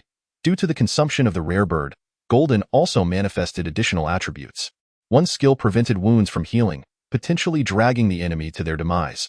The other incinerated flesh and energy, causing the foe to weaken in agony. Both skills were immensely potent, leaving Wang Yan uncertain of his choice. Boss, select Sky-rending Sword Qi, Golden interjected. During battles, Xiaoqing can roast while I let the blood flow. Once it's over, it will be perfectly cooked for a meal. Golden's sudden suggestion enlightened Wang Yan. If he had only Golden as a spirit beast, choosing between those 2 skills would indeed be challenging. However, when paired with Xiaoqing, Sky-rending Sword Qi was undoubtedly the more fitting option. With the selection of both skills, Wang Yan's overall strength saw significant enhancement. Xiaoyu's advancement still requires some time, and as for Fan Tong's remarks, sigh, it's a long story. Nevertheless, Wang Yan decided to take a chance. He currently possesses over 40,000 points, so wagering 2,500 points seems reasonable. Of course, this is not an encouragement to gamble. Gambling brings harm to oneself and others, leading to family ruin at best and loss of life at worst. One should never indulge in it. Wang Yan merely wishes to grant Fan Tong another opportunity. If the Lord-level skill proves ineffective once more, then he will find a moment to release Fan Tong back into the wild. As 5 bloodline refinement stones fused into its body, Fan Tong began to expand rapidly, its fur growing longer by the second. In less than 2 minutes, Fan Tong had grown to a height of 1 meter and a length of 2 meters. The surrounding winds swirled around, and it stood regal and poised, gazing down as if it were a king surveying its subjects. Could it be that he had indeed won the gamble? Wang Yan felt a surge of delight. This form was utterly transformed from before. Anyone who dares to call huskies foolish would surely provoke his ire. It is not that huskies lack intelligence. Rather, it is their owners who lack skill. Cultivating one to lord-level quality could render even a husky impressively majestic. However, the moment of glory was short-lived. Within 10 seconds, Fan Tong reverted to its original foolish appearance. Wang Yan. He opened the attribute panel to examine it, and the newly acquired skill left him speechless. Idiot Strike. A lord skill that randomly selects a target at intervals, forcibly lowering their intelligence. Good heavens, idiocy truly is contagious. Wang Yan marveled inwardly, realizing this creature was akin to a nuclear weapon, capable of harming both others and itself. If it were to befall someone else, that would be manageable. Yet if it landed on Wang Yan himself, that would pose a significant dilemma. Clearly, he must devise a plan to contain it. After some contemplation, Wang Yan ultimately resolved to set it free, to let it be reborn. Or perhaps release ginger, peppercorns, star anise, cinnamon, bay leaves, nutmeg, grass fruit, white attractalodes. Of course, this was merely jest. After all, he had nurtured it from a young age. Even if it could not battle, it could certainly serve as a guardian.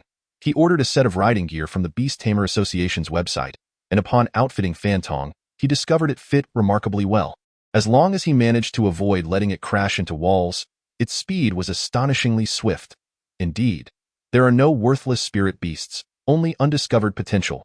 Wang Yan stroked Fan Tong's silky fur. He couldn't help but sigh in admiration. After a few aimless days, he received a call from Zhang Wei, inviting him out for barbecue. Since he had nothing better to do, he decided to take a stroll. The wild winds howled, and dust swirled in the air. Fan Tong darted through the fabric of time and space like lightning, leaving behind only a graceful silhouette and 2 piles of droppings. Upon arriving at the agreed-upon location, Wang Yan found that Zhang Wei had already prepared everything, and besides him, there were 2 girls. It was evident that Zhang Wei summoned him with ulterior motives, likely to show off and bolster his own image. Sure enough, upon seeing Wang Yan, Zhang Wei's eyes lit up, and he waved excitedly. Come over, come over. I want to introduce you to 2 beauties. Having said this, Zhang Wei turned to the 2 girls, exclaiming, This is Wang Yan, the one who single-handedly fought against thousands within the myriad manifestation mirror, leaving them in utter disarray. Wow, I finally get to meet my idol. I am acquainted with him. A single punch would render me lifeless. The responses from the 2 girls left Wang Yan somewhat perturbed. One gazed at him with starry-eyed admiration, while the other wore an indifferent expression, revealing nothing of her thoughts. Hello there. Wang Yan greeted them with a smile, releasing the food bucket to frolic on its own. He had come here solely for the purpose of indulging in barbecue and to clear his mind. The girls' opinions held no significance for him. Wang Yan refrained from summoning Jinzi and Xiao Qing, as well as Xiao Yu. This was his secret, unnecessary to divulge too much, of course. Another reason was that Xiao Qing had quite the appetite. This meager portion would scarcely suffice to fill its gaps. What is the situation with those dogs? Wang Yan's gaze swept over, only to discover 5 dogs sprawled behind the group, their faces etched with despondence and a sense of desolation. Oh, I enrolled in a veterinary course, and upon encountering these stray dogs, I casually performed a neutering procedure on them. The indifferent girl indicated towards the barbecue grill. Half an hour ago, those skewers of meat belonged to them. Whether they understood her words or not, the stray dogs began to bark furiously, as if lamenting, My eggs. Those are my eggs. Chapter 56. The dark slave auction. Sighing helplessly, Wang Yan felt a profound sense of exasperation.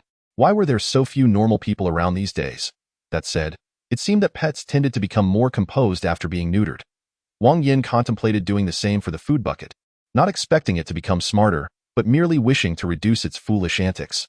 Not far away, the food bucket, frolicking joyfully, inexplicably shuddered, sensing an approaching danger. After scanning the surroundings and finding nothing amiss, it quickly dismissed the feeling and resumed its pursuit of a colorful butterfly. The 4 of them settled on either side of the barbecue grill, with Zhang Wei turning the skewers while brushing them with oil and sprinkling them with cumin and chili. As the saying goes, you are what you eat. By nourishing oneself abundantly, both one and another thrive. Zhang Wei presented the grilled dog eggs, winking mischievously as he said, Isn't this a bit cruel? Wang Yan glanced at the sorrowful stray dog lying on the ground, feeling even more distressed, and worries, they are not intelligent enough to comprehend such matters. Zhang Wei waved his hand dismissively. Wang Yan nodded and tore open the grilled dog eggs. One could not deny that Zhang Wei's culinary skills were quite distinctive. Charred on the outside, undercooked within, with an uneven balance of sweet and salty. Not only did it carry a peculiar odor, but it was also filled with syrup. Wang Yan set aside the half-cooked dog eggs, inwardly lamenting that perhaps he should not have ventured out today. The 4 of them engaged in a casual conversation, with the 2 women's attention predominantly fixated on Wang Yan. The indifferent girl was somewhat better, speaking sparingly and occasionally chiming in. The starry-eyed girl, however, was like a persistent gum, which greatly irritated Wang Yan. Hey, have you heard? The dark auction is about to commence. Seemingly sensing the shift in atmosphere, Zhang Wei abruptly changed the topic, exclaiming, The dark auction? Upon hearing Zhang Wei's words, Wang Yan immediately perked up, his instincts suggesting that this auction might prove to be quite intriguing. Certainly, it is merely an instinct, a notion of servitude he has never encountered nor witnessed.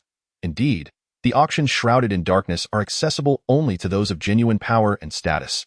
Observing the keen interest among the attendees, Zhang Wei could not help but smile, clearing his throat before continuing.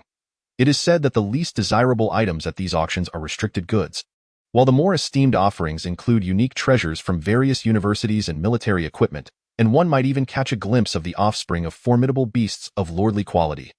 Furthermore, each auction features numerous trained slaves, which is why it is often referred to as the Dark Slave Auction.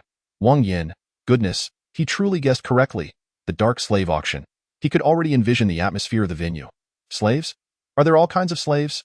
Wang Yan inquired casually. His interest in the auction stemmed not from a desire to purchase slaves, but rather to acquire those restricted items. With a stroke of luck, he might even encounter the bloodlines of dragons and phoenixes he sought. There are slaves of every conceivable variety. Those who are corpulent, slender, neither fat nor thin. Those who are dark, light, neither black nor white. Males, females, and those who defy gender classification. Any type you can imagine is present, including hybrids of humans and spirit beasts. At this juncture, Zhang Wei's expression became increasingly lascivious as he winked at Wang Yan, teasingly asking, "Are you feeling tempted?" "Indeed, I am," Wang Yan nodded. As the saying goes, when one is sleepy, a pillow is a welcome sight. He had been pondering where to find several other bloodlines, and here they were, presented before him.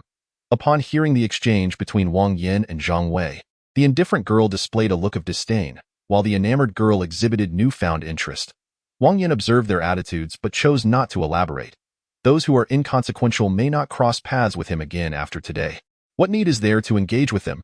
You seem to possess quite an understanding. It appears there is a connection. Wang Yan embraced Zhang Wei's shoulders, urging him to broaden his horizons. "Do not jest. You are well aware of my background and standing. It is all hearsay." Zhang Wei chuckled awkwardly. He had merely been boasting, never expecting Wang Yan to genuinely wish to attend. "Very well then," Wang Yan nodded, ceasing his inquiries. The barbecue they consumed was rather tasteless, yet the information gleaned was exceedingly valuable. Upon returning to consult the principal, he confirmed the existence of such an auction. "What are you hoping to acquire? Can't obtain it through legitimate means?" The principal expressed deep perplexity. Given Wang Yan's family background, he found it surprising that he would need to venture to such a place. "Merely to broaden my horizons." "To broaden your horizons?" The principal chuckled lightly, amusement evident in his expression. "It is only natural for a child to be curious. As elders, there is no need for them to pry too deeply. They have all traversed similar paths, well aware of one another. Although the dark auction cannot be publicly acknowledged, it is tacitly accepted by both the military and academic institutions. Items of dubious origin or those difficult to transact can indeed be auctioned there." The principal, upon reaching this point, retrieved a crystal card from his storage bag, which contained a credit of 10,000 soul coins, a sum that should suffice for your expenditures. "Soul coins? What are they?" Wang Yan inquired, puzzled, as he accepted the crystal card handed to him by the principal. "They are a universal currency among various factions, categorized into 3 types: soul copper coins, soul silver coins, and soul coins, arranged from the lowest to the highest. The exchange ratio is set at 10,000. Typically, one would only begin to encounter these after their 4th year. However, for you, it is not too early," the principal remarked with a smile. "Continuing, in 2 months, the Northern Battle Zone will host a challenge competition, open to all beast tamers of level 8 or below. After the auction concludes, you will have ample time to digest your gains and prepare for it. Do not entertain thoughts of shirking your responsibilities. Your second uncle has declared that should you dare to abstain, he will retrieve you and arrange your marriage to Wan Mei. You shall remain detained until you have fathered 3 children." "Fine, fine. I will go," Wang Yan replied, his face contorted in despair, feeling on the brink of madness. "In this day and age, why must it be so arduous to be an honest individual? Isn't it preferable to live in mutual affection and peaceful coexistence? Why must there always be conflict and violence?" An incident in the soul nurturing grounds with a maximum of 3 participants, a ranking competition involving a freshman, and trouble arising in the inferno of all universities within the Northern Battle Zone. Each event escalating in severity and spectacle. The upcoming challenge, however, is directed at all beast tamers of level 8 and below in the Northern Battle Zone. If no issues arise, I shall write my surname backward. Alternatively, it is possible that Wang Yi and the principal are fully aware that trouble is imminent. The purpose of the challenge is to draw out those lurking in the shadows, thereby ensnaring them all at once. Of course, another possibility exists. Wang Yan's mere presence might provoke the rats from the sewers to surface. Wang Yi and the principal have devised numerous plans using him as bait. Why compel him to participate? Without this bait, how would the fish take the hook? The more Wang Yan pondered, the more he felt something was amiss, and the more he sensed that he was being deceived. Yet, there was no recourse. Abstaining would lead to punishment, leaving him with no avenue for redress. Often, life feels akin to violation. As long as one remains silent, it is possible to deceive oneself, pretending that nothing has transpired. Wang Yan chose to comply obediently, with the intention of extorting a substantial amount of resources afterward. With some time remaining before the next auction, he sought methods to enhance his strength through various channels. It must be said, however, that the military district and universities exercise stringent control over the factions under their command, rendering anything purchasable utterly useless to Wang Yan at present. Nevertheless, there was a glimmer of good news. After utilizing the galaxy sand, Xiaoyu had once again advanced, becoming the first sovereign in Wang Yan's possession. Name: Moon Beast, Xiaoyu. Quality: Sovereign, requires high concentration of moonlight. Level: 4th tier.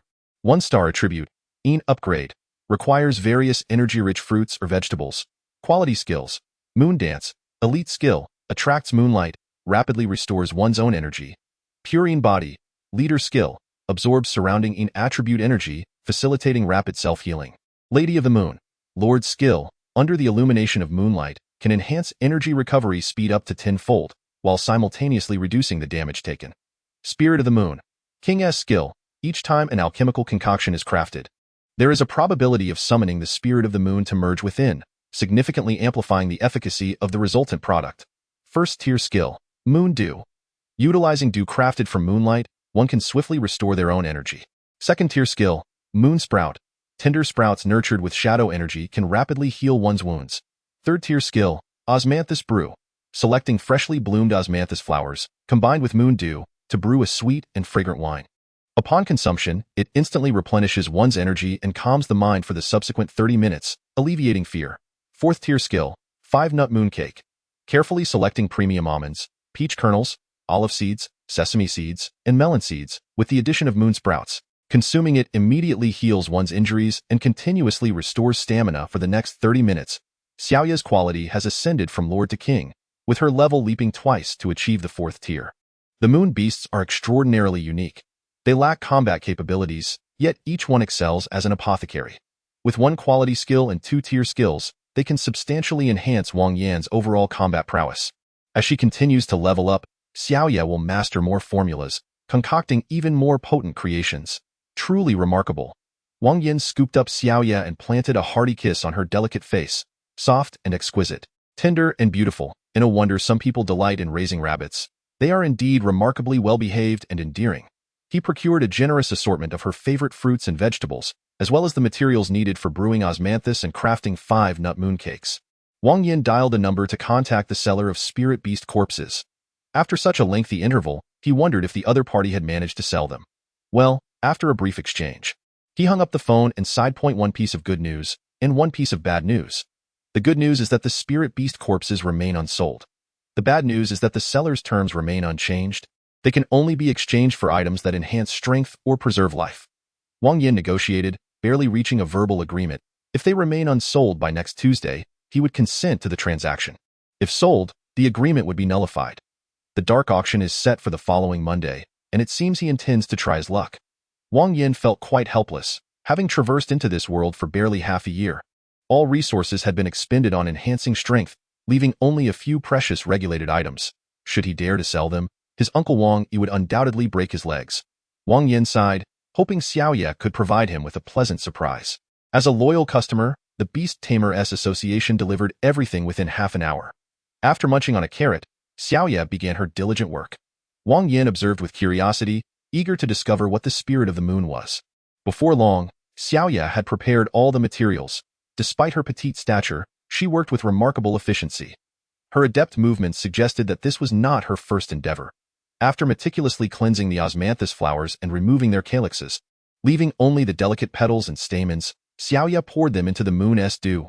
With her hands pressed together over her heart, she murmured an unintelligible melody. Her voice, gentle and sweet, was enchanting enough to make Wang Yan yearn to cradle her in his arms. The song resonated in the air, while the moon in the sky radiated a soft halo. As Xiaoya's chant continued, the halo began to contract and descend, ultimately transforming into a tiny figure the size of a bee, which circled around Xiaoya before settling into the wine Is this the Spirit of the Moon? Wang Yan observed the entire process, not intending to capture the moon spirit. It was merely a unique phenomenon formed by the condensation of moonlight. Not a living entity. If attempted to be seized, it would likely dissipate into moonlight. The osmanthus brew required time to ferment, so Xiaoya stowed away the jar and commenced crafting 5-nut mooncakes. Although the moon spirit was not summoned this time, the flavor was exceptionally delightful. With one arm wrapped around Xiaoya and the other indulging in the mooncake, he reveled in bliss. Time flew swiftly, and the dark auction was about to commence. However, before that? His second uncle, Wang Yi, had finally delivered the armor and weapons he promised. Molten armor. Crafted from molten ore, this armor boasts exceptional defense. Each time it is struck, small-scale explosions occur on the armor's surface, reducing and rebounding the damage from attacks. Flame sword. Each strike on the target triggers an explosion, inflicting additional splash damage to enemies within range and introducing the fiery poison inherent in molten or into their bodies. This set of equipment serves as a veritable source of fiery poison. Whether attacking or being attacked, one will inevitably absorb the poison. Accumulating too much could render even the divine incapable of salvation. A few isolated attacks are manageable, but what if dozens or even hundreds of soldiers assail together? Once a scale is achieved, combat power would increase exponentially. After stowing away the armor and weapons, Wang Yan prepared to head to the location of the Dark Auction. His objective was the bloodlines of the Dragon and Phoenix, while other matters could take a back seat for now, of course. Should he encounter soul techniques or items particularly suited to him, Wang Yan would not hesitate to procure them. It is worth noting that the principal had generously provided him with a full 10,000 soul coins, which translates to a staggering 10 trillion soul copper coins. The principal assured him it would suffice, considering the perspective of a level 10 Beastmaster. For Wang Yan, a fledgling in this realm, it would undoubtedly be more than adequate. Chapter 57. Tree Spirit. The auction was located within the borders of Haixian City, yet it was somewhat distant from Minghu Province's first university. Wang Yan rode his trusty steed for over 4 hours, arriving just before dusk. Given that it was called the Dark Auction, it was naturally not held during the day. The entrance to the auction appeared only at specific times, lasting merely half an hour each time. Should one miss it, they would have to wait for the next opportunity. Wang Yan arrived quite early, yet others had already gathered ahead of him. There were 3 individuals in total, 2 men and 1 woman, who appeared to be in a conflict. Open your eyes wide and recognize who I am. One man growled menacingly, threatening, in Minghu Province, no one dares to lay a finger on me. Upon hearing his words, Wang Yan instinctively turned his head. When he caught sight of the man's visage, surprise instantly crossed his face. No one dares to touch you. You'd better have some hair to speak of. The light glinted off his bald head, leaving one to wonder where the hair was that could provoke others. The 3 individuals quarreled with escalating ferocity, yet they all restrained themselves from resorting to violence. The clandestine auction was about to commence, and none wished to complicate matters at such a critical juncture. The crowd swelled, comprising both men and women, young and old. Aside from a select few, the vast majority did not don disguises. Under normal circumstances, such an auction, conducted in secrecy, prioritized not only safety but also confidentiality. Yet, the reality diverged significantly from this expectation.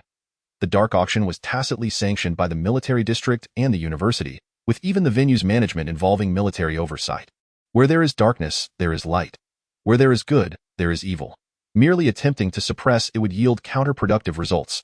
The consequence would be an escalation of conflict, culminating in a complete eruption.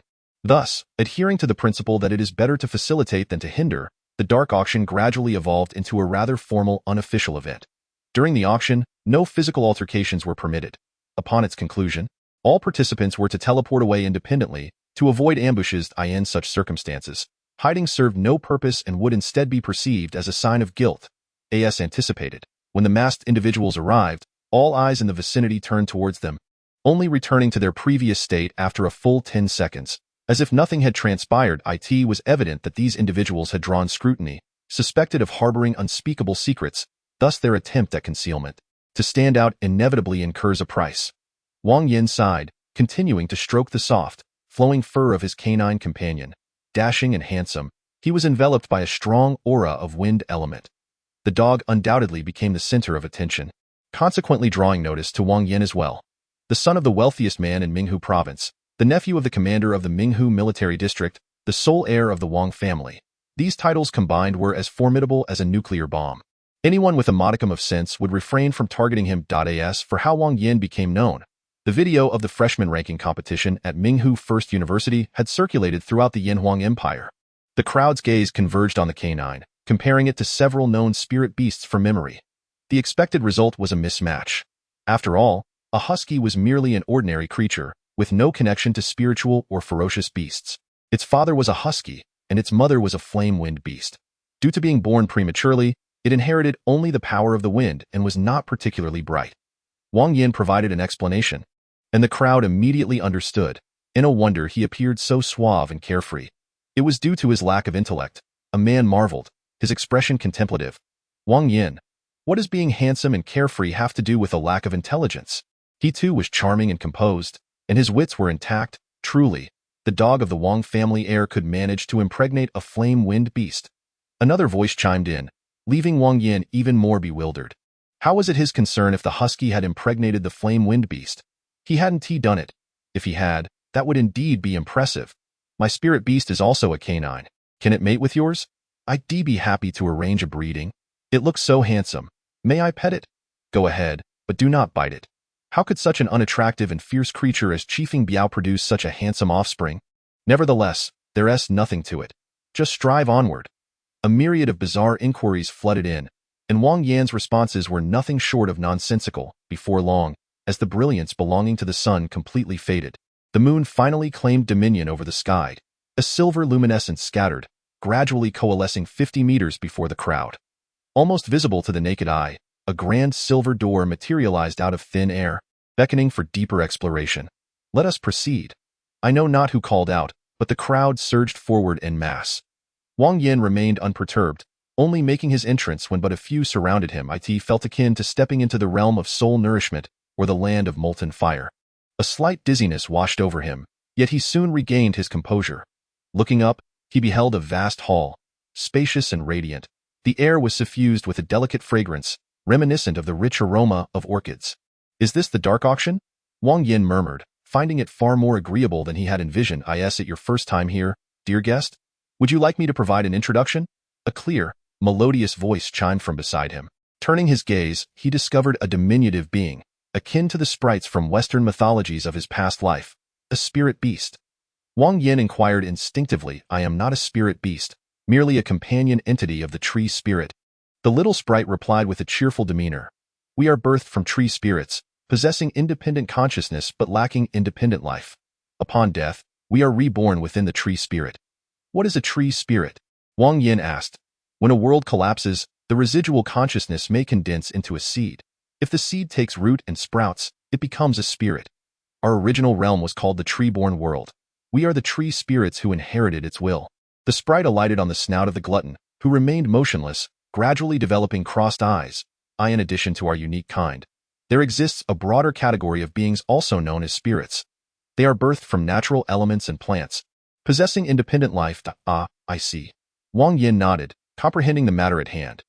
This tree spirit was an inheritor of a shattered world, while the other kind represented a race known as spirits. I intend to sell some items. Could you assist me in appraising their value? Wang Yan produced ordinary osmanthus wine and 5-nut mooncakes, reserving those infused with the essence of the moon for himself. It would be folly to give away good treasures and keep the inferior ones for himself. This is osmanthus wine brewed by the moon beast. I haven't encountered it in ages. The sprite perched atop the wine jar, its form vanishing in an instant, only to reappear with its face smeared in wine. A familiar flavor. The last time I savored it was at that time. Forgive me, I simply yearned for this taste too much, and I could not help myself, the sprite said, wiping the wine stains from its mouth. Looking rather silly, osmanthus wine a rarity. Using the means of a dark auction, it shouldn't be too difficult to procure some for you, right? Wang Yan inquired with curiosity. Osmanthus wine is not uncommon, yet the moon beasts capable of brewing it are exceedingly rare. The sprite sighed, explaining that the moon beast is a remarkably unique and rare spirit beast, reproducing exclusively through solitary females, with a maximum of only 2 existing at any given time. This implies that the moon beast can only be a mother and daughter pair, or 2 sisters. A third individual cannot exist. Given this premise, acquiring wine brewed by the moon beast is an arduous task. If I am not mistaken, your third spirit beast should be a moon beast, offspring of Su Yue. Is the wine brewed by the moon beast particularly precious? Wang Yan did not respond to the question but countered with an inquiry of his own. Incredibly precious. The moon beast is a manifestation of lunar essence, representative of the moon goddess. The wine and food they produce resonate more closely with nature. For the sprites, nothing surpasses the delightful essence of the natural world. The sprite inhaled deeply, its face adorned with a look of rapture. I have a proposition. I will purchase only 1 jar of this wine, and for the remainder, I will buy it all at double the price. The sprite was filled with hope. It craved the wine so deeply that, were it not for the fear of Wang Yan thinking it was trying to dupe him, it would not wish to sell even a single jar. Very well. Wang Yan nodded, readily agreeing. This substance is not particularly rare. Xiaoyu can brew a considerable amount daily, with the rest merely needing to await fermentation. Although the Sprite is merely a companion of the tree spirits, it can, to a certain extent, represent them. Why not foster goodwill with something trivial? Splendid. Upon hearing Wang Yan's words, the Sprite joyfully flitted about, only pausing after a full half-minute. As for the 5-nut mooncake, each piece could have a base price of 3,000. Items that can heal wounds while simultaneously restoring stamina are quite uncommon, so they should fetch at least 3 times that price point 3,000. Is that in soul copper coins? Wang Yan asked. What else could it be?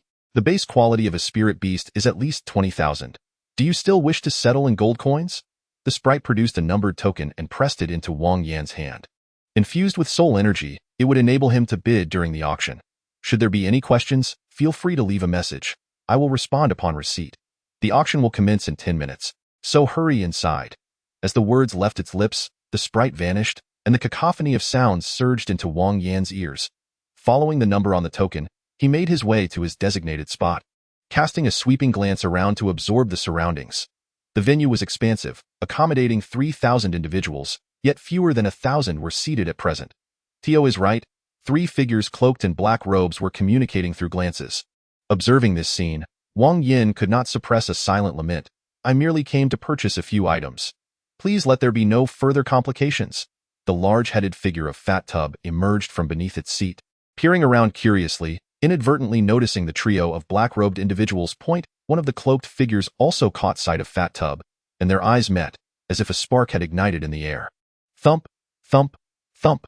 A deep drumbeat resounded, and the assembly fell into immediate silence. An elderly man, adorned in a flowing green robe and sporting a branch hairpin atop his head, ambled forth at a leisurely pace, a wooden staff firmly grasped in his hand. Wang Yan scrutinized him for a full 10 seconds, confirming that the object on his head was indeed a branch and the item in his hand was genuinely a wooden stick.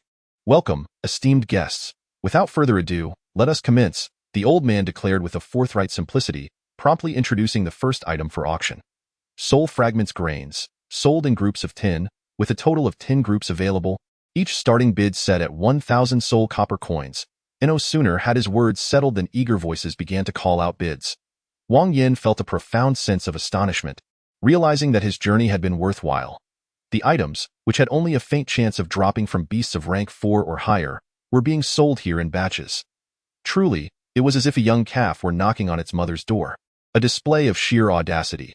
Just a few months prior, he would have eagerly contested for such treasures. Alas, with his soul intensity now reaching 24 points, these fragments held no value for him. The 10 groups of soul fragments were quickly purchased, followed by an assortment of miscellaneous herbs. These were only effective for foundational attributes below 100 and were all laced with potent toxins. After consulting with a little Sprite, Wang Yan grasped the auction structure. Held biannually, the auction was divided into 3 segments. The first, as now, featured an abundance of materials suitable for novice beast tamers. The second involved the auctioning of various slaves, men, women, and those of ambiguous gender, in all shades and hues, with the exception of subjects from the Yanhuang Empire. And occasionally, one might encounter beast tamers with bloodline corruption manifesting as beastly organs, along with hybrids of beasts and humans. The third segment was the most exhilarating and fiercely competitive, showcasing rare herbs, extraordinary beasts, and a plethora of peculiar yet invaluable items. Wang Yan sought the bloodlines of dragon and phoenix species, hoping to tempt fate in this arena. The first phase concluded swiftly, and several iron cages, each measuring 2 meters in all dimensions, were brought onto the stage. Without any apparent signal from the old man, the black cloth draped over them soared into the air, revealing the slaves contained within. Arranged from left to right were 3 figures, 2 women and 1 man, all stark naked and afflicted by bloodline corruption. One resembled a catgirl, her vertically slit pupils narrowing into mere lines, while her slender tail flicked restlessly. The other appeared as a bunny girl, her fluffy white ears drooping, exuding an aura of timidity. The final figure was a donkey man, whose specifics I shall refrain from elaborating upon, as they are rather sensitive in nature. In any case, he measured half a meter in length. Goodness gracious, what an eye-opening experience! Wang Yan exclaimed, feeling that his excursion had not been in vain, as his horizons broadened. All 3 slaves were Caucasian, likely hailing from the Holy Roman Empire. Due to the cataclysmic events over 400 years ago, the historical trajectory of this world diverged significantly from that of Wang Yan's previous life. The slave uprising that had set back the Yinhuang civilization a millennium had perished in its infancy, while the decaying Ming dynasty staged a miraculous comeback, managing to endure and even repel ferocious beasts, ultimately establishing the hegemonic Yinhuang Empire. In this realm, the former Asia was referred to as Jiuzhou, which contained not only the Yinhuang Empire but also three vassal kingdoms: the Tsarist Kingdom, Siberia; the Golden Kingdom, Mongolia; and the Mughal Kingdom, India. Regions such as the East Sea and Chaosian were directly integrated into the imperial territory, governed by the Eastern War Zone in a previous life.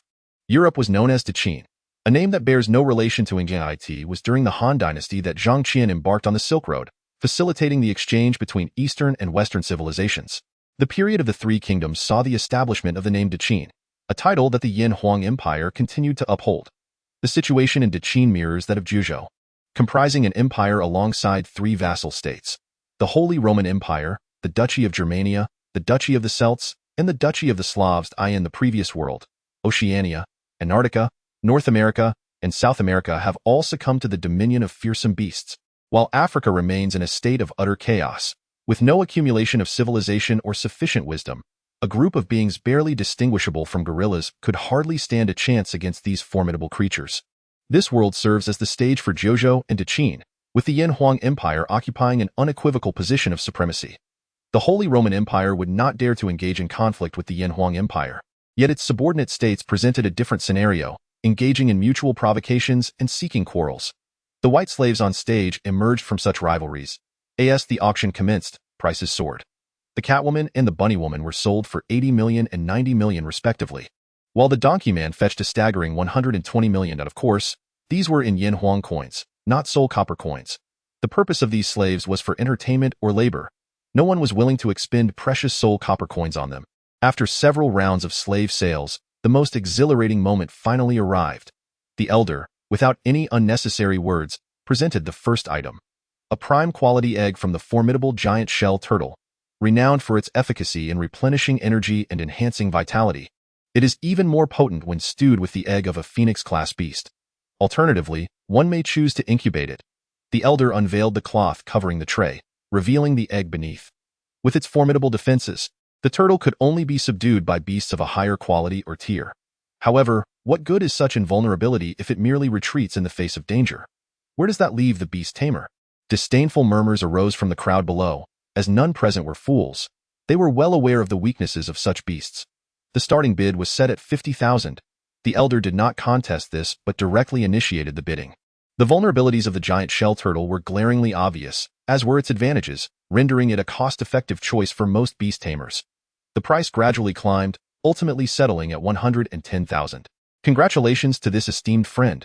The elder waved his hand, and the second item was brought forth: a juvenile moose-swelling fox. Followed by a robe from the Beijing cold toad, and the scales of an iron-armored dragon. One item after another was presented and swiftly purchased. Wang Yan, feeling rather bored, incessantly rubbed the head of his dog with his foot. The 23rd auction item announced was 500 gene of Qiu long blood and flesh. Upon hearing the elder's voice, Wang Yan could not help but shudder with excitement, his toes inadvertently poking into the nostrils of the rice bucket. At long last, it had appeared. A glimmer of determination flashed in Wang Yan's eyes as he resolved to acquire it at any cost. Dragon breeds are notoriously rare, and this was precisely what he needed. If he missed this chance to obtain Qiu long blood and flesh, he might not encounter such an opportunity again for an indeterminate time. Qiu long blood and flesh, 500 gene. Why not a whole dragon? Could it be that all the prime meat has been excavated, leaving only the remnants for sale? A man from the third row inquired. This serpentine dragon was discovered in an ancient forest, its form charred and in tatters. The seller speculated that it had reached the pinnacle of its evolution, only to succumb to the heavenly tribulation. Struck down in its prime. The elderly man chuckled with a glint in his eye. A pinnacle evolution, struck down by heavenly tribulation. Upon hearing the elder's words, the entire venue erupted in astonishment. Chapter 59, Dragon Pearl. Except for a select few unique spiritual beasts, whether they lean towards combat or support, all must endure the heavenly tribulation upon reaching the pinnacle. The more formidable the type, the more terrifying the tribulation becomes. The thunderstorm faced by Dragon Kin is something that ordinary king-level fierce beasts cannot withstand. The fact that this serpentine dragon remained intact after being struck by lightning speaks volumes of its formidable strength in life. If it was indeed felled by heavenly tribulation, What of the dragon pearl? A voice rang out, and the surroundings fell into an immediate hush. The dragon pearl is the essence of the dragon kin, condensed with over 50% of its energy. Should a dragon pearl exist, the value of this flesh would instantly double. There is a dragon pearl, albeit severely damaged, with less than 30% of its energy remaining, the elder declared, as a pearl the size of an eye materialized in his palm. Sensing a familiar essence, the little azure dragon unexpectedly bounded out from the soul contract space, its round eyes fixated ahead, its tail incessantly brushing against Wang Yan's harem. "Do not fret. I will surely acquire it for you." Gently stroking the little dragon's slick head, Wang Yan casually tucked it into his attire. 500 pounds of flesh along with the dragon pearl. Starting bid at 100,000. As the elder's words fell, voices immediately sprang forth. 200,000, 300,000, 350,000. The price surged rapidly, reaching 1 million in less than 10 seconds. Wang Yan had no intention of engaging in a slow bidding war. He escalated the bid directly to 5 million. As his declaration echoed, a profound silence enveloped the area. If it were a complete dragon pearl and body, the minimum value would exceed 10 million. Yet, with the remaining energy within the pearl being less than 30%, and the flesh weighing only 500 pounds, fetching 3 million would be remarkable. By elevating the bid beyond the intrinsic value of the auctioned items, many interested in the serpentine dragon's flesh and pearl were immediately deterred. The elder wasted no time, confirming the bid after a brief inquiry. Next came the 24th auction item, osmanthus wine brewed by the moon beast. What, a moon beast? Is it the one belonging to Wang Shu, the president of Ming Lake First University? It seemed unlikely. Wang Shu is one of the foremost powerhouses in the northern battle zone. To put it bluntly, whatever she desires is readily offered by throngs vying to please her. Thus, this must be a descendant of Wang Shu's moon beast. To possess a moon beast indicates an extraordinary identity. I surmise it is 99% likely that they have come out to experience life. The crowd buzzed with speculation, quickly locking their gaze onto Wang Yan. Fortunately, their scrutiny was fleeting. Within mere seconds, they returned to their own affairs as if nothing had transpired. Wang Yan. Could it truly be the osmanthus wine brewed by the moon beast? Such a rare and exquisite treasure, scarcely seen in millennia. To merely catch a whiff of its fragrance would be a fortune accrued over 8 lifetimes. Indeed, to encounter osmanthus wine crafted by the moon beast, I, Zhang, can declare that my life has not been in vain today. No, not just today. This year, indeed, my entire existence has been validated, a throng of individuals extolling its virtues, some with acting prowess so remarkable that their eyes glistened with unshed tears. If this fervor continues, it is certain that many will be reduced to weeping and wailing. Are they out of their minds? The corners of Wang Yan's mouth twitched. These individuals were excessively verbose, to the point of causing him discomfort. He understood their intentions, merely to leave a favorable impression, ideally to foster connections in future encounters. They hoped to present a familiar face. With the backing of prominent figures like Wang Yi and the principal, their innate talents were exceptional, with futures brimming with potential. Perhaps a single act of flattery today could secure their salvation tomorrow. The starting bid for a jar of osmanthus wine is 3,000. Upon the elder's proclamation, bids began to pour in. 5,000, 10,000, 50,000, 60,000. The price soared, swiftly surpassing 500,000. Wang Yan was astonished. He realized he had somewhat underestimated the principal's reputation. These individuals were not merely contending for a jar of wine, but rather grasping at a hope so tenuous it was nearly non-existent. The osmanthus brew ultimately sold for 800,000, while the subsequent sale of 100 pieces of 5-nut mooncakes fetched an astronomical 5 million. For Wang Yan, 5 million was indeed a staggering sum. Given Xiaoya's efficiency, with ample ingredients, a minimum of 50 mooncakes could be produced daily, alongside 7 or 8 jars of osmanthus brew. Alas, the moon beasts were exceedingly rare, with only 2 known to exist across the realm. One belonged to the principal, a formidable spirit with substantial wealth, whose creations would never be released into circulation. The other was in Wang Yan's possession, also owned by a wealthy individual. In other words, these mooncakes and wine were likely to be one of a kind. Without sufficient status, encountering them a second time would be an impossibility. The 26th item on the auction block, a complete corpse of a 6th-tier lord-quality dragon species. The Qilong, here it comes. Upon hearing the elder's words, Wang Yan's heart sank. This was the seller he had previously contacted, who was willing to exchange only for rare elixirs that could enhance strength or life-saving items. A dragon species of 6th-tier lord quality possessed extraordinary power. The elixirs required for enhancing a spirit beast or oneself were exceptionally precious, often rivaling the value of the spirit beast itself. As for life-saving items, they were predominantly beyond the reach of mere currency. Even attending the dark auction, the outcome was predestined, as anticipated. When the elder articulated his demands, the entire venue fell into a hushed silence. The value of a Lord-quality spirit beast's corpse was far lower than one might expect. Its primary utility lay in aiding similar spirit beasts in their ascension to kingly status. However, therein lay the quandary. Dragon species spirit beasts were inherently scarce, and market demand was minimal, and no matter how precious. What recourse was there if no one was willing to purchase? As Wang Yan had predicted, the corpse went unsold. The attendees did not lack the items the seller sought. Rather, the corpse simply held insufficient worth. The auction continued, revealing a plethora of enticing items. Wang Yan procured several necessities for himself, and once the auction concluded, he departed with Fan Tong. Thank heavens, there were no unforeseen complications upon exiting the dimly lit auction. The weight of anxiety that had burdened Wang Yan finally subsided. Previous incidents had instilled a profound sense of dread within him. Calamities seemed to follow him wherever he went, escalating in severity and complexity each time. He even began to ponder whether he was a harbinger of disaster. May future endeavors proceed as smoothly as this one. Wuyang Daozuan, Umitba, Amin. May the divine watch over me. With his hands clasped in prayer, Wang Yan silently beseeched Ati. That very moment, however, the space 10 meters ahead of him suddenly warped, and 3 individuals clad in black robes and masked faces materialized out of thin air. This is bad. They are coming for me. With scarcely a moment to think, Wang Yan retrieved the spatial translocator, preparing to flee, yet the spectacle that unfolded next left him utterly speechless. A collar, a cage, and a pouch were hurled towards him, all aimed squarely at the unsuspecting Fan Tong. Dozens of soul-binding spells erupted in a cacophony of energy, showering the air with countless sparks. Following a rapid sequence of jaw-dropping maneuvers, the 3 cloaked figures and Fan Tong vanished without a trace, leaving Wang Yan standing in a state of utter bewilderment. Chapter 60. The Dark Bible. What on earth just transpired? Wang Yan's expression was one of confusion as he stood frozen for over 2 minutes, trying to regain his composure. After all this effort, it was merely for Fan Tong. If I had known, I would have delivered him directly. Wang Yan was left speechless. To him, Fan Tong was akin to a double-edged sword. Discarding him felt wasteful, yet keeping him was a source of vexation.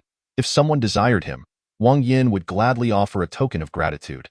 After all, he had raised him from the moment he opened his eyes, forming a bond of affection. The exertion those 3 individuals put forth to seize Fan Tong indicated their deep fondness for him. Wang Yan felt reassured that Fan Tong would be in good hands. Live well, my friend. I shall miss you. Wang Yan wiped away the non-existent tears, his spirit soaring. Ding ding ding.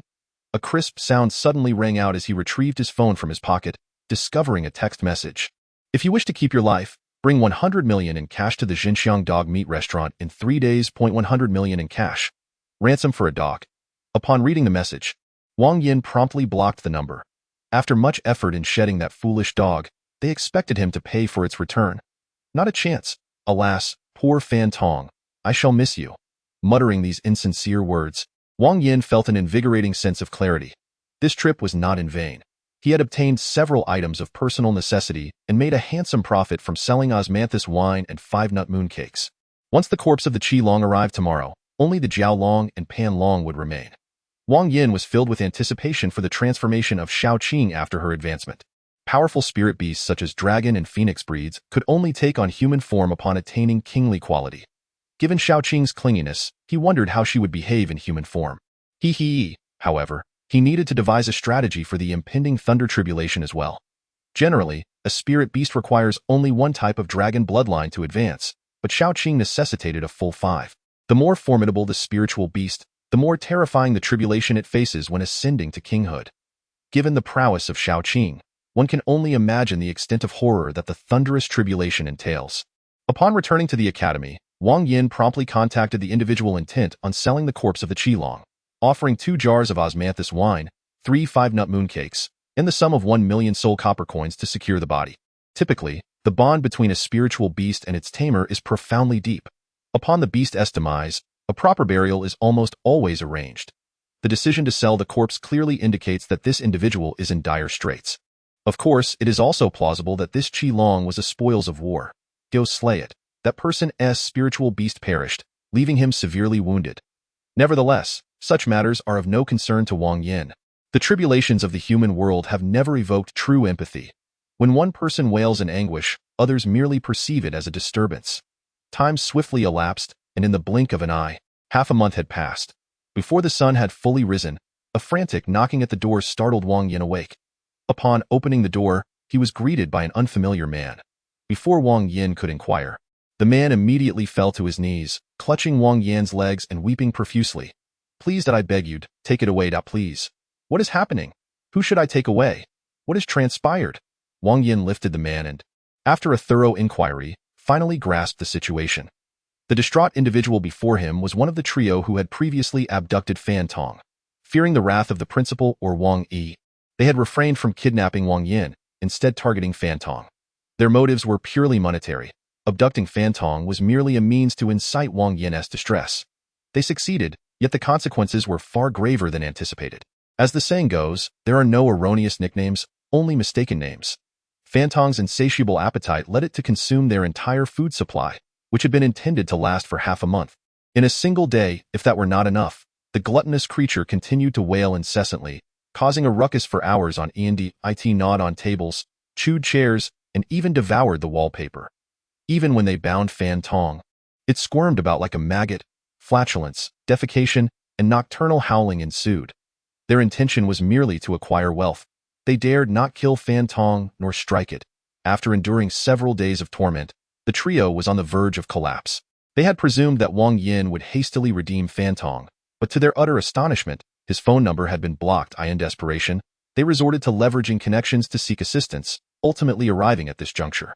Wang Yan, "This is truly absurd. After finally managing to rid myself of Fan Tong, it has returned." A blank expression adorned his face, yet internally, he cursed his fate. Surely, he must have committed some transgression in his past life to encounter such a nuisance in this one. Wang Yan was in a state of discontent, while the three individuals who had captured Fan Tong were grappling with their shattered worldview. They vowed never to encounter such a bothersome spiritual beast again. How could it be so exasperating? After all their efforts to abduct it, they simply expected to return it without consequence. Wang Yan let out a cold laugh, his tone laced with menace. Although he yearned to part with Fan Tong, he could not bear the thought of it going hungry. Since these individuals could not afford its care, retrieving it was acceptable. However, as Wang Yan pointedly remarked, could one simply take and return it at will? Without appropriate compensation, Wang Yan was more than willing to allow Fan Tong to linger outside for a few more days. "Alas, brother, we have sunk to the depths of robbery. From where shall we procure the funds to compensate you?" The man's face was a portrait of grievance. Already impoverished to the core, he had hoped to earn a fortune through kidnapping and then vanish far away from Minghu province. Yet, he never anticipated that the arrival of the glutton would further exacerbate his already meager circumstances. They were left without even a morsel for tomorrow's meal. It seems to be such a situation. Wang Yan scratched his head, feeling an unexpected pang of sympathy for the man. Perhaps it would be best to let this go. As Wang Yan contemplated granting the man clemency, the latter suddenly sprang to his feet. "I possess a valuable item that can serve as compensation." He retrieved a book from his storage pouch and handed it to Wang Yan. "What? The Dark Bible?" Upon seeing the 4 gilded characters on the cover, Wang Yan could not suppress his exclamation. Truly, what a stroke of misfortune. First, there was the auction of dark slaves, and now the Dark Bible. What on earth is happening? He is a respectable individual, an innocent young man, leading a life of integrity. Why do such things keep surfacing? Stowing the Dark Bible away, Wang Yan cleared his throat and said, "Bring the glutton over. I hope to never see him before me again." "Certainly, certainly not." The man, upon hearing Wang Yan's words, was filled with gratitude, nearly bowing in thanks. Observing his demeanor, Wang Yan felt an unwarranted surge of compassion. What sort of calamity must the glutton have inflicted upon him to elicit such a reaction? Howl! Spotting Wang Yan from several dozen meters away, the glutton rushed over, his large head rubbing against Wang Yan in a display of affection. Clearly hungry. Alas, what a lamentable fate! With a resigned sigh, Wang Yan produced a sauced pork knuckle and stuffed it into the glutton's mouth. Chapter 61. The realm of mysterious ice. He shut the door tightly and drew the curtains. Only then did Wang Yan carefully extract the Dark Bible, opening it with great caution. In this world, encountering something bearing the same name as from his previous life was utterly astonishing. That anime forbade pure souls from viewing it. What of this book? Um, um. A look of disbelief crossed Wang Yan's face as he found himself unable to open it with his strength of 167 points. How intriguing, genuinely intriguing. After several unsuccessful attempts, Wang Yan casually tossed the book onto the table. Disregarding it became evident that whether in his past life or the present, pure individuals were not permitted to gaze upon the dark Bible. He checked the panels of several spirit beasts. Shaoqing required the bloodlines of both the horned dragon and the coiling dragon to advance to kingly quality. Wang Yan had a hunch that Shaoqing's overall strength would experience a substantial leap, creating a significant distance from other dragon breeds. The gold required was rather substantial, necessitating the bloodlines of the phoenix bird, the Yuzhua, the Qingwan, and the Honghu. Xiao Yu's progression was simpler. As long as there was sufficient moonlight, she could continuously evolve. Wang Yan resolved to assist Shaoqing in advancing first before seeking out the other phoenix species. The horned dragon and the coiling dragon would be challenging to acquire. Wang Yan sighed. Dragon breeds were inherently rare, let alone the specific types he sought. With the foundation he has in this world, it is estimated that he would take 3 to 5 years to find it on his own. However, who has decreed that everything must rely solely on oneself? Thus, Wang Yan dialed the principal S number. Approximately 10 minutes later, he ended the call. In response to Wang Yan's inquiry, the principal indeed provided a location that might harbor dragon species, the Xianbing realm.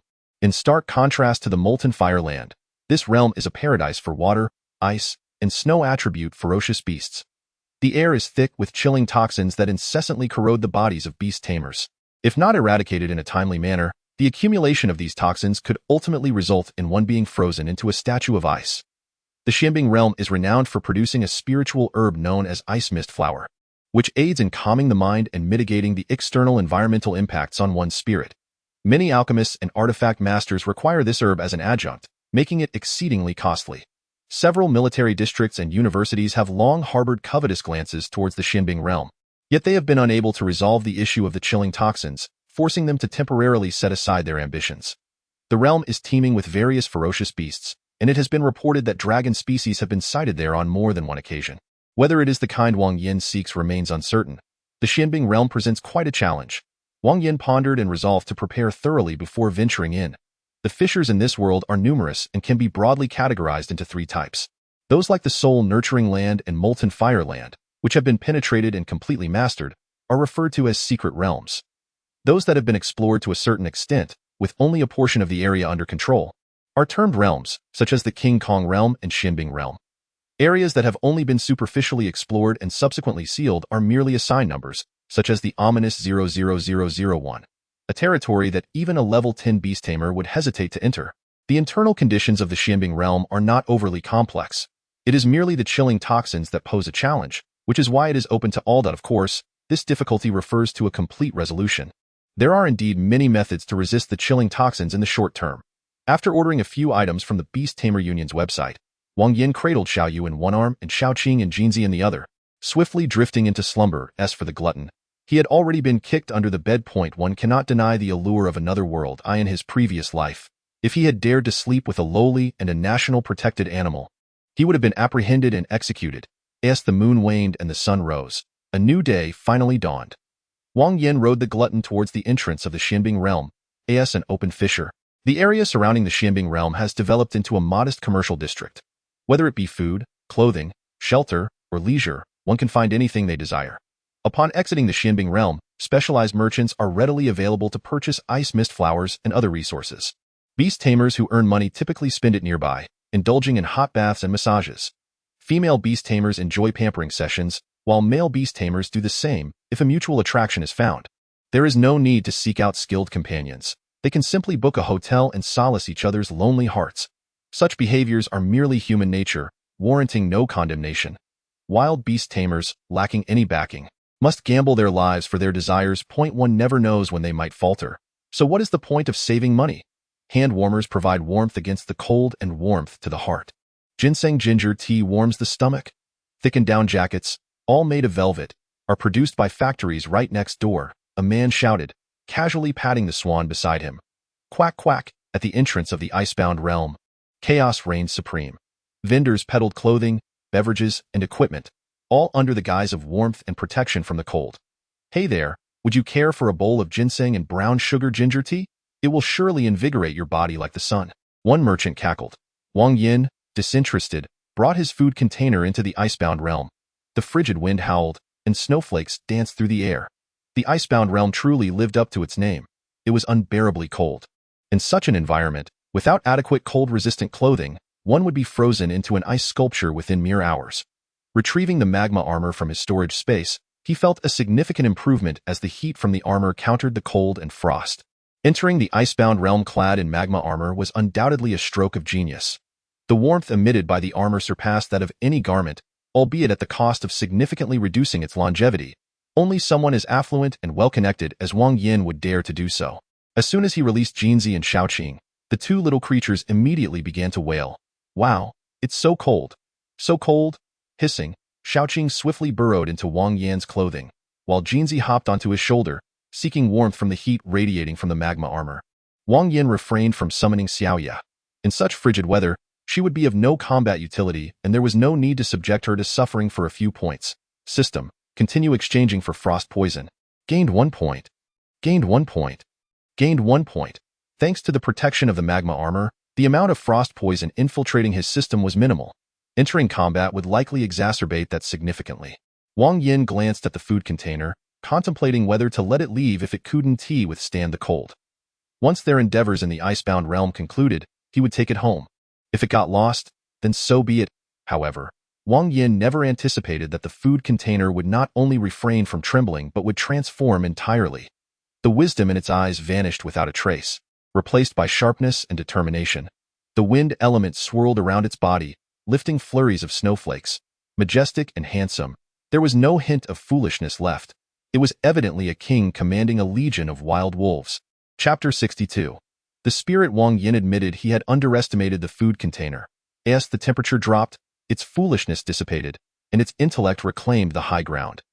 Anyone who dared to call a husky stupid would have to contend with him. "Oh, whoa!" The food container howled to the sky, its voice resonant and prolonged. Coupled with its robust and upright stature amidst the swirling snowflakes, it truly exuded the aura of a wolf king. Alas, the moment of glory was short-lived. After its howl, the food container shook off the snow covering its body, and within 3 seconds, the foolish dog returned. Observing the food container frolicking in the snow, Wang Yan felt a pang of sorrow. He had ultimately misplaced his expectations. "Boss, why would you have any hope for this creature? With its intellect, even a random chicken could outsmart it." Jinzi scoffed, irritated by the food container's inexplicable habit of licking it, leaving its feathers in disarray every time. Jinzi has imparted lessons to the foolish rice bucket countless times, yet that simpleton remains impervious to reprimand, utterly lacking in memory. I would suggest it be stewed instead. In this frigid weather, nothing pairs better with dog meat. Jinzi mused, as his bright, piercing eyes began to narrow, his intellect gradually aligning with that of the rice bucket. With a thud, he rolled and tumbled into the snow, flapping his wings, twirling and dancing, all with his eyes closed.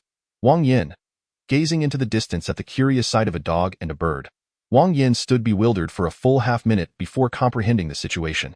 The rice bucket had advanced to a lordly tier and acquired a new skill, aptly named Intellect Impairment. At intervals, it randomly selects a target, forcibly diminishing their intelligence. If all goes as expected, Jinzi has fallen victim to this.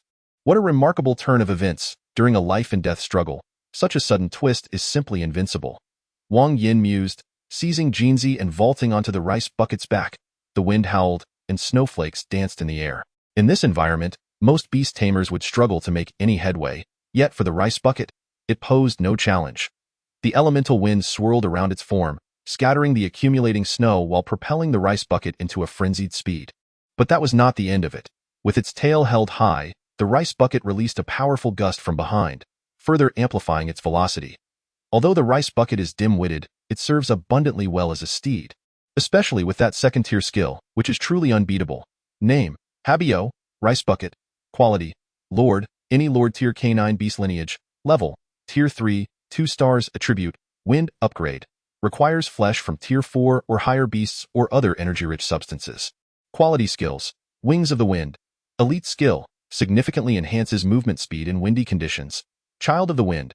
Leader skill: commands the power of the wind, generating tornadoes around itself, reducing damage from all directions and preventing enemies from approaching.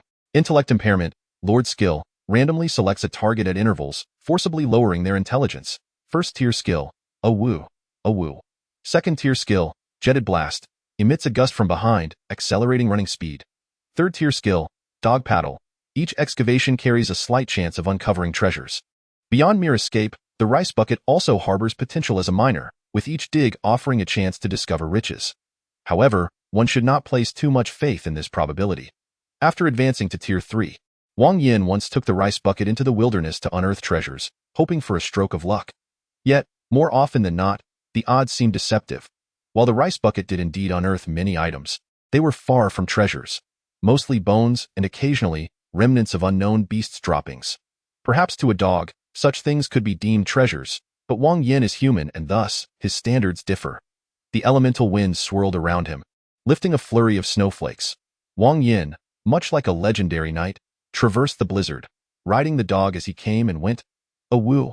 Resounding howl echoed into the distance as the gluttonous dog abruptly halted, flinging the gold atop its head into the air. Goodness, you foolish mutt! Gold struggled to extricate itself from the snow, cursing vehemently. Meanwhile, the glutton remained oblivious, sniffing around with fervor. Have you found some excrement again? Gold leaped onto Wang Yan's shoulder, shaking off the snowflakes that clung to its feathers. The Xianbing realm is abundant with ice mist flowers, yet these tend to grow only on the sheer cliffs of snow-capped mountains. Buried beneath the thick blanket of snow, Gold could think of nothing but excrement. A woo! The glutton called out again, beginning to dig furiously with its paws. Gold fell from Wang Yan's shoulder, attempting to land atop the glutton's head. However, a slight miscalculation resulted in a face full of snowflakes. You dim-witted dog, I shall not hold back. Anger surged within Gold, and with a fierce determination, it unleashed a stream of golden sword energy aimed at the glutton's rear. A woo, woof! The intense pain sent the glutton leaping 3 feet into the air, its tail tucking tightly between its legs. Enough of this nonsense, Wang Yan sighed, seizing Gold and tossing it behind him. After approximately 5 more minutes of diligent digging, they finally unearthed a treasure. The glutton proudly trotted over with a fist-sized chunk of ice, its expression one of sheer triumph. The surface of the ice was remarkably smooth, presenting a regular polyhedral shape. Within, a shadow shimmered, appearing almost alive. Condensed crystal water, pure water elements crystallized, with a slight chance of nurturing a spirit within a spirit. Wang Yan observed closely, noting that the shadow indeed bore a striking resemblance to the legendary spirits. Is this truly a spirit? Gold fixated on the condensed crystal water, while Shaoqing peeked out from Wang Yan's clothing. It must be a spirit, likely of the water or ice attribute, though not fully developed yet. Wang Yan stowed the condensed crystal water in his storage bag, gently patting the glutton's large head and offering words of praise. The glutton had proven its worth by locating treasures, not just excrement and bones. For this alone, it deserved commendation. Mount up, let us proceed, Wang Yan urged as they ventured deeper into the Xianbing realm. They galloped along, stopping several times along the way, each time discovering a piece of condensed crystal water. The yield of this substance was quite substantial, yet its hidden nature made it exceedingly difficult to detect, leading to exorbitant prices. Once obtained, special methods could hasten the internal nurturing of the spirit, allowing for a contract to be formed before full maturation. Spirits do not occupy a sole contract slot. However, each Beastmaster can only possess one throughout their lifetime. Should one acquire 2, the spirits would merge, with the possibility of yielding a new spirit if fortune favored them, or resulting in a total loss if luck turned against them. Wang Yan intended to keep a promising specimen for himself while selling the lesser ones. If he encountered an extraordinary specimen, even without finding a dragon lineage, the journey would not be in vain. Chapter 63. The deities of ice and fire. The Xianbing realm sprawled endlessly, teeming with untold ferocious beasts. However, due to human activity, the beasts near the entrance had largely been eradicated. After a vigorous sprint, Wang Yan and the glutton finally spotted their first ferocious creature, a snow beast, a minimum of a 4th-tier elite, with the potential to be a 9th-tier lord. Strictly speaking, these entities cannot truly be classified as exotic beasts. They are composed of elements and matter, lacking biological essence and existing solely by instinct. The molten stone creatures of the molten fire lands exemplify this. As non-biological entities, they are liberated from the constraints of bloodlines. Provided that the elemental energy is sufficiently abundant and pure, their quality and tier can be perpetually elevated. In contrast to ferocious beasts, the enhancement of these elemental creatures is significantly more straightforward, yet it is rare for beast tamers to forge contracts with them. While Fat Bucket possesses a low intellect, These creatures are devoid of any cognitive capacity. Even a ninth-tier lord merely acts on instinct. Elves, however, represent a different scenario. If elemental creatures embody a fusion of elements and matter, elves signify the sublimation of elements. They materialize from the ethereal into the tangible, coalescing within the essence of pure energy, inherently endowed with profound elemental affinity. Upon sighting Wang Yan, the snow beasts instinctively charged towards him. They inhabit frigid environments, inherently repulsed by and averse to light and warmth. It is natural for Wang Yan, clad in molten armor, to be subjected to such aggression. Being in close proximity to the entrance, this area has already been cleared by the military. However, once he ventures into a denser gathering of snow beasts, Wang Yan will truly comprehend the meaning of fervor. With a swift gust resembling a blade, he was nearly torn apart upon approach. A fourth-tier elite presents no challenge to Wang Yan at this juncture. There is no need for him to engage directly, as the wind swirling around Fat Bucket can effortlessly dispatch it. Fat Bucket moves with remarkable speed, pausing intermittently. Most of what it encounters are crystallized waters, with a smattering of miscellaneous items. Wang Yan's objective lies in pursuing dragon-type ferocious beasts, yet, unhurried by any external pressures, he finds pleasure in leisurely exploring the icebound realm. With ample provisions of food and water, he need not fret over the corrosive effects of cold poison on his body. Even an extended stay of several years would pose no concern. However, such musings aside, Wang Yan must participate in the Northern War Zone challenge. To dare skip, it would likely result in severe repercussions, including confinement. The icebound realm is vast, and the military has meticulously cleared a 100-mile radius around the entrance to prevent ferocious beasts from encroaching upon the outside world. Beast tamers utilize fixed-point teleportation devices to reach the several outposts established within the military zone. Both the military and universities have long harbored ambitions towards the icebound realm. However, due to the unresolved issue of cold poison, their aspirations have been temporarily shelved. This does not imply abandonment. Rather, they establish outposts and station troops to entice beast tamers into exploration, with the military and universities providing support from the rear. Thus, even if complete conquest proves unattainable, the resources of the icebound realm may still be fully seized. Similar strategies have been employed for numerous spatial rifts. Given the vast number of spatial rifts and the limited manpower of the military and universities, total domination presents significant challenges. Wang Yan opted against visiting the outposts primarily to keep his movements concealed from others. This desolate expanse is eerily silent. One could traverse dozens of miles without encountering a single soul, making acts of murder and plunder commonplace. Should he encounter a brigand with sinister intentions, his reputation would be irrevocably tarnished. Young men must learn to safeguard themselves in the outside world, lest they provide ill-intentioned individuals with an opportunity. The environment of the icebound realm is exceedingly monotonous, an endless expanse dominated by white snow. Wang Yan lost track of time as he ran, and Fat Bucket was panting heavily, finally spotting something other than the ubiquitous snow. It was a team. A sled dog team. 6 dogs and 3 humans were racing across the snow-covered terrain. Oh, whoa! Upon catching sight of their kin, the hungry ones instantly regained their spirits, their speed inexplicably quickening, and within half a minute, they had closed the distance. Whoa! Sensing the presence of the hungry ones, the 6 dogs immediately crouched down, paralyzed with trepidation. Their rapid pace had carved 6 deep furrows into the snowfall, while the sled and the 3 humans were flung away by the force of inertia. It seemed as if they had witnessed the arrival of the canine sovereign. The 6 sled dogs gazed up with adoration, their tails wagging furiously, sending snowflakes swirling in every direction. Oh, whoa! The hungry one let out a long howl, as if delivering a lecture to its subordinates. The 6 dogs uttered a few whimpers, their expressions growing increasingly reverent. Wang Yan, Jin Z. One man and one bird exchanged glances, both reflecting a shared perplexity within their eyes. Had they truly found their kind? The thick layer of snow ensured that the 3 humans who had been thrown off suffered no injuries. Under normal circumstances, such an event would elicit either rage or fear. However, their reactions left Wang Yan utterly confounded. The canine sovereign, the fire god. The 3 humans knelt upon the ground, uttering strange words. After a moment of contemplation, Wang Yan began to grasp the situation. The canine sovereign must refer to the hungry one. Its emergence prompted the 6 dogs to lie down, rendering the designation entirely reasonable. The title of fire god, on the other hand, likely pertained to himself. Clad in his resplendent molten fire armor, he appeared as a deity of flames in this ice-enshrouded realm. I am not a fire god, merely a traveler passing through. Wang Yan chose not to feign divinity, as he was ill-equipped for such a charade. and poorly executed impersonations could easily reveal the truth. Furthermore, there was no need for pretense. Any inquiries could be posed directly. If no answers emerged, he could simply draw his flame sword and ask again. Following a cordial exchange, the three individuals spoke openly and without reservation.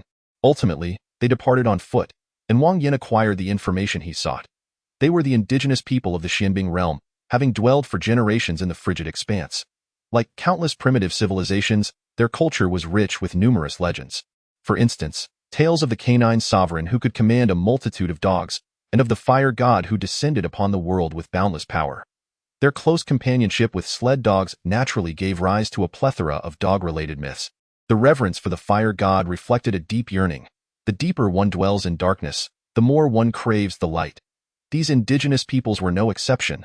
Fire was an exceedingly precious commodity, a vital source of sustenance amidst the ice and snow. Thus, over the course of time, a worship of flames emerged. Adorned in molten fire armor, Wang Yan appeared to these uninformed natives as if he were the very fire god incarnate. In a similar vein, the water god, ice god, and snow god were also objects of their veneration. In the mythological framework of these indigenous peoples, the primordial world was inhabited by two innate deities of ice and fire. The water god, ice god, and snow god were a trinity that engaged in a titanic battle against the fire god. Ultimately, the fire god was vanquished, and the world transformed into its current state. Those who worshipped the ice god resided in the heart of this world, while the followers of the fire god were driven to the fringes, struggling for survival. The followers of the ice god have not pursued a complete annihilation of their foes. They appear indifferent to the fates of the fire god's adherents, preoccupied instead with their internal strife. Chapter 64. The Dragon of the Horns. What a marvel! A mere trio of forms of matter has managed to give rise to three distinct sects: the Church of the Water God, the Church of the Ice God, and the Church of the Snow God. Wang Yan mused to himself, pondering that these devotees must have succumbed to a form of madness, though it is equally plausible that their actions are merely a manifestation of political rivalry. Cloaked in the name of divinity, they employ various stratagems to vie for power and wealth. According to the trio, the fire god's followers have largely perished, and the indigenous people within the Xianbing realm predominantly worship the water, ice, and snow gods. These three religions are not particularly hostile towards outsiders. As long as one shows respect for their deities, a degree of friendship can be attained. Moreover, they exhibit respect for the customs of others, standing in stark contrast to a certain malevolent cult from Wang Yan's previous life. Overall, the situation within the Xianbing realm is not excessively complicated. As long as one refrains from deliberately provoking trouble, the risk to life is generally minimal. Wang Yan's objective is the dragon seed. Upon its defeat, he intends to allow Shaoqing to consume it, aiding its ascension to a kingly state. To accomplish this goal, he must consult the indigenous inhabitants, for only those who have dwelled here for generations possess knowledge of the precise location of the fearsome dragon seed. Fortune favors Wang Yan, as the earlier trio of locals had a general idea of the creature's habitual territory. The 6 sled dogs raced forward at breakneck speed, while Wang Yan and Fat Bucket lounged leisurely. Time slipped away, and just as Wang Yan was on the verge of slumber, the sled dogs gradually came to a halt. Their bodies trembled, tails tucked tightly, and their eyes were filled with trepidation. Wang Yan looked up to behold a towering snow-capped mountain, majestic, upright, and steep, exuding an air of formidable presence. A woo! Upon seeing his companions stop, Fat Bucket immediately howled, urging them to press on. Yet these dogs seemed paralyzed by fear. No matter how Fat Bucket called, they dared not advance another step. They must have sensed the aura of the dragon seed. Wang Yan patted Fat Bucket's head and said, "Stay here. I shall resolve this trouble and return to find you." Awoo! Sensing Wang Yan's intention to depart, Fat Bucket clamped his jaws around Wang Yan's trousers, his intelligent eyes brimming with reluctance, as if pleading not to be abandoned. Sigh. Wang Yan exhaled deeply, feeling an unexpected pang in his heart. Despite his foolishness, this creature was not beyond redemption, at the very least. It possessed feelings and would miss him. Just as Wang Yan hesitated over whether to take him along, Jinzi produced a succulent braised pork knuckle from the ring-like storage device at his feet and tossed it into the distance. Without a moment's hesitation, Fat Bucket's form vanished, only to reappear with the knuckle firmly clutched in his jaws. Wang Yan. Damn it, he truly cares for himself. This fool is simply hungry. Wang Yan felt an overwhelming weariness, questioning why he harbored any illusions about this dim-witted creature. "Let us go, boss." Jinzi unfurled his wings, wearing an expression that suggested he had anticipated this outcome. "Sigh, let us be off. Casting a glance at Fat Bucket, who was now gorging himself while disregarding Wang Yan entirely, a sense of melancholy washed over him, and once again, the notion of consuming dog meat flickered in his mind. The height of the snow-capped mountains exceeds 1,000 meters, and tilting one's head back to remove a hat poses an immense challenge for an ordinary person to ascend. However, Wang Yan is no ordinary individual. He is a man who confronts adversity with unwavering resolve. Clad in spiked shoes and equipped with clawed gloves, he traverses the ice-covered rocks as if walking on level ground. Boss, I have an ominous premonition. Jinzi, concealed behind Wang Yan's hat, observes the surroundings with keen vigilance. The snow beast, devoid of any biological essence, harbors no fear of the dragon's might. With each step forward, a multitude of snow beasts encircles him, an incessant nuisance. Jinzi is nearly exhausted from the relentless onslaught, and yet Wang Yan has only managed to ascend a mere 200 meters. This cannot continue. Although he has the osmanthus wine to replenish his energy and the 5-nut mooncake to restore his strength, he remains uncertain how long he must endure in the realm of frozen ice. Such provisions should be conserved to avoid any unforeseen mishaps. Upon retreating to the mountain's base, Wang Yan consults with Jinzi and resolves to let Jinzi ascend alone. Its swiftness ensures that even if it cannot prevail, it can certainly escape unscathed. Furthermore, Jinzi possesses a remarkable ability to draw aggro. Having nearly infuriated the proud horse demon before, this encounter will surely be no different. The wait feels interminable, but after approximately half an hour, a thunderous roar reverberates through the it pierces the silence. Loud, high-pitched, imbued with unutterable fury and murderous intent, a dragon, entirely snow-white, descends from the mountain's peak, enveloped in swirling snow. With a length of 100 meters and a diameter of over 2 meters, its antler-like horns are symmetrically poised, exuding an imposing presence. Fortune favors me. It is indeed a horned dragon.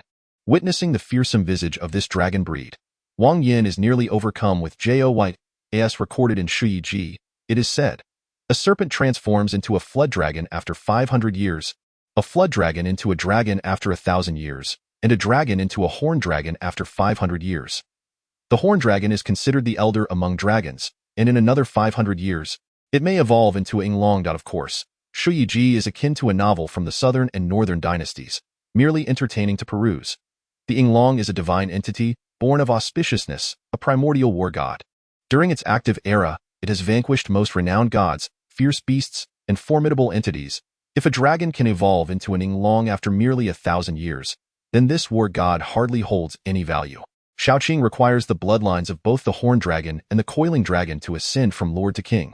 With the horned dragon now present, only the coiling dragon remains. Boss, help! This dragon has gone mad. Jinzi exclaims while fleeing, as the pursuing horned dragon unleashes icicles in hot pursuit. The beast, brimming with rage and a relentless thirst for vengeance, leaves one to wonder what heinous act Jinzi has committed. Did you curse again? Wang Yan inquires with a turn of his head while running. I did not utter any foul language. I merely broke its egg. Wang Yan responds, you broke an egg, damn it. I would chase like a madman too. Wang Yan finds himself utterly speechless. A bird and a dog, neither of them is easy to manage. Shaoqing, Wang Yan calls, and the diminutive creature nestled within his garments promptly darts out. The horned dragon is no trivial adversary. A 6th-tier dragon species of lordly quality, it fights on its home turf. Unless unforeseen circumstances arise, it is bound to be a brutal battle. Armed with armor and weapons forged from molten fire or... Wang Yan feels confident in facing a 5th-tier lord directly, yet against the horned dragon, he doubts he could withstand even a single blow. Therefore, sparing Jinzi and Shaoqing from unnecessary troubles constitutes the greatest assistance one can offer them. 2 4th-tier lords engage in battle against a single 6th-tier lord, and an epic confrontation erupts instantly. The sky is filled with raging snow and howling winds, while ice shards dance furiously. The dazzling sword energy radiates in every direction, and searing flames envelop the surroundings. The clash between the lordly beasts is utterly terrifying. The mere shockwaves transform the area into a hellish landscape, shredding all nearby snow monsters to pieces. Ice and fire intertwine. Sword energy contends with swirling snowflakes. The enraged horned dragon has even pushed Jinzi and Shaoqing into a precarious position. Is this the true might of the dragon lineage? It is simply horrifying. The tempest roars as snowflakes whirl around. Shaoqing stands resolutely, while Jinzi is buffeted chaotically by the winds. Chapter 65. The power of osmanthus wine. Previously, the enemies were feeble, and it appeared that Jinzi's combat prowess was superior. Yet, when faced with a fearsome beast such as the horned dragon, the disparity becomes starkly evident. There is reason why the dragon lineage is rightly regarded as the strongest among countless beasts. The higher the tier, the greater the quality, and thus the more pronounced the gap. Coupled with the challenges of advancement, once Xiaoqing attains the rank of a king, she will undoubtedly trample all beasts beneath her feet. With flames blazing and venom spewing, combined with the golden sword energy, they find themselves unable to contend with the horned dragon momentarily. Fortunately, despite being at a disadvantage, there remains a glimmer of hope for a turnaround. As long as they persevere, relying on Xiaoya's support, victory in battle is not beyond reach. Merely observing is not an option. I must take decisive action. Blast it. Wang Yan cursed vehemently, retrieving the dragon hunter cannon. Before entering the icebound realm, he had prepared ample energy sources. Given the power of the dragon hunter cannon, firing 1,000 rounds would be effortless. Adjusting the cannon's angle and locking onto the target, Wang Yan pressed down with conviction. Perhaps sensing the imminent danger, the horned dragon's gaze immediately shifted towards him as he drew forth the cannon. Without the slightest hesitation, it abandoned Jinzi and Xiaoqing, charging directly at Wang Yan. However, the distance was considerable, and Wang Yan's speed was formidable. Just as the cannon's muzzle erupted with blinding light, the horned dragon's tail was just lifting. Boom! Scales shattered, blood sprayed forth. With one shot, the horned dragon's tail remained intact, suffering only a minor injury. Indeed, my suspicions were confirmed. This weapon possesses significant limitations, proving ineffective against those above the king tier and of limited utility against certain lords. Wang Yan stowed the dragon hunter cannon and mounted his hound, sprinting forth without pause. Foolish thief, don't you dare escape. Seeing the horned dragon assaulting Wang Yan, Jinzi immediately began to curse, while Xiaoqing advanced the blazing inferno forward. The glutton fled too swiftly, vanishing in an instant. Unable to catch up, the horned dragon turned back to continue its battle with Jinzi and Xiaoqing. Truly a stroke of misfortune. Wang Yan could not help but curse again. His gaze inadvertently landing on the bewildered glutton. In a fit of anger, he swatted at it. This has nothing to do with you. The dragon hunter cannon proved largely ineffective against the horned dragon, but he still possessed the jade crystal spear. Utilizing elemental crystal stones as a catalyst to harness the elemental energy from the air, it could deliver a lethal strike. Within the icebound realm, water elements dominate, constituting over 90%, while fire elements are so scarce that even producing a wisp of smoke is arduous. Thus, he could only extract energy from the fire elemental crystal stones. Fortunately, the price of these items was quite reasonable, allowing Wang Yan to purchase dozens of each. The Yujing gun resembled a sniper rifle from a previous life. Aiming and firing were executed seamlessly in one fluid motion. A kilometer away, the Triceratops instinctively sensed impending danger. Without the slightest hesitation, it immediately shut its eyes tight. Alas, it was slightly too late. The searing fire attribute energy struck its eyes, exploding like magma splashing into water. Vivid crimson blood gushed forth, accompanied by piercing cries of anguish that echoed endlessly. This shot was extraordinarily ruthless, not only piercing through the Triceratops's eyelids and obliterating its eyes, but also allowing the scorching energy to invade its brain. The Triceratops, racked with unbearable pain, thrashed violently, and the surrounding blizzard intensified further. Retreat! Jinzi called out, seizing the opportunity to hastily extract a jar of osmanthus wine from his storage ring, burying his head in it and drinking voraciously. Xiaoqing followed suit, her belly round from consumption. The relentless use of hellfire and golden sword chi had drained them significantly. If they did not take this chance to recover, they risked being pursued and attacked by the Triceratops. The jar of wine weighed nearly 50 pounds. After a couple of swigs, Jinzi felt satiated, while Xiaoqing, having consumed several pounds, began to burp. The osmanthus brew was delightful yet potent. Drinking too hastily, Jinzi felt a slight dizziness, while Xiaoqing began to spin in place. What a predicament to burp! Jinzi shook his head, flapping his wings as hundreds of sword energies flew outward. Perhaps due to his blurry vision, nearly 20% of the sword energies veered off course. Xiaoqing fared slightly better. The expanse of hellfire was vast, making minor deviations inconsequential. Roaring in agony, the Triceratops continued to roll about amidst the increasingly ferocious blizzard. Jinzi relentlessly fired, taking sips of wine whenever he ran out of energy. Xiaoqing did the same, desperately unleashing hellfire, replenishing her strength with a few more gulps of wine. As time passed, the Triceratops's life force waned. While both Jinzi and Xiaoqing neared their limits, Jinzi's head spun, causing everything to appear as if in double vision. His sword energies grew increasingly erratic, mistaking Xiaoqing for the Triceratops on several occasions. Xiaoqing's condition was no better. Her slender form twisted and turned, sometimes contorting into an N shape, other times into a B shape. Flames from hellfire engulfed everything around them, incinerating all but the Triceratops. During this chaos, the Triceratops, despite enduring excruciating pain, sought to eliminate them. However, the two inebriated beings moved entirely out of control, appearing to look left while veering right. What seemed to be a flight ended with them crashing to the ground.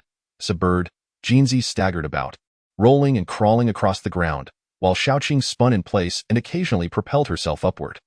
The Triceratops pursued and attacked, yet never landed a hit. Wang Yan, from a distance, fired at the Triceratops with the Yujing gun, while Xiaoqing and Jinzi engaged in close combat. After enduring numerous trials, the Triceratops ultimately met a tragic end. Perhaps it could never have imagined that it would perish at the hands of two drunken fools. Burp, burp, burp. Jinzi flapped his wings with all his might, attempting to take flight, but his body felt unusually heavy. Not only did he fail to ascend, but he also dug a nest in the snow. Upon seeing Wang Yan, Xiaoqing immediately yearned to burrow into his clothing. However, having indulged a bit too much, her body twisted on the ground, and after much effort, she found herself neither reaching Wang Yan nor getting any closer. I am weary. Wang Yan rubbed his temples, feeling an excruciating pain in his head. What on earth is happening day after day? Engaged in a scuffle, only to end up inebriated. Sigh, being a glutton is far better. At least one doesn't engage in drunken antics. Just as Wang Yan was about to praise the glutton, he noticed that the foolish dog had already buried its head into the wine jar.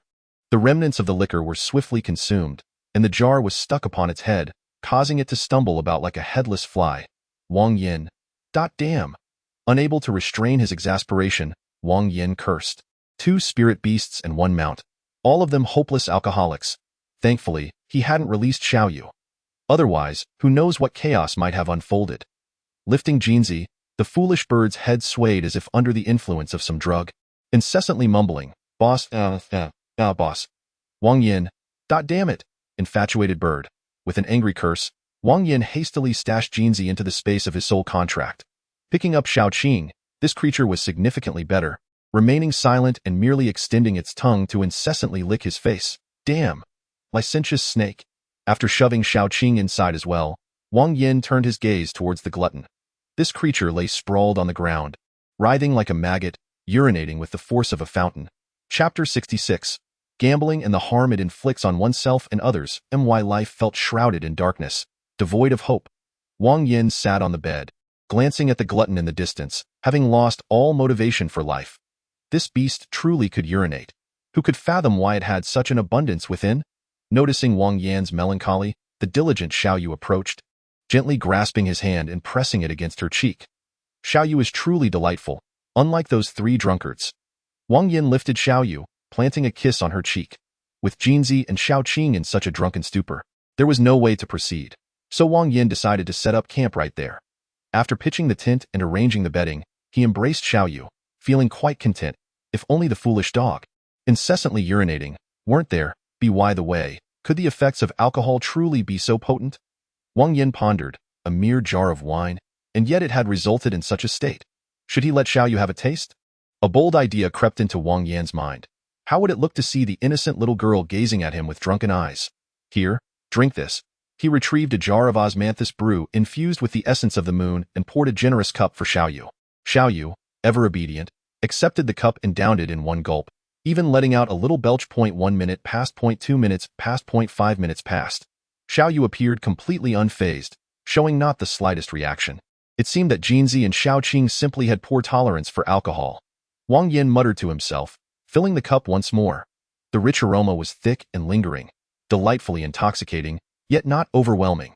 With a single cup of wine consumed, Wang Yan sensed the petite figure of Xiaoyu perched upon his lap sway gently, her inherently obedient visage now infused with an added touch of, well, a certain allure as the twilight of dusk yielded to the dawn of a new day. Wang Yan cast a glance at the slumbering Xiaoyu nestled within his embrace, feeling an overwhelming sense of fortune. Were it not for his unexpected journey through time, he might have ended up next door to Qian'er. After a night of rest, both Xiaoqing and Jinzi had regained their sobriety. and the glutton had returned to normalcy. Gathering their belongings, Wang Yan pressed onward.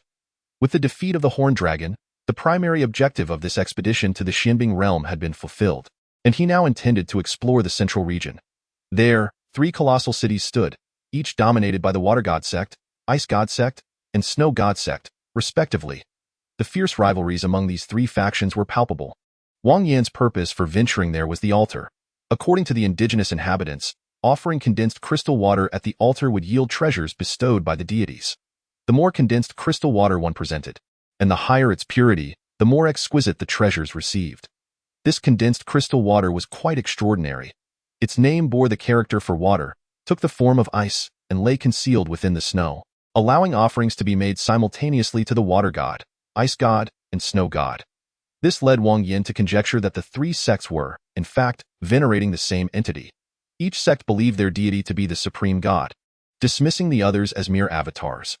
However, Wang Yan speculated that either no divine being existed at all, and the followers were merely leveraging the guise of divinity for power struggles, or that a genuine deity did exist, orchestrating the conflict among believers merely for the sake of faith. Naturally, this was merely conjecture. Wang Yan's power did not ascend to the divine realm, nor could his wisdom rival that of a god. His ability to deduce these notions stemmed solely from the myriad of novels that had influenced him in his past life. Boss, after slaying the Horned Dragon yesterday, did anything peculiar occur? Jinzi perched atop Wang Yan's shoulder. Braving the chill of the wind, it felt as though Wang Yan's gaze upon it held an unusual intensity, yet it could not quite recall the specifics. After much contemplation, the only plausible explanation seemed to be that after indulging in osmanthus wine, it may have uttered something inappropriate or acted inappropriately. Nothing of the sort. Wang Yan averted his gaze, striving to dismiss thoughts of the previous day. It was too unsettling. This infatuated bird had been incessantly ogling his charm. Hiss! Xiaoqing's head poked out, fragments of strange thoughts swirling within its mind, yet they remained disjointed. Silently, Wang Yan pressed Xiaoqing's head back down, feeling neither joy nor sorrow, fear nor pain. The cycle of perception and action continued as such. As for desired, what desire? Did one not understand the perils of gambling and substances, both harmful to oneself and others? Snakes are reptiles, while Jinzi belongs to the avian family. Wang Yan had examined Xiaoqing, confirming its female status, yet he found himself unable to discern the gender of this infatuated bird. The glutton moved with remarkable speed, racing through the howling winds, its form vanishing in an instant beyond 100 meters. Whether it was merely an illusion, Wang Yan sensed that the glutton appeared slightly more astute today. However, given the glutton's intellect, this slight increase in cleverness was akin to a drop in the ocean. Of little practical value, as they sprinted forth, akin to a tempest or a flash of lightning, after 3 days and nights, they finally beheld the 3 grand cities. The Xianbing realm presented a harsh environment, with the majority of its populace concentrated here. In contrast to other locales, this place was warm as spring, resembling a realm of ethereal beauty. According to legend, during the initial battle of the 4 gods, the Fire God was defeated at this very location. The Water God, Ice God, and Snow God transformed into statues, sealing him beneath the earth. The followers of the Fire God suffered a massacre, with the majority perishing and the survivors exiled to remote regions. The devotees of the 3 gods established altars and cities around the statues of their deities, gradually flourishing to their current prominence. The adherents of water, ice, and snow bask in the warmth bestowed by the Fire God, while the followers of the Fire God endure the torment of cold. A truly profound irony. Wang Yan, lacking the leisure to seek justice for them, held no inclination for criticism. He proceeded to the Ice Goddess temple, preparing to summon a spirit. Spirits are devoid of hierarchy, distinguished solely by their quality. The method of advancement is remarkably simple, reliant on an abundance of energy of the same attribute. Outsider, please offer sincere blessings to our God, spoke an elderly priest at the entrance of the altar. Blessings? Any kind will suffice. Wang Yan inquired, as long as it is heartfelt, anything is acceptable. Our God will forgive your impudence, provided there is no malice. Is that so? Wang Yan nodded, contemplating briefly before declaring earnestly, I wish for you, esteemed Ice God, to marry a bride every day and enter the bridal chamber every night, with 100 or 80 offspring, filling your lineage with descendants. Cough, cough. Upon hearing Wang Yan's words, the old priest nearly choked, struggling to catch his breath. You daifu. He pointed at Wang Yan, his face flushed, rendered speechless for a while. Ultimately, he could only gesture helplessly for Wang Yan to enter promptly. Although the words were peculiar, they were indeed a blessing, genuine and heartfelt, albeit seemingly inappropriate for a deity. Stepping into the temple, Wang Yan was greeted by the sight of a colossal statue. Towering approximately 20 meters, it was entirely crafted from profound ice, holding a lotus flower with a solemn visage, depicting a goddess. In a wonder the old priest reacted as he did. Wang Yan murmured. Regardless, it mattered not. Sincerity was paramount, and the specifics of the blessing were inconsequential. After all, for a woman, wouldn't it be even better to enter the bridal chamber nightly? Chapter 67. Ice sprite. Before the statue of the ice god lay a tray-like object designed for offerings. The type and quality of offerings would yield varying responses. The kind of offerings also followed suit. Presenting condensed crystal water would undoubtedly summon a spirit, with the quality of the spirit linked to the quantity and quality of the water. As Wang Yan journeyed, he paused intermittently, collecting over 100 pieces of condensed crystal water, uncertain of what kind of spirit he might summon. Setting aside one piece for later, he piled the rest onto the tray, causing the surrounding space to begin warping instantly. I hope it's a relatively normal one. Wang Yan silently prayed, weary of the eccentric spirit beasts. Another sprite would surely drive him to madness. The spatial distortion intensified, gradually forming a vortex. Suddenly, a fist-sized object shot forth from within, tracing an arc through the air before crashing to the ground and bouncing several times. Upon witnessing this object, a sense of foreboding surged within Wang Yan. Indeed, when the shape became clear, he could not help but feel a jolt of unease in his heart. Like a diminutive version of a human, with pointed ears and 3 pairs of transparent wings adorning its back. Heavy eye makeup adorned its visage, and 3 earrings dangled from each ear, rendering it an unseemly sprite. The diminutive creature crawled up from the ground, surveying its surroundings until it spotted Wang Yan, after which it flew onto the tray in its left hand. A petite dagger twirled perpetually at its fingertips, while its right hand produced a cigarette from seemingly nowhere, which it placed between its lips. With an air of nonchalance, it crossed its legs, exuding a brazen demeanor. Suddenly, a spark erupted into existence, igniting the cigarette. The sprite inhaled deeply and languidly remarked, "So, you are my master? Speak, who do you wish me to eliminate?" As the words left its mouth, the sprite exhaled a smoke ring and plunged the dagger forcefully into the tray. Arrogance and hubris radiated from it. What a trivial creature! Who could it possibly slay? A fly, perhaps? Jinzi's golden eyes twitched, displaying a countenance of disdain. Well, times are good indeed. Even foolish beings can now articulate human speech. Oh, you wish to fight, do you? The fur on Jinzi's neck bristled, adopting a posture reminiscent of rolling up sleeves for a brawl. Ha! One mere comment and you crumble.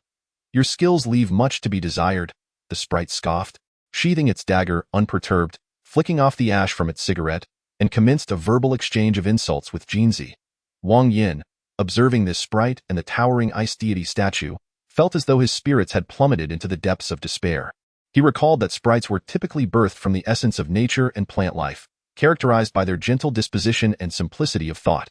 This one, however, appeared more akin to a demon-spawned sprite. Contemplating further, Wang Yan resolved to make another attempt. Water, ice, and snow. The 3 deities were indeed quite benevolent. Should one be dissatisfied with the bestowed gifts, they were permitted to exchange them, as long as the spatial vortex remained intact. There were no limits to the number of exchanges. Seizing the sprite, Wang Yan prepared to return it, deeming it far too troublesome.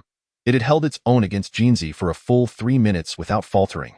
If it were to remain, a peaceful existence would be out of the question.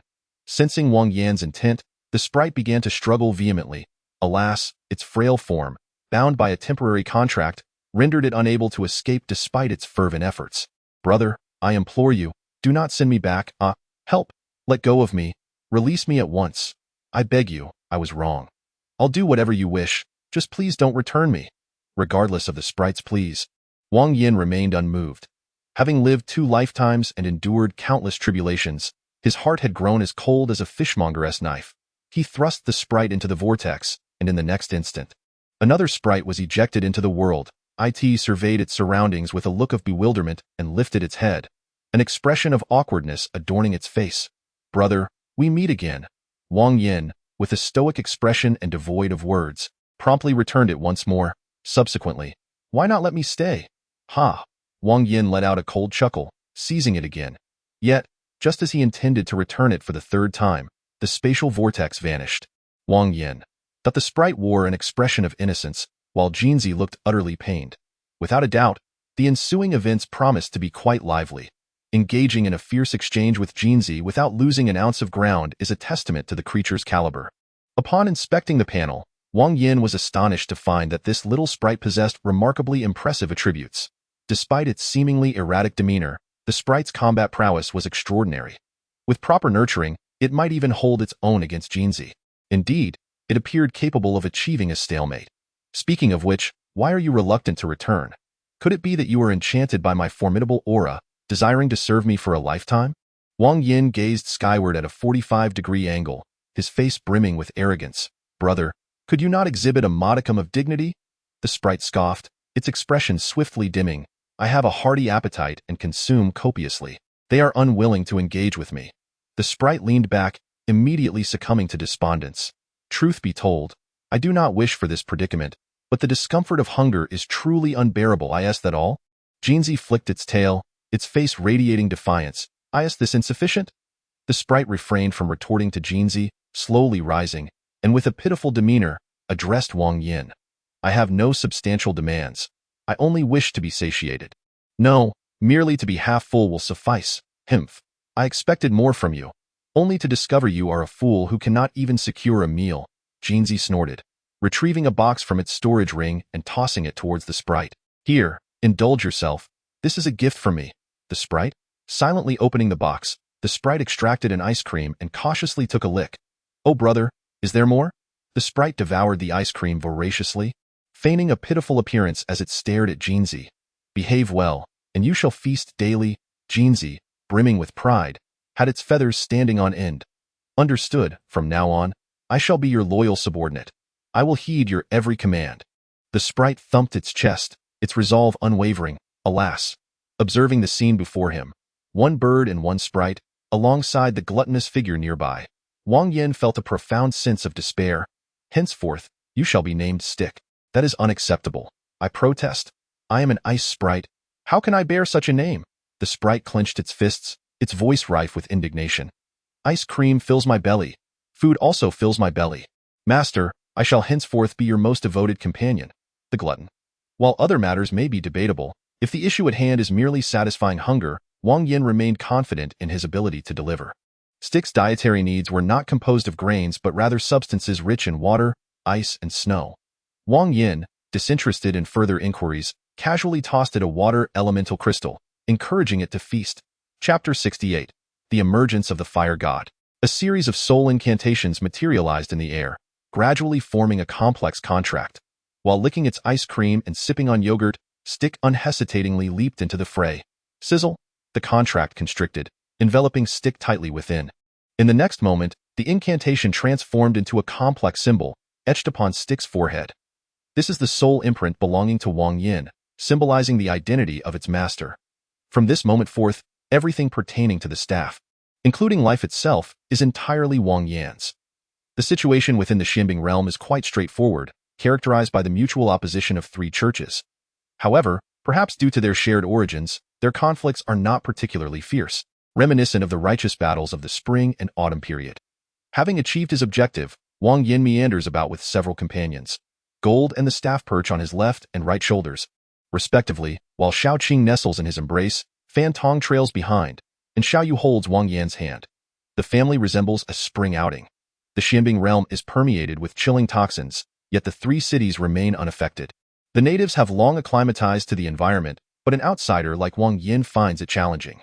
Consequently, the hot springs within the city become a necessary refuge. Indulging in a soothing soak alleviates the internal coldness, bringing immense joy. Moreover, the cost is quite reasonable, as one can enjoy half an hour of bathing for merely an ice coin. This ice coin can be exchanged one-to-one with soul copper coins at the entrance of the Xianbing realm or traded within the city for condensed crystal water, with prices varying from 1 to 10,000 to 1 to 100,000, depending on the quality of the condensed crystal water.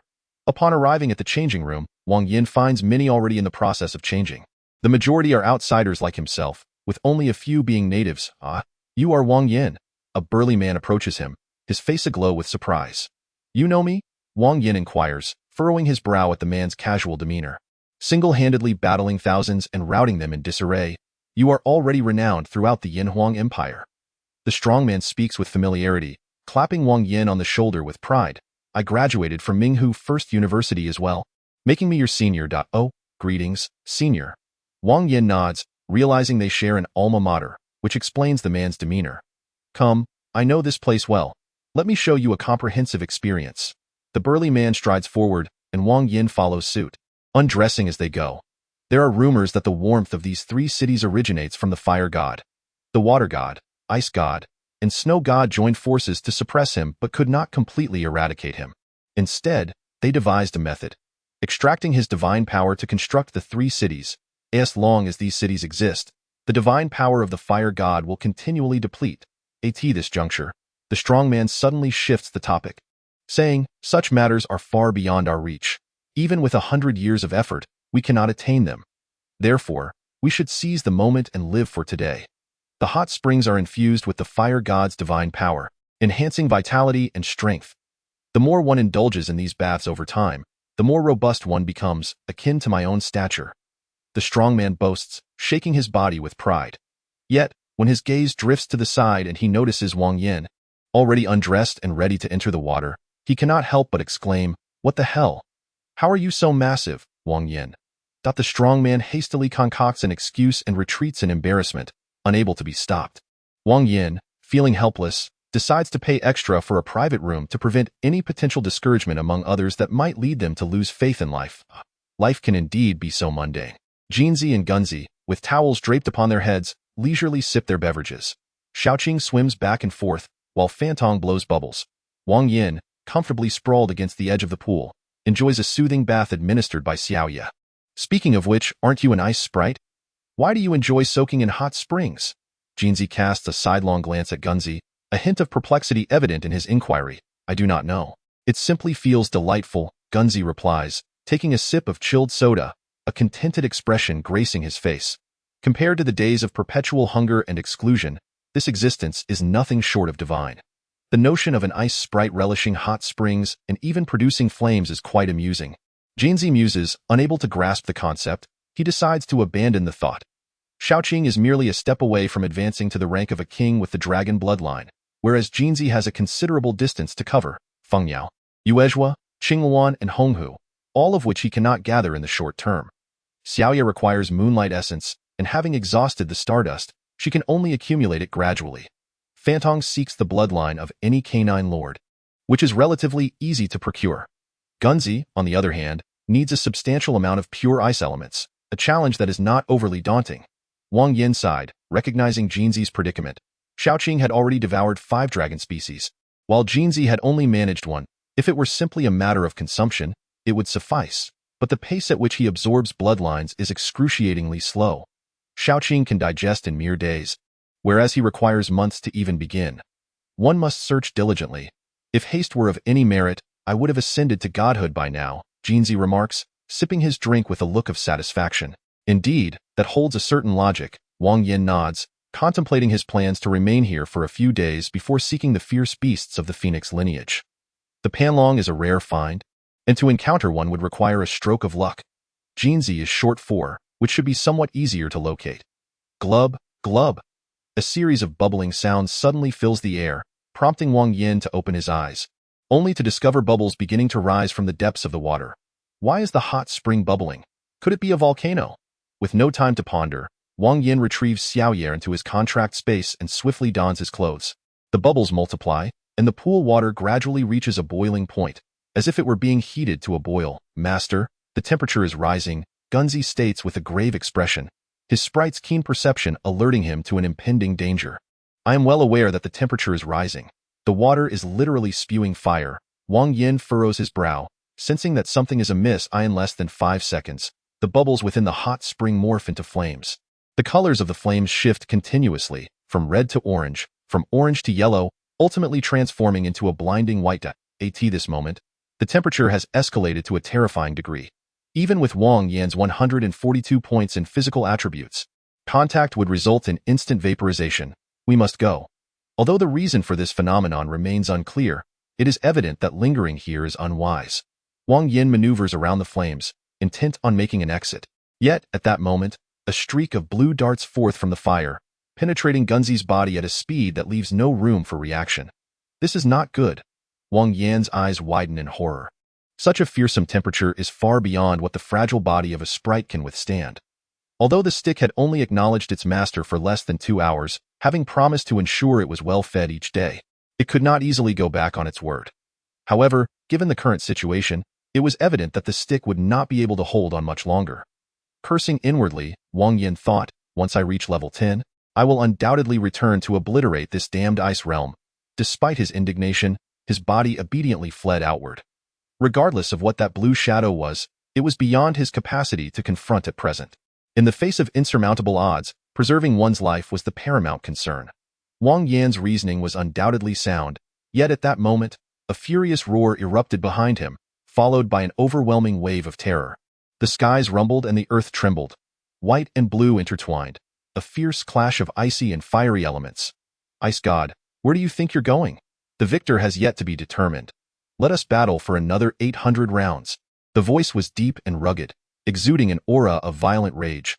Fire God, I wish to cease this senseless conflict, I concede. This world shall belong to you. A soft, feminine voice emerged, tinged with suppressed ire. The words reverberated above 3 cities, instilling a sense of dread among the followers of the 3 faiths. Their deity was abandoning them, relinquishing the entire world to the fire god. Goodness gracious, what a predicament! Wang Yan felt an immense pang of frustration. He had never anticipated the existence of actual gods. Even more so, he could not fathom that a mere trip to the hot springs would incite a battle between the gods of ice and fire. What karma had he accrued to be perpetually embroiled in such calamities? Boss, is that fool done for?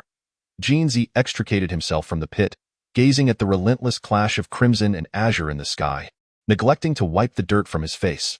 Not done for, just well cooked, Wang Yan muttered, feeling utterly exasperated. Once the Northern Battle Zone tournament concluded, he vowed to remain at home, venturing nowhere. He would rather endure confinement, even consider having a second child with Wan Mei, than continue to roam about. The various ferocious beasts were one thing, but the world-ending brotherhood was another. Now that even gods had emerged, to whom could he appeal for reason? Surrender? Do you think so little of me? The fire god's voice resonated once more, the fury nearly bursting forth.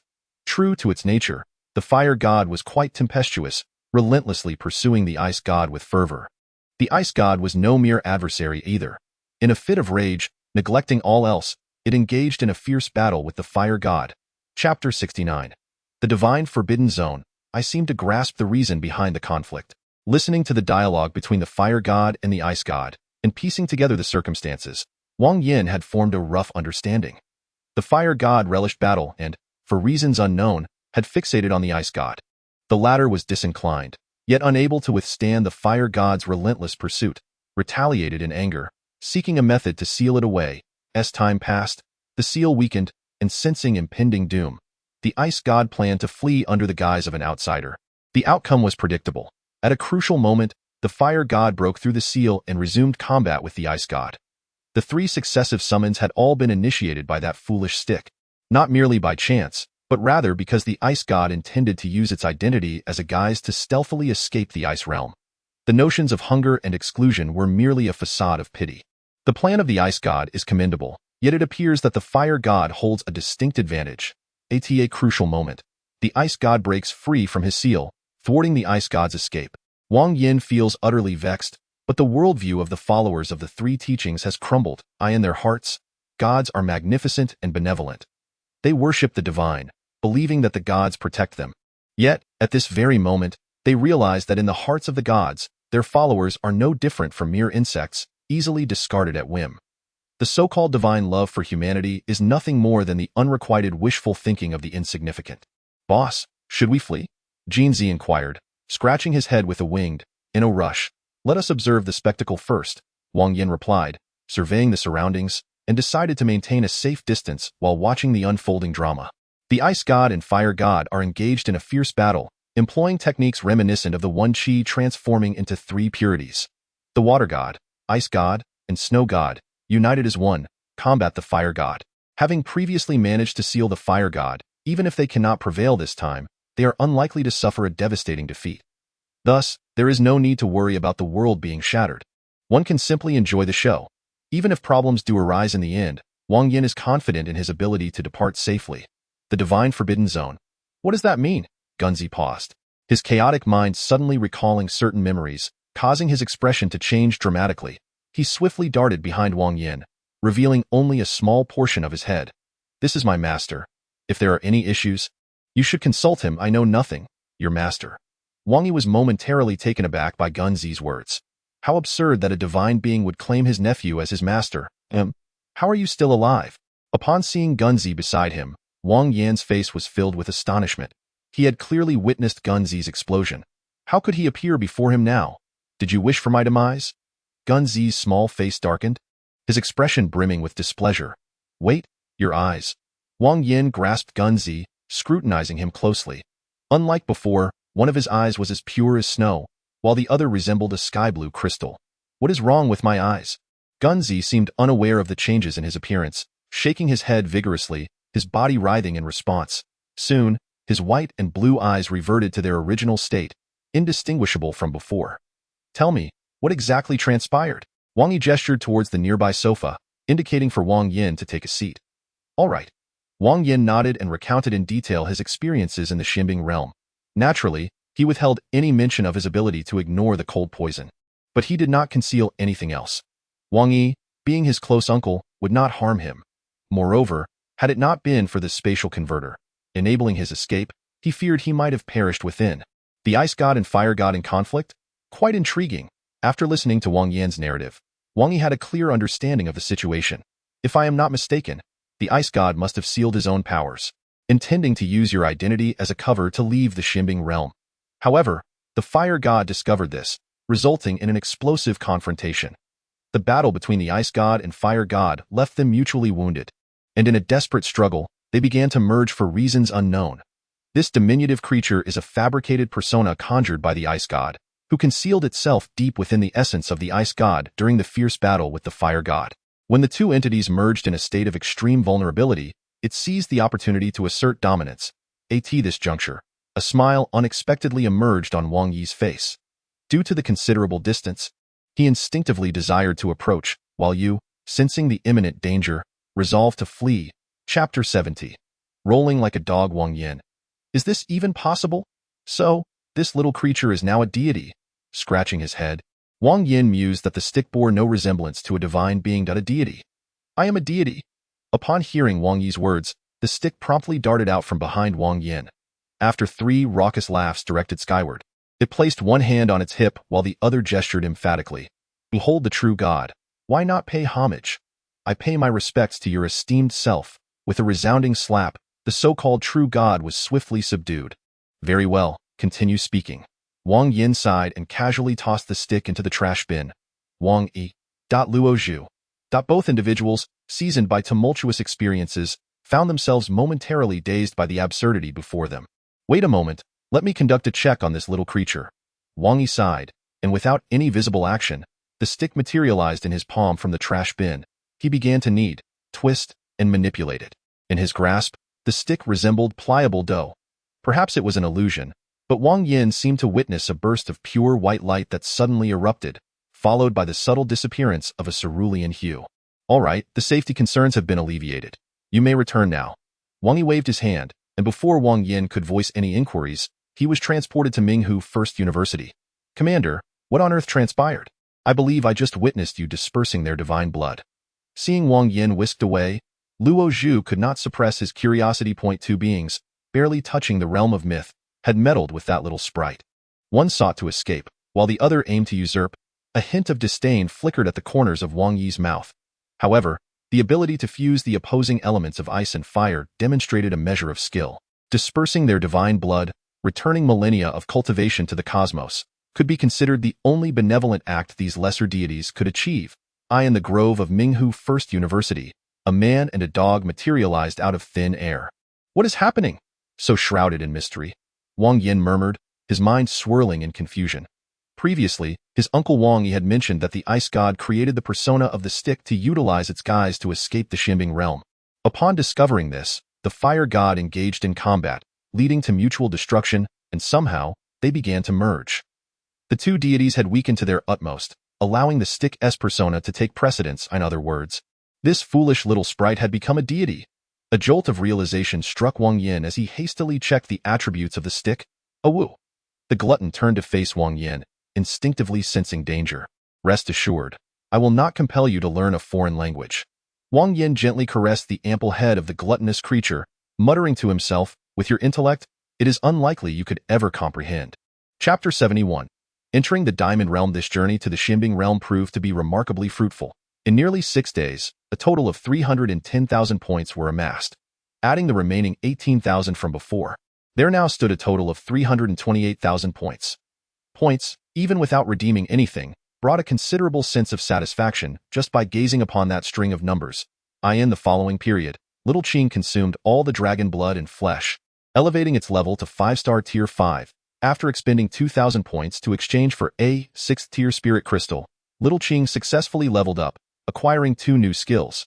The temperature was pleasant, and the air was fresh, seemingly an ideal environment for retirement. However, the reality was quite the opposite. The flora here was enormous. Each tree towered over 30 meters, and the flowers boasted diameters exceeding half a meter. Wang Yan felt as though he had stumbled into a realm of giants. His eyes wide with wonder, buzzing, a sound emanated from nearby, and Wang Yan turned to discover a bee. Its plump body descended slowly, burrowing into the heart of a flower to voraciously sip nectar. Perhaps indulging a bit too much, the bee's wings fluttered slightly, visibly releasing a cloud of pollen that shimmered in the air with iridescent hues. How beautiful! Wang Yan marveled, carefully observing his surroundings. The gluttonous creature darted over to a flower, extending its long tongue to lap at the nectar. Roar! A thunderous sound erupted overhead, followed by a shadow that suddenly obscured the sunlight. Instinctively, Wang Yan looked up, only to be confronted by a colossal face. Chapter 72. Ruan Mei is saved. Holy moly! Upon seeing this behemoth, Wang Yan turned and fled. It was utterly terrifying. One punch could undoubtedly flatten him into a mere pancake. Gibberish! Wang Yan realized the giant had spotted him as well. 2 fingers, thicker than his waist, reached out, attempting to grasp him. Capture me? Not a chance. The gluttonous creature exerted all 4 of its limbs, unleashing a powerful gust from behind that propelled it over 100 meters in an instant. Gibberish! The giant spoke in an incomprehensible tongue, trying to seize Wang Yan and the gluttonous creature, but its movements were too sluggish. Within a breath, they had vanished from sight. What on earth is that? It resembles a mountain. The creature clung tightly to the fur atop the gluttonous one's head, its body completely suspended due to the rapid speed, its 3 pairs of wings nearly swept away by the wind. That is a giant, Wang Yan uttered, feeling it was perhaps a redundant observation. The gluttonous creature sprinted with all its might, and after nearly 10 minutes, they came upon an extraordinarily tall wall, obscuring the sky and casting a shadow that made one tip their hat back. Without a moment's hesitation, Wang Yan summoned Gold to carve a hole in the wall. Boss, where exactly is this place? The Gold inquired while attacking with sword energy. This is the Diamond Realm. I am well aware it is the Diamond Realm. My question is, where in the Diamond Realm are we? Since this is my first time here as well, why would you assume I know where we are? A solitary individual and a bird exchanged silent glances, uttering nothing but the weight of solitude.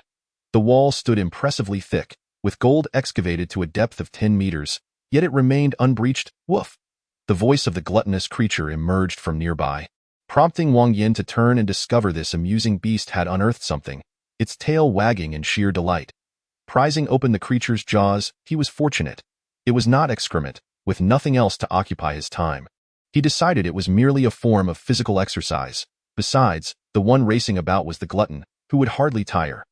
Time slipped by, and before long, dusk enveloped the landscape as Wang Yan passed a small hill. He chose to pause there for the night.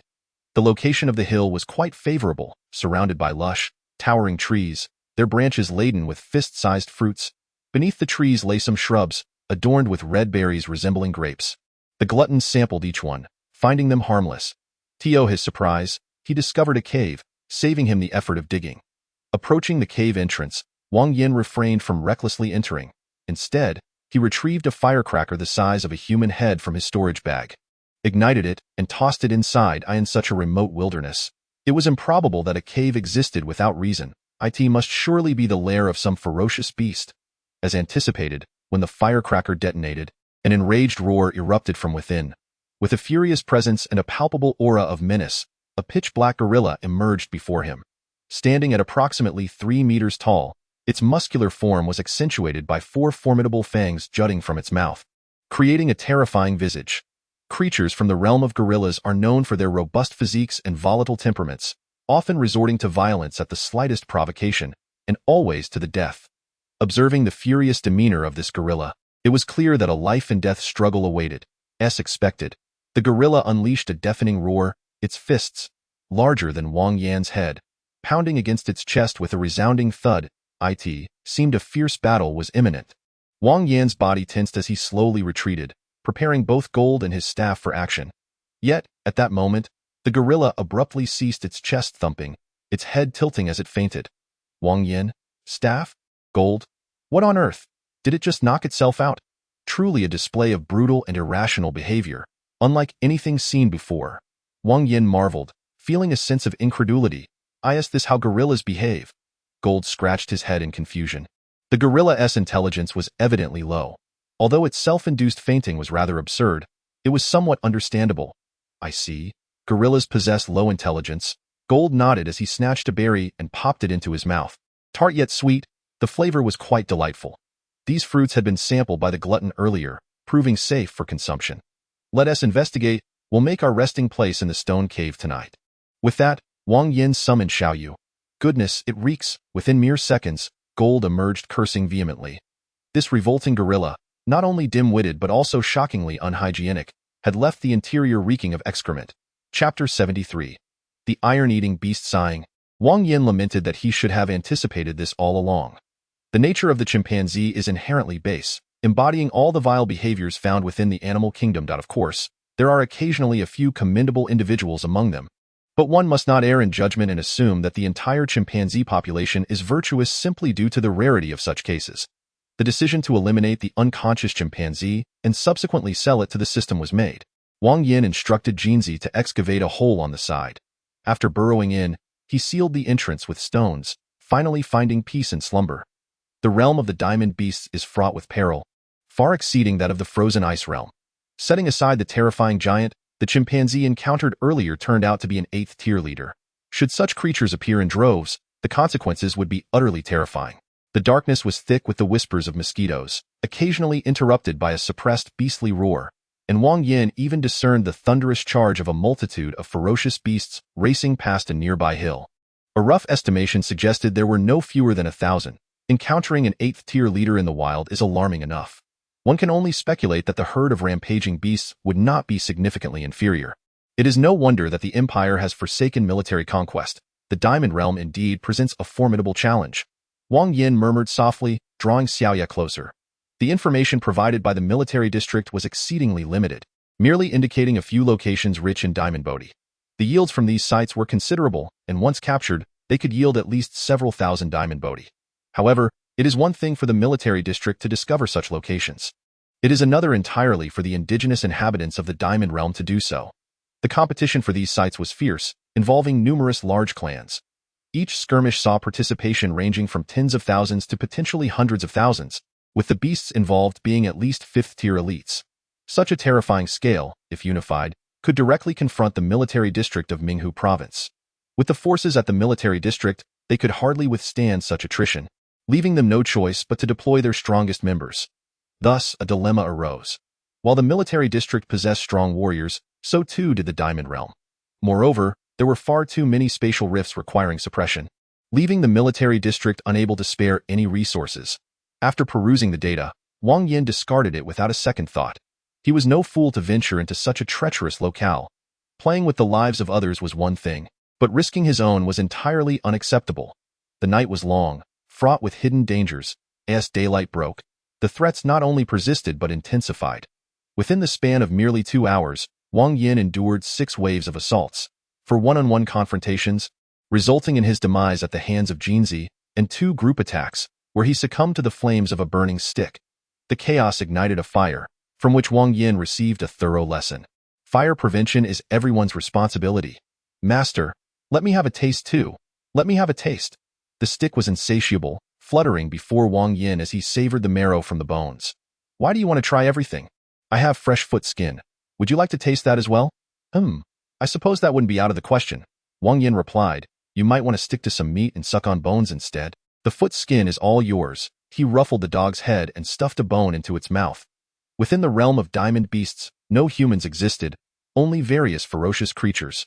After running for several more hours, the gluttonous hound suddenly halted. Ahead, a mere 1,000 meters away, two packs of ferocious beasts were locked in a frenzied battle. Interspersed with hues of black and white, robust and well-fed, they emit a series of plaintive cries.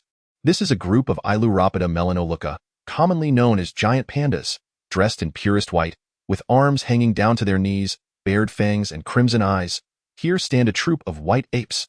The clash between the Ailuropida and the white apes is nothing short of fierce, with the former smashing and biting, while the latter exhibit wild rage. A piercing howl erupts. A white ape, towering over 2 meters, leaps into the air, lunging towards the nearest Ailuropida, like a mountain crashing down or stars plummeting from the heavens. This attack is utterly terrifying. Even a 9th-tier leader would struggle to withstand it, yet the Ailuropida proves more formidable, effortlessly twisting its rotund body to evade the assault in an instant. Its plump claws pierce through the skull of the white ape, as easily as one would crush a block of tofu. With a couple of plaintive cries, the Ailuropida soon sets its sights on an even larger white ape. My goodness, the combat prowess of this creature is astounding. Wang Yan is taken aback, observing how the seemingly clumsy giant pandas are dispatching these white apes as if they were mere infants. With one swipe, one punch, and one buttock slam, less than 200 Ailuropida are overwhelming 1,000 white apes. Boss, we should retreat. Jianzi gulps, clinging desperately to Wang Yan's hair. How can they take on over 100 Ailuropida, all of whom are leaders? Charging in recklessly would likely result in a fate worse than that of the white apes. Yes, we must leave quickly. The stick nods vigorously, not wishing to meet an untimely end. These white apes are clearly fighting for their lives against the giant pandas for a reason. If we can circle around, perhaps we might reap some benefits. A glint of greed flashes in Wang Yan's eyes. Even if there are no treasures, discovering just a few young ones would suffice. Even if combat is not an option, cooking meat is always viable. Let us go.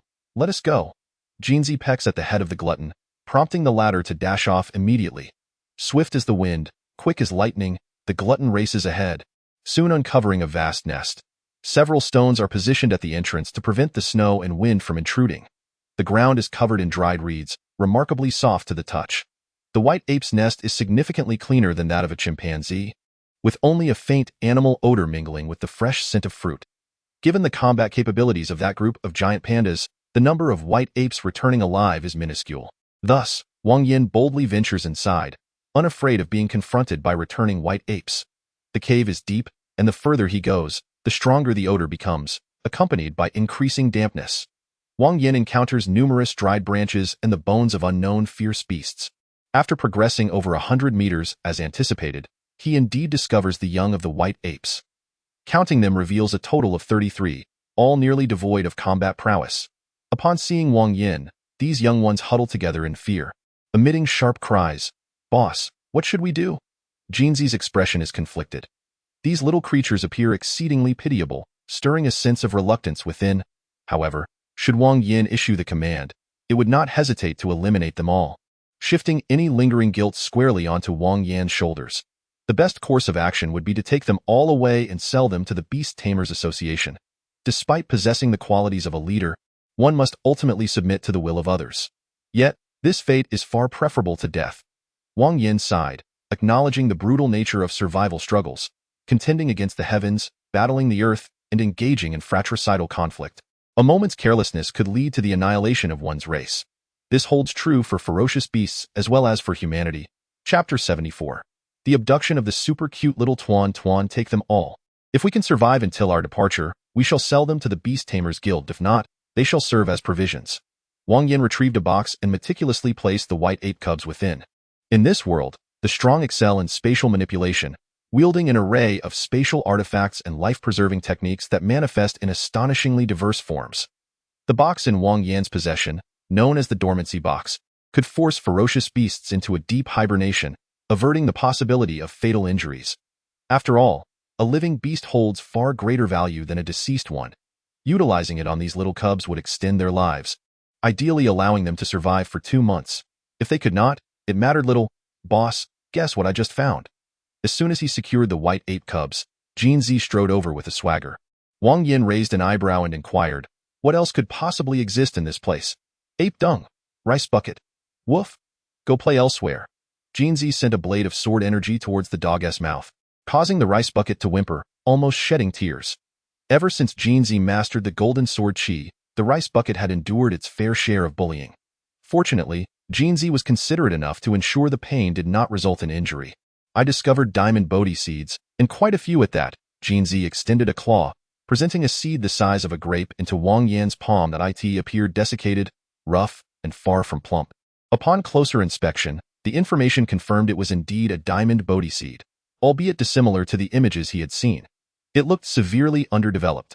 After gathering the remaining seeds, a total of 65 were accounted for, all in a similar condition. I asked the conflict between the white apes and giant pandas due to this. Wang Yan murmured, uncertain of how many white apes remained. Regardless, he had no intention of inquiring further. Aside from the white ape cubs and diamond bodhi seeds, the den yielded nothing else. While it struck him as peculiar that the white apes lacked a caretaker for their young, the tangible benefits were undeniably rewarding. Since the white apes and the iron-eating beasts are in combat, we might be able to circumvent them. Jinzi swallowed the diamond bodhi seed and proposed. No one would ever complain about having too many valuable items. If we do not seize this opportunity to pilfer while the two beast clans are engaged in battle, it may be challenging to encounter such a favorable chance again. Let us go. After a moment's contemplation, Wang Yan made his decision. Stealing a few plump little balls to take home and play with had been a dream of his previous life. Now that the opportunity lay before him, failing to grasp it would be a betrayal of his own conscience. Avoiding the battleground between the iron-eating beasts and the white apes, the rice bucket sprinted at full speed. After approximately half an hour, they encountered a vast bamboo grove. Unlike ordinary bamboo, these were known as ironheart bamboo, entirely white and as hard as iron. In the bamboo grove, a large group of round, plump creatures frolic and play. Chubby and endearing, they exude an undeniable charm. Two adult iron-eating beasts, each towering nearly 3 meters tall, serve as guardians, ensuring the little ones are safe from the threats posed by other ferocious beasts. Among the fierce beast clans, those who take on the role of protectors are not necessarily the strongest, yet they are certainly formidable. Should one recklessly charge in, they would inevitably face a fierce onslaught. Consequently, Wang Yan discreetly dispatched a stick to lure a small iron-eating beast closer. The stick, about the size of a fist, was relatively inconspicuous and swift, capable of retreating even if discovered. After promising a plethora of delectable treats, the stick boldly accepted the task. Behind two iron-hearted bamboos, a round little creature pondered the essence of its existence. It was oblivious to why it was here or what its future held. All it knew was the delightful taste of bamboo shoots. Crunch, crunch. The bamboo, harder than iron, crunched in its mouth like a biscuit. The little creature patted its belly, suddenly feeling a profound sense of contentment. What is this? A peculiar object caught its eye. The little creature raised its paw, eager to swat it down. However, the object moved with astonishing speed, evading its attack and spitting in response. The little creature, incensed, immediately stood up and clumsily gave chase. Its antics drew the attention of the two guardians, yet they chose not to intervene. These little beings were notoriously mischievous, often running about freely. Nonetheless, with the iron-eating beasts ruling the territory for miles, no ferocious beast dared to approach. They could frolic as they pleased, for they would return home by nightfall. As the little creature angrily cried out, it wobbled in pursuit. As time passed, it strayed further from the bamboo grove, the white shadow of its form gradually fading behind. What? Sensing something amiss, the little creature halted, its big, dark eyes scanning the surroundings, a look of sudden panic crossing its face. It did not recognize this place, nor could it see any elder from its home. It longed to return, to bask in the sun and gnaw on bamboo. The little creature's instinct was undoubtedly correct, yet it was regrettably too late. That little round one. The maniacal, infatuated laughter echoed in its ears as Wang Yan suddenly sprang forth from the side, snatching the little creature into his embrace. Plump and soft, it felt utterly delightful to the touch. The little creature trembled in fright, while Wang Yan could hardly contain his affection. After a fervent bout of cuddling, only stopping when the little creature's eyes rolled back in exasperation, he finally relented. It was simply too adorable. Wang Yan placed the little creature on his lap, overwhelmed by a sense of wonder. What was petting a cat compared to cuddling a panda? Opening the system store, he resolved to exchange for some capsaicin. After practicing the skills of the spicy palm for so long, It had become second nature. The deeper he delved into this martial art, the more profound it felt. However, he had reached a bottleneck at this stage, and to advance further, he required something with a higher pungency. New items have arrived. The system store refreshed with 2 types of items, both currently usable. Tai Xin Zhu Wang Sun. The tender shoots of the Tai Xin Zhu Wang are abundant in gold and wood elements, significantly enhancing the growth limits of certain specific species. A redemption requires 1,000 points. Truly, what one desires comes to fruition. I adore you, dear system, moi. Wang Yan praised the magnificent system and immediately exchanged for a portion of Tai Xin Zhu Wang. As the 1,000 points were deducted, a magnificent heap of shoots materialized instantaneously, measuring approximately 30 centimeters in length, with the thickest part nearly 10 centimeters wide.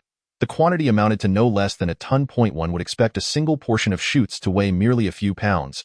Yet the reality was astonishing. Whimper, whimper. The little creature, almost rendered dazed by Wang Yan's affectionate gestures, trembled slightly, its tiny nose twitching fervently. It caught a whiff of the delectable aroma, far surpassing the deliciousness of the Tai Xin bamboo shoots it had previously consumed. Chapter 75. Closing the door. Eat, there's plenty more. Wang Yan offered the Tai Xin Zhu Wang Sun, and the little creature immediately forgot its earlier trepidation, focusing intently on its feast. Such small animals are quite amiable. A gentle stroke of their fur or offering them tasty morsels quickly wins their affection. Just as anticipated, at first, while Wang Yan caressed the little bundle, it would instinctively retract its ears and tremble slightly. However, after several repetitions, it grew accustomed to his touch. Regardless of how Wang Yan petted or squeezed, it no longer exhibited extreme reactions and would occasionally glance up at him. This little creature, born with lordly quality, possessed a remarkably high potential. It could easily be nurtured as a 4th spirit beast, awaiting a direct contract upon reaching level 10. Prevent the iron-eating beasts from tracking them down through their bloodline senses. Wang Yan and the little bundle fled over 300 kilometers before finally settling down to rest.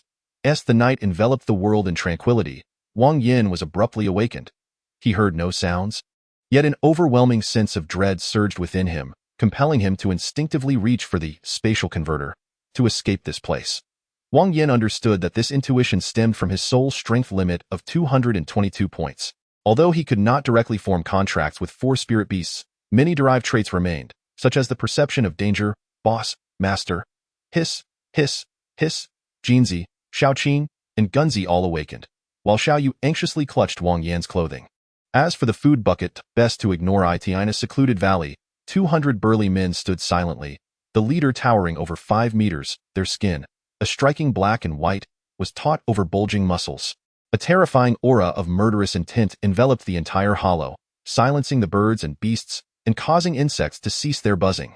Some ferocious creatures dwelling in the earth desperately dug downward, while those at a slight distance began to stealthily flee. All were lords, with the highest reaching the 10th tier.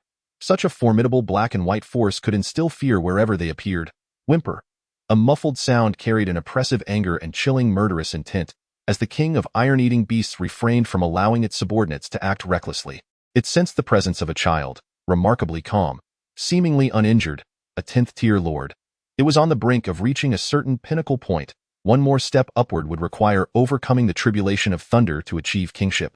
Its intellect is no less than that of humanity, and as the sovereign of the iron-eating beast clan, its experiences far exceed those of an ordinary human. It is not in haste to force out the perpetrator responsible for abducting the child.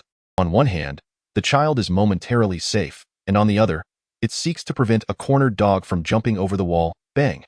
A sound echoed as the stone blocking the cave entrance was unexpectedly pushed open from within. The iron-eating beast king's gaze sharpened, filled with incredulity in the face of its 200 lords. How dare one reveal themselves so boldly?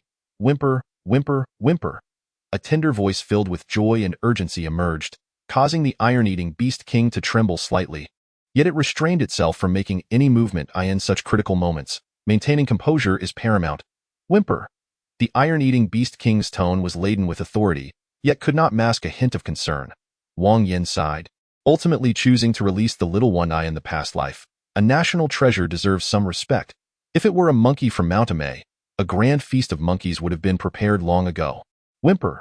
Upon seeing the child stumble towards him, the iron-eating beast king's eyes flashed with ferocity, and the 200 iron-eating beast lords behind him immediately readied themselves for action. How dare they abduct their little prince? Seeking death, whimper. The roar tore through the darkness, a terrifying aura instantly spreading. Wang Yan felt as though countless needles were piercing his skin, sending waves of pain through him. This is indeed the power of a national treasure. Wang Yan's expression grew serious, and he prepared to flee. Though fleeing without a fight may be shameful, it is far better than meeting death eye in the face of life. All dignity and pride are but fleeting illusions. The iron-eating beast king stepped forward, causing a violent tremor, a 10th-tier lord. A further step leads to metamorphosis. Even amidst the multitude of ferocious beasts in the Diamond Realm, the strength of the iron-eating beast king allows it to secure its place. Whimper, whimper, whimper. The situation was dire, and battle was imminent. Just as the iron-eating beast king prepared to strike and Wang Yan to escape, the little one unexpectedly spread its arms to block the iron-eating beast king's path. Whimper, whimper, whimper. The little creature trembled, seemingly unable to withstand the terrifying might emanating from its father, yet it bravely stood its ground. Whimper.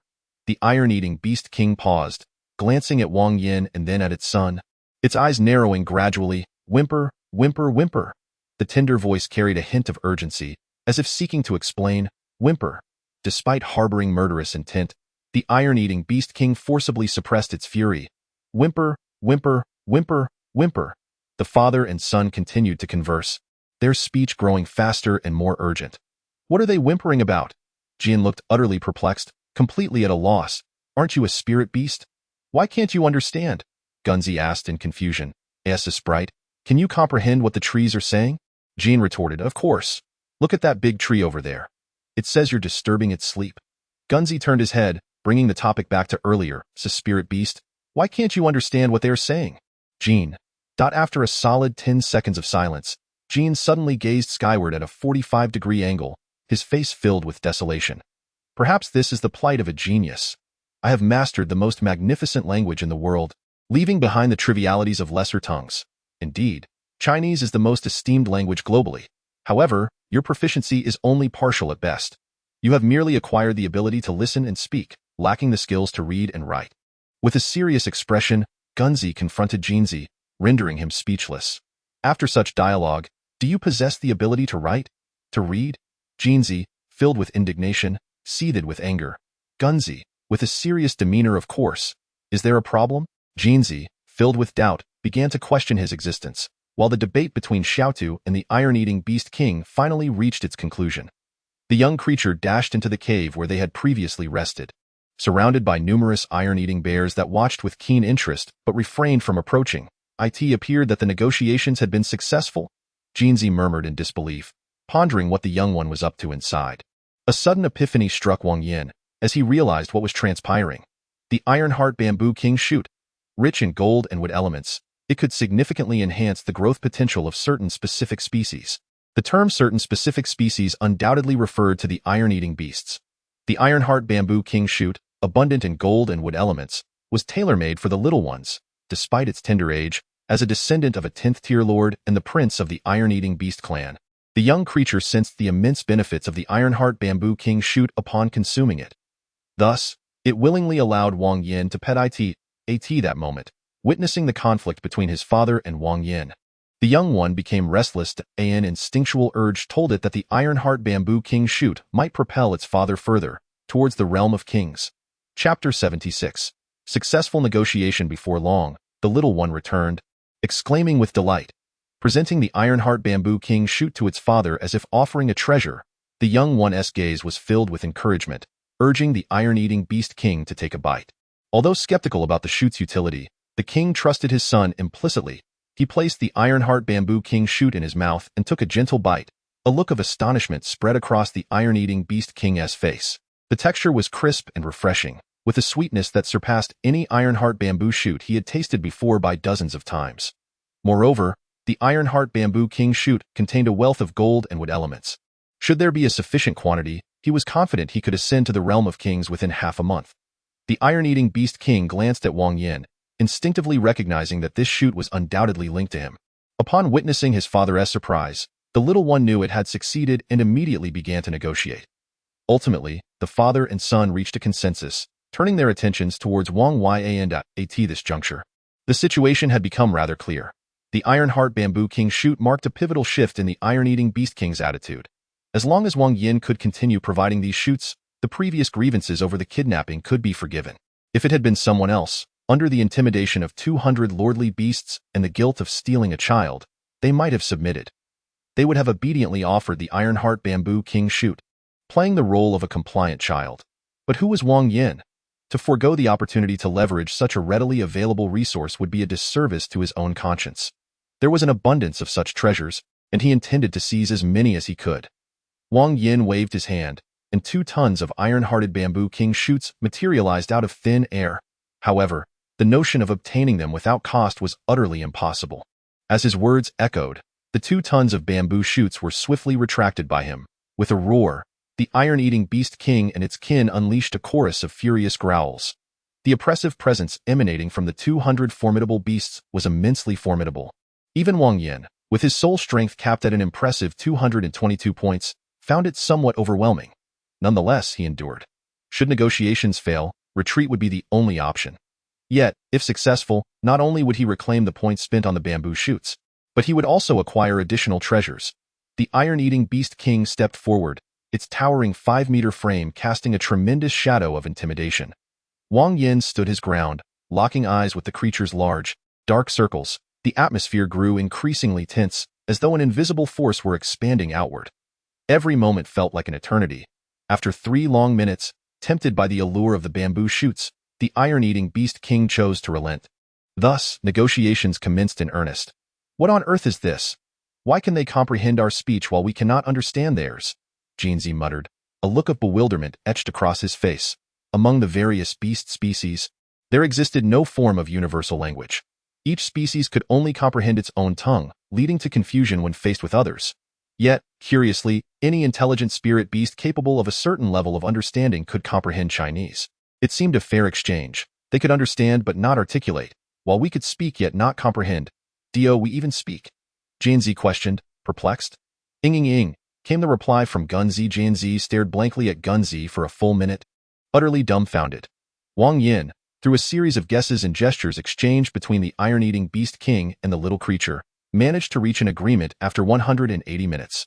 Wang Yan could provide the iron-hearted Bamboo King shoots, but not without a cost. He required live beasts or other treasures in exchange. The beasts must be alive.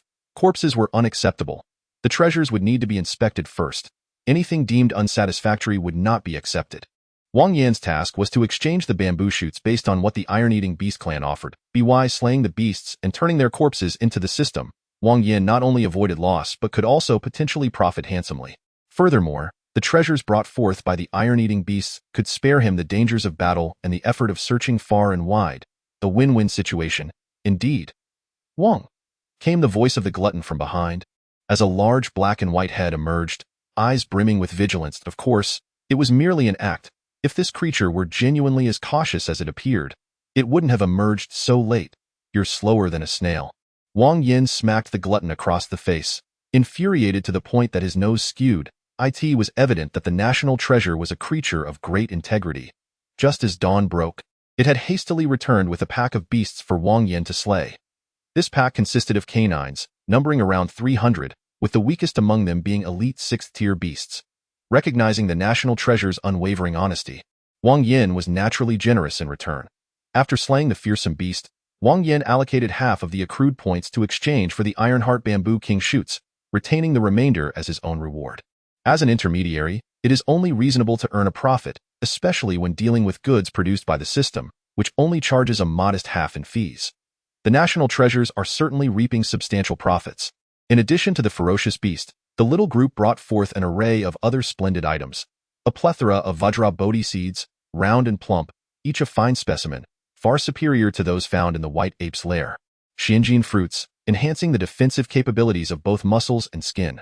With spirit mushrooms, bolstering recovery abilities. Furthermore, Wang Yan stumbled upon a peculiar item known as blood suppression herb.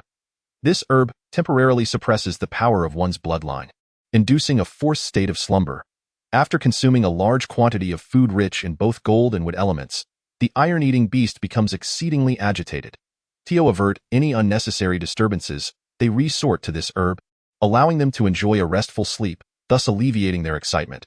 For the iron-eating beast, it serves merely as an infrequently used elixir, yet upon observing its attributes, a notion swiftly took root in Wang Yan's mind. Perhaps the military's initial assault on the Vajra realm was not solely for the sake of the Vajra Bodhi, but rather for the blood suppression herb. After a certain method of concoction, could it be possible to suppress a Lord-tier spirit beast into a Leader-tier one? Following the signing of a contract, could they gradually restore it? After all, the bloodline impact manifests only at the moment of contract signing.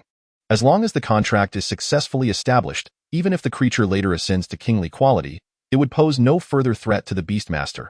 A 100-point constitution attribute, a contracted Lord-tier spirit beast, would significantly enhance combat prowess. Such a concept cannot be encapsulated in mere words. Wang Yan harbored suspicions that the Empire might have long since mastered this technique. Ostensibly focused on the Vajra Bodhi, their true target may very well be the blood suppression herb. If my conjecture holds true, the Empire could indeed be facing a crisis. Wang Yan mused quietly. The military's offensive against the Vajra realm must be underpinned by a compelling rationale. The only plausible explanation is that the Empire has a pressing need for the blood suppression herb, along with other products from the Vajra realm. Alas, what a tumultuous season! With a resigned sigh, Wang Yan embraced both Xiaoyu and the little group, stuffing 2 Vajra Bodhi seeds into his mouth. Chapter 77.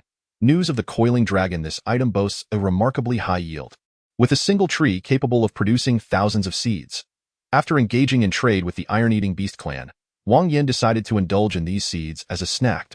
To his pleasant surprise, they were quite delectable. By using his canine teeth to crack open the outer shell and cleansing it thoroughly, he found them ready for consumption. They were fragrant and sweet with a slight crunch. An indescribable sensation, simply delightful. With the abundance of Vajra Bodhi seeds, Wang Yan opted to consume them as a staple food. These seeds not only fortified his bones but also bore no toxic side effects. After several days of indulgence, Wang Yan distinctly noticed an increase in both girth and hardness. With a gentle application of pressure, he could puncture 5 holes into a tree trunk. Besides him, Jinzi, Xiaoqing, and Xiaoyu also partook in considerable quantities of the Vajra Bodhi seeds. Notably, the one who experienced the most significant enhancement was not Jinzi, but Xiaoqing, a creature with an exoskeleton of serpentine scales. After consuming a substantial amount of the Vajra Bodhi seeds, its defenses were fortified to an astonishing degree. Jinzi's full-strength strike barely left a faint mark. Despite both being divine beast species and lords, Xiaoqing's tier was only 1 rank higher than Jinzi's, yet the disparity in their capabilities was remarkable. Wang Yan pondered for an extended period, the sole possibility being the blood of the true dragon. An invincible being capable of creating and destroying worlds, a primordial ancestor who battled the heavens and the earth. The bloodline of the Huaxia nation is far more noble than any divine beast. This languid existence of merely waiting for death did not persist for long. On the 12th day, it was finally shattered. A resounding roar erupted from nowhere, and vast clouds began to gather ominously overhead. Within the span of merely 2 breaths, the bright day transformed into an inky night. The darkness enveloped everything, rendering the outstretched hand invisible. Crack! A blinding flash of lightning rent the darkness, illuminating the earth. The iron-eating beast king gazed skyward, his eyes filled with determination. After enduring for so long and facing countless battles, he had finally arrived at this juncture. Should he transcend, a promising future awaited, as the territory of the iron-eating beast clan would expand by hundreds of times. Should he fail, death would claim him, and all would be irrelevant. Such was the tribulation of ascending to kinghood. Observing the relentless bolts of thunder descending from the heavens and the magnificent, unyielding giant bear, Wang Yan felt a slight tremor course through his body uncontrollably. This was the might of heaven and earth, an inescapable plight for all spirit beasts and ferocious creatures. One could either remain eternally stuck at the Lord level or survive the thunder tribulation. Soaring to greatness. The iron-eating beast was inherently adept in strength and defense. Though the lightning was formidable, it was not sufficient to slay him. As 8 bolts of thunder struck in succession, the colossal form of the iron-eating beast king stood resolute like a mountain. To ascend to kinghood, one only needed to endure a maximum of 9 bolts of thunder. Dragon breeds generally required 9, while other divine beasts, deities, and demons usually required 7 or 8. Having withstood 8 bolts of thunder, the iron-eating beast king had already distinguished himself among divine beasts. As the dark clouds dissipated and the thunder receded, sunlight once again bathed him, and his battered body began to recover swiftly, while his previously feeble aura surged dramatically. Roar! A bear-like roar resonated in all directions, as the iron-eating Beast King's black and white fur gradually retracted, and his towering 5-meter frame compressed inward. 10 seconds later, a robust middle-aged man materialized before him. Having transcended the thunder tribulation to achieve kinghood, the iron-eating Beast King could finally assume human form. The muscular man turned his head, his gaze locking onto Wang Yan. In that instant, Wang Yan felt the air around him become still. This was the essence of a king. How terrifying! A sense of alarm surged within Wang Yan, yet he forcefully suppressed it. With the strength of the iron-eating Beast King, there was no need to wait until now to strike against him. "Thank you, my friend." The iron-eating Beast King spoke for the first time, his tone somewhat awkward, yet Wang Yan comprehended his words. "No need for gratitude. We simply seek mutual benefit." Wang Yan smiled and then inquired, "You have just transformed. How do you speak Mandarin?" "I do not know. After I overcame the thunder tribulation, numerous memories emerged in my mind, and Mandarin was among them." The iron-eating Beast King shook his head, his expression equally perplexed. "It seems my ancestors were once steeds of a powerful human. However, during a confrontation with formidable foes, they mistook him for his brother and never returned, leading the iron-eating beast clan into decline." "Wang Yan, are you referring to Chiyu? In a previous life, there was a jest that Chiyu's steeds were twofold, one for battle and the other for adorability. During the Battle of the Deer, in his haste to depart, Chiyu inadvertently mixed up the two mounts. As long as the race can endure, everything else pales in significance." Wang Yan cleared his throat, his expression somewhat awkward. The national treasure of the previous life possessed the might of a bear yet relied on cuteness for sustenance. It sounds somewhat undignified for a bear, yet in reality, it enjoyed a more comfortable existence than any wild creature. Indeed, this sentiment holds considerable merit. The iron-eating Beast King nodded. In the past, communication was solely through conjecture, but now, things had improved, as a means of facilitating my ascension to kingship. You may present 2 requests and no need. Those spiritual herbs and fierce beasts are already sufficient." Wang Yan declined the iron-eating Beast King's goodwill, believing one should not be overly greedy. Knowing when to stop brings no loss. "For me, a mere handful of fierce beasts and spiritual herbs pales in comparison to the value of ascending to kingship." The iron-eating Beast King gazed deeply at Wang Yan and continued, "I harbor no ill will. I merely wish to make amends as best I can. I see." With the iron-eating Beast King's intentions laid bare, Wang Yan felt it inappropriate to refuse further. "I require the bloodline of the Panlong, preferably of the wood attribute." "Wood attribute? Panlong?" Upon hearing Wang Yan's words, the iron-eating Beast King's brow furrowed. "I have indeed heard of the Panlong, but its strength is formidable. It reached the realm of kings long ago.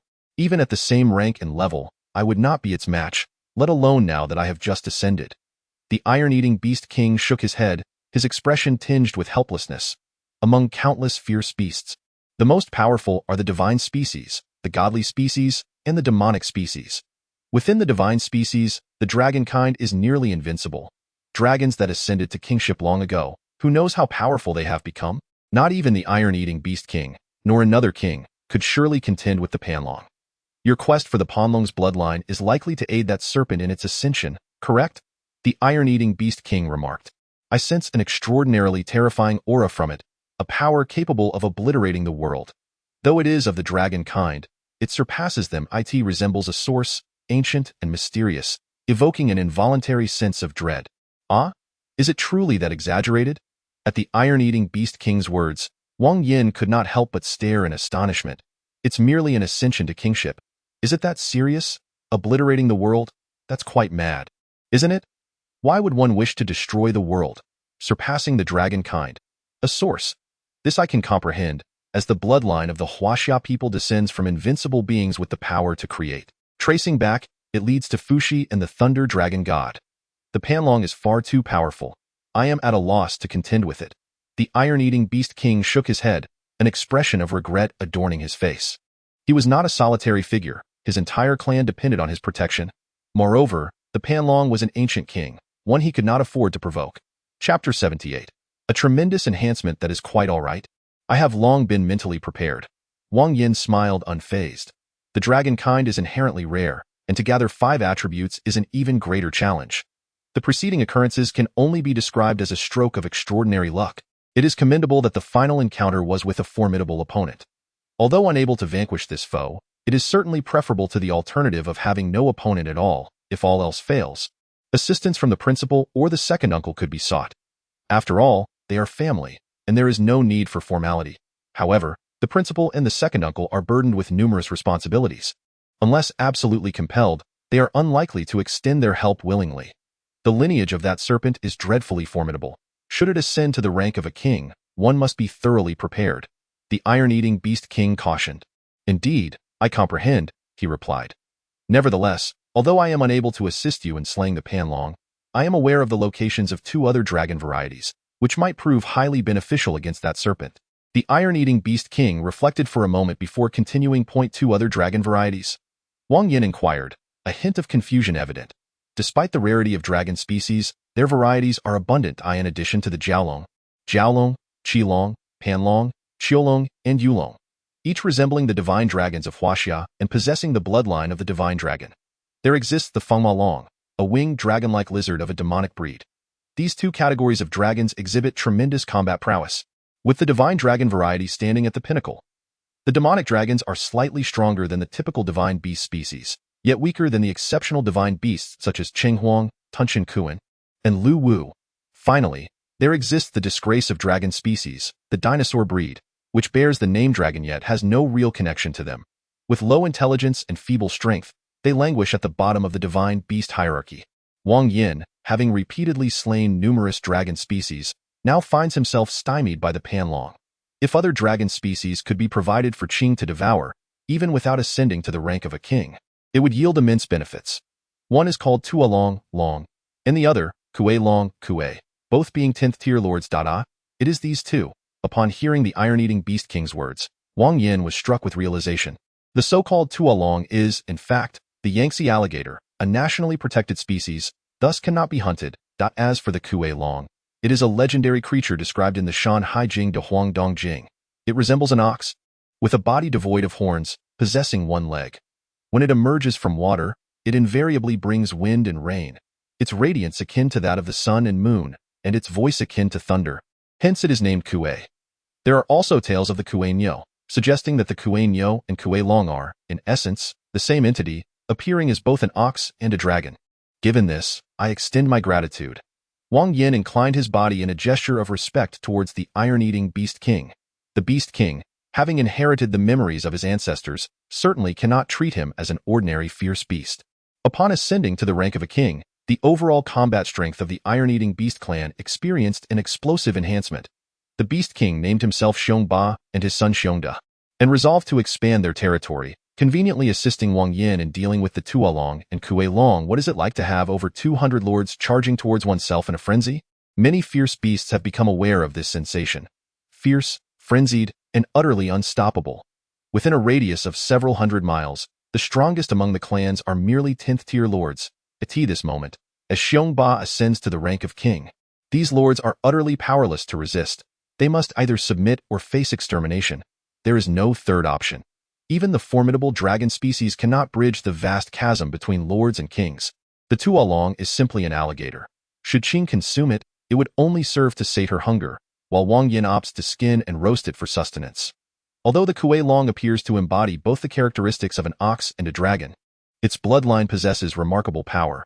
After being consumed by Shao Qing, a noticeable transformation ensued. Wailing softly, the little bear, with its pronounced nose twitching, glanced at the iron-hearted bamboo shoot in its grasp, then at the roasted toad dragon meat on the grill, and resolutely discarded the bamboo. Pandas, being omnivorous creatures, do not inherently dislike meat. Rather, they are deprived of it and can only subsist on vegetation. In this realm, pandas, as formidable overlord beasts, boast exceptional combat prowess and feast on meat daily.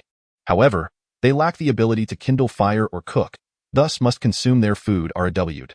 At this moment, the intoxicating aroma of roasted meat mingled with spices prompted the bear to decisively forsake the bamboo. Boom!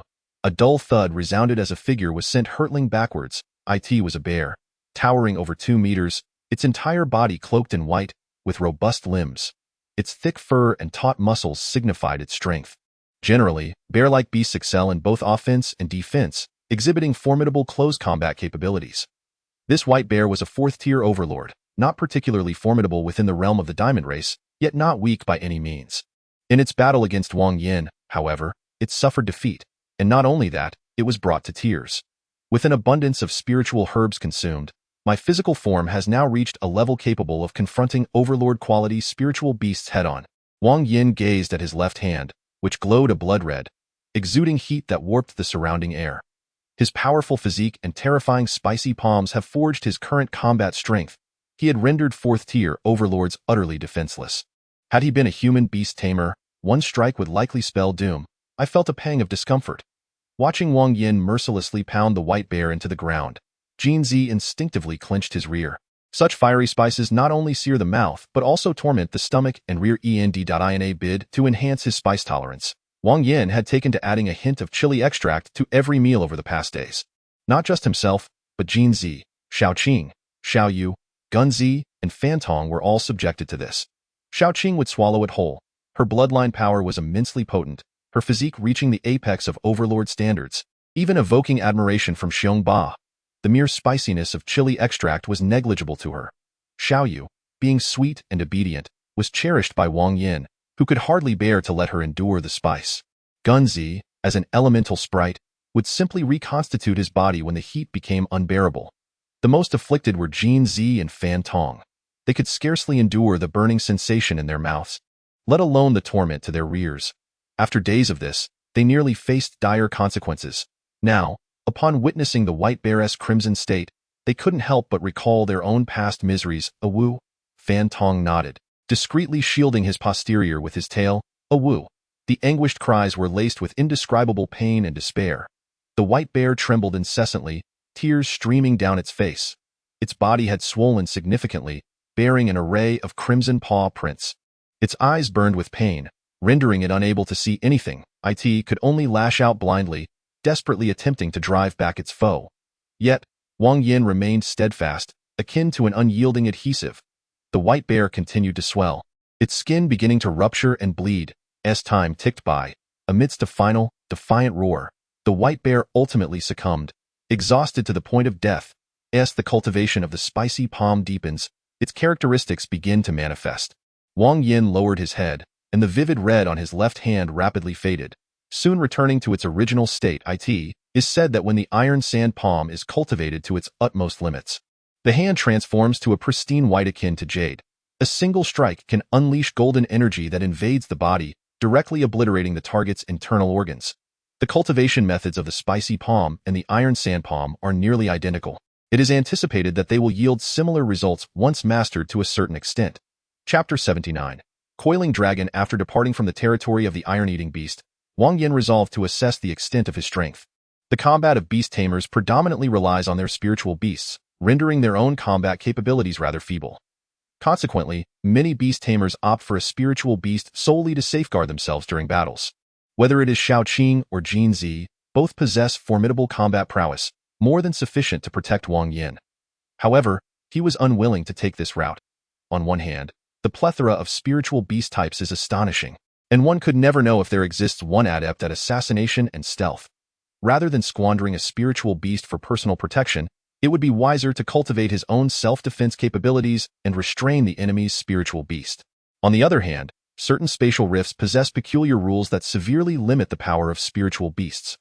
For instance, in the soul-nurturing land, the specters within are immune to physical and elemental damage, only succumbing to spiritual force.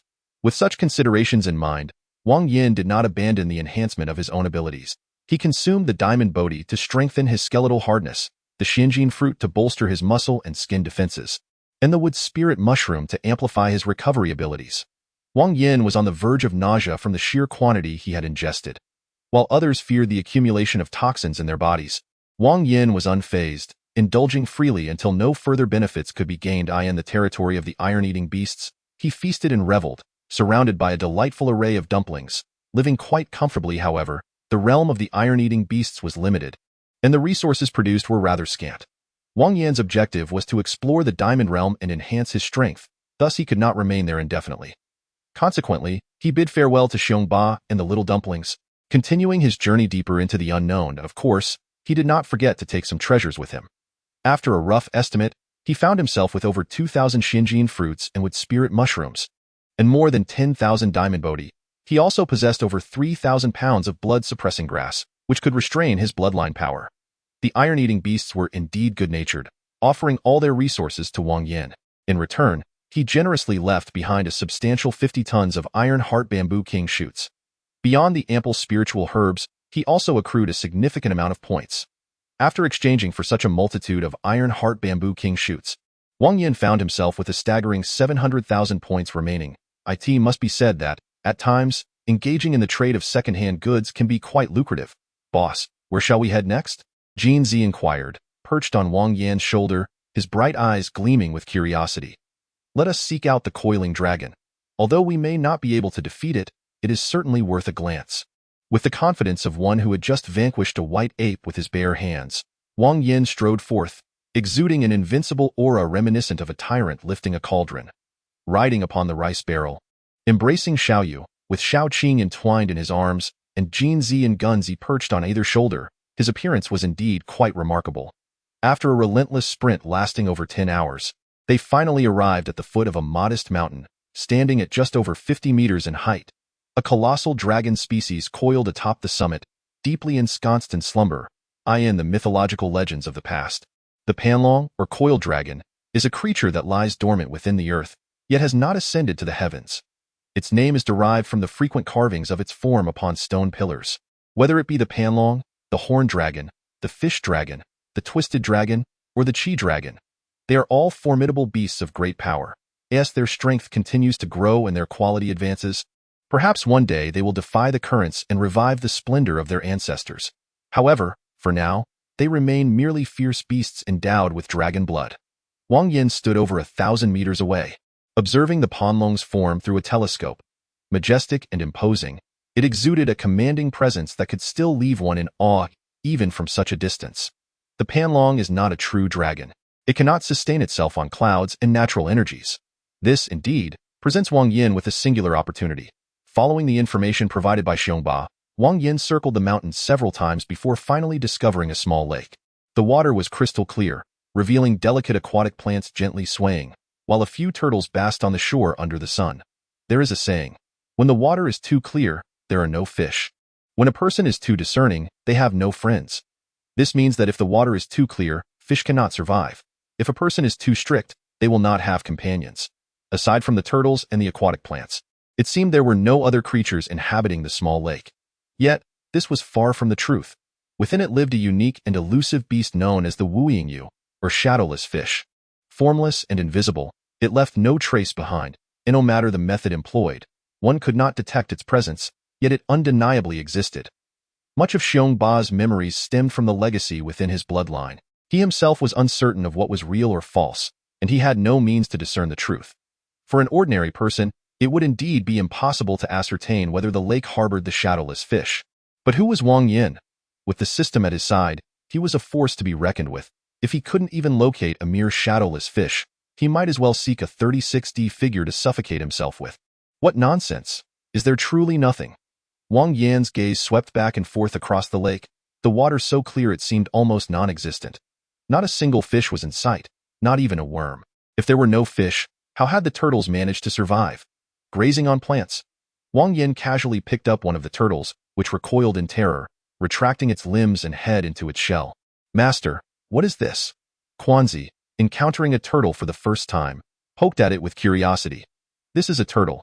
It makes a nourishing soup when stewed, particularly when cooked with chicken, to strengthen the kidneys and enhance vitality. Wang Yan replied. Strengthen the kidneys? With chicken? Quanzi muttered, his gaze unintentionally shifting towards Jinzi. Grass mud horse, I am a phoenix, not a chicken. Upon seeing Quanzi's inquisitive expression, Jinzi was instantly incensed. This foolish sprite was a bad seed, feigning ignorance and capable of committing all manner of mischief. I've never seen such a phoenix, lacking phoenix feathers, devoid of a long tail, and hardly pleasing to the eye. You claim to be a phoenix? Who would believe you? Quanzi pouted, flapping his wings to land on Wang Yan's hand. Master, I wish to eat turtle stew with old hen. You are the old hen. Your entire family consists of old hens. Jinzi cursed, unleashing a surge of sword energy, which Quanzi effortlessly dodged. Is that all?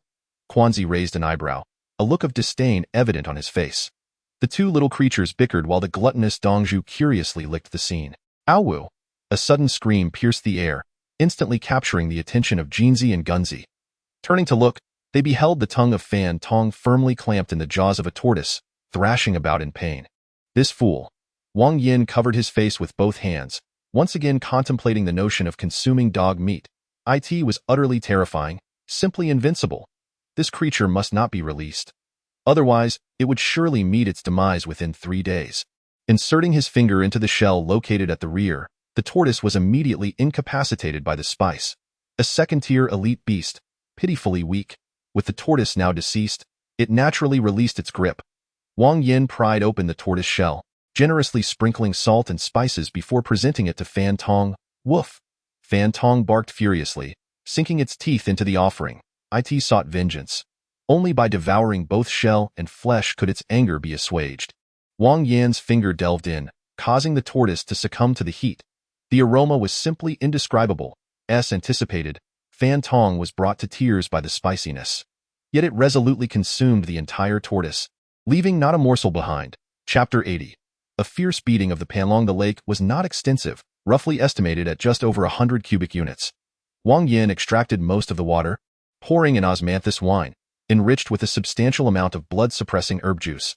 The osmanthus wine was delectable and potent, while the blood-suppressing herb could restrain the power of bloodlines. The synergy of the two would undoubtedly diminish the overall strength of the Panlong. As for whether such a simple trap would ensnare the Panlong, a gamble worth taking. A victory would bring delight to all, while a loss would incur little consequence. Within the realm of the Diamond World, no native humans existed. All beasts preferred direct, visceral combat. Such insidious acts as poisoning were likely foreign to the Panlong. With preparations complete, it was time to wait patiently. Wang Yan set up several surveillance devices amidst the grass and cracks in the rocks by the lakeside, closely monitoring the movements of the Panlong. This represented a suppression from the scientific realm, akin to what spells were to humans, inexplicable and imperceptible to beasts. Time passed gradually, and before long, 3 days had elapsed. Just as Wang Yan began to doubt the veracity of Xiongba's news, a figure materialized on the screen. Tall and slender, with sharp claws, it bore long whiskers that danced in the wind, exuding an air of grace and charm. Sensing a peculiar aroma, the Panlong's nostrils flared, quickly guiding it to the source. Right here at the lake. Its head turned about, searching for anything suspicious. However, with the Panlong's experience, it failed to detect the presence of the surveillance devices. Consequently, it lowered its head and took a tentative sip. The moon beast, an embodiment of lunar essence and a representative of the moon goddess, crafted exquisite wines and culinary delights, truly exceptional. Even the Treants born from the world's collapse found them irresistible, let alone a mere dragon. The Panlong's eyes widened in disbelief, as if struggling to comprehend that such delectable treasures existed in the world. Its throat convulsed repeatedly, and the water level of the lake plummeted rapidly, reaching the bottom within mere minutes. The Panlong exhaled deeply. The effects of the wine began to take hold, causing stars to dance before its eyes and its mind to swirl in a daze. Boom! After a struggle, the Panlong could no longer withstand the intoxication. Its massive form crashed to the ground, sending clouds of dust spiraling into the air. Truly, heaven was aiding me. Upon witnessing the form of the Panlong, Wang Yan could not contain his elation. He never anticipated that such a straightforward strategy would yield success. Although these ferocious beasts possessed formidable strength, their intellect was undeniably lacking. Without a moment's hesitation, Wang Yan retrieved the fixed-point teleportation device, summoning Xiongba to his side. This artifact was capable of opening a spatial passage between two coordinates, making it suitable for the surprise assaults of small contingents. As the nephew of the commander of the Minghu military district, how could he possibly rely solely on a space converter meant for escape? While he possessed an array of remarkable items, the essentials were certainly not in short supply. As the passage opened, Xiongba materialized. Has it succeeded? He inquired, turning to assess the surroundings. The Panlong had already succumbed to slumber, presenting an opportune moment for action. However, before proceeding, Wang Yan suggested they conduct a preliminary probe. As he spoke, he drew forth the Yujing gun. He had chosen a vantage point atop a small hill, a kilometer away, to facilitate a stealthy assault. Truly remarkable, Xiongba exclaimed, gazing at the image of the Panlong in deep slumber. He did not dwell too much on the matter. The thoughts of ferocious beasts were generally more straightforward than those of humans, devoid of intricate schemes and convoluted plots. In Xiongba's view, fulfilling his promise to Wang Yan was paramount. All else was secondary. Bang! A dull thud echoed in his ears as a spark suddenly erupted upon the eyelid of the Panlong in the surveillance feed. As Wang Yan had anticipated, the Yujing gun was incapable of breaching the defenses of a royal beast, failing even to penetrate such a vulnerable spot as the eyelid. There was no opportunity to experiment on other areas for the time being. After firing dozens of shots, Wang Yan showed no intention of halting. With wealth comes indulgence. A mere few elemental crystal stones were inconsequential. After all, this was a royal quality Panlong, standing still and allowing him to fire at will. Such an opportunity was rare. Additionally, Wang Yan sought to ascertain whether the blood-suppressing herb had taken effect by observing the reaction of the dragon scales to the Yujing gun's shots. However, while Wang Yan reveled in his shooting spree, Xiong Ba began to lose patience. "Let's go now," he commanded, and with that, he charged toward the location of the Panlong. The speed of the royal beast was astonishing. In mere moments, he covered the distance of over 1,000 meters. Boom! Xiong Ba leaped high into the air, already reverting to his true form. As his fist descended, the scales of the Panlong shattered instantly, flesh and blood splattered in a gruesome display. Although he had just entered the realm of kings, Xiong Ba possessed the bloodline of a divine beast that commanded 8 bolts of thunder, making him slightly inferior to those dragon breeds that stood at the pinnacle. With relentless punches, he struck the Panlong, causing scales to explode and blood to flow freely. Such was the might of a king. It was terrifying. Witnessing the chaos wrought by Xiong Ba, Wang Yan could not help but marvel. Such overwhelming power could likely shatter a small hill of several dozen meters with a single blow. If that force were to be unleashed upon him, he would surely meet his demise in an instant. Wang Yan suddenly felt a profound admiration for Shao Qing in her ascended form. As a dragon breed, she surpassed Xiong Ba in strength. Typically, a dragon breed required merely one bloodline to ascend to the king realm, yet Shao Qing needed a staggering 5. With such a monumental disparity, who could fathom the extent of Shao Qing's future power? Xiong Ba dominates. The roar reverberated through the heavens as Xiong Ba's body swelled dramatically, soaring to a height of 20 meters in a single breath. A colossal fist descended mercilessly upon the head of the Panlong, causing an immediate indentation. The ferocity of this blow was such that the slumbering dragon was abruptly roused. A howl of fury, laced with a terrifying intent to kill, erupted as Panlong lifted its head. Before it could discern the assailant's appearance, a spray of blood erupted across its face. The punch delivered by Xiong Ba shattered its nose, exposing the flesh and bone beneath. Had it not been for this sheer brutality, such an assault would have been insufficient to breach its defenses. Panlong remained unfazed. However, in the next moment, an overwhelming sensation of searing heat began to spread, frantically invading its nostrils and burrowing into its eye sockets. Blood, mingled with mucus and tears, gushed uncontrollably forth. Panlong attempted to articulate a response, yet no words emerged. "Damn it!" Observing Panlong's disarray, Xiong Ba's countenance transformed into one of disdain. From the moment of his birth, tales of Panlong's exploits had reached his ears. An indomitable beast, unrivaled in might. This impression had been indelibly etched into his mind. Even after ascending to the ranks of a king himself, he still harbored a deep-seated trepidation towards Panlong. When Wang Yan unveiled his scheme, Xiong Ba refrained from immediate assent, opting instead to gauge the situation. Should Wang Yan succeed, he would strike. If he faltered, he would flee. The seasoned kingly beast was undoubtedly beyond the reach of a newcomer like him. Nonetheless, the outcome proved favorable. Wang Yan triumphed. Not only had Panlong's bloodline strength been diminished, but the effects of excessive consumption of osmanthus wine had left its mind in a hazy state. Chapter 81.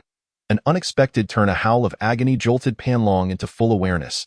However, the potency of the osmanthus wine was overwhelmingly formidable.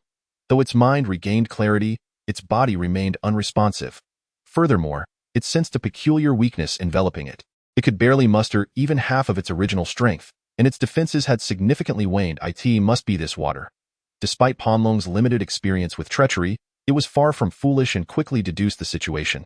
Curse that wretched bear for resorting to such despicable tactics. Enraged beyond measure, Panlong soon found itself struck in the eye socket by a powerful blow from Xiong. The force of the punch was staggering, penetrating deeply enough to nearly shatter its eyeball. As Panlong opened its mouth in an attempt to retaliate, it was met with a barrage of 3 successive attacks that surged into its maw. Bang! The bullets detonated, and the concentrated capsaicin quickly enveloped its mouth. Panlong let out a pitiful scream, as mucus, tears, and blood once more erupted uncontrollably. In that instant, it felt as though its very soul had disintegrated. as if the essence of its existence had lost all significance. Xiongda relentlessly pummeled it, while Wang Yan remained at a distance, firing incessantly. The duo, bear and human, executed a seamless collaboration that rendered Panlong utterly defenseless. It was not that Xiongda possessed overwhelming strength or that Panlong was particularly feeble. Rather, it was the relentless torment of the capsaicin that proved insurmountable. Regardless of whether one was human or beast, all living creatures bore vulnerabilities. The particularly sensitive nasal and cranial cavities were excruciatingly susceptible to even the slightest force, let alone the torment of capsaicin. Xiongba and Wang Yan fought with unwavering determination, leaving no room for complacency. Meanwhile, an enigmatic mist had silently materialized in the nearby lake, the origin of which remained a mystery and a haze. Shrouded in ambiguity, it appeared as though something lurked within, yet remained elusive. Xiongba and Wang Yan were wholly focused on the Panlong, while Jinzi, Shaoqing, Gunzi, and Xiaoyu were too distant to perceive anything amiss. Only Fan Tong turned his head, his eyes wide with suspicion, before swiftly redirecting his attention elsewhere. Howls of rage and despair erupted from Panlong, who thrashed and roared in vain as time wore on. The effects of alcohol rapidly waned. Yet the sense of physical weakness intensified. The osmanthus brew gradually lost its potency, while the Ishue grass bore the brunt of the burden. Almost there, success was imminent. Wang Yan's heart raced, his body trembling with excitement. Should Panlong be vanquished, Shaoqing would ascend to the realm of kings. At that point, he could leverage Shaoqing's power to fully integrate into the circles of the elite. Both the principal and his uncle had once asserted that ascending from the 1st to the 10th tier was merely an accumulation of experience. True kingship marked the genuine beginning. Though a staggering 99% of beast tamers would never reach such heights, crossing that threshold would signify the opening of a new portal. From that moment forth, the quality of spirit beasts would no longer confine the strides of beast tamers, who would no longer be synonymous with weakness. Certain formidable beast tamers could even wield powers that surpassed those of dragonkind, to safeguard themselves, their loved ones, and their spirit beast companions, to explore countless other worlds, gallivant across the land, and wage wars in every direction. All of this seemed tantalizingly distant for Wang Yan, yet paradoxically within arm's reach. The crux lay before him. Stay calm. One must remain composed. Wang Yan inhaled deeply. In critical moments, complacency could prove disastrous. Countless cautionary tales and harrowing scenes bore testament to the folly of overconfidence, illustrating the adage that triumph can swiftly turn to tragedy. I curse you that you shall surely be slain by my dragon kin. The hoarse voice dripped with boundless malice and murderous intent, as Panlong fixed its gaze upon Xiongba, as if to etch his visage into its very soul. Even in death, even in reincarnation, vengeance would be sought. Wang Yan scoffed at such sentiments. Whether fierce beasts possess reincarnation was another matter. Dying at Xiongba's hands in this lifetime would not guarantee a reversal in the next. Moreover, Shaoqing would soon ascend to kingship, and at that juncture, all beasts would be beneath its feet. What was a mere Panlong in the grand scheme of things? The curse uttered by Panlong was utterly preposterous, failing to prolong its life. As Xiongba's fist descended, Panlong finally breathed its last. Success! The jade crystal spear slipped from Wang Yan's grasp, having gripped it too tightly, his palm drenched in sweat. The process had unfolded seamlessly, yet the tension was indescribable.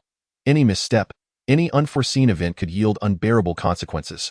Fortunately, they emerged victorious. Panlong had been slain, and all seemed to be progressing favorably. Yet, at that moment, a terrifying earthquake struck without warning. The earth trembled, mountains crumbled, and countless rocks cascaded down as fissures tore through the ground. The unexpected onslaught was sudden and jarring. No. Wang Yan cried out, swiftly recalling all spirit beasts before vaulting onto his dog and racing toward Xiongba. He was oblivious to the unfolding events, yet he was resolute in his determination to procure the corpse of the Panlong. Even if it meant plunging into peril, or being compelled to vacate the Diamond Realm prematurely, he was unwavering in his pursuit. Go barter one's life for resources is an undeniably foolish endeavor. However, rationality often proves inadequate in the face of overwhelming temptation. In the presence of such a lure, Wang Yan found himself devoid of alternatives. He faced a choice. Either to depart at once, awaiting a subsequent opportunity that might manifest swiftly, or perhaps never at all, or to embrace the risk, with success ushering in collective elation and failure resulting in his immediate demise. Wang Yan opted for the latter. He could not afford the luxury of time. His adversaries would not grant him the opportunity to linger. Indecision could only invite chaos. Without a bold gamble, he would remain forever ignorant of the extent of his misfortune. The gluttonous hound raced forth, covering the distance to Xiongba in mere breaths. And then, at the moment Wang Yan set eyes upon him, Xiongba hurled a white sphere, while Wang Yan simultaneously launched the spatial converter. Crack, crack. They nearly synchronized in their catches and vanished almost instantaneously. Both Wang Yan and Xiongba found themselves transported to the outside world, specifically to the office of the commander of the Minghu Provincial Military District. Just as Wang Yan and Xiongba disappeared, the tremors of the earthquake abruptly ceased. A mist materialized, contorting and morphing into a humanoid form. Indistinguishable in gender and race, it retrieved the jade crystal gun that had fallen to the ground, mimicking Wang Yan's stance as it aimed at its shoulder and pulled the trigger. Bang! The muffled sound erupted, creating a sizable breach in the stone wall ahead. The entity appeared intrigued, continuing to fire incessantly until the elemental energy within was entirely expended, at which point it began to siphon its own energy. Is this what belongs to humanity? How fascinating! A voice echoed, tinged with delight. It was as clear as silver bells yet raspy like a beaten drum. A chaotic blend that rendered gender indiscernible. Chapter 82. The Thunder Tribulation begins. Minghu Provincial Military District, Wang Yi's office. A twisted spatial vortex materialized, ejecting a man and a dog. Thankfully, Wang Yan exhaled in relief, patting his chest in gratitude. The earthquake had struck with alarming suddenness, catching him entirely off guard. With each passing second, the danger intensified. Fortunately, he had succeeded. At the crucial moment, Xiongba had tossed him the dragon pearl. Although he did not acquire the flesh of the Panlong, the dragon pearl contained over 50% of its power, ample enough for Shaoqing to ascend. A woof. The gluttonous hound yelped, colliding once more with its head. Whether it was merely an illusion, it felt as if everything had become significantly clearer. Matters that had once eluded its understanding now seemed comprehensible. But wait, danger lurked. A sudden alertness surged within Wang Yan as he recalled a critical detail. This was the office of the commander of the Minghu Provincial Military District, undoubtedly fortified with numerous invisible defenses. Xiongba, being the king of the Diamond Realm's ferocious beasts, would likely be targeted upon his reckless intrusion. Shifting his gaze, he scanned his surroundings, yet saw no trace of Xiongba. Perhaps he had been barred from entry. Without a moment's hesitation, Wang Yan flung open the window and bellowed into the outside. Second uncle, do not kill him. Wang Yan is uncertain of the utility of his actions, yet Xiongba has rendered him considerable assistance, thus he feels compelled to make an effort to rescue him.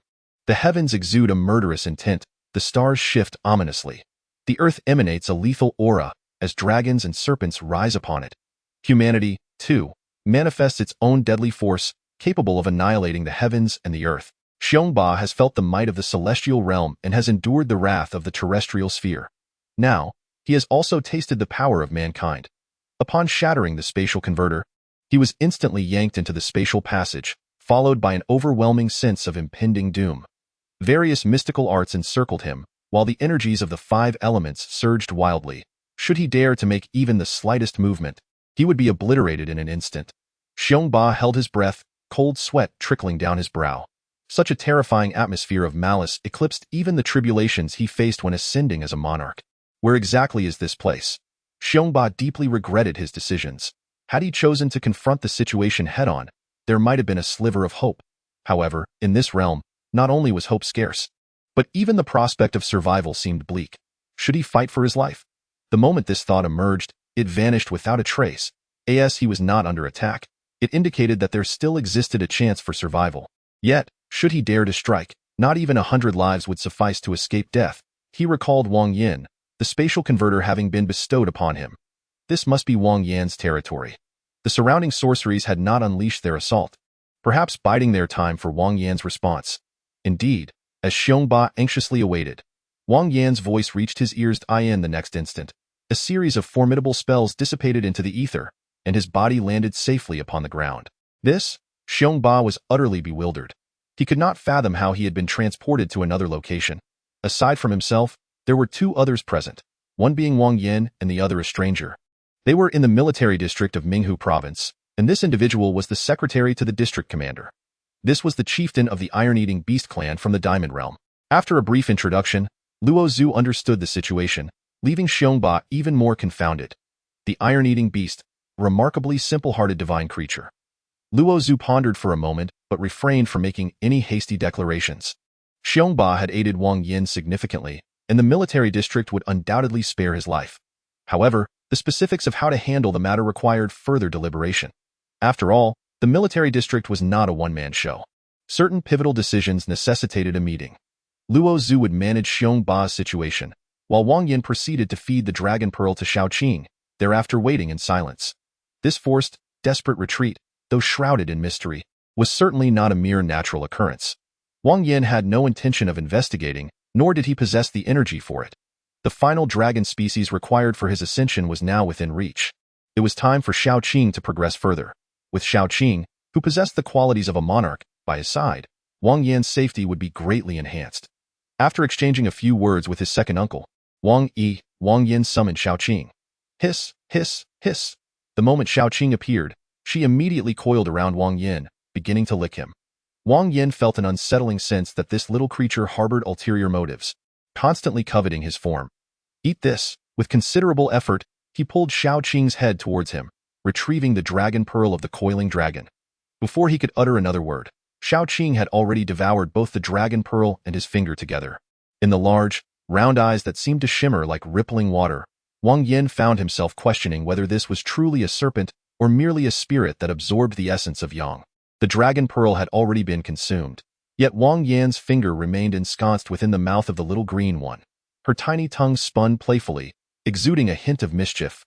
With a soft pop, she withdrew his finger, and while Wang Yan's face betrayed no joy or sorrow, his heart trembled with anticipation. He harbored an instinctual fear that once the little green one ascended to the rank of a sovereign and transformed into human form, he might find himself utterly drained. The nature of serpents is inherently lascivious, and to compound matters, he, as her master, was an old lecher. Bah! A gentleman of virtue.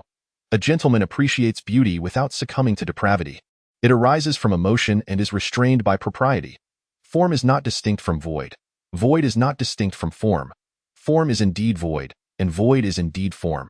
Alas! Such matters can be contemplated later. What if she possesses a generous bosom? Wang Yan licked his lips, hoping for a petite beauty, ideally a 36D goodness. How stimulating! This is an unparalleled trial, truly, a person of exceptional talent. Wang Yan silently recited a prayer. In truth, even a modest figure would suffice, as long as she wasn't beyond redemption like Wan Mei. Wang Yan preferred the innocence of childhood companions. After swallowing the dragon pearl, the aura surrounding the little green one began to surge exponentially, her form expanding rapidly. Simultaneously, an endless expanse of dark clouds converged from all directions, enveloping the entirety of the 9 provinces in an instant. The winds howled ferociously, accompanied by flashes of lightning and thunder. As if heralding the apocalypse, the tribulations facing the little green one were far more terrifying than those of the formidable Xiongba. The moment she manifested, she was sensed by the world's mightiest beings. In the Qin dynasty, the Holy Roman Empire, Emperor Franz gazed toward the realm of the Yanhuang Empire, a look of dread slowly etching itself upon his visage. Was that ancient empire, which had withstood countless ferocious beasts to establish itself centuries ago, about to give birth to a true deity? It had occupied its position of dominance for far too long, so long that Franz had nearly forgotten that the Holy Roman Empire was of equal stature to the Yanhuang Empire. Given this tumult, it seemed likely that the newly ascended deity would possess the power to challenge the gods themselves. Franz clenched his fists tightly, his teeth grinding incessantly. If a true deity were to descend, how could they continue their arrogance? Anger surged within Franz, mingled with profound despair. He feared the might of the Yanhuang Empire's champions, terrified of their terrifying power. If only he knew that the harbinger of the thunderous tribulation was not an invincible powerhouse on the brink of divinity, but merely a little serpent of lordly quality, one could only imagine the expression that would cross his face. In the Golden Kingdom, Admiral Wang, the elder statesman, let out a silent sigh. He had once envisioned the restoration of the glory of the Golden family. Yet since the time of the Ming Taizu, all hope had slipped beyond their grasp. The Yanhuang Empire had maintained its hegemonic stance over the 9 provinces for 4 centuries, and now such a terrifying figure had emerged. The Golden Kingdom was destined to remain forever a vassal. Chapter 83. Wang Yan's choice. This serpent is indeed extraordinary. The blazing white lightning rent the darkness, illuminating the earth, cast upon Wang Yi's face. There was no surprise, only confusion. From the moment Wang Yan participated in the practical examination, he had taken notice of the little green one. Yet despite numerous investigations, having turned over her lineage for generations, he found no sign of anything amiss, if one must speak. It is that Xiaoqing's hue is remarkably pure, and her eyes possess a lively brilliance. Yet, these observations alone fail to elucidate the transformations that follow. Each individual has their own karmic path. Your journey to this point is also reliant on countless fortuitous encounters. The principal stood beside Wang Yi, his face alight with admiration. 9 consecutive bolts of thunder had descended, and still, there was no cessation. Its bloodline is extraordinarily potent, transcending the limits of dragonkind. Wang Yi gazed skyward, and under the pull of the atmospheric energies, Xiaoqing soared into the air. This was no ordinary tribulation. It was the 5 elements' heavenly tribulation. For 4 centuries, such an occurrence had never been witnessed. The 5 elements' heavenly tribulation? Does this imply that it must endure a total of 54 thunderbolts? A look of astonishment crossed the principal's visage. Among dragons, the divine dragon species is the mightiest of beasts, only facing 9 bolts of thunder. If the 5 elements' heavenly tribulation is indeed manifesting, it signifies an additional 45 bolts of elemental thunder atop the 9 ordinary ones. The 5 elements' heavenly tribulation only arises when one ascends to the sacred position. Should Xiaoqing truly withstand it, it would herald her inevitable rise to sanctity, sparing her from further tribulations. Boom! With the continuous descent of 9 thunderbolts, Xiaoqing's form appeared diminutive before the cosmos, yet she stood resolute as a mountain. Originating from the illustrious Huaxia civilization, her bloodline is singular in this world, an existence beyond the reach of even deities. Gold, wood, water, fire, earth, the forces of the 5 elements, interdependent yet opposing. The heavenly tribulation serves as both trial and tribulation. Surmount it and ascend to the heavens. Fall short and perish. With each thunderbolt that struck, Xiaoqing's bloodline was refined further, propelling her closer to kingship. Old scales shed, new scales emerged. 45 bolts rained down. Xiaoqing had undergone a profound metamorphosis. Hiss! A sharp cry resonated. Xiaoqing gazed upward, her expression laden with gravity. Why? After 6 rounds, why had it not yet concluded? Wang Yan's complexion turned ashen, sensing an unspeakable danger looming. High in the heavens, dark clouds swirled, and a suffocating atmosphere began to quietly manifest. Heavy, profound, ancient, and timeless. Upon sensing this aura, even Wang Yi's experience could not prevent his countenance from shifting drastically. How could this be? The yin-yang heavenly punishment, why has it manifested? Wang Yi fixated on the dark clouds overhead, where an eye had appeared unbeknownst to him, a black pupil, encircled by a white scara, starkly defined. The yin-yang heavenly punishment is a terrifying calamity that only arises upon ascending to divine status. Even true deities may not endure it. Xiaoqing is merely a domain lord. Even if the might of the thunder has been diminished countless times, merely surviving the 5 elements' heavenly tribulation is astonishing. Yet the yin-yang heavenly punishment is utterly inconceivable. Ordinary tribulations, 5 elements heavenly tribulations, yin-yang heavenly punishments, each more fearsome than the last. The forces of the 5 elements give rise to all things, while the powers of yin and yang form the very foundation. Time, space, thunder, wind, and other forces must all be established on the basis of yin and yang and the 5 elements. Only when all are in harmony can the world function normally, lacking any one or more elements. Unforeseen circumstances will inevitably arise. The power of yin and yang is terrifying beyond measure. Not only Wang Yi and the principal, but even Wang Yan has sensed the anomaly. This singular eye evokes a sensation akin to the eye of the heavenly path from Tales of Yore, suggesting that this is no mere trial, but rather a calamity. No, I absolutely cannot allow Xiaoqing to perish here. A fierce determination surged within Wang Yan as he contemplated binding Xiaoqing into a soul contract. He would rather Xiaoqing remain a lord for eternity than see it vanish into oblivion. Wang Yan had made his decision, but just as he intended to approach, he was intercepted by Wang Yi. The heavenly punishment had already targeted them. Any attempt to draw near would result in immediate inclusion within its scope. Not only would his own life be at stake, but the force of the heavenly punishment would amplify as well. Wang Yi gazed solemnly at Wang Yan and spoke. The heavenly punishment has yet to descend. Perhaps there remains a glimmer of hope. Upon hearing Wang Yi's words, Wang Yan regained his composure. The heavenly punishment had already locked onto Xiaoqing. Even if he were to draw it into a soul contract, it would not cease. To that point, the punishment would strike them both. Originally, Xiaoqing had a chance to survive, but if he were to die, it would certainly follow suit. With little time to ponder, Wang Yan swiftly made a choice. System, I require Shaoqing to survive. Deduct whatever lifespan is necessary. Having possessed the system for a considerable duration, Wang Yan had nearly deciphered its workings. He could exchange his belongings for points, which could then be utilized to procure items from the store. However, fulfilling certain special requirements necessitated the payment of lifespan. For instance, activating the system initially cost him 10 years of life. As the countdown ticked away, Wang Yan found himself ensnared in indecision. 5 years of lifespan, neither excessively long nor particularly short. Had it not been for the 10 years deducted upon system activation, he would not be in such turmoil. Choose annihilation. After half a minute of hesitation, Wang Yan ultimately made his decision. The world is vast, and the rifts in space are countless. While his lifespan may shorten, there remain opportunities for replenishment. To sacrifice a mere 5 years and restrict Shaoqing's future would be an immense loss. Wang Yan had faith in Shaoqing and trusted in the power of his ancestral bloodline. Moreover, the path of annihilation was evidently formidable. As 10 years of lifespan were deducted, the eye of black and white in the heavens immediately began to transform.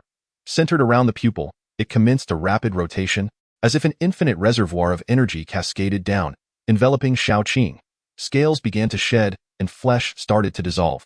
The forces of yin and yang penetrated deeply, utterly reshaping its bloodline. Chapter 84. The Dragon of Annihilation at the heart of the boundless universe. A colossal divine tree stood silently. The tree is divided into 9 tiers, its roots embedded in darkness. Lush branches and leaves extended outward, their radiant brilliance illuminating all. Various energies and elements flowed in an eternal cycle of creation and destruction.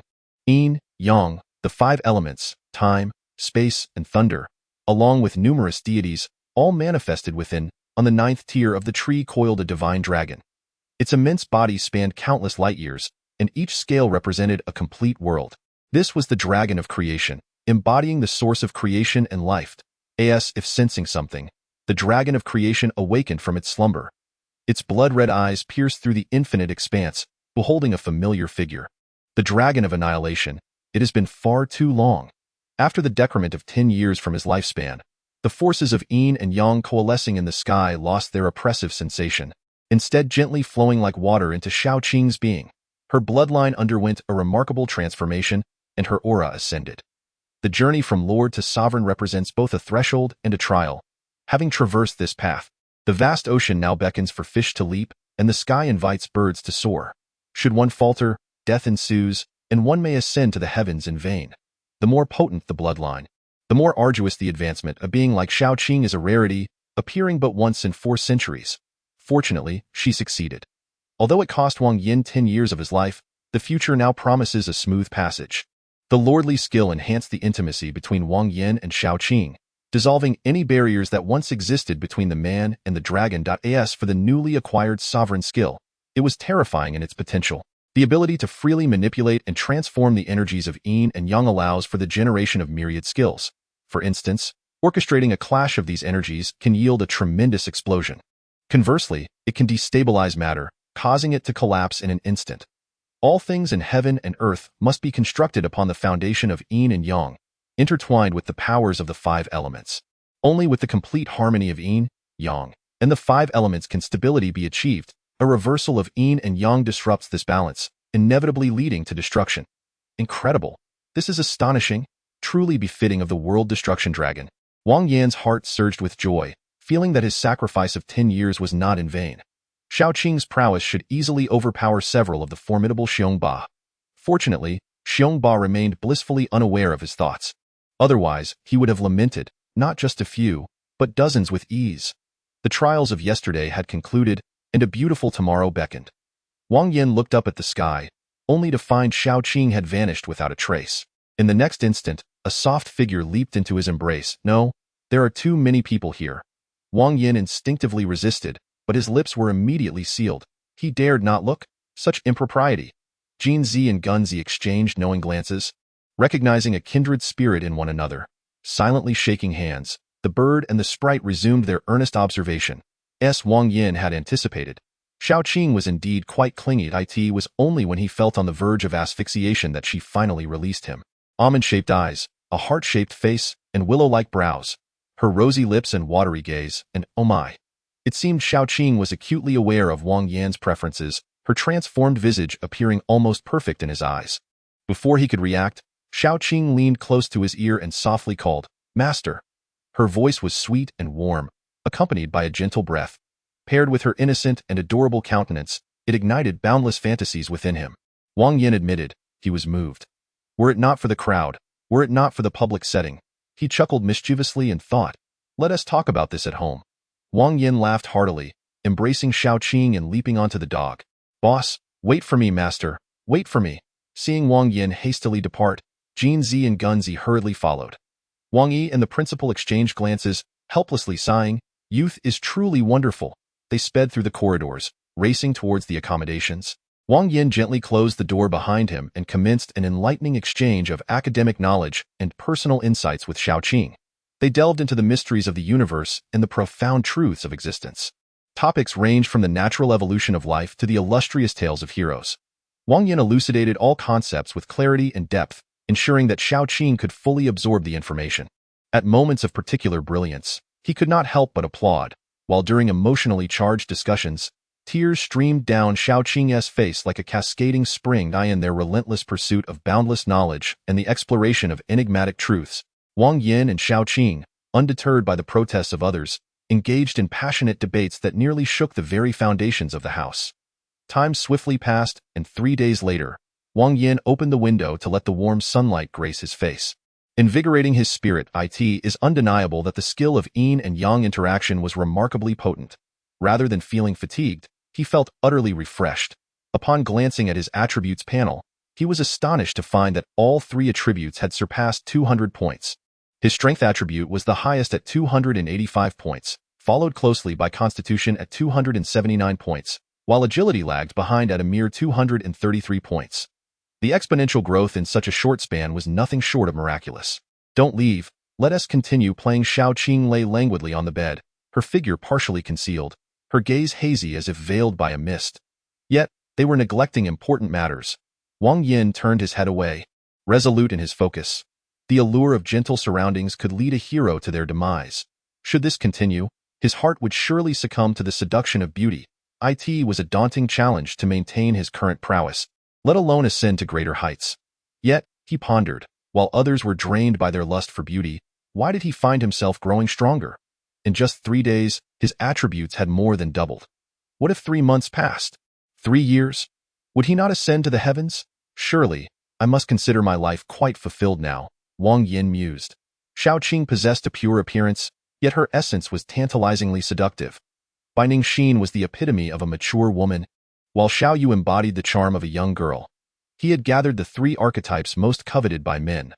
Had it not been for the multitude of ferocious beasts and the looming threat of the Annihilation Brotherhood, Wang Yan might have succumbed to indulgence, returning to inherit his family fortune and revel in a life of ease. But he lacked the luxury of choice. Surrounded by formidable foes, he felt the pressure closing in. To remain stagnant was to invite death. "Don your clothes. We must venture to the Diamond Realm." Reflecting on his previous experiences, Wang Yan felt a surge of gratitude for having support. Fortuitously, his uncle was the commander of the Minghu military district. Otherwise, he would have faced certain doom.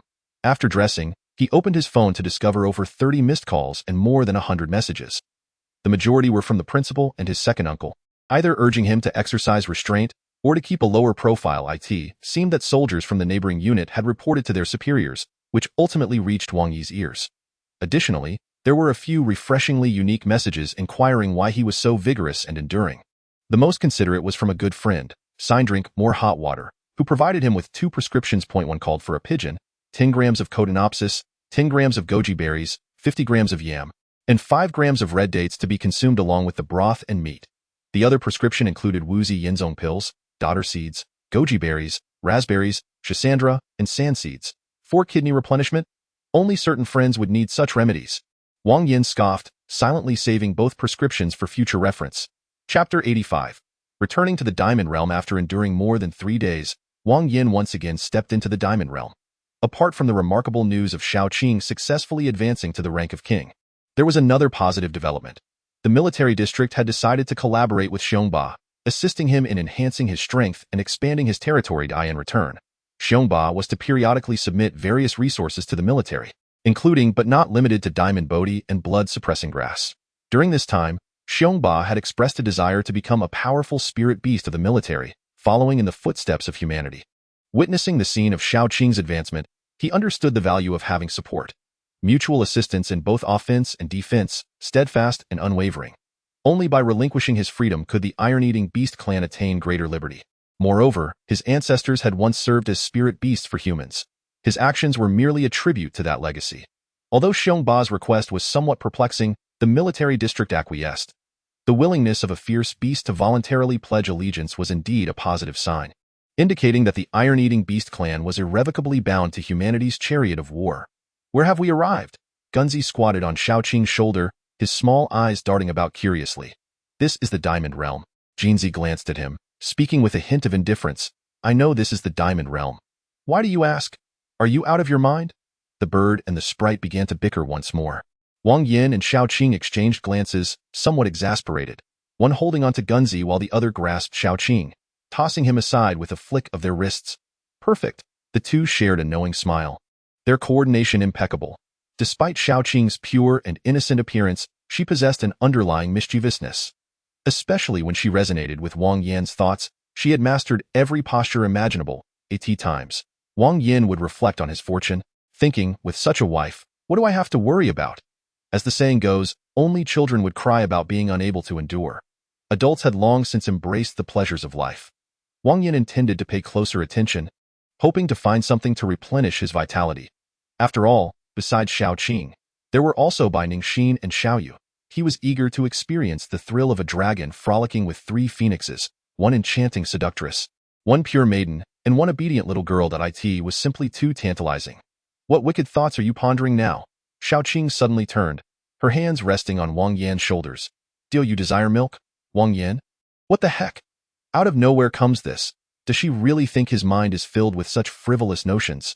He was a serious man. All phenomena are without form. Form is emptiness.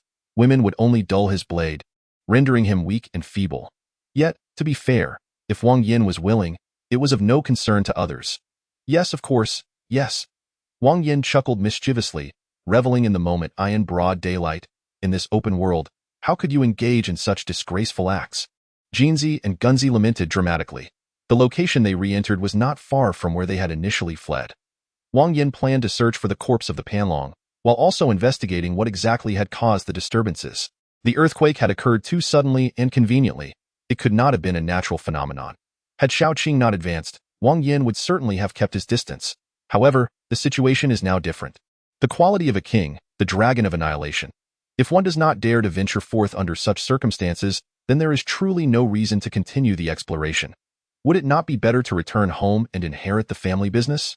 To bear more children and expand the Wang family lineage? If one is to approach tasks with trepidation, why persist at all? The flow of time in the Diamond Realm is no different from that in the main plane of the military district. When Wang Yan discovered the Panlong, he found it had been reduced to nothing but a skeleton. He felt no anger about this, for he had anticipated such an outcome long ago. This world has always been cruel, governed by the law of the jungle, where the strong prey upon the weak, and no matter how powerful one may have been in life, in death, one is merely a pile of decaying flesh. Have you noticed? Wang Yan surveyed his surroundings. Apart from the signs of battle between Panlong and Xiongba, there were merely the chaotic footprints of numerous ferocious beasts. He detected a faint trace of his kin. Yet it bore significant differences. It should not be a pure dragon lineage, but rather a mutation. Shao Qing furrowed her brows, feeling utterly incredulous. She, the dragon of annihilation, the only one of her kind, born to trample countless kin beneath her feet, could not discern the nature of this enemy. It was simply absurd. If we cannot find it, then let us proceed to the vegetable garden and ascertain what manner of creature that giant truly is. She swiftly turned and retraced her steps. During his initial entry into the Diamond Realm, Wang Yan had been transported to the giant's territory, where he discovered something that could save Ruan Mei. Enormous plants, colossal insects, and giants. Everything was vast. The giant resembled a farmer, cultivating crops within its yard. The giant's strength was overwhelming, exuding an oppressive aura that had compelled him to flee in disarray. Yet now, with Shao Qing by his side, he felt confident in confronting the giant. The military district harbored ambitions toward the Diamond Realm and was bound to support puppets to establish their own influence. With the iron-eating beast clan selected, other ferocious beasts would no longer need to harbor goodwill. The giant, capable of constructing walls and growing vegetables, was evidently an intelligent species, in the face of intruders. Peaceful coexistence was unlikely.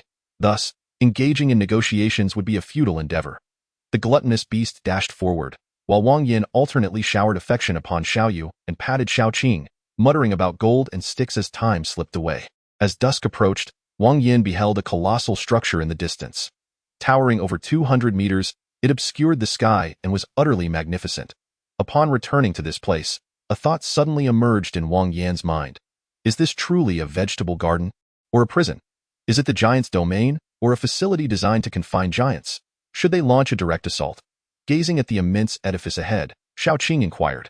Spirit beasts lack the concepts of good and evil. In their hearts, whatever the Beastmaster decrees is absolute, and the Beastmaster is always right. Should Wang Yan give the command, even if it meant annihilating the entire diamond realm, Xiaoqing would not hesitate for a moment. Let us act. Wang Yan's expression remained neutral, his tone remarkably calm. He never considered himself a good person, nor did he pretend to be one. The struggle for survival knows no right or wrong, only positions. Since the military district intended to conquer the diamond realm, he would offer his unconditional support, for the military district did not act for personal gain, but to protect their compatriots. 4 centuries of time, fraught with countless tribulations, have long since allowed humanity to see through the veil of existence. In the face of war, kindness bears no significance. Only strength can safeguard oneself. Countless rifts in space, endless ferocious beasts. Should one choose not to strike first, they will be caught utterly unawares. Humanity has affirmed this notion through innumerable blood-soaked lessons. Once these beasts discover the spatial rifts connecting to the main plane and savor the taste of human flesh, they will descend into unparalleled madness and cruelty. Chapter 86. The wind-chasing mastiff understood.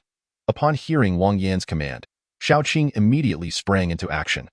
With hands outstretched, she summoned invisible forces that began to spread forth.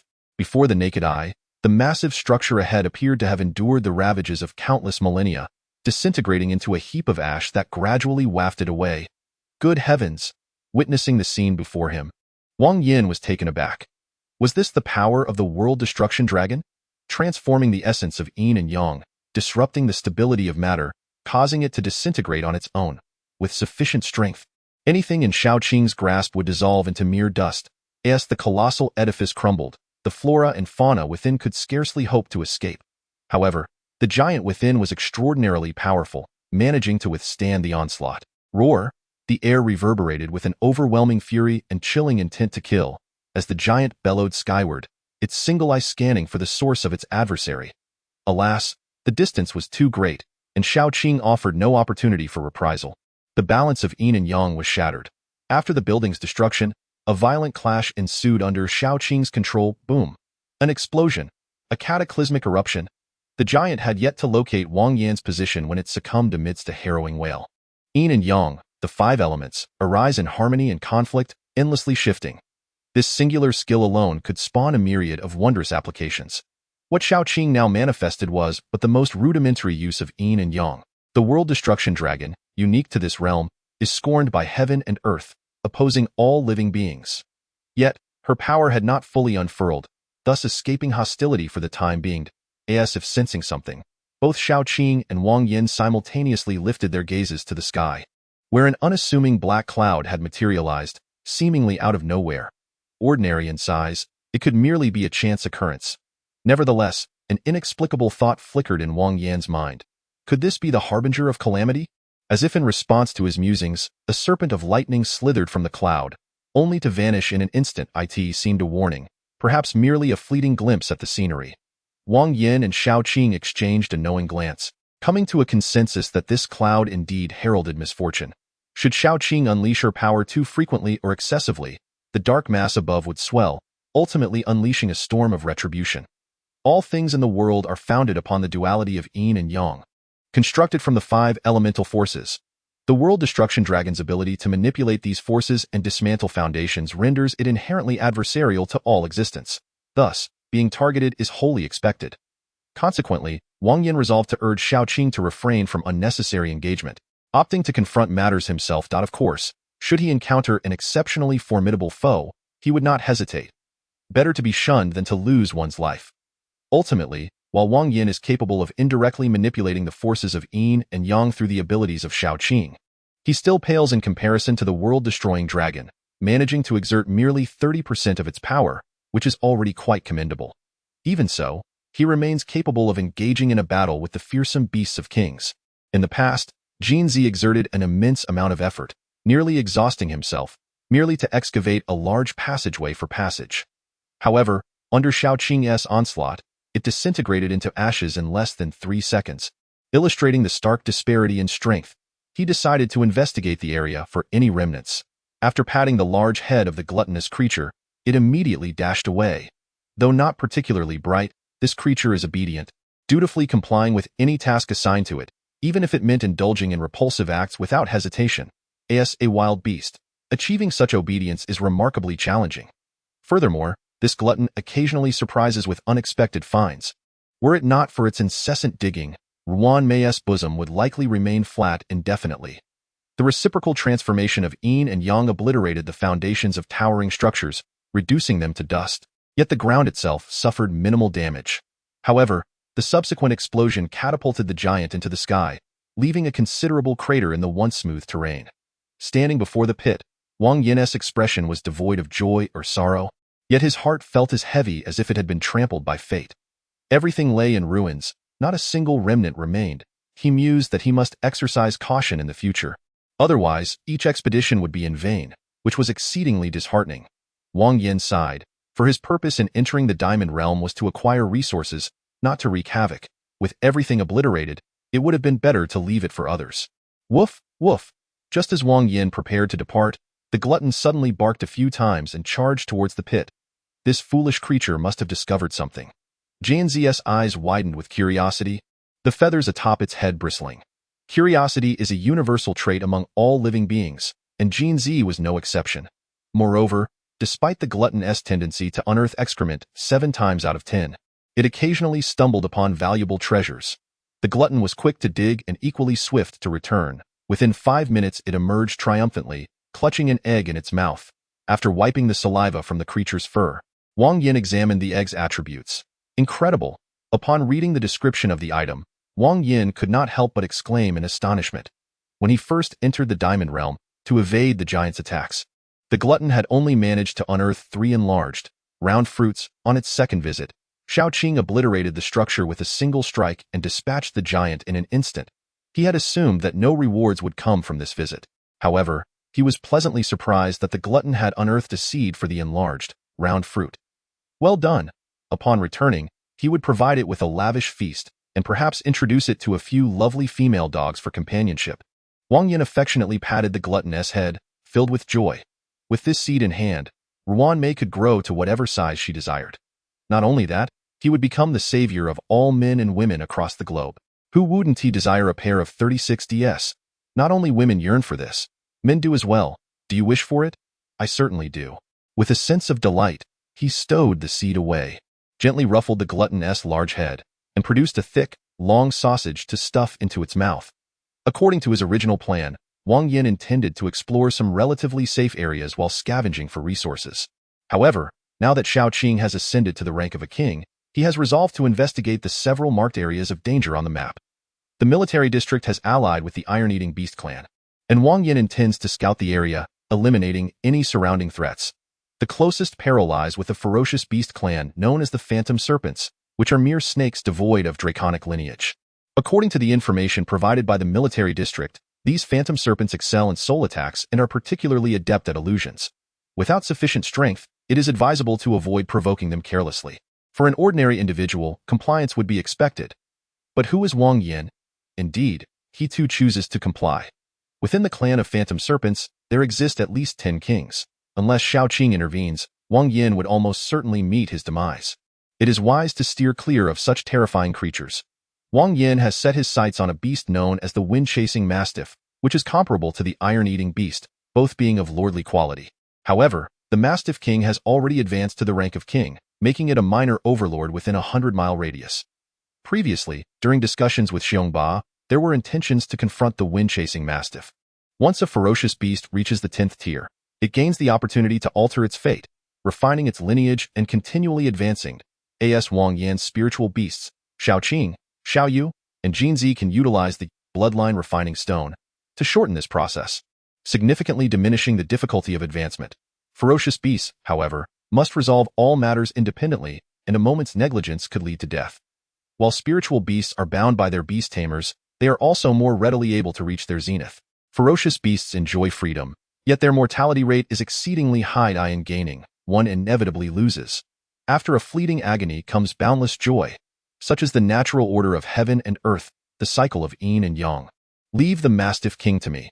You handle the rest, Wang Yan declared as he approached the wind-chasing Mastiff King, exuding an aura of annihilation. The wind-chasing Mastiff is neither of draconic descent, nor divine, nor demonic, merely an ordinary divine beast, a plethora of debuffs layered upon it, reducing its combat prowess to merely 30%. He intends to test a skill he has developed during this period, hence the opponent cannot be overly formidable.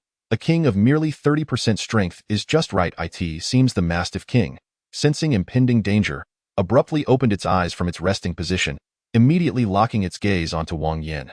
Instinct warned it of the formidable nature of this adversary. Human? The Mastiff King's tone was rather awkward. Although it had inherited much after ascending to kinghood and was aware of the existence of the human race, this was indeed its first encounter with a true human. Submit or perish. Wang Yan approached step by step, exuding an overwhelming pressure.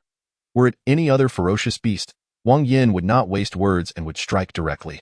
However, with canines, he is willing to offer a chance. Dogs are naturally inclined to bond with humans and exhibit remarkable loyalty. Encountering a puppy in the wild, a few calls would draw it near. In contrast, with a cat, one is fortunate if it does not scratch. You seek death, woof. Upon hearing Wang Yan's words, the Mastiff King roared in fury and lunged forward. Since you refuse to acknowledge your place, then meet your end. Wang Yan scoffed coldly as a circular shield materialized out of thin air. One black, one white, two yin-yang fish continuously spun in motion. Clearly distinct, yet mutually transforming. You exist within me. I exist within you. The interplay of yin and yang, the cycle of creation and destruction. This represents one of the pinnacles of ancient philosophical thought, a profound concept that can only be truly comprehended by those of the Huaxia lineage. Naturally, with Wang Yan's current capabilities, he has yet to reach the lofty realm of Laozi. This shield, though it possesses a form, merely embodies the simplest principles of yin and yang clashing. As the claws of the monstrous dog king descended, they instantly disrupted the equilibrium of the yin-yang fish. In the next moment, an explosion ensued, propelling both the monstrous dog king and Wang Yan away. Shaoqing.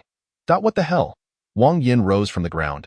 Though his appearance was disheveled and covered in dust, he had sustained only minor injuries, merely his clothes having been torn to shreds.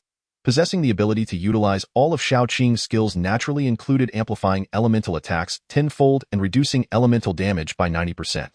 The yin-yang fish faced forward, directing the majority of its power towards the monstrous dog king, with the residual force being further diminished by 90%.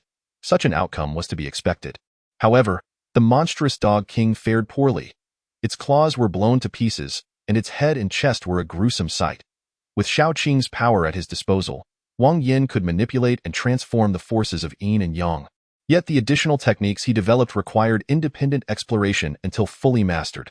With a single strike, the monstrous dog king was gravely wounded, while Wang Yan emerged unscathed. The might of the world destruction dragon was thus evident. Chapter 87. The Italian canon observing the monstrous dog king's state. A sense of inexplicable guilt flickered within Wang Yan. A stranger intruding upon his territory, demanding either submission or death, would incite fury in anyone who heard such a proclamation. It seemed as though Wang Yan had granted the monstrous dog king a chance, yet in reality, it was no different from launching an immediate attack upon their first encounter. If one were to articulate it, it would be akin to forcibly erecting a facade for oneself. You? The monstrous dog king struggled to rise, its gaze towards Wang Yan brimming with terror. That previous strike had been exceedingly brutal. It had nearly cost him half his life, while this human appeared utterly unscathed. Could it be that humans truly possess such formidable strength? A sense of dread enveloped the monstrous dog king, as vivid images from his ancestral bloodline began to surface in his mind. Celestial beings roamed the skies, accompanied by furious thunder and tumultuous clouds. Countless formidable foes surrounded him, with energy swirling in chaos. That solitary human stood firm, commanding life and death with a mere gesture. There was no need for words. The yin and yang had been established, and the universe had been divided. Before him, The so-called celestial beings were nothing more than insignificant creatures. "Hey, what are you daydreaming about?" Wang Yan's voice broke through, snapping the monstrous dog king back to reality. How could one be so distracted in the midst of battle? After all, he was a king among fierce beasts. How could his intelligence seem lower than that of a simpleton? "I was contemplating how you will meet your demise next." The monstrous dog king roared in fury and lunged once more at Wang Yan.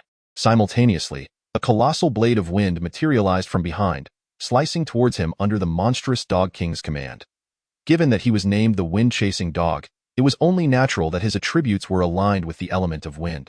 Controlling a blade of wind was hardly unusual. After all, Wang Yan was no fool. Having fought against numerous ferocious beasts, he was well prepared.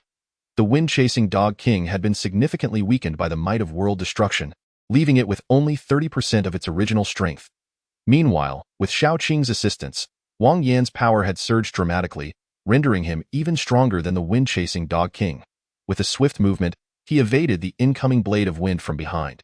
Though considerably diminished, the prowess of the monstrous dog king remained formidable and should not be underestimated.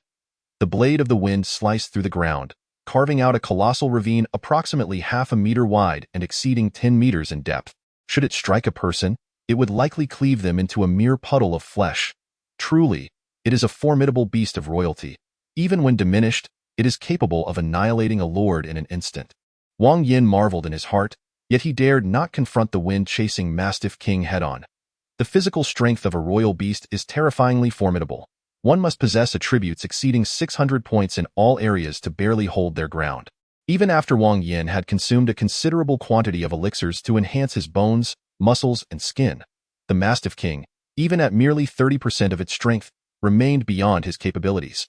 After all, Shao Qing's abilities could only mitigate elemental damage, while the Mastiff King's claws delivered genuine royal assaults.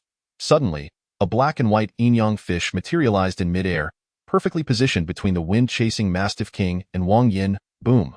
Predictably, both were sent flying by the explosion. Compared to the last encounter, Wang Yan appeared relatively unscathed, having only been pushed back a few steps by the blast's force. However, the wind-chasing Mastiff King fared far worse.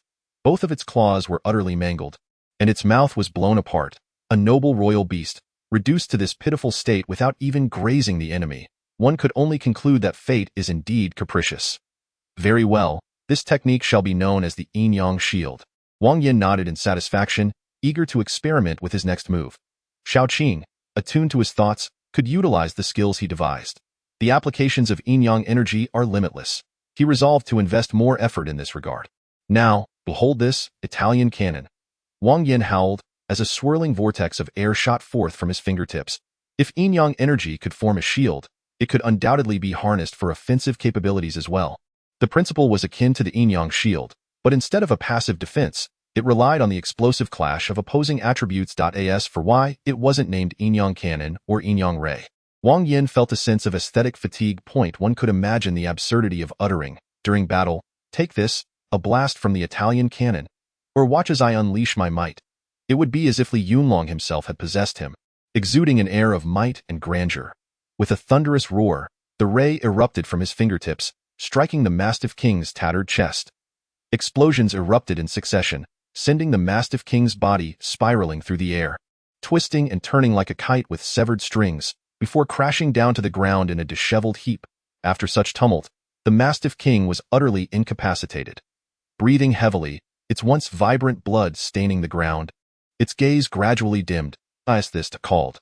The Mastiff King struggled to open its eyes as Wang Yan approached, asking breathlessly, "Italian cannon, a terrifying weapon capable of turning the tide in critical moments," Wang Yan replied, nonchalantly chewing on a bamboo shoot, though his heart was filled with astonishment. The Italian cannon was indeed formidable, unleashing a relentless barrage of explosions that devastated a beast of royal quality. Truly, it was the world destruction dragon. Truly, it was his Wang Yan's spirit beast. So this is the Italian cannon. Upon hearing Wang Yan's words, the Mastiff King wore a look of bewilderment, its head drooping as it succumbed to its fate. With the Mastiff King slain, the remaining beasts could not endure for long either. The golden creature fared slightly better, succumbing instantly with a gaping hole in its head. The situation was far more brutal on the stick side. Some were frozen into statues of ice, while others were charred to cinders, a fortunate few, however, faced the misfortune of being first encased in ice, only to be subsequently incinerated. In total, over 1,000 lordly feral beasts fell, yielding 56,850 points upon exchange. Wang Yan retained the flesh of the Mastiff King along with several precious materials, as he found himself in no dire need of points at present. Furthermore, the flesh of a royal feral beast proved to be a significant boon, best reserved for his own consumption. With the first target eradicated, Wang Yan gained a clearer understanding of his own prowess. It was evident that he could not contend with a typical royal beast. Such a feat was beyond his reach in this lifetime. Lacking mastery over the elements of yin, yang, and the 5 phases, he could only rely on the strength of spirit beasts to weaken those feral beasts into mere curs before he could hope to stand a chance. One encounter led to another, and soon, he rode his trusty companion, the gluttonous beast, galloping forth to clear all lordly feral beast clusters within a 100-mile radius. The utilization of the yin-yang shield and the Italian cannon became increasingly adept, and his combat effectiveness steadily rose. Jinzi and Gunzi gazed on with envy. In such a brief span, Wang Yan's strength had eclipsed theirs. If they did not seize the opportunity to advance, the chasm between them would only widen, ultimately relegating them to mere ornamental status. Wang Yan was acutely aware of their sentiments. Instead of offering solace, he incessantly mocked them, nearly driving the 2 little creatures to the brink of fury. Wang Yan, with his mischievous nature, eschewed any matters concerning others, leaving the 2 lively and cheerful companions to languish in near despondency. Only the carefree glutton remained oblivious, diligently fulfilling its role as a driver. Chapter 88, Dragon Knight Delicious. Xiaoya's culinary skills are truly exceptional. Please bring me another skewer of kidney. Wang Yan and his cadre of spirit beasts feasted with unabashed delight, their happiness palpable. Nearly a month had elapsed since their second foray into the Diamond Realm. The flesh of the wind-chasing Mastiff King had long been consumed, alongside dozens of other royal feral beasts. It must be said, the flavor of the royals far surpassed that of the lords. With a soul strength of 49 points, he was on the cusp of achieving level 8 in his soul contract. Wang Yan sighed. Within less than half a year, he had surged to level 8. Who could he turn to for justification? How could he face his classmates, still toiling away in school, should they learn of his progress? The ascent from 50 points of soul strength to level 8, from 100 points to level 9, and from 200 points to level 10. All without incident, he anticipated reaching maximum level within 2 years. Not bad at all. He had not brought shame upon the transmigrators. Wang Yan smacked his lips, tearing off a hearty chunk of meat, casually stuffing the bone into the glutton's mouth. Suddenly, a vibration interrupted his musings. Upon investigation, he discovered it emanated from his storage bag. After rummaging for some time, he identified the source of the disturbance. What in the world? Wang Yan was utterly bewildered. A mere mobile phone was responsible for the vibrations of the storage bag. It was simply astounding.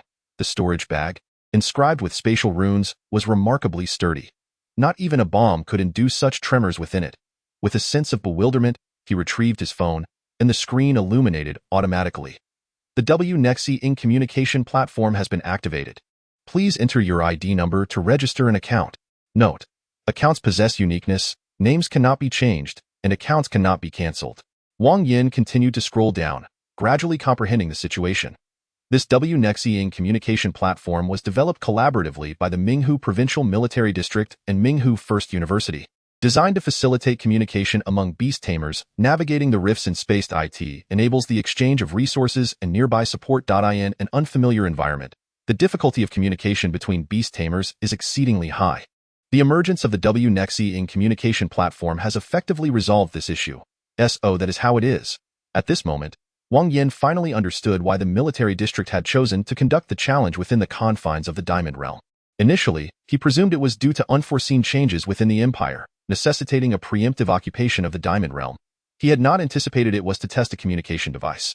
Wang Yan speculated that this platform might be related to the WNexi mirror held by the principal. It could very well unlock the ability to project souls into the rifts for exploration at any moment. Although the death of the projection would severely injure the original body, it was certainly preferable to complete annihilation. Impressive. If these 2 individuals were not to unite, it would be a significant loss for the scientific community. Wang Yan marveled internally, recognizing that the capability to develop such technology likely indicated a mastery of techniques that had reached the pinnacle of this world, perhaps unmatched for the past 4 centuries. As for why he was certain, it was the principal and his second uncle working in tandem. Wang Yan was merely conjecturing. Swiftly, He entered his ID number, and upon successful verification, he pondered for a moment before entering 3 characters in the nickname field. Dragon Knight. Welcome, Dragon Knight. Following the entrance animation, he was greeted by an interface reminiscent of a chat group. Although Wang Yan was not slow, some had already beaten him to it. Northern 1st Artilleryman. Hello, everyone. Dragon Knight. Me greetings, a Xing. Darken to the person above. Do you ride a dragon? Or is it merely a figurative expression? Dragon Knight. Me well, I suppose it could be considered riding a dragon. Northern 1st Artilleryman. Are you serious? Listening to you is like hearing a profound discourse. Also, what on earth is darkened? How old are you? A Xing. Darkened 12 years old. What about it? Northern 1st Artilleryman. Dragon Knight. Me a prodigious youth. If you have time, we should get to know each other. I delight in mentoring talents. A Xing. Darkened. That sounds good. I am also eager to share insights on riding dragons. Every time I arrive late. What are you all discussing? Mentoring. Riding dragons. Did I miss out on something exciting? Northern 1st Artilleryman. To the person above. Your name is quite fitting. Confused. W. Perhaps due to the recent activation of the communication platform, the number of participants is not substantial, with only a few trickling in. However, as time progresses, the user base of the platform will undoubtedly expand, and the influx of complex information will become increasingly overwhelming. At that moment, various rules and regulations were bound to emerge, preventing the platform for exchanging intelligence from devolving into a chaotic marketplace. With the Wanxiang communication platform shut down, Wang Yan gazed ahead, a sudden glimmer of joy illuminating his countenance. His soul strength had finally reached a commendable 50 points. Although he still fell significantly short of the minimum threshold of 200 points required to become a level 10 Beastmaster. As the saying goes, a journey of 1,000 miles begins with a single step. Only by treading steadily, one step at a time, can one ascend to the pinnacle of success. Achieving 50 points opened the door to potentially reaching 100 points, and from there, one could aspire to attain 200 points. Was it so distant to become a level 10 Beastmaster? What was happening? Just as the elation in Wang Yan's heart had not fully dissipated, a translucent screen suddenly materialized before him. Simultaneously, a system notification echoed in his mind. The second option was a fusion of offense and defense. While its defensive capabilities were not as robust as the first, its offensive power was formidable. There was no need to concern himself with who had cursed him. As long as the soul strength did not exceed 222 points, the caster would either perish or be grievously wounded. After contemplating for a moment, Wang Yan opted for the soul barrier. For him, preserving his life took precedence over retaliation. As long as he lived, there would always be opportunities for revenge. Should he perish, no amount of strategies would be of any use. The soul barrier offered superior and more comprehensive defensive capabilities, making it the unequivocal choice for safeguarding his life. Chapter 89. Is Bai Ningxin pregnant? After making his choice, a chill coursed through his mind. The enhancement of one's soul differed from that of the physical body. Each improvement required a certain amount of time. The greater the enhancement, the longer the requisite duration. With Shao Qing by his side, Wang Yan felt entirely at ease, completely relinquishing vigilance of his surroundings, and soon succumbed to slumber. He felt as though centuries had passed, or perhaps merely 3 to 5 breaths. Upon awakening, Wang Yan sensed absolutely nothing. The moment he opened his eyes, he found 2 towering peaks suspended overhead, threatening to crash down upon him at any moment. How long did I sleep? Wang Yan inquired. About 2 hours, I suppose, Shao Qing replied, bending down to wipe his face. Just 2 hours. Wang Yan nodded and accessed the Wanxiang communication platform on his mobile device. As he had anticipated, with the influx of people, rules began to be established. Each individual was allowed to send a maximum of 10 messages each time they entered the spatial rift. Exceeding 10 messages would incur a cost in soul silver coins. Note that these were silver coins, not copper coins. Consequently, many ceased idle chatter, lest they find themselves needing to pay to converse. Of course, for the affluent, this was of little concern. A trivial amount of silver coins was hardly worth scorn. The platform was eerily quiet, with over half an hour elapsed since the last message was sent. Just as Wang Yan was about to log off, a message suddenly appeared. Bye, Wang Yan. I'm pregnant. You figure it out? The North's 1st Artillery. What is this? A coup? I wonder if this Wang Yan brother has a legitimate girlfriend. If he does, this could get interesting. A Xing. Now darken Wang Yan. That name sounds rather familiar, as if I've heard it somewhere. Confused. By any chance, could he be that super genius from Minghu University who single-handedly faced thousands? Fully automated boxer. 5G is nothing but a scam. Northern 1st Gunner. Upstairs, you've mourned at the wrong grave. Fully automated boxer. Ha! There are far too many scoundrels. Super invincible great eagle. This is truly maddening. A Xing, now darkened if that Wang Yan is indeed the one in question. There will be some amusement. His father is the wealthiest in Minghu province, and his uncle commands the military district there. With such a background, even if he were to abandon you, you would have no recourse for grievance. My dear, accept your fate. A Xing, now darkened, has been silenced. Northern First Gunner, Dragon Knight, meet out upon reading the messages on the communication platform. Wang Yan felt as though struck by lightning. He could roughly deduce who Bai Ningxin was, that madwoman. What a disastrous turn of events. She is pregnant. It was only that one time. However, to be fair, despite it being a singular encounter, it seemed rather intense. Over 2 hours had left Bai Ningxin utterly exhausted. If it weren't for her robust constitution, walking might have been a challenge. Alas, there is no turning back now. He must propose upon his return. Wang Yan sighed. Despite the myriad misunderstandings between him and Bai Ningxin, fate had intertwined their lives. With a child now involved, contemplating anything else was futile. As a man, he ought to shoulder his responsibilities. What does not belong to him shall be disregarded. Speaking of which, what name should the child bear? I think Wang Yan would be quite fitting. A chilling voice echoed from above, instantly sending a shiver down his spine. Wang Yan shifted his gaze to the side and beheld the face concealed behind the mountain peak. Pure and beautiful, delicate and fair. Yet at this moment, it radiated only an icy disdain. Well, you see, it was all a misunderstanding. Wang Yan attempted to explain, but after uttering a few words, he found himself at a loss for further expression. The die was cast. The rice had already been cooked. And no amount of words could alter the established truth. I shall not relent. I want this. Xiaoqing scoffed, immediately lifting her shirt. Just as Jinzi and Gunzi were preparing to witness the unfolding drama, they exchanged incredulous glances, utterly unprepared for the current turn of events. Under normal circumstances, it should have escalated to arguments, cold wars, breakups, and eventually, a complete estrangement, right? Oh, how could I forget?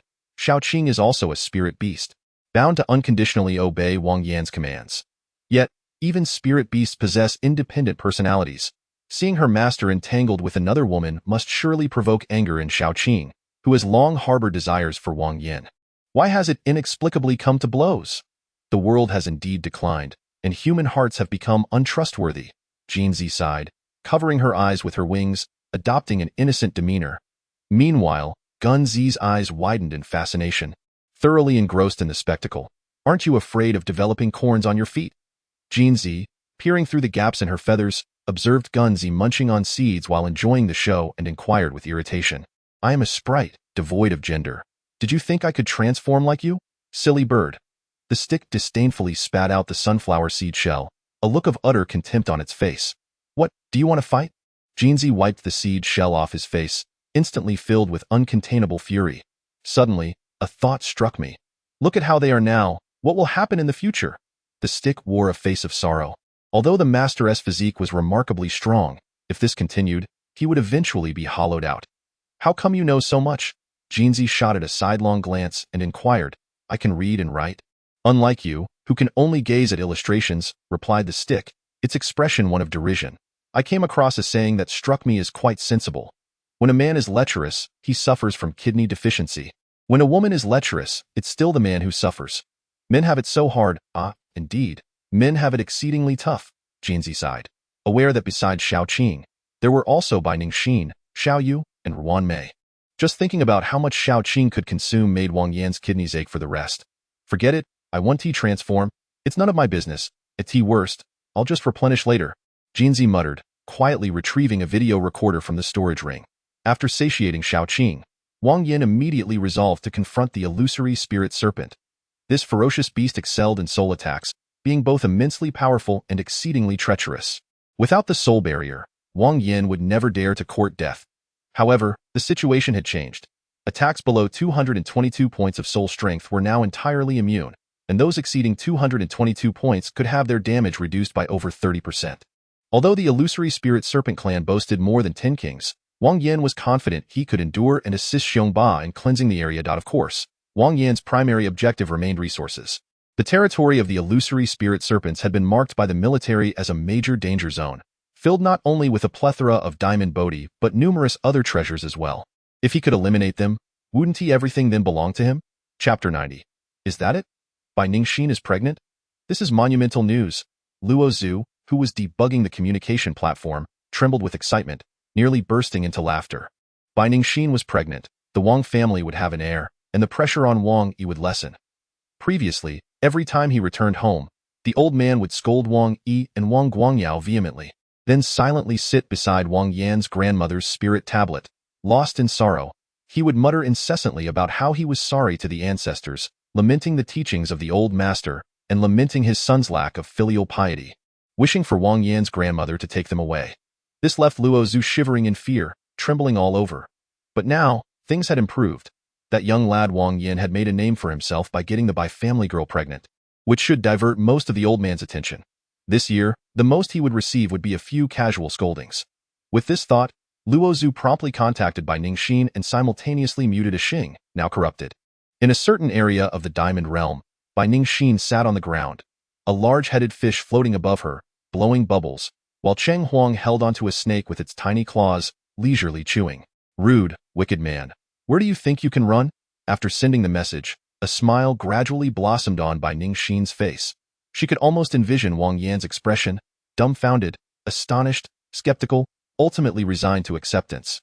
There was no room for refusal. The elder statesmen of both families had meticulously calculated their futures. Should Wang Yan dare to decline, he would likely face a severe reprimand. Just at that moment, a window popped up, startling Bai Ningxin slightly. Had they noticed so swiftly? A faint smile graced her lips as she chose to answer the call. How excessive! After hanging up, Luo Zhu felt a surge of anger. He had anticipated a promising alliance with the Wang family, only to discover it was mere bluster, leaving him in vain jubilation. The more he pondered, the more irked he became, until he could no longer restrain himself. He retrieved a foul-smelling egg from his storage bag, tearing open a rift in space to toss it inside. No wonder the affluent in his past life reveled in sports cars. The thrill was undeniable. Perched upon the gluttonous contraption, Wang Yan stretched out his arms, embracing nature. Amidst the howling winds, the contraption had already traversed hundreds of miles. It was still accelerating, or rather, it seemed to be in a perpetual state of acceleration. Like a child of the wind, he commanded its force, galloping freely, boom. Accompanied by a thunderous roar, the air surged behind him, propelling the contraption's speed further. While this imbecile's pace was indeed swift, the environmental devastation it wrought was appalling. It left behind gaping pits several meters wide, the stench rendering the land barren for half a year. Thankfully, this world lacked experts. Otherwise, the contraption would surely be condemned. Consider this. If burning straw could pollute the environment, then the detonation of a pit from the contraption's flatulence could rival that of a nuclear bomb. Ah, life! Wang Yan sighed, though he was uncertain of the cause for his lamentation. He simply felt the urge to express it. Suddenly, a chill swept over his forehead, followed by a noxious odor. Instinctively, he wiped it with his hand. An intuition suggested it was bird droppings. Regardless of the realm, birds were notoriously unhygienic, defecating wherever they pleased without regard for what lay beneath. Although the contraption moved rapidly, such incidents were inevitable in the wilderness. However, Wang Yan soon realized it was not droppings but rather an egg. Good grief. This foolish bird must have been constipated for at least half a year. The egg had spoiled. Wang Yan cursed at the sky, but alas, there were no birds in sight, not even a feather. Whether the bird had flown away at breakneck speed or there simply were no birds at all was uncertain. Even a fighter jet traveling at a speed of 10,000 miles per hour could not vanish in an instant. How fast could a bird possibly fly? Yet, if there were no birds, from whence had the egg come? Wang Yan scratched his head, feeling utterly bewildered. Forget it, forget it. If it was beyond comprehension, then he would cease to ponder it. He pulled out a tissue to clean his face and once again opened his arms, continuing to embrace nature. Unhurried and steady, he finally arrived near the territory of the illusory spirit serpent at dusk. To survive in the Diamond Realm, a tribe must be led by formidable leaders. To claim a stake, at the very least, a lord's strength was requisite. Take the previous iron-eating beast, for instance. Its primary sustenance was ironheart bamboo, resulting in relatively low competition, allowing it to secure a territory of nearly 100 miles with the strength of a 10th-tier lord. Conversely, if it were a carnivorous creature, skirmishes would likely occur every 3 days, with larger conflicts every 10 days, perpetually maintaining a state of combat readiness. The illusory spirit serpent excelled in soul attacks, a rarity among ferocious beasts, in the realm of formidable beasts, where the majority evolved towards strength and ferocity. There exists a rare exception that stands apart, albeit in scarcity. This peculiar phenomenon has led to an intriguing situation. Despite the fragile constitution of the illusory spirit serpent, few ferocious creatures dare to provoke it. I wonder how effective it would be to brew it in liquor, Wang Yan mused as he set down the telescope. The illusory spirit serpent is diminutive, typically ranging from 1 to 2 meters in length, adorned in vibrant green hues, reminiscent of the bamboo leaf viper from Wang Yan's previous life. Its appearance bears a slight resemblance to that of Shao Qing in her early days. Yet the serpent's coloration leans towards a darker shade, while Shao Qing is a vivid emerald. Master, I desire to partake in dragon and phoenix soup, the stick remarked, casting a sidelong glance at the gold, nuzzling against Wang Yan's fingers in a show of affection. Drink your grandfather's soup. Do you dare to challenge me? I'll drag you into the pot with me, Gold retorted angrily, its wings poised in a gesture of readiness for battle, as if it were on the verge of confrontation. Once the skirmish concludes, we might have some remnants for soup, Wang Yan sighed, observing the two bickering companions as if they bore a grudge from a past life. Looking at the two, then glancing at the glutton, he found this foolish creature surprisingly more endearing. Once a spirit beast and its tamer forge a contract, they are irrevocably bound together. It could be deemed a form of servitude or, conversely, a protective bond. The core of the soul is enveloped by the contract, ensuring that as long as the tamer endures, the spirit beast's essence remains indestructible. To vanquish a spirit beast, one must either shatter its corporeal form or obliterate the tamer's soul. There exists no alternative. In such circumstances, battles among tamers rarely see them directly assaulting their foe spirit beasts, for it proves largely futile. Should a spirit beast perish, the tamer suffers grievous repercussions, and if the tamer falls, all spirit beasts meet their demise alongside them. Step back, I shall handle this alone, Wang Yan declared, resolutely mounting his canine companion. The glutton surged forth with remarkable speed, swiftly entering the strike zone of the illusory spirit serpents. Hissing echoed ominously as the nearest serpents launched their assault. Invisible soul energy manifested as blades, hurtling towards Wang Yan. However, with an astonishing soul strength cap of 222 points, surpassing even that of a newly ascended level 10 tamer, he felt nothing from the barrage. Is that all? He scoffed derisively, unleashing a volley of hundreds of soul darts. Soul darts are among the most common and versatile soul techniques, possessing commendable power and a high growth ceiling, making them a staple for every tamer. At this moment, aided by Wang Yan's 50-point soul strength boost, the darts unleashed tremendous potency. In the initial clash, the souls of several illusory spirit serpents were perforated, collapsing lifelessly to the ground. With their essence obliterated, only their corporeal forms remained, essentially, mere plant serpents. I haven't even exerted myself, and yet you perish. Wang Yan scoffed, continuing his advance. They bore no distinction from ordinary beasts. The weaker creatures occupied the outer regions, while the stronger claimed the central territories.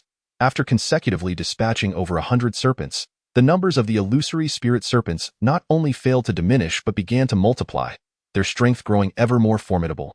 Regrettably, the skill, soul barrier, operates without reason. It either succeeds or fails unequivocally. If one cannot achieve 222 points of soul strength, inflicting harm upon Wang Yan becomes impossible. However, should the numbers be sufficiently overwhelming, even a diminished soul strength could compel Wang Yan to retreat. After all, this is not a mere game. Even the strongest shield can succumb to fatigue. Just as water can erode stone, so too can a rope saw through wood. With diligence, an iron pestle can be ground into a needle. The invisible soul spikes incessantly rain down, causing the spectral serpents ahead to fall in droves. This group far exceeds the records documented in military files, with over 2,000 having perished at Wang Yan's hands, yet more serpents continue to surge forth. Humanity, why must you instigate war? A rather awkward voice reached Wang Yan's ears, prompting him to turn and discover a serpent standing upright. Indeed, it was vertical. Even the mightiest of divine beasts or demonic entities, upon attaining royal quality, can transform into humanoid forms. Yet, within this savage realm of the diamond world, it is rare for ferocious beasts to adopt human shapes for their existence. Even the formidable Xiongba assumes human form solely for the sake of communication with Wang Yan. The fact that this serpent can rise on 2 legs is quite a compliment, though it may simply wish to avoid being looked down upon by Wang Yan. Truly, ferocious beasts are peculiar. Upon hearing the words of the spectral serpent, Wang Yan could not help but marvel. Despite having never encountered humanity nor heard tales of them, upon achieving royal status, these creatures inherit knowledge related to humans through their bloodlines. It is utterly astounding. Wang Yan speculated that the ancestors of these ferocious beasts must have interacted with humans long ago, perhaps even having been subjugated by them. Only such a reason could account for the retention of human-related knowledge within their bloodlines. Survival has always been merciless. It is akin to how you consume rats and rabbits. When you partake of your meals, do you ever explain to your food the rationale behind their consumption? Wang Yan gazed at the spectral serpent and inquired. The struggle for existence has always been thus. There is no absolute right or wrong, only differing stances. Resources are finite, yet life is infinite. To survive, to thrive, one must engage in conflict and seize what is needed. As a human, Wang Yan naturally considers matters from the perspective of humanity. Concepts of kindness and morality can be cast aside if they serve to aid humankind. This realization should be inherent to every human being, even if one's hands are stained with blood. Even if one becomes a butcher in the eyes of ferocious beasts, one must not waver. Over 4 centuries, humanity has witnessed an abundance of dislocation and countless separations. Can kindness or morality protect one's kin? Can they safeguard one's homeland? They cannot. Kindness and morality merely allow the beasts to feast more heartily. Die. With no time to squander on idle chatter with this royal-quality spectral serpent, Wang Yan snorted coldly, and immediately hundreds of soul spikes surged forth.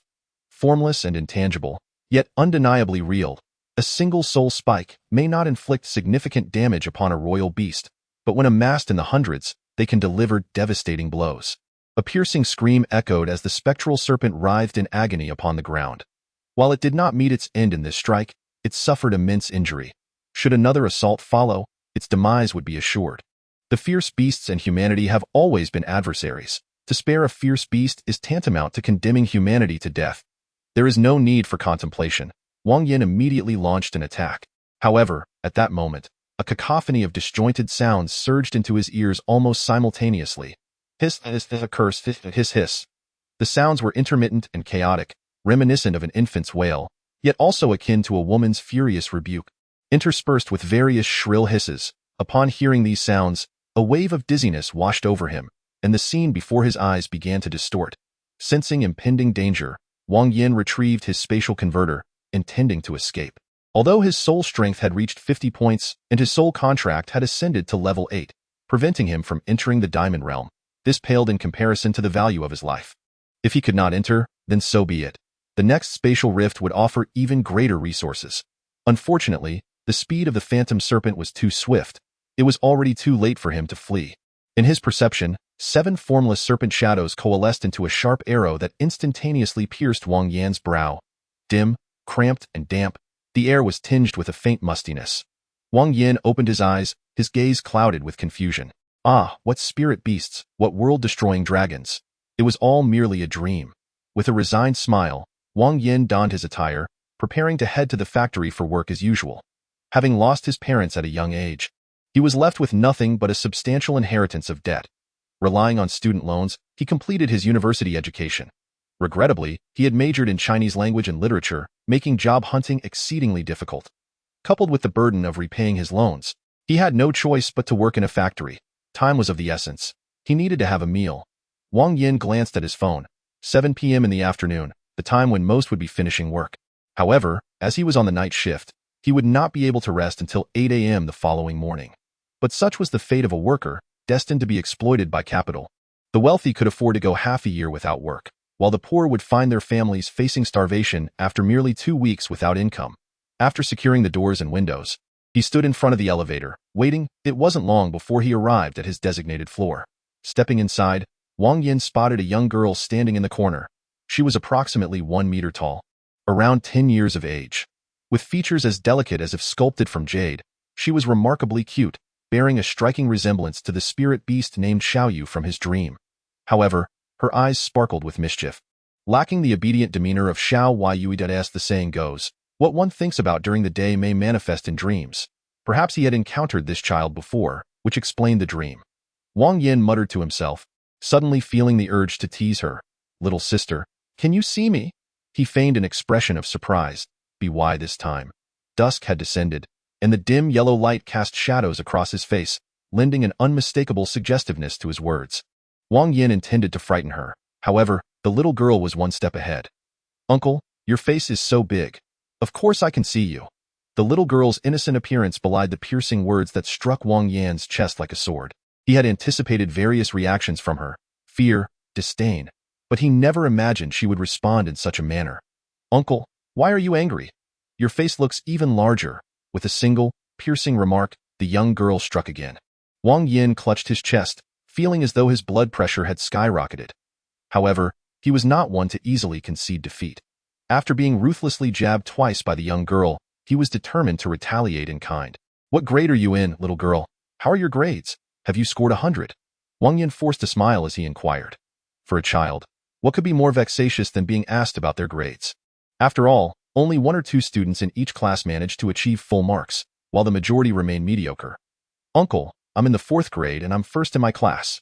In Chinese, math, English, music, physical education, art, science, moral education and society, and information technology, I've scored full marks in 7 out of 9 subjects, with the other 2 above 95. The little girl tilted her head and asked, Uncle, do you have any other questions? If there's anything you don't understand, I can teach you, Wang Yan. Ignoring the girl's disdainful gaze, Wang Yan silently turned away, wishing her non-existent. The descent from the 10th floor took merely half a minute. Yet in Wang Yan's perception, it felt as though half a century had passed. Upon exiting the elevator, when the dim moonlight fell upon his face, he experienced a fleeting illusion of being reborn. Alas, how wonderful it would be if that dream were true. Even if he faced danger every day, it would still be better than his current existence. Rising before the rooster and retiring later than it, toiling endlessly yet earning scant reward. With a resigned sigh, Wang Yan purchased a bread roll downstairs, eating it as he made his way to the factory. His residence was not far from the factory. After traversing 2 narrow alleys and turning a corner, he would arrive in merely 10 minutes. He had walked this route for 2 years, encountering nothing aside from the occasional prickly hedgehog and passing snake. However, today, he stumbled upon a scene he had envisioned countless times. A group of burly men bullying a girl. She was slender, long-legged, fair-skinned, and beautiful, with a striking figure. Yet this was not the crux of the matter. The pressing question was how he should respond. No. Don't. Please. I beg you. The girl struggled incessantly, her voice laced with despair. The words of the leading brute plunged her heart into the depths of despair. He. Do you know what a bad person is? A bad person is someone who gives you what you least desire. The burly man rubbed his hands together, grinning maliciously as he approached. What a sound argument. Wang Yan silently nodded, immediately resolved to intervene. Although he stood no chance against these strong men, he was confident in his own speed. As the saying goes, when witnessing injustice, one should take action. When the time comes, one must act. Even a loud shout followed by a hasty retreat could serve as a deterrent. With this thought, a surge of righteous indignation welled up within him, compelling him to take a bold step forward. Hey! Under the broad daylight, amidst this vast universe, how dare you commit such heinous acts? Wang Yan bellowed, his voice echoing through the air, his feet firmly planted on the ground. He recalled the scene from his dreams where he had pinned a bear down and pummeled it, feeling equally emboldened. Upon Wang Yan's sudden appearance, the leading brute was momentarily taken aback, his face contorting with rage. You little rascal, what are you up to? Huh. Can I join too? The burly man. Are you playing dumb with me? A few robust men snorted coldly, abandoning the girl and lunging towards Wang Yan. I see. You want to chase after your father. Perhaps in your next life. Wang Yan scoffed disdainfully and turned to flee.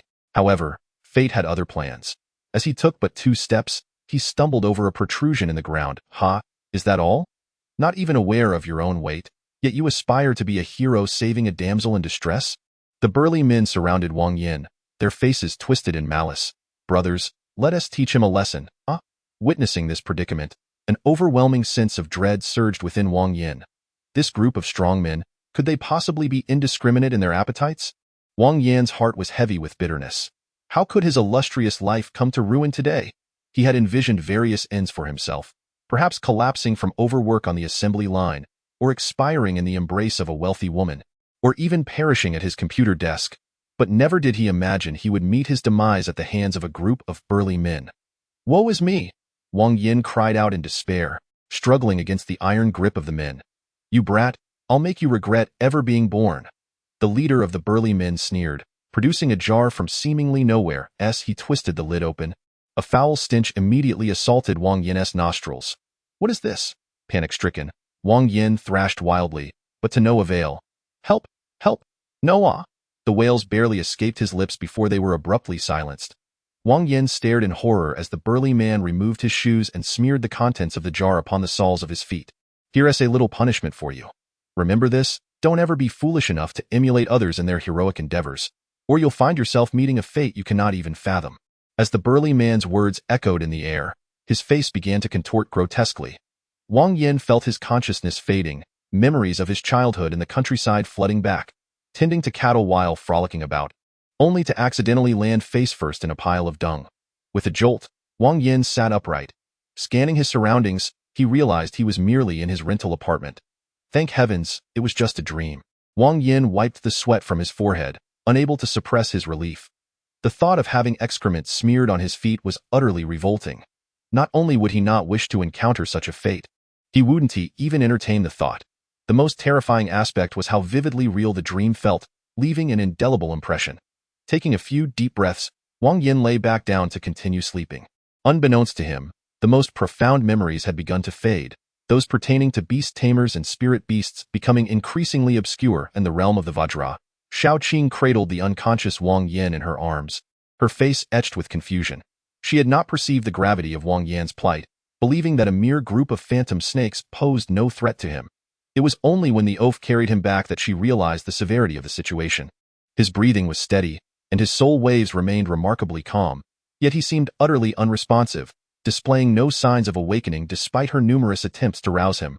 What should I do? The stick furrowed his brow and inquired. With no alternatives, I can only seek assistance from the principal or my boss's uncle. Jinzi spread his wings in exasperation, utterly helpless. Several spirit beasts were at a loss, none of them noticing the 4 black characters that quietly emerged on Wang Yan's chest, concealed by his clothing.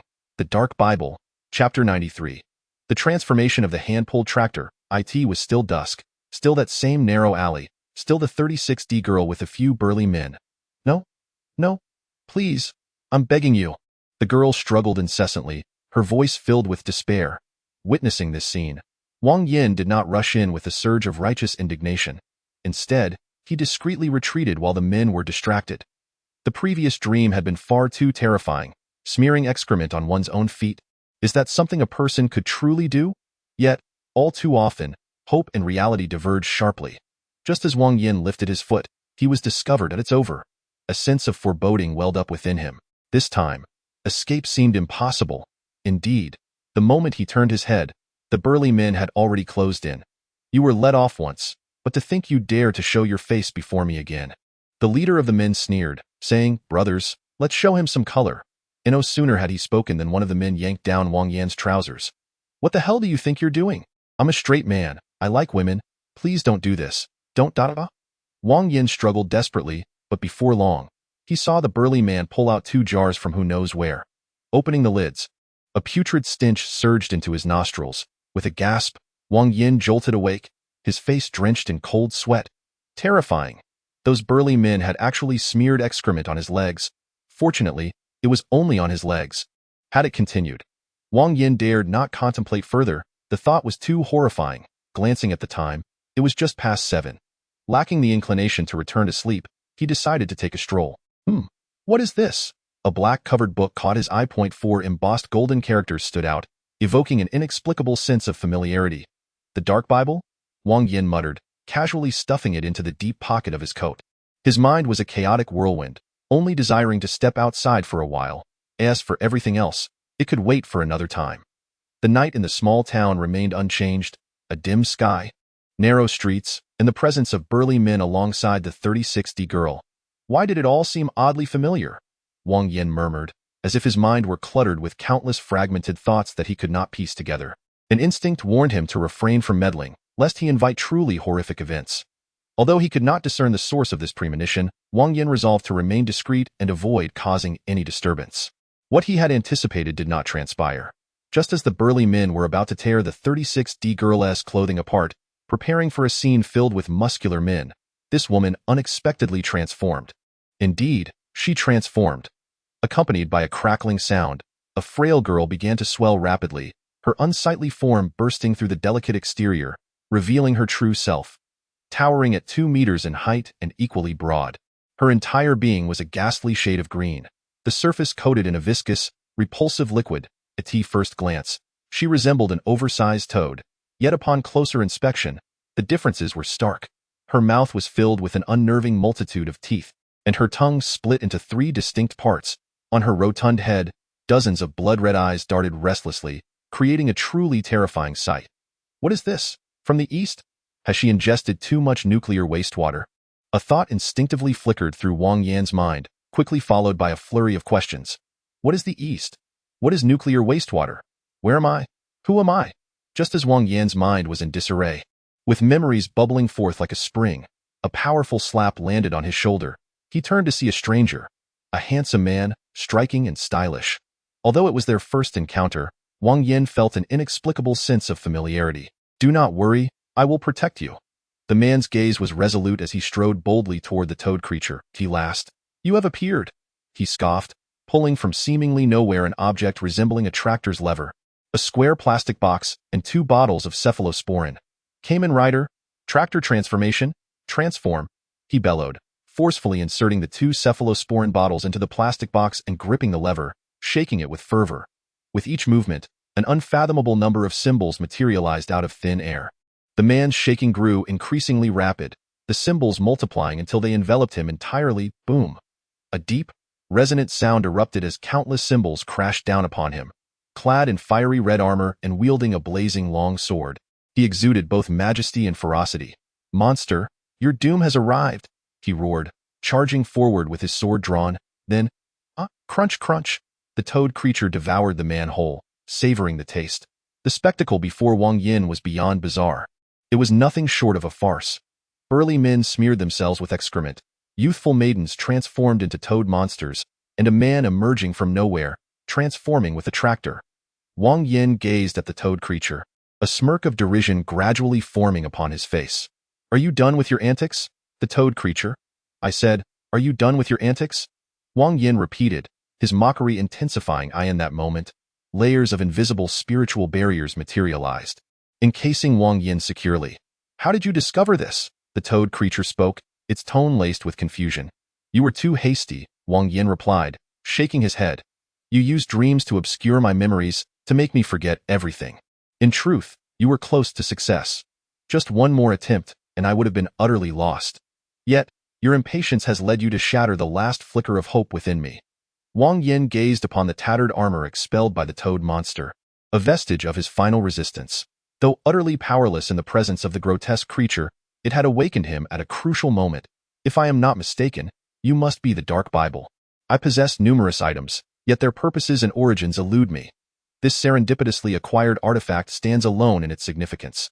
Wang Yan chuckled softly and inquired, am I correct? Indeed, you are quite astute, the toad monster nodded, its form gradually dissipating, leaving behind a resonant declaration. This time, I shall spare you, but our next encounter will not be so simple. Empty threats are a dime a dozen. If you were truly formidable, would you resort to such despicable tactics? Wang Yan scoffed. If it weren't for the combined might of 7 sovereign-quality phantom serpents breaching my soul's defenses, would you have had this opportunity? A loss is a loss. Spare me your pretentious bravado, impudent child. Cease your verbal sparring.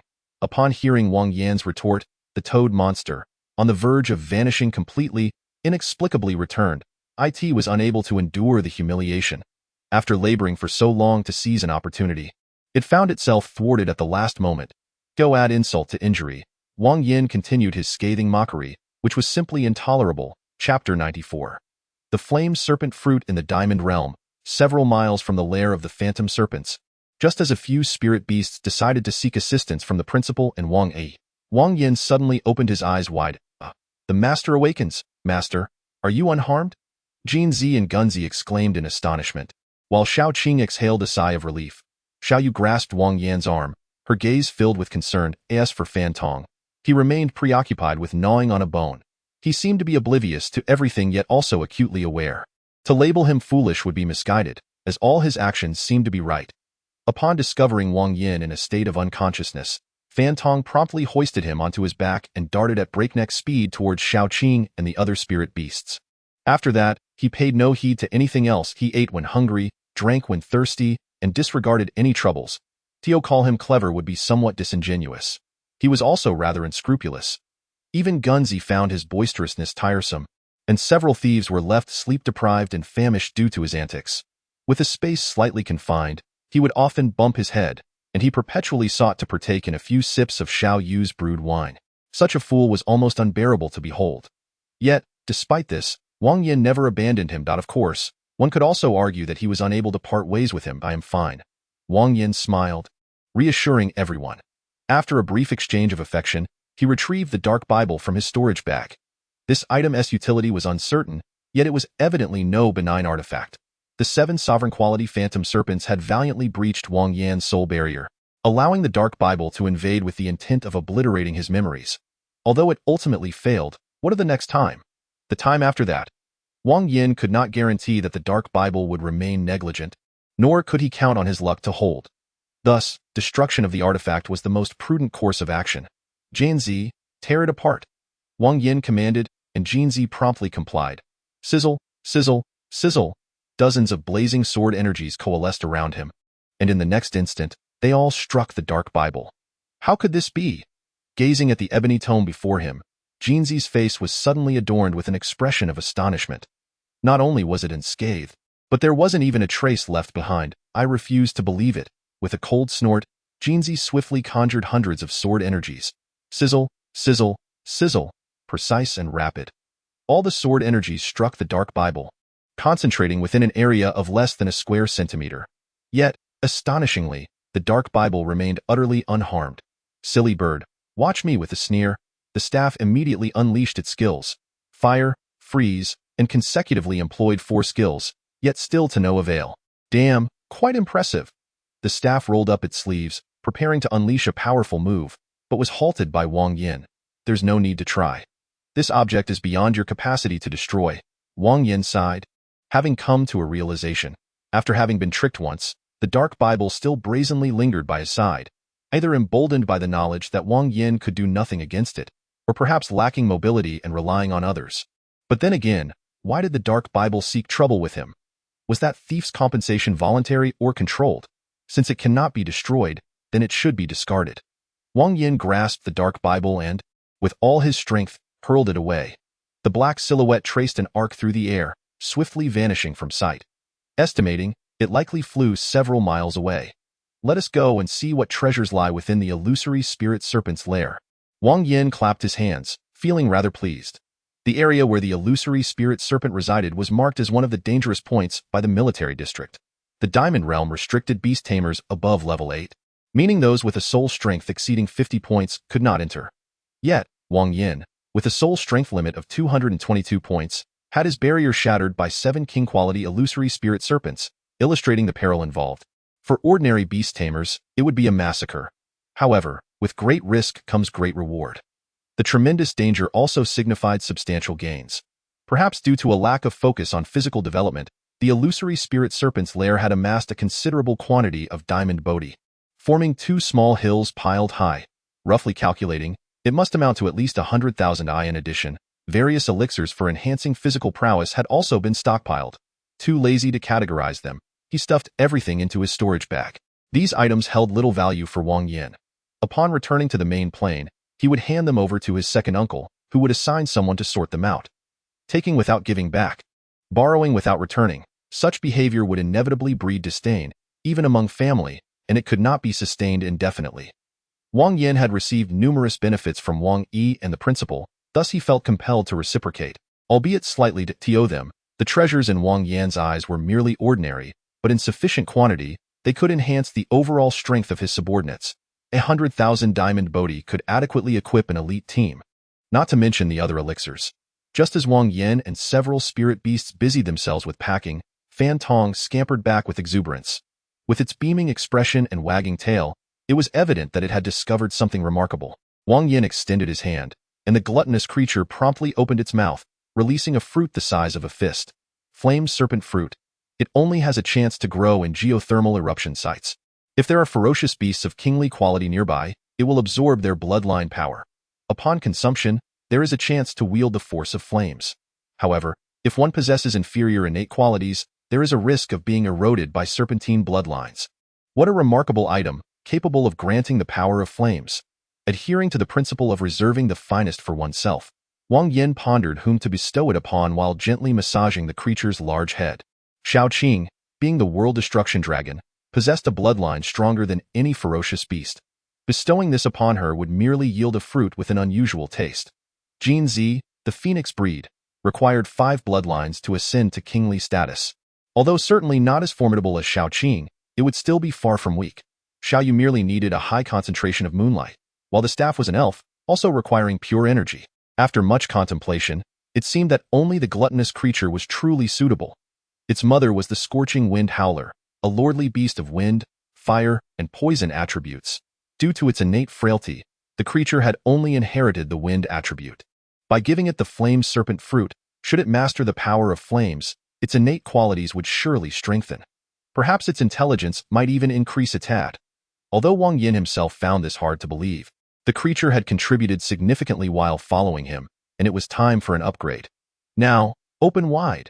The foolish creature complied obediently, opening its mouth as instructed, awoo. Without even a moment to chew, the flame serpent fruit rolled down its throat and into its stomach. The creature tilted its head, seemingly puzzled by the foreign object it had ingested. Wang Yan felt a pang of annoyance. Was this fool consuming a ginseng fruit? Time passed swiftly, and the creature felt a tickle in its nostrils, leading it to uncontrollably sneeze. Chapter 95. Entangled whoosh, a small flame erupted from its nostrils, leaving the creature somewhat bewildered. Quite impressive. Although its intelligence was lacking, it did not impede its potential. Wang Yan nodded, opening the panel to inspect the creature's attributes. What was amiss? Wang Yan furrowed his brow. He was not angered by the creature's sudden halt. Despite its low intelligence, it was not devoid of it. A sudden stop surely had its reasons. Scanning the surroundings, Wang Yan quickly discerned the cause. Approximately 10 meters to the right, a black book lay quietly on the ground. 4 gilded characters shimmered under the sunlight, seemingly mocking Wang Yan's self-importance. This, Jinzi perched on Wang Yan's shoulder, rendered speechless for a considerable time. When Wang Yan had discarded the Dark Bible, the gluttonous creature, with its speed, must have covered at least 500 miles in this interval. Although it wasn't in the opposite direction, there was no way it should encounter it here. Unless, of course, it knew Wang Yan's destination and had been waiting along the way. Heh, since you wish to pursue, then pursue you shall. Wang Yan chose not to retrieve the book but instead patted the creature's head, signaling it to continue onward. They proceeded at a rapid pace, as if soaring through the air.